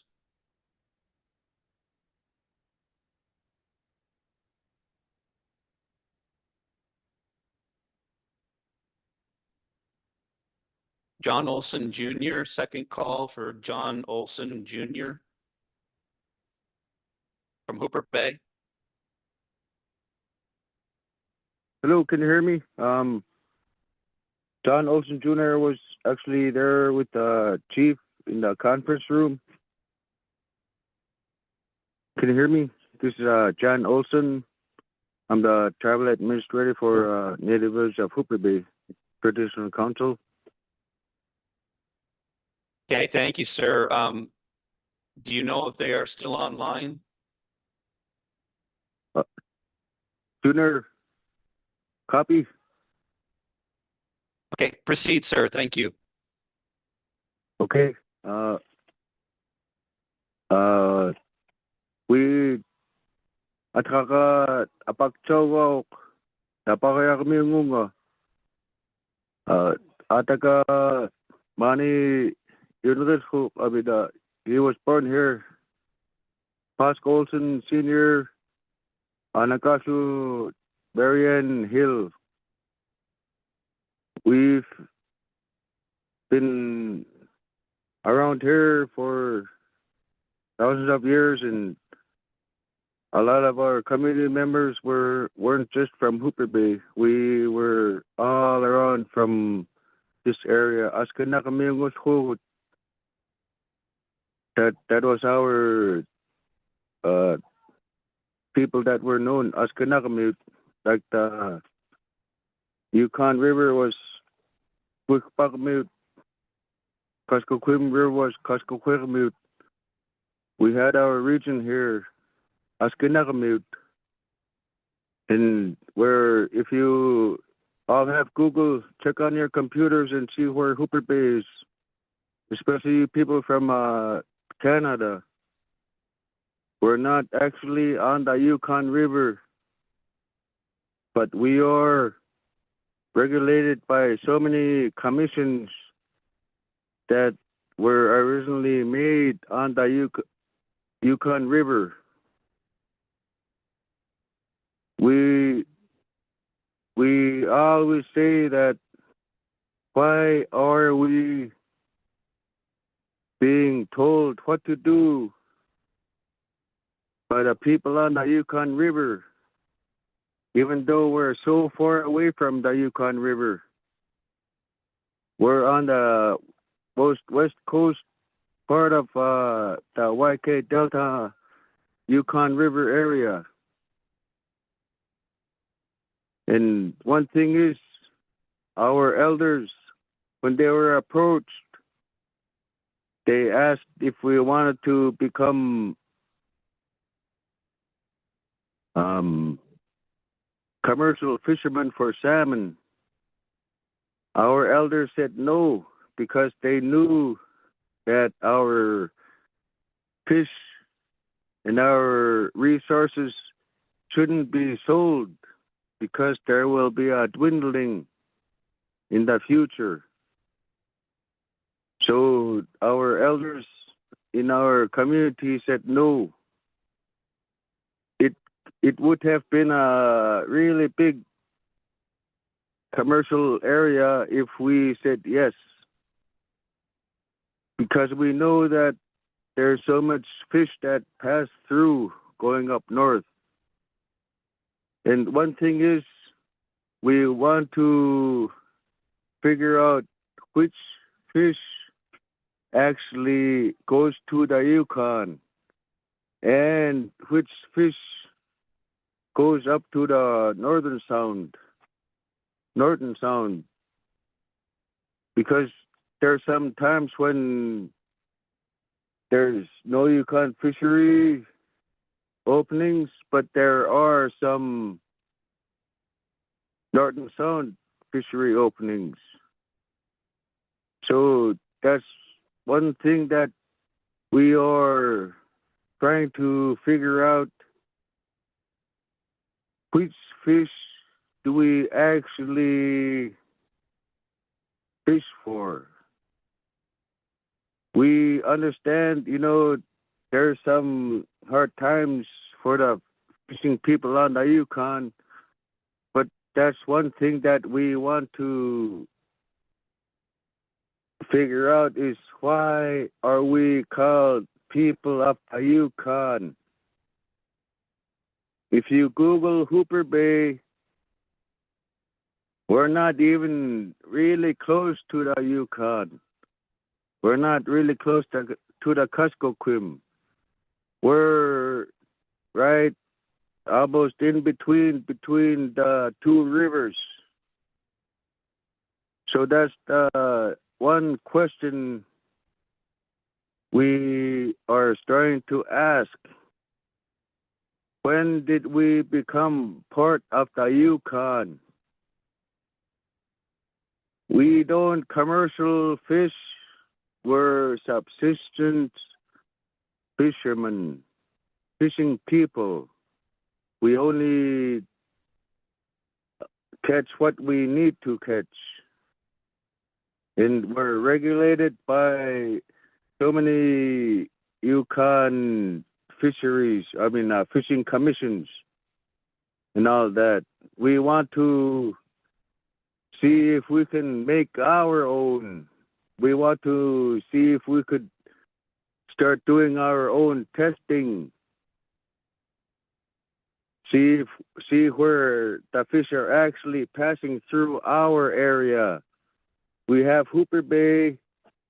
We're really happy with the chum fish that we catch, but we get super excited when we catch king salmons, Chinooks. We're not picky fishermen. We're not picky people. People on the Yukon for so many years, ever since I grown up, they call them dogfish because that's what they were feeding their dogs and eating the king salmon. We've never treated our chum salmon like that, although we might have fed them a part of it, but we weren't just picky for king salmon. We've always been really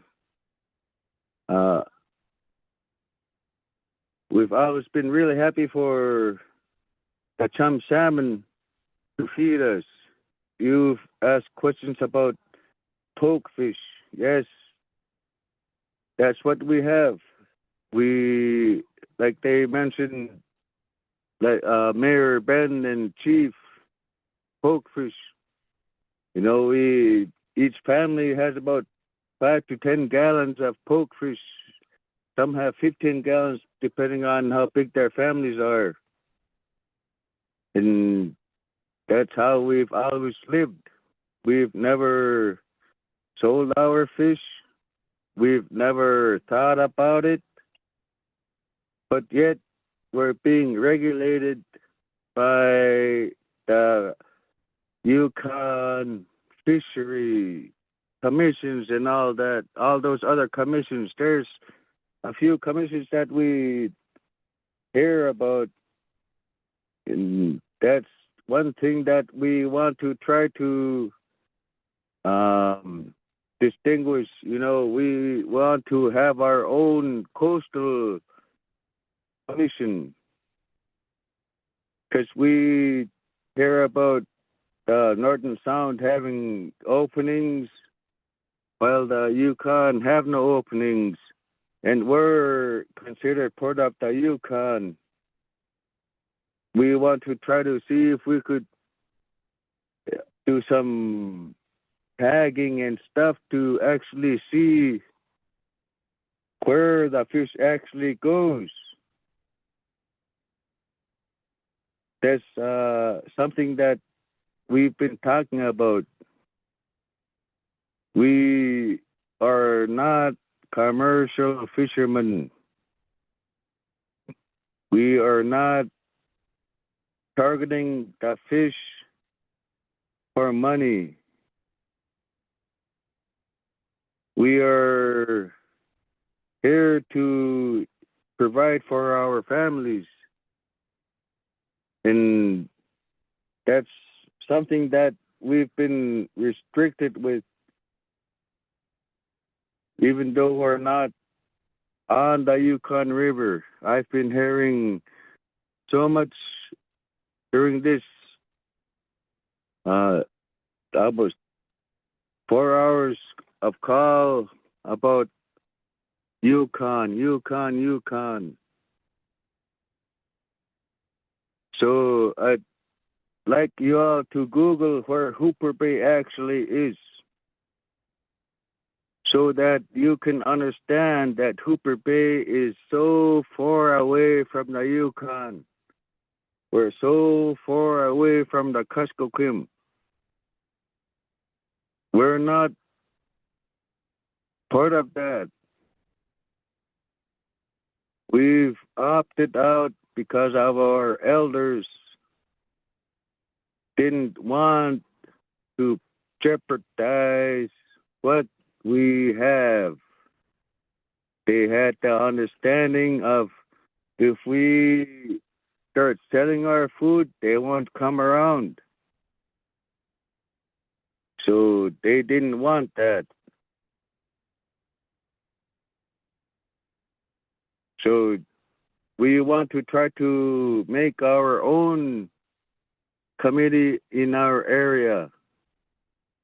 Coastal committee, not Yukon or Kuskokwim. We want to try to do our own test fisheries, tagging, and making sure where each of these fish go through.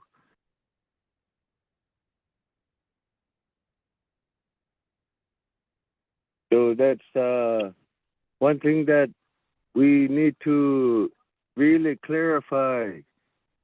People on all the way up on the Yukon, up all the way up to Canada. I'm pretty sure you don't know where Hooper Bay is. So Google it and look at it. We're right there. We could do so many other test fisheries besides Imangak and Pilot Station Weirs. That's what we're trying to work with Chivac. I don't know if anybody else from or anybody from Chivac or Scammon Bay called in, but that's what we're trying to do in our own way, to do what we can figure out where all the fish are going, because we're not on the Yukon River, but we're regulated like we're on the Yukon.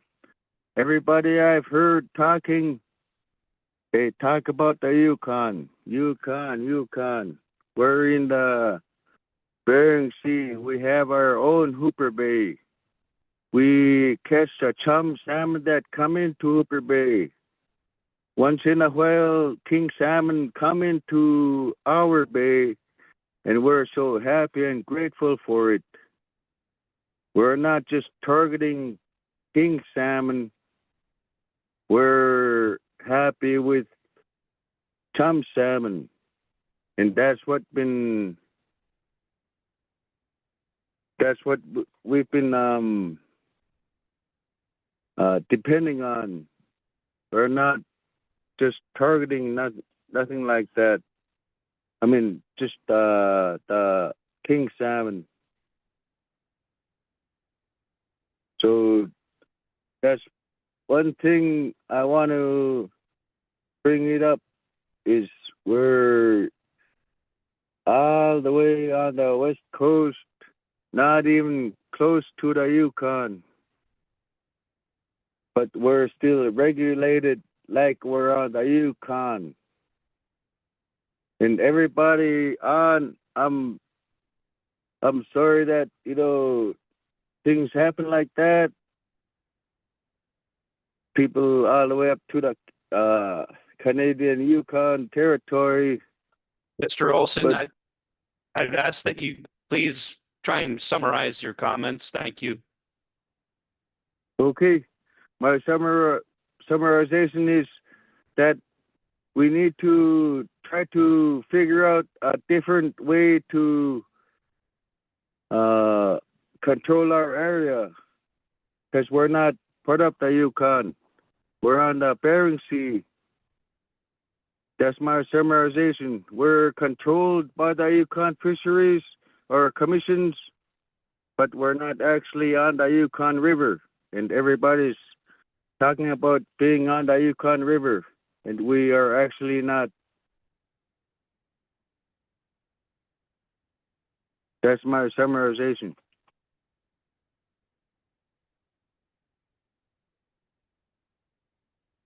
Any questions, comments from panel members? Not seeing any.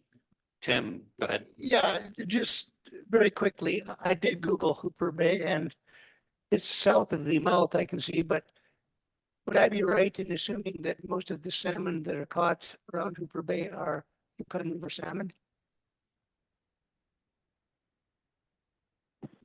The most of the salmon that we catch are in our bay. We don't have any fisheries, fishing people that do like salmon person or anything like that. The only nest that we have are in our bay, Hooper Bay. So, we don't know if the fish that we catch only come here.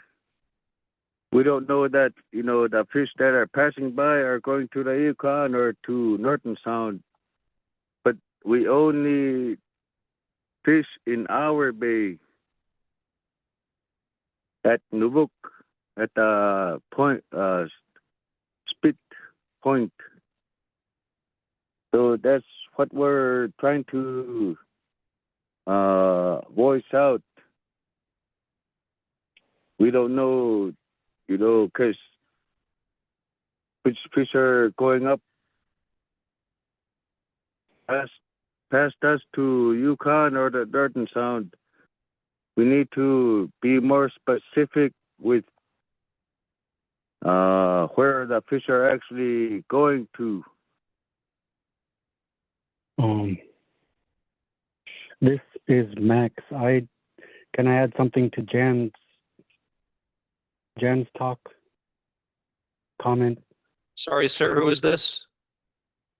This is Max Green calling in from Native Village of Hooper Bay. I'm a tribal council member. Calling in from the village of Hooper Bay. Yeah. Okay, we'll consider your testimony to be separate testimony. Okay, thank you. I'll call on you next. Any further questions, comments from panel members? Okay, seeing none. Thank you, Mr. Olson, for taking the time to speak with us today, being patient, waiting for us to get through our testimony. Next, we'll go to the last gentleman that just spoke up from the Native Village of Hooper Bay. Please proceed. Hi, my name is Max Green. I'm calling in from Native Village of Hooper Bay. I am a council member on the seat. I will add to Jan's comment. Out here, we fish in the bay. We do have many creeks out here, and I'm pretty sure that the chum salmon go spawn up in our creeks, and there is another bay called Hazen Bay, which is south from here. There are many rivers down in Hazen Bay. The most known one is Kisunak River. They do swim up there. It goes to a big lake. There is another river over there called what we call Dunneon. And I am pretty sure that the fish do go up there to spawn too. That's all I had to add to comment. Thank you, sir. Appreciate that. Next, we have Eric Olson Sr. Eric Olson Sr. from Hooper Bay.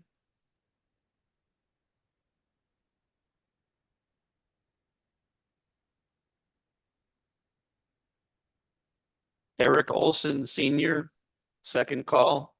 Are you online by phone?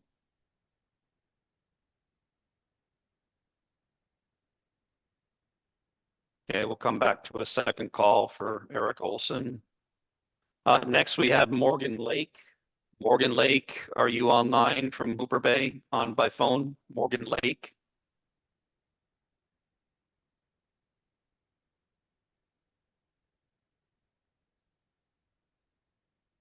Morgan Lake, are you on the phone from Hooper Bay? Yes. Hello? Yes.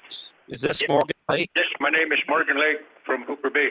Please proceed, Morgan. I'd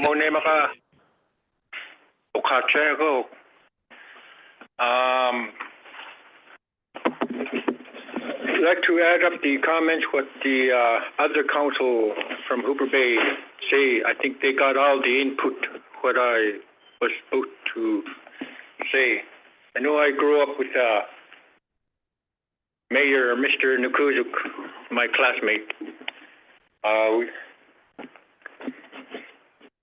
You know, I grew up with him back in '70s, like he said. We used to fish a lot.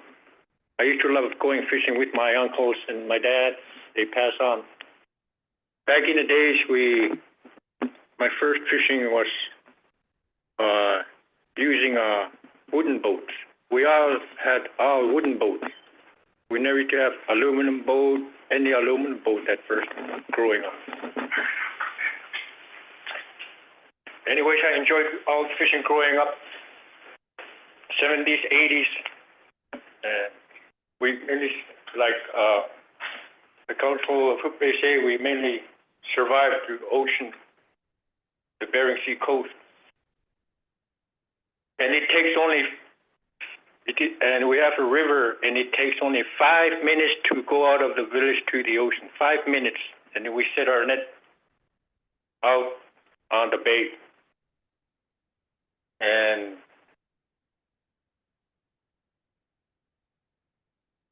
so on, we've been fishing all year long till the past 80s and 90s. We all fished the village of Hooper Bay and Chivac. We're fishing good. And Chivac comes here to fish too, to gather their fishing. And it takes them like 45 to 1 hour to come out to our bay. And they like to fish too. And they are part of our community, that they're close by to the ocean. But they take them 45 minutes to be out of the ocean to subsistence fish. Like the other cultures say, we all, gather food and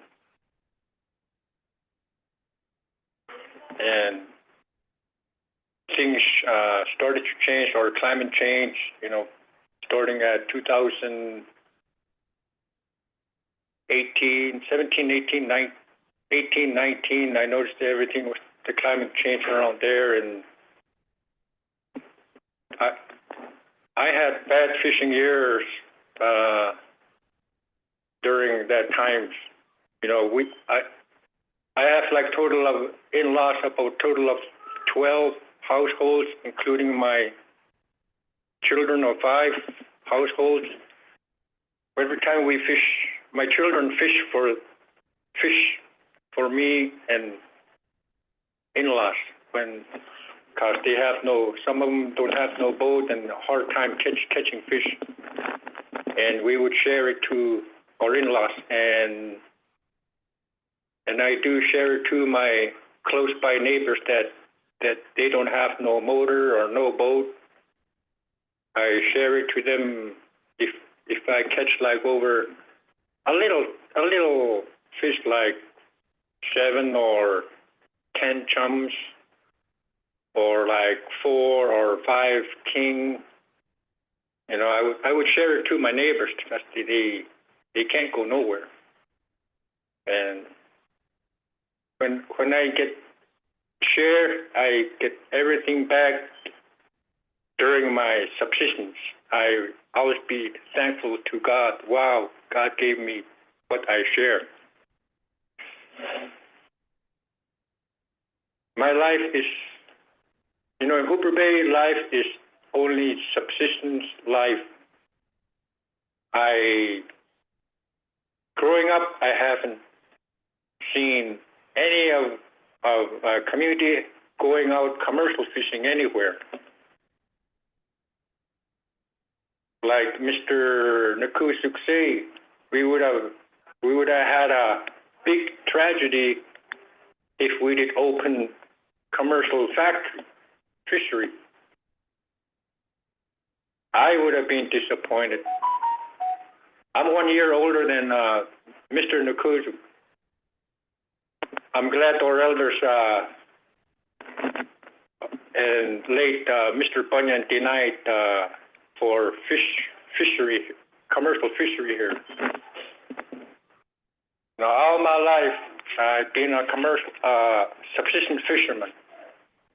I haven't gone out commercial fish, and I during that time of tragedy of fishing, I mainly like buying a lot of food from local store. It's really expensive, and medical travel is like Bethel to here is like $560 round trip, one way, 200. That would have buy me groceries to feed my family. But health comes first to bring out our family to our doctors. But I would like our regulation to be changed to be our subsistence life. And I want our community and our surrounding Chivak community to be happy too. And other villages and interior villages. And I've been listening to news during commercial fish and subsistence fish. I get really disappointed when I hear, why Yukon having subsistence fish during the time, and during our time, their time of subsistence fishing, we are closed. It really hurts my feelings, including my community. And things need to be fixed on this. Our line of the destination from the Yukon here. Like I said, we have a small little river that doesn't go all the way to Yukon. It's a short river that blocks to the hill over close by, about 2 miles from here, our town. Like I said, it takes only 5 minutes to go out of our ocean and sit in it. We don't go all the way to Yukon and fish. We only have one river that leads us out to the ocean. And that's all my comments.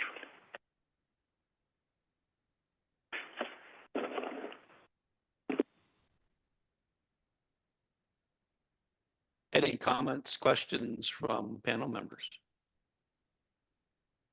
Not seeing any. Thank you for taking the time to speak with us today, Morgan. It's much appreciated in your patience and waiting to provide your testimony to us. Thank you. Welcome. Good evening. Next, we have Lillian Gump. Lillian Gump, who I believe is online by phone as well from Hooper Bay. Lillian Gump.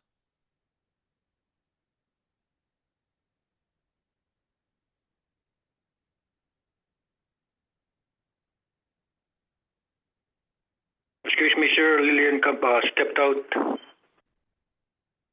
Okay, thank you. I appreciate that. Next, we will move to Stanley. Sorry, don't mean to interrupt, but I think we gotta hit the road. We got 2 days to drive to Whitehorse. And like I said, I got a funeral to attend to on Saturday. And I gotta make it to the funeral on Saturday. So and I'm gonna blame it all on Elizabeth. She's got publication to go and see. And I think I will leave now. We can make Talk tonight, then we'll make Whitehorse tomorrow. And then tomorrow I'll have to drive to Dawson. It's another 5.5 hours. So I really like to stay. I think we overstayed, but I think we gotta leave at this point. Just sorry that we just can't do this. But I really want to thank you guys for chairing the meeting. You guys done a great job and continue to do that. It's really awesome the way you're conducting this meeting. And there's some tough issues, but we'll get through them. Thank you very much to everyone here.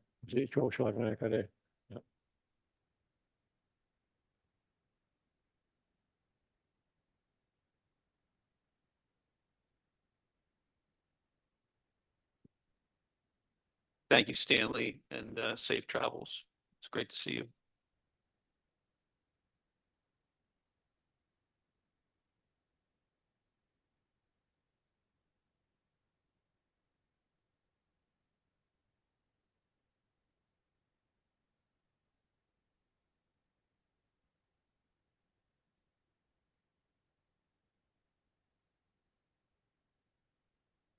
Okay, we have just two remaining individuals signed up for testimony. They are here in person. Doesn't look like they are here in the room right now, so I'm going to take a second to see if they might be outside. Stand by.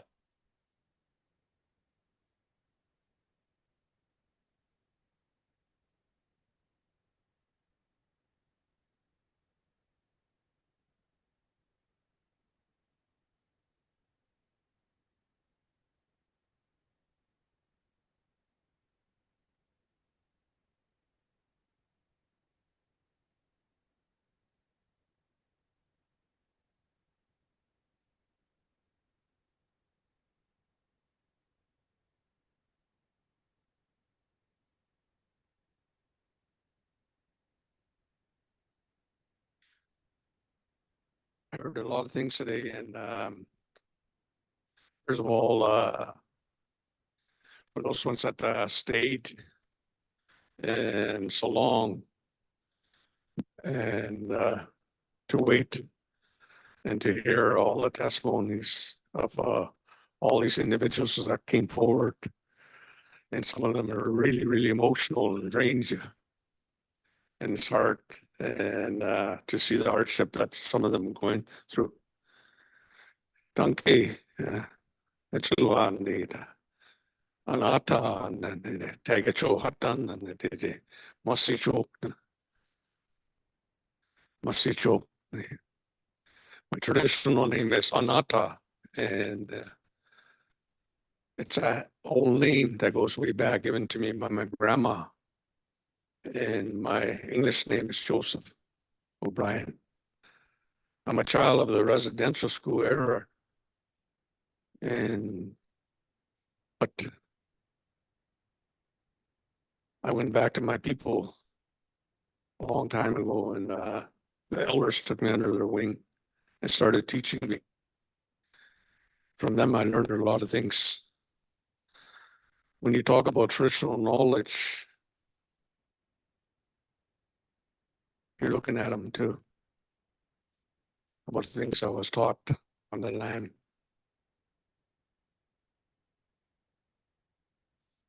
Everything I learned from our elders, everything about the drum, making it the traditional way. I also make ancient tools that are lost now, gaffs that our people used to use to harvest the salmon, spears to protect our fish camps from bears. These things are lost now, but they sit in my back room. I've been making them for the last 35, 40 years. It's history. I hear many things today, and I want to close my eyes and think back to yesterday when I was a little boy beside the Norsko River, holding my grandma's hand, and she got her hand up and singing to the salmon, welcome home. And that little river was red. I go back there now as an elder, years later, and I stand in the same spot. My grandma gone. She lived to 98, a little short of a century. I stand in the same spot, and I pray, and I look. All I can see was one salmon, barely making it tired. His spirit was weak. Now, when I hear some of the young ladies that come up there and testify from my community, I never felt so proud there. And I see that Norma Cassie, a great leader, has taken them under her wing and started teaching our ways. And I heard the testimony of many different people there. Francis from the mouth of the Yukon River, the hardship that they go through.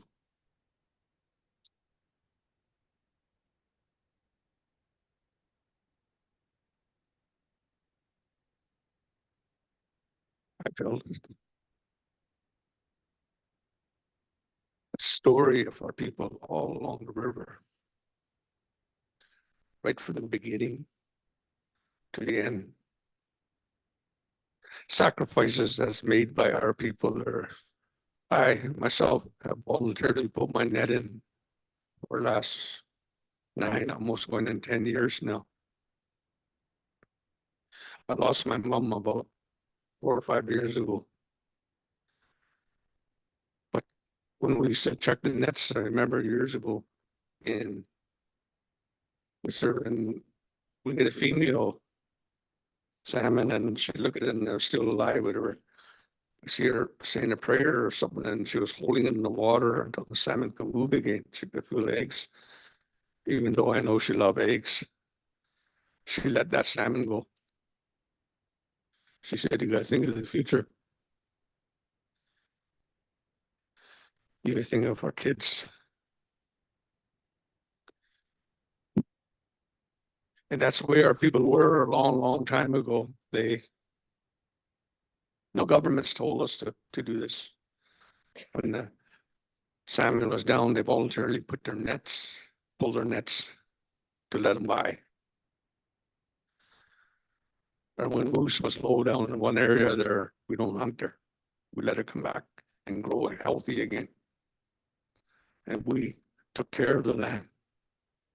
And it was our sacred duty to be the voice of the salmon, as I hear all along today from many of the different testimonies that came before you that speak. The salmon can't speak, the caribou can't speak, the moose can't speak, but we can. And it's our sacred duty to do that for them. They need us now. I hear about that Gwich'in, Pauline, and their struggles are to preserve the caribou, and they were united on both sides of the border. There was no border between them. The Gwich'in people, a powerful people, and they stood together to preserve the caribou. And then it comes to the salmon, like it's going to happen in my community, and you put a ban, and families are divided, feelings are hurt. And that's going to happen in mine when I go back and before the May gathering, when the 3 tribes meet, the Northern Shoshone tribes, and it's going to be a big topic when we bring this up. I hear other people talking, not being able to, right now, to tell you the truth, I'm scared for my people, and I'm scared for all the ones all along, right from the coast all the way up. We're going to have a future. The Little Salmon Carmacks people are spiritually and culturally connected since the time of the Great Mammoth to the salmon. And it's our way of life, of who we are. When we sing our songs, to call or to what meaning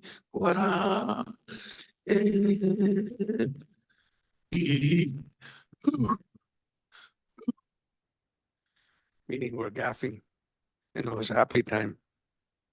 We're gaffing the salmon. How did it come to this? Why did we wait so long?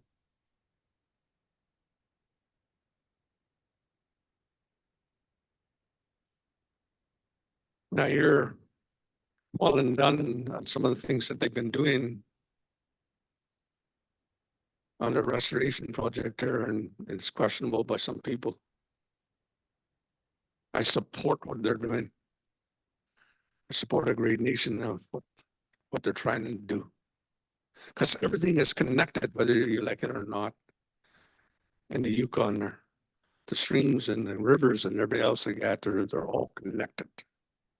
You know, if I fall down one time, I fell down many times. There's some people that they help me and they help me back up. And the salmon needs help sometimes. We go up all along the riverbanks and we clear the beaver dams. We do everything we can.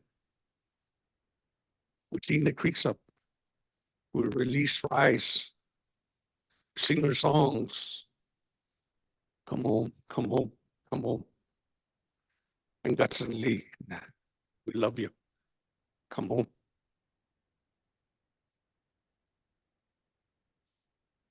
And we will continue to do this until I see that creek again, red.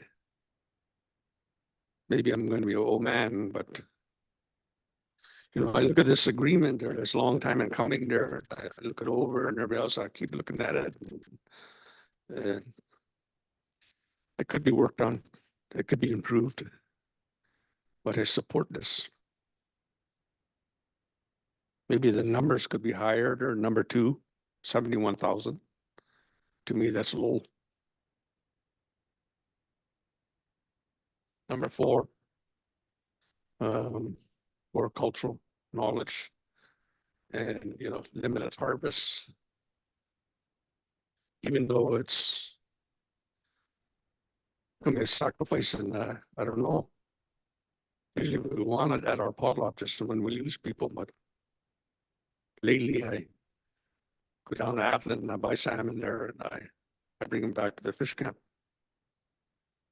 And I teach the kids there, we teach them how to cut it. So we don't lose that knowledge and that way of life. And to be able to sit around the fire to sing and tell our stories to the kids and speak our language so they can continue to learn and keep that culture and our spiritual eyes as a salmon alive. It's a different type of salmon. I hear in the ocean there now about the predators, or first time I heard about salmon shark and beluga, perhaps even seagulls and some of the other things that are like that there. I know a little bit about that. I hardly know anything about it, but I do know in the Yukon what is happening, and because I am up at the land, I'll be on top of the mountain, I'll be hitting my drum, and when I'm hurting or something like that, or to let that pain go in the wind, as I was taught, and I'll be out in the river with my boat, camping on some place where I feel like it. And I see the changes all along the river. And sometimes some areas are permafrost and healthy trees coming down the river. And the movement of the river sometimes, and I notice the salmon also in the river, they're going in the middle. And as they're being there near some of the creek beds are near where the spawning areas are, and I'm watching them. And I see them wanting to go in that creek, but they don't go. But when the sun goes down, then I notice, and then they go up. Temperature. With the North School River, there, and I hear calls for proposal, and one of the things that I like to put forward to is about cleaning up that river, and I want to see that salmon in that river red again.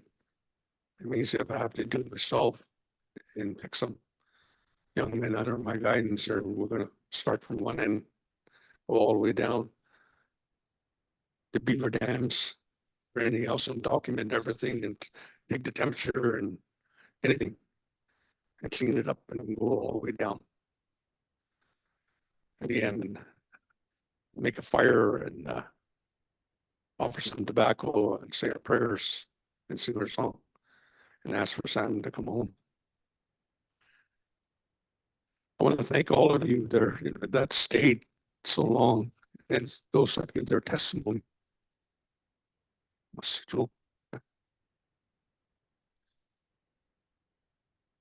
From my community.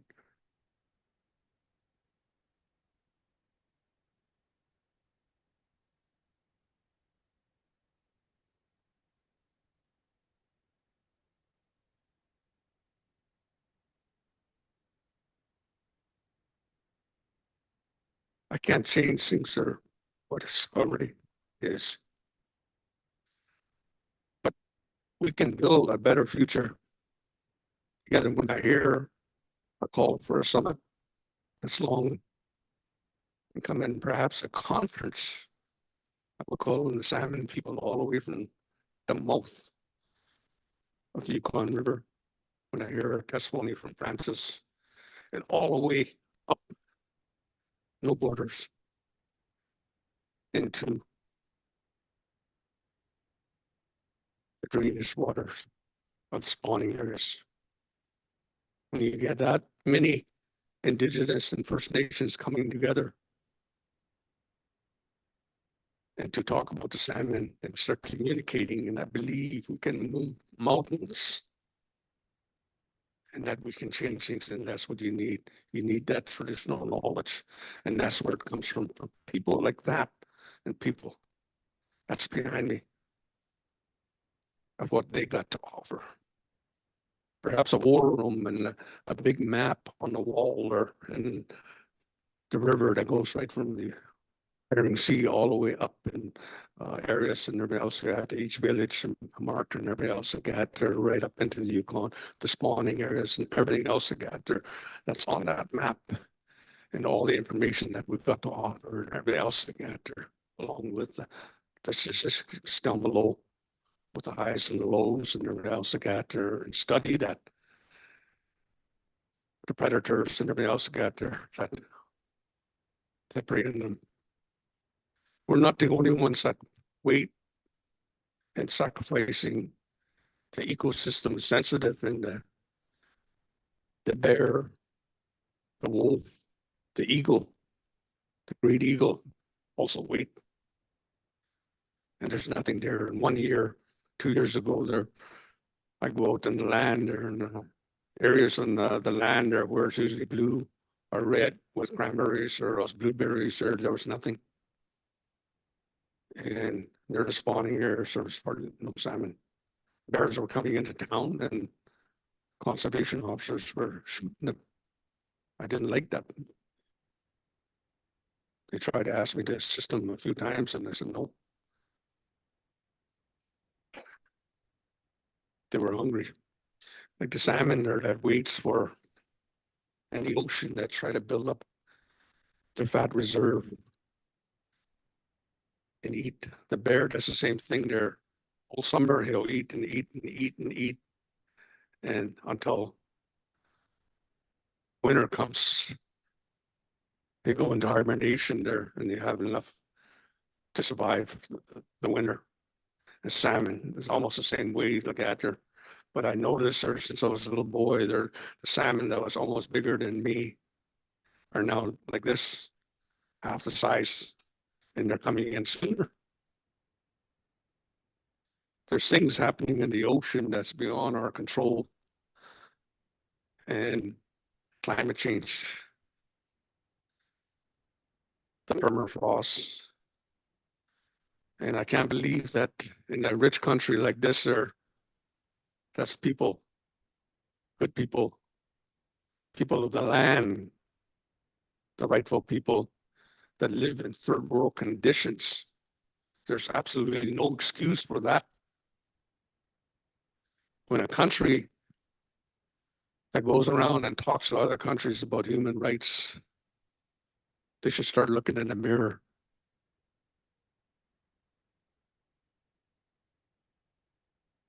And start correcting things.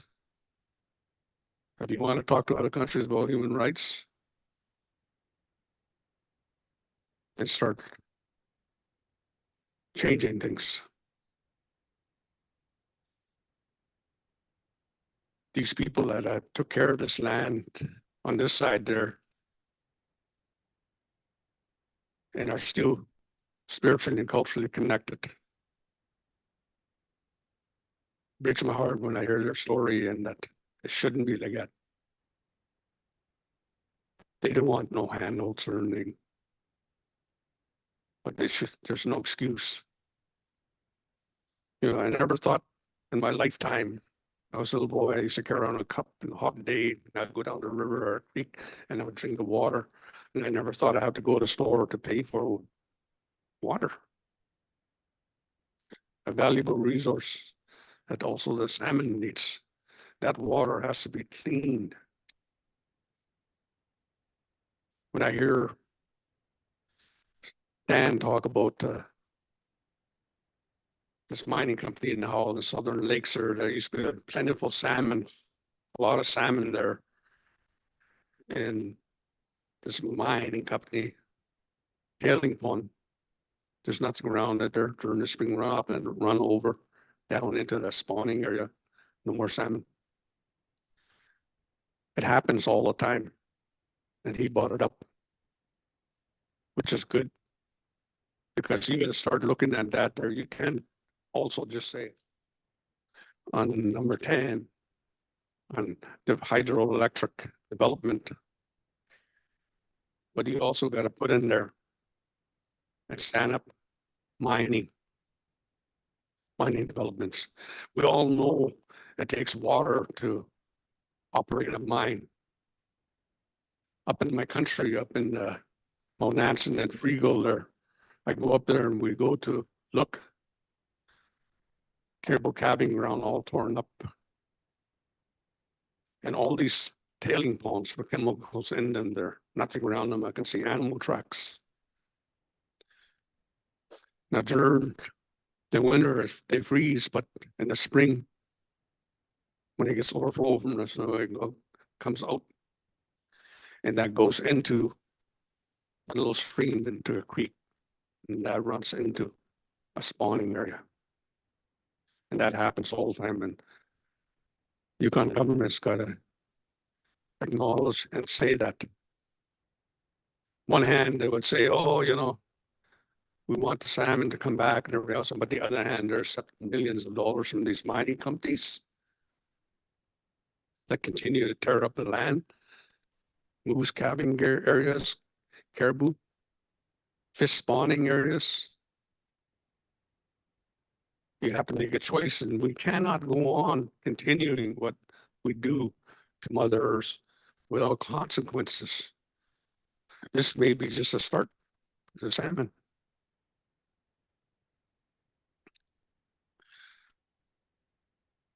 There's many other things I want to say, and I know you're tired, that I have in my heart. I never wrote a speech or anything else to get there, and I'm talking to you from my heart.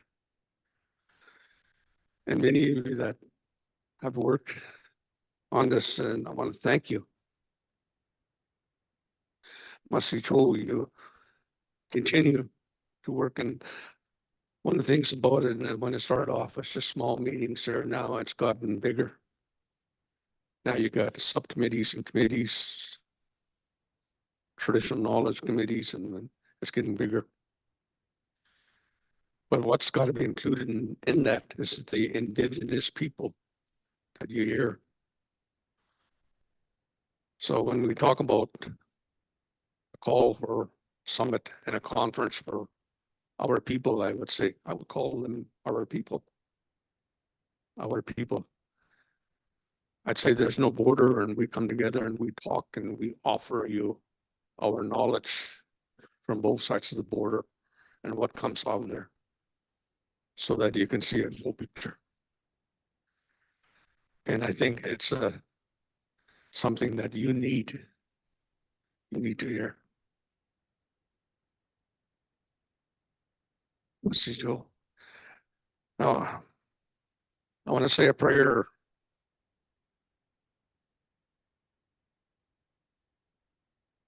Prayer for you all, and a prayer for all those ones that made their testimony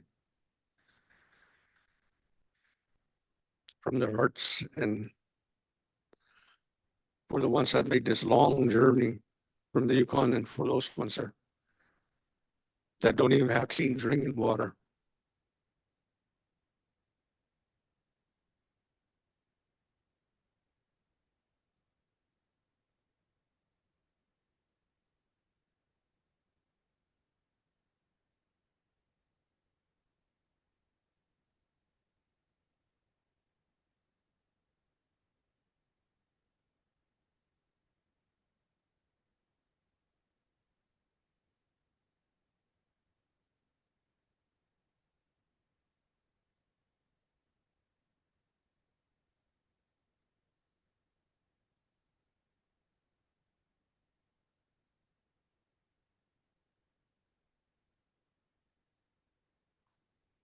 Okay. Okay, now technology, she's you rely on that too much there, and there's still people in my town that don't have cell phones, and some of them don't have computers, or we do the old way and whatever. And when he said, somebody comes up to him and said, "Oh, I'll just email you," and he said, "What?" And we still live, a lot of us, in our old way. And old and the Masicho, Salmon and Gwich'in. For the spirit of the salmon there, we know you're tired. And you've been through many. We love you. We ask you to come home. Come home. I pray for all those in this room that sit at this panel from Alaska and their beautiful country, and the indigenous people here, a strong people. I pray for them that one day they would have clean drinking water, that they would have many things to offer. They're always there. They continue to hold on to. I pray for the people that are out there, and I hear losses there. A loss of an elder in our community tomorrow, our funeral, and a loss in Valley, and a loss in Dawson. I pray for the ones that phoned in and gave their testimony. And I pray for the ones behind me that came forward and spoke from their heart. Most of all, I pray for the salmon. I pray for the salmon. I ask the salmon, the spirit of the salmon, that we love you. We're doing all we can to let you know. We ask you to come home. Come home. Kaku. Masicho.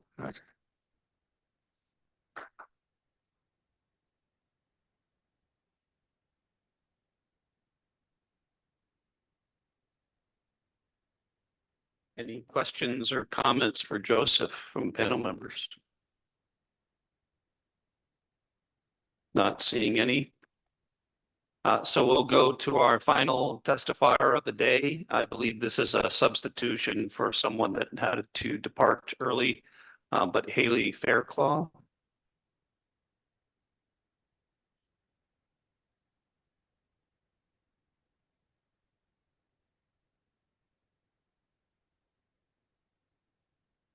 Hi, everyone.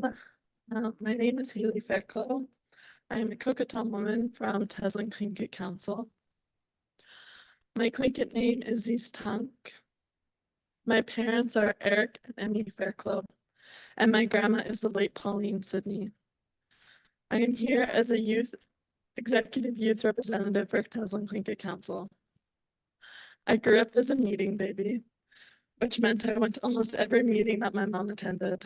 That includes the Yukon River Panel meetings. I grew up learning about both my cultures. Both Carmacks and Tasman are my home. In Carmacks, I learned about salmon to some extent. It's been a long time since we have been able to set our nets. Setting that was always a highlight in my summers. It was a way for our family to connect to the land and the water. Carmacks was the last time I had Yukon River salmon.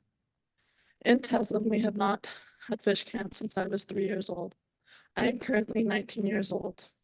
That's 16 years since we have not been able to have a traditional fish camp.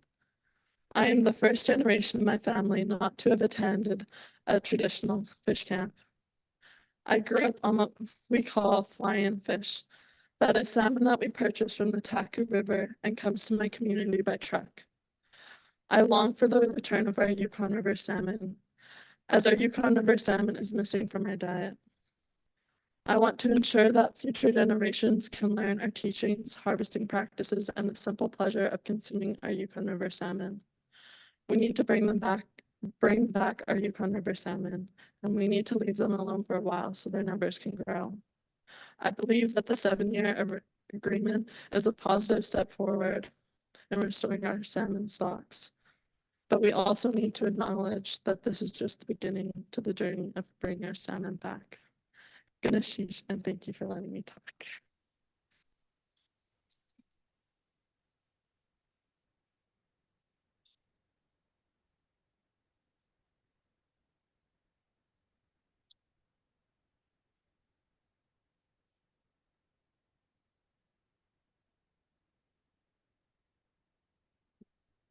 That concludes our public testimony. Just want to add one last thing in that, we see the moose, the caribou, the salmon, the fish, no borders. When you meet, and I said in the beginning, they're, put the borders away and talk straight across. And that's just as the First Nations down the road, they're Indigenous people. I hope we meet like that there. So this is made from a young deer with hooves, and it's from one animal. So what I'm going to do is I'm going to offer one for the Alaska side and one to the Yukon side. So that connects you and everybody else together. You take it every time that you come to your meetings, and so that when you talk about salmon, you're connected. So who's from the Alaskan side and who's from the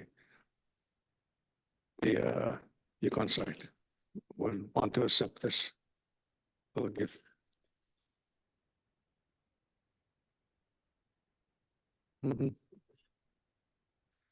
Okay.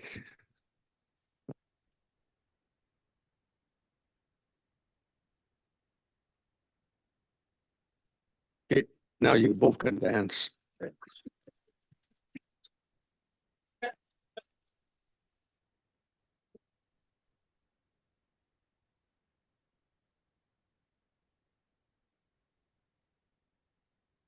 Randy, go ahead. I just want to thank you for your testimony. That was amazing. And I know it's hard to get up here and talk, especially when you know your mom. You're quiet.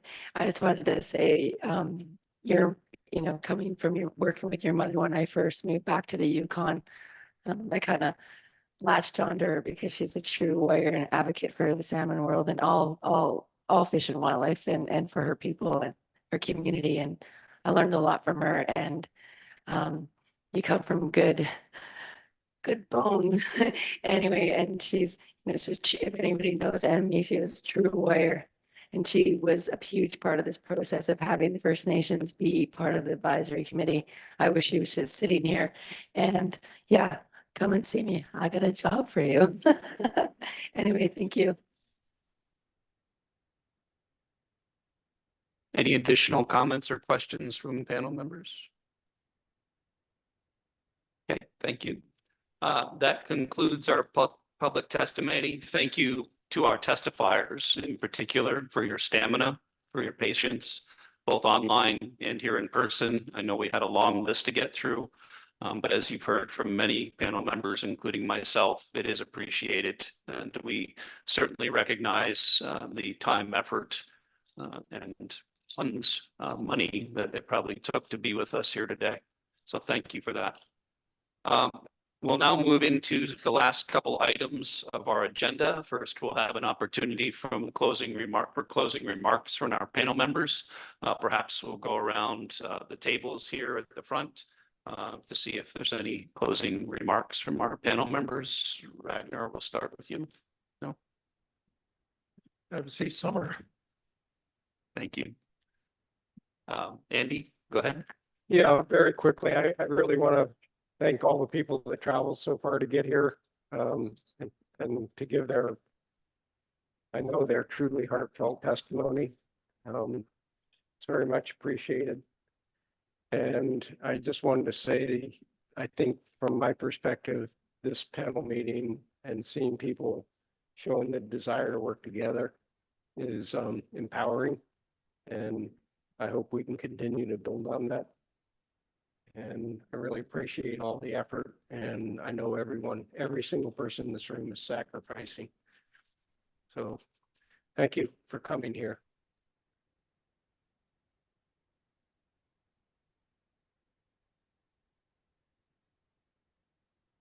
It was good to be back here on Dena'ina land in Anchorage.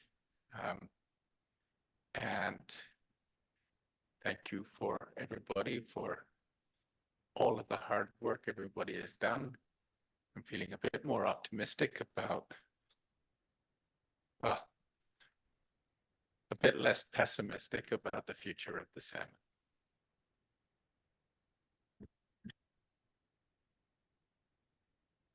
Same for me. Just thank you to everyone for coming. For those of you that travel from all over, it's nice to see everyone. I'm new to this. I think most people know I'm pretty solution oriented, so I'm just excited to find solutions. I think we can do it. Yeah, I'd like to echo the thanks. I think this has been a great meeting. I'm optimistic. I think we're off and running and we got to keep up the good work. So thank you.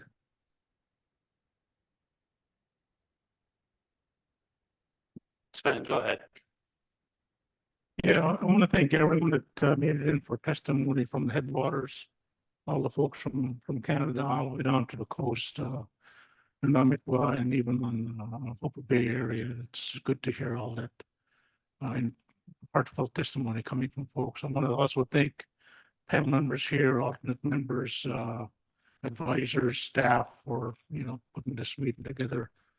We may not always agree on things, but we are working for the same thing everyone is. So thanks everyone.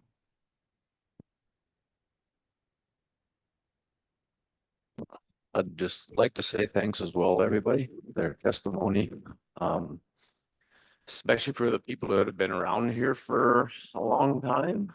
I mean, this is my first meeting. I mean, I wish I was 30 years younger now. Man, but a lot of the good work that's been done. Really like to thank the youth for standing up. I know when I was younger, I'd have vibrated that microphone right in half and shaking so bad. But it's I'm optimistic. Like I said, there's a lot of moving parts in this, but there's also a lot of people that are looking at all these moving parts, looking at information that we don't have. How are we going to get it, and how are we going to work forward, move forward?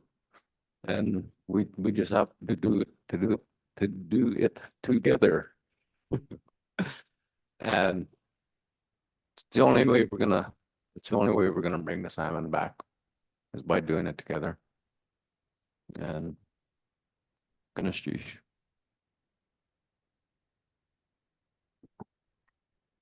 like to express On behalf of the entire Yukon River panel, our gratitude to Joseph O'Brien. Thank you very much for honoring us with this extremely generous gift, and no doubt it will form a centerpiece at our future meetings when we come together across the Yukon River. I'd like to express our sincere gratitude also to our hosts here on Deanna lands in Alaska and Anchorage. As always, very honored to have had the opportunity to meet here with you and to talk through some very difficult and challenging issues. But I, like others, am feeling optimism and hope for the future. Seeing and hearing the testimony from the youth representatives and the elders from across the watershed effectively saying the same thing, and that is that we need to come together to find the solution for the future and to put salmon first. So with that, thank you, Mr. Chair. Yeah, thank you, Mr. Chair. And again, I'd like to thank everyone for coming. I hope the hospitality was adequate and enjoyable for everyone. Again, want to reiterate, thank you all for your stamina, both panel members and public, for staying with us through this final day. It's much appreciated. I've been talking for most of the meeting, so I won't belabor it. Besides also wishing everyone safe travels home, and we look forward to seeing you again at future meetings.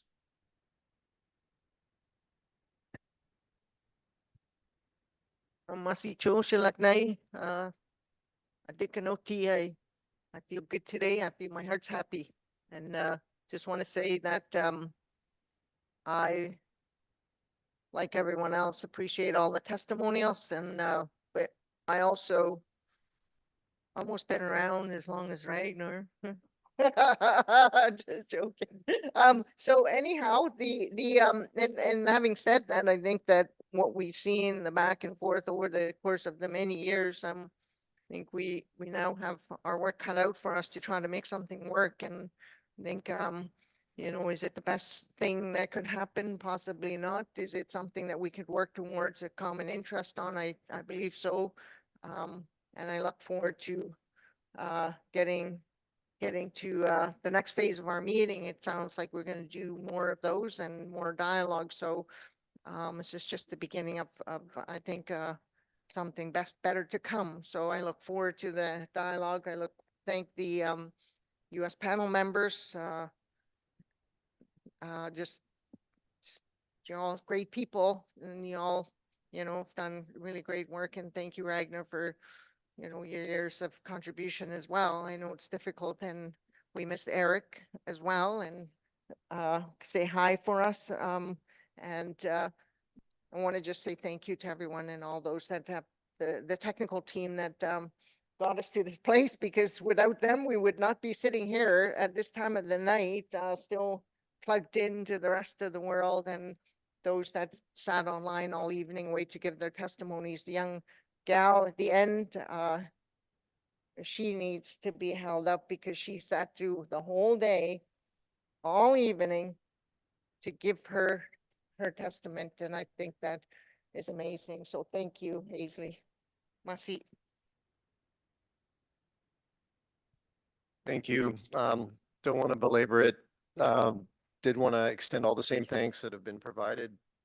I've gone through, you know, over the 5 days, a whole range of emotions, all different kinds. And I feel like, you know, the testimony is what kind of aligns the heart, the mind, and the voice at the end. It all comes together, and it just sort of becomes part of you. And, you know, we all draw from different inspiration. And I always enjoy Joseph's work. I've seen his drums over the years, and I draw from inspiration. This comes to every meeting with me. This is from Cursawa, Kwalendun youth, and it's a beaded salmon. And so whenever I was kind of going up and down, I just sort of draw on this, and so I just wanted to share that. And I do want to thank the staff that are supporting this meeting. I mean, Sascha, Sam, and Victor, and I'm sure there's more, and they do not leave those spots. you know, we kind of go in and out. So I just wanted to acknowledge that. That's pretty amazing. So thank you, everyone, and safe travels. Thank you all for the wonderful closing comments. It's much appreciated. We can now close out our public session of the 2024 Yukon River Panel preseason meeting with our closing prayer. We'd like to try something perhaps a little bit different this go round, where we'll have a closing prayer from both an Alaskan member as well as from a Canadian attendee at the meeting. I think we'll start with Sabrina first for the US.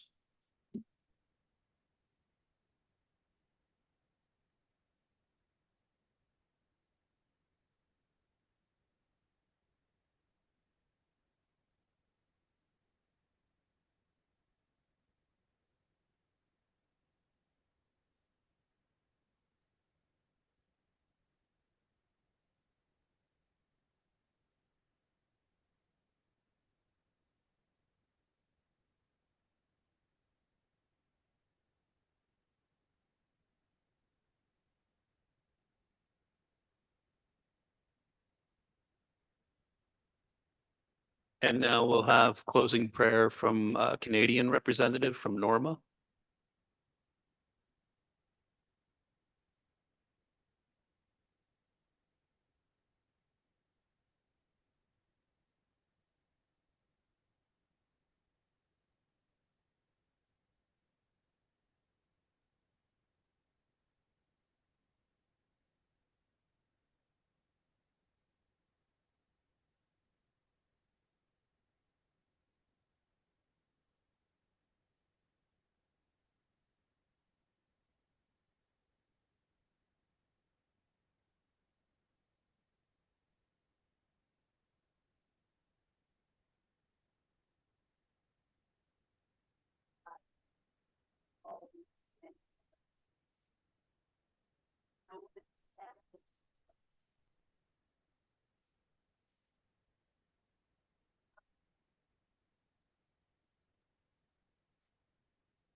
Thank you, Serena and Norma, for taking your time and offering your prayers for closing out our meeting proceedings.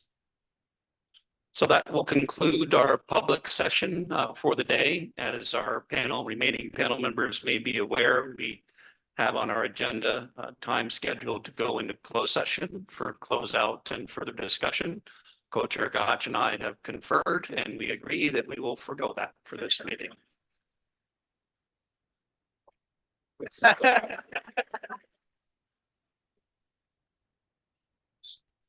Thank you all for your attendance, your patience.